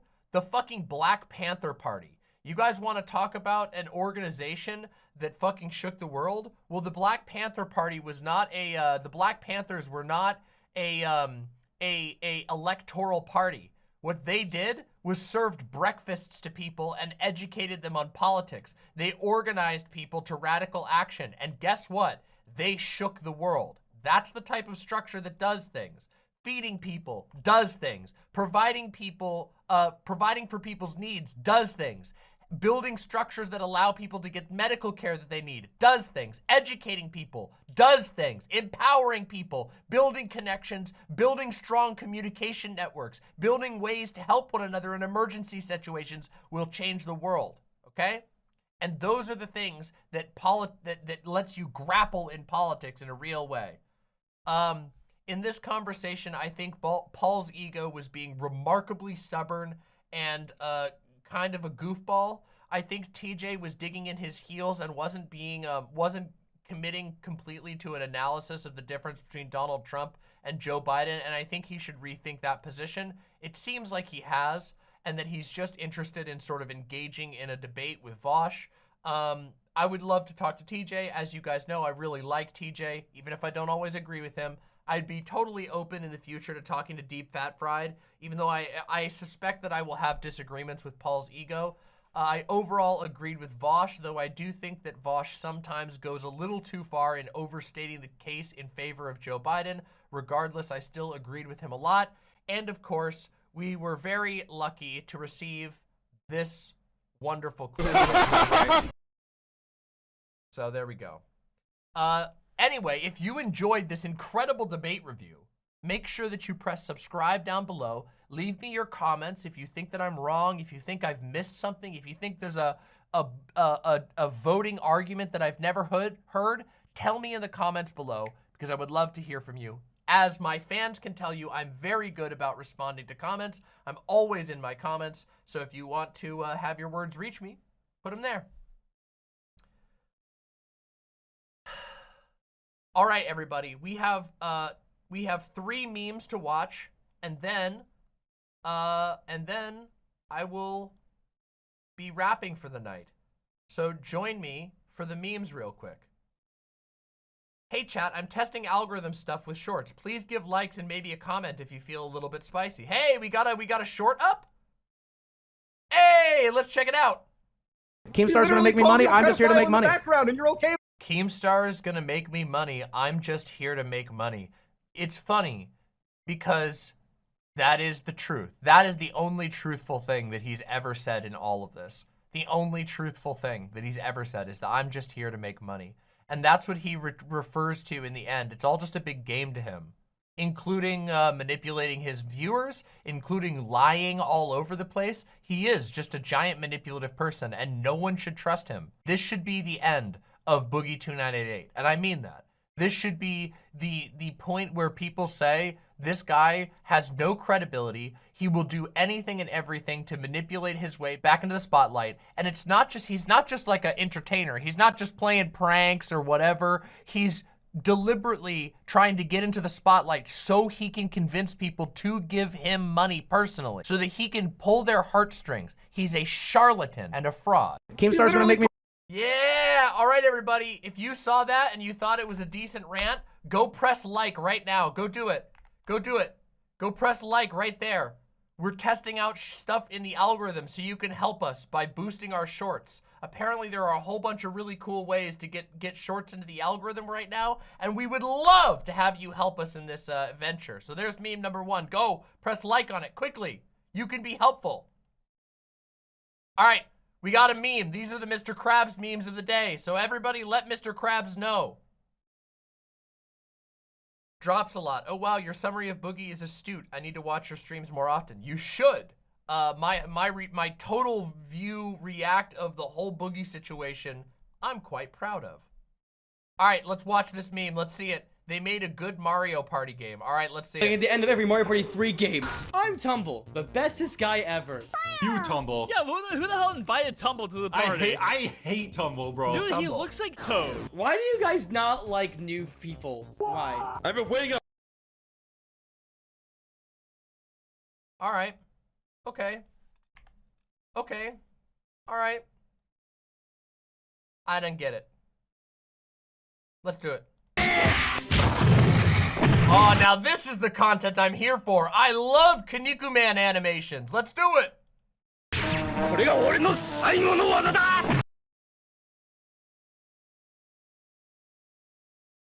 What the fuck is going on? Why are these breaking? Why are these all breaking?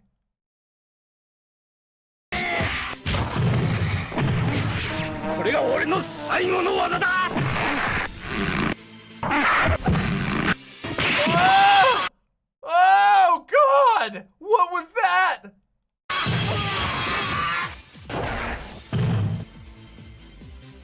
It's a mummy! The mummy, oh, okay, so we're watching this guy, and it cut. I was like, why'd the mummy turn into a bunch of prisms?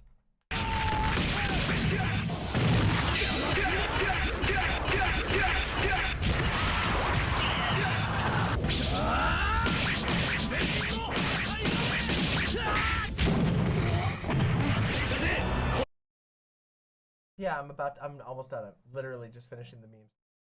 I love you. Thank you. My partners are begging me to stop.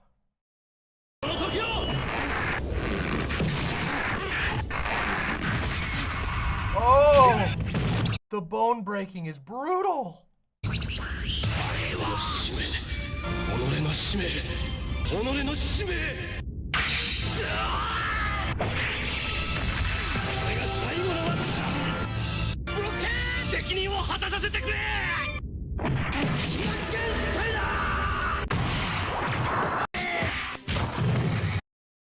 All right, one more Kinnikuman meme. Let's see how good this one. Let's see if this one measures up.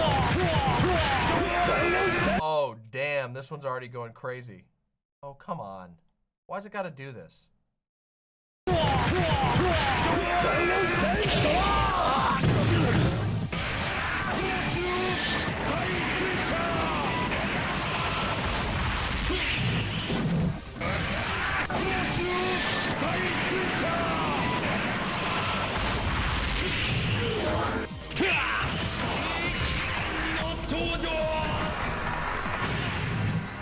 He hit him with the entire Great Wall of China.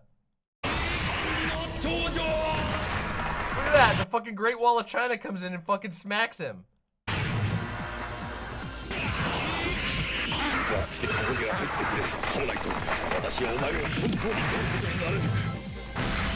前はまだ若い。本当の隙間だというのはこういうのを言うんだ。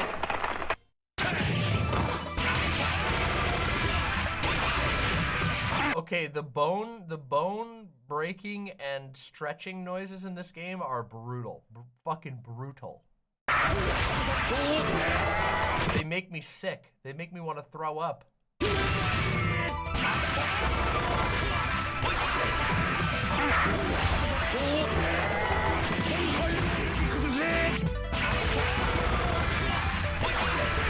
Damn, the song goes so hard. I didn't hear it I didn't catch the song. I see the clip is looped, but holy shit.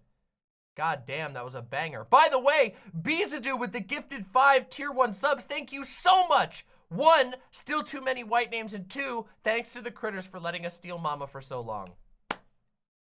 Everyone, thank you for watching my stream. I have to go get rest now. I have a very big day tomorrow. A bunch of stuff I got to do tomorrow. So I'm going to go get some rest. But I want to thank you all for watching my stream. I want to thank you all for supporting my show. Keep your eyes on the channel because we'll have videos going up soon, and I'll be streaming again very soon. We have more debate reviews to do. We have a whole bunch of political topics to discuss. So thank you all for watching. Thank you all for supporting me. And remember, do not die, okay? Rule number 1, do not die. Thank you so much. Mwah. Good night, imps. Bye for now, and happy Thanksgiving. Have a good Thanksgiving. Bye.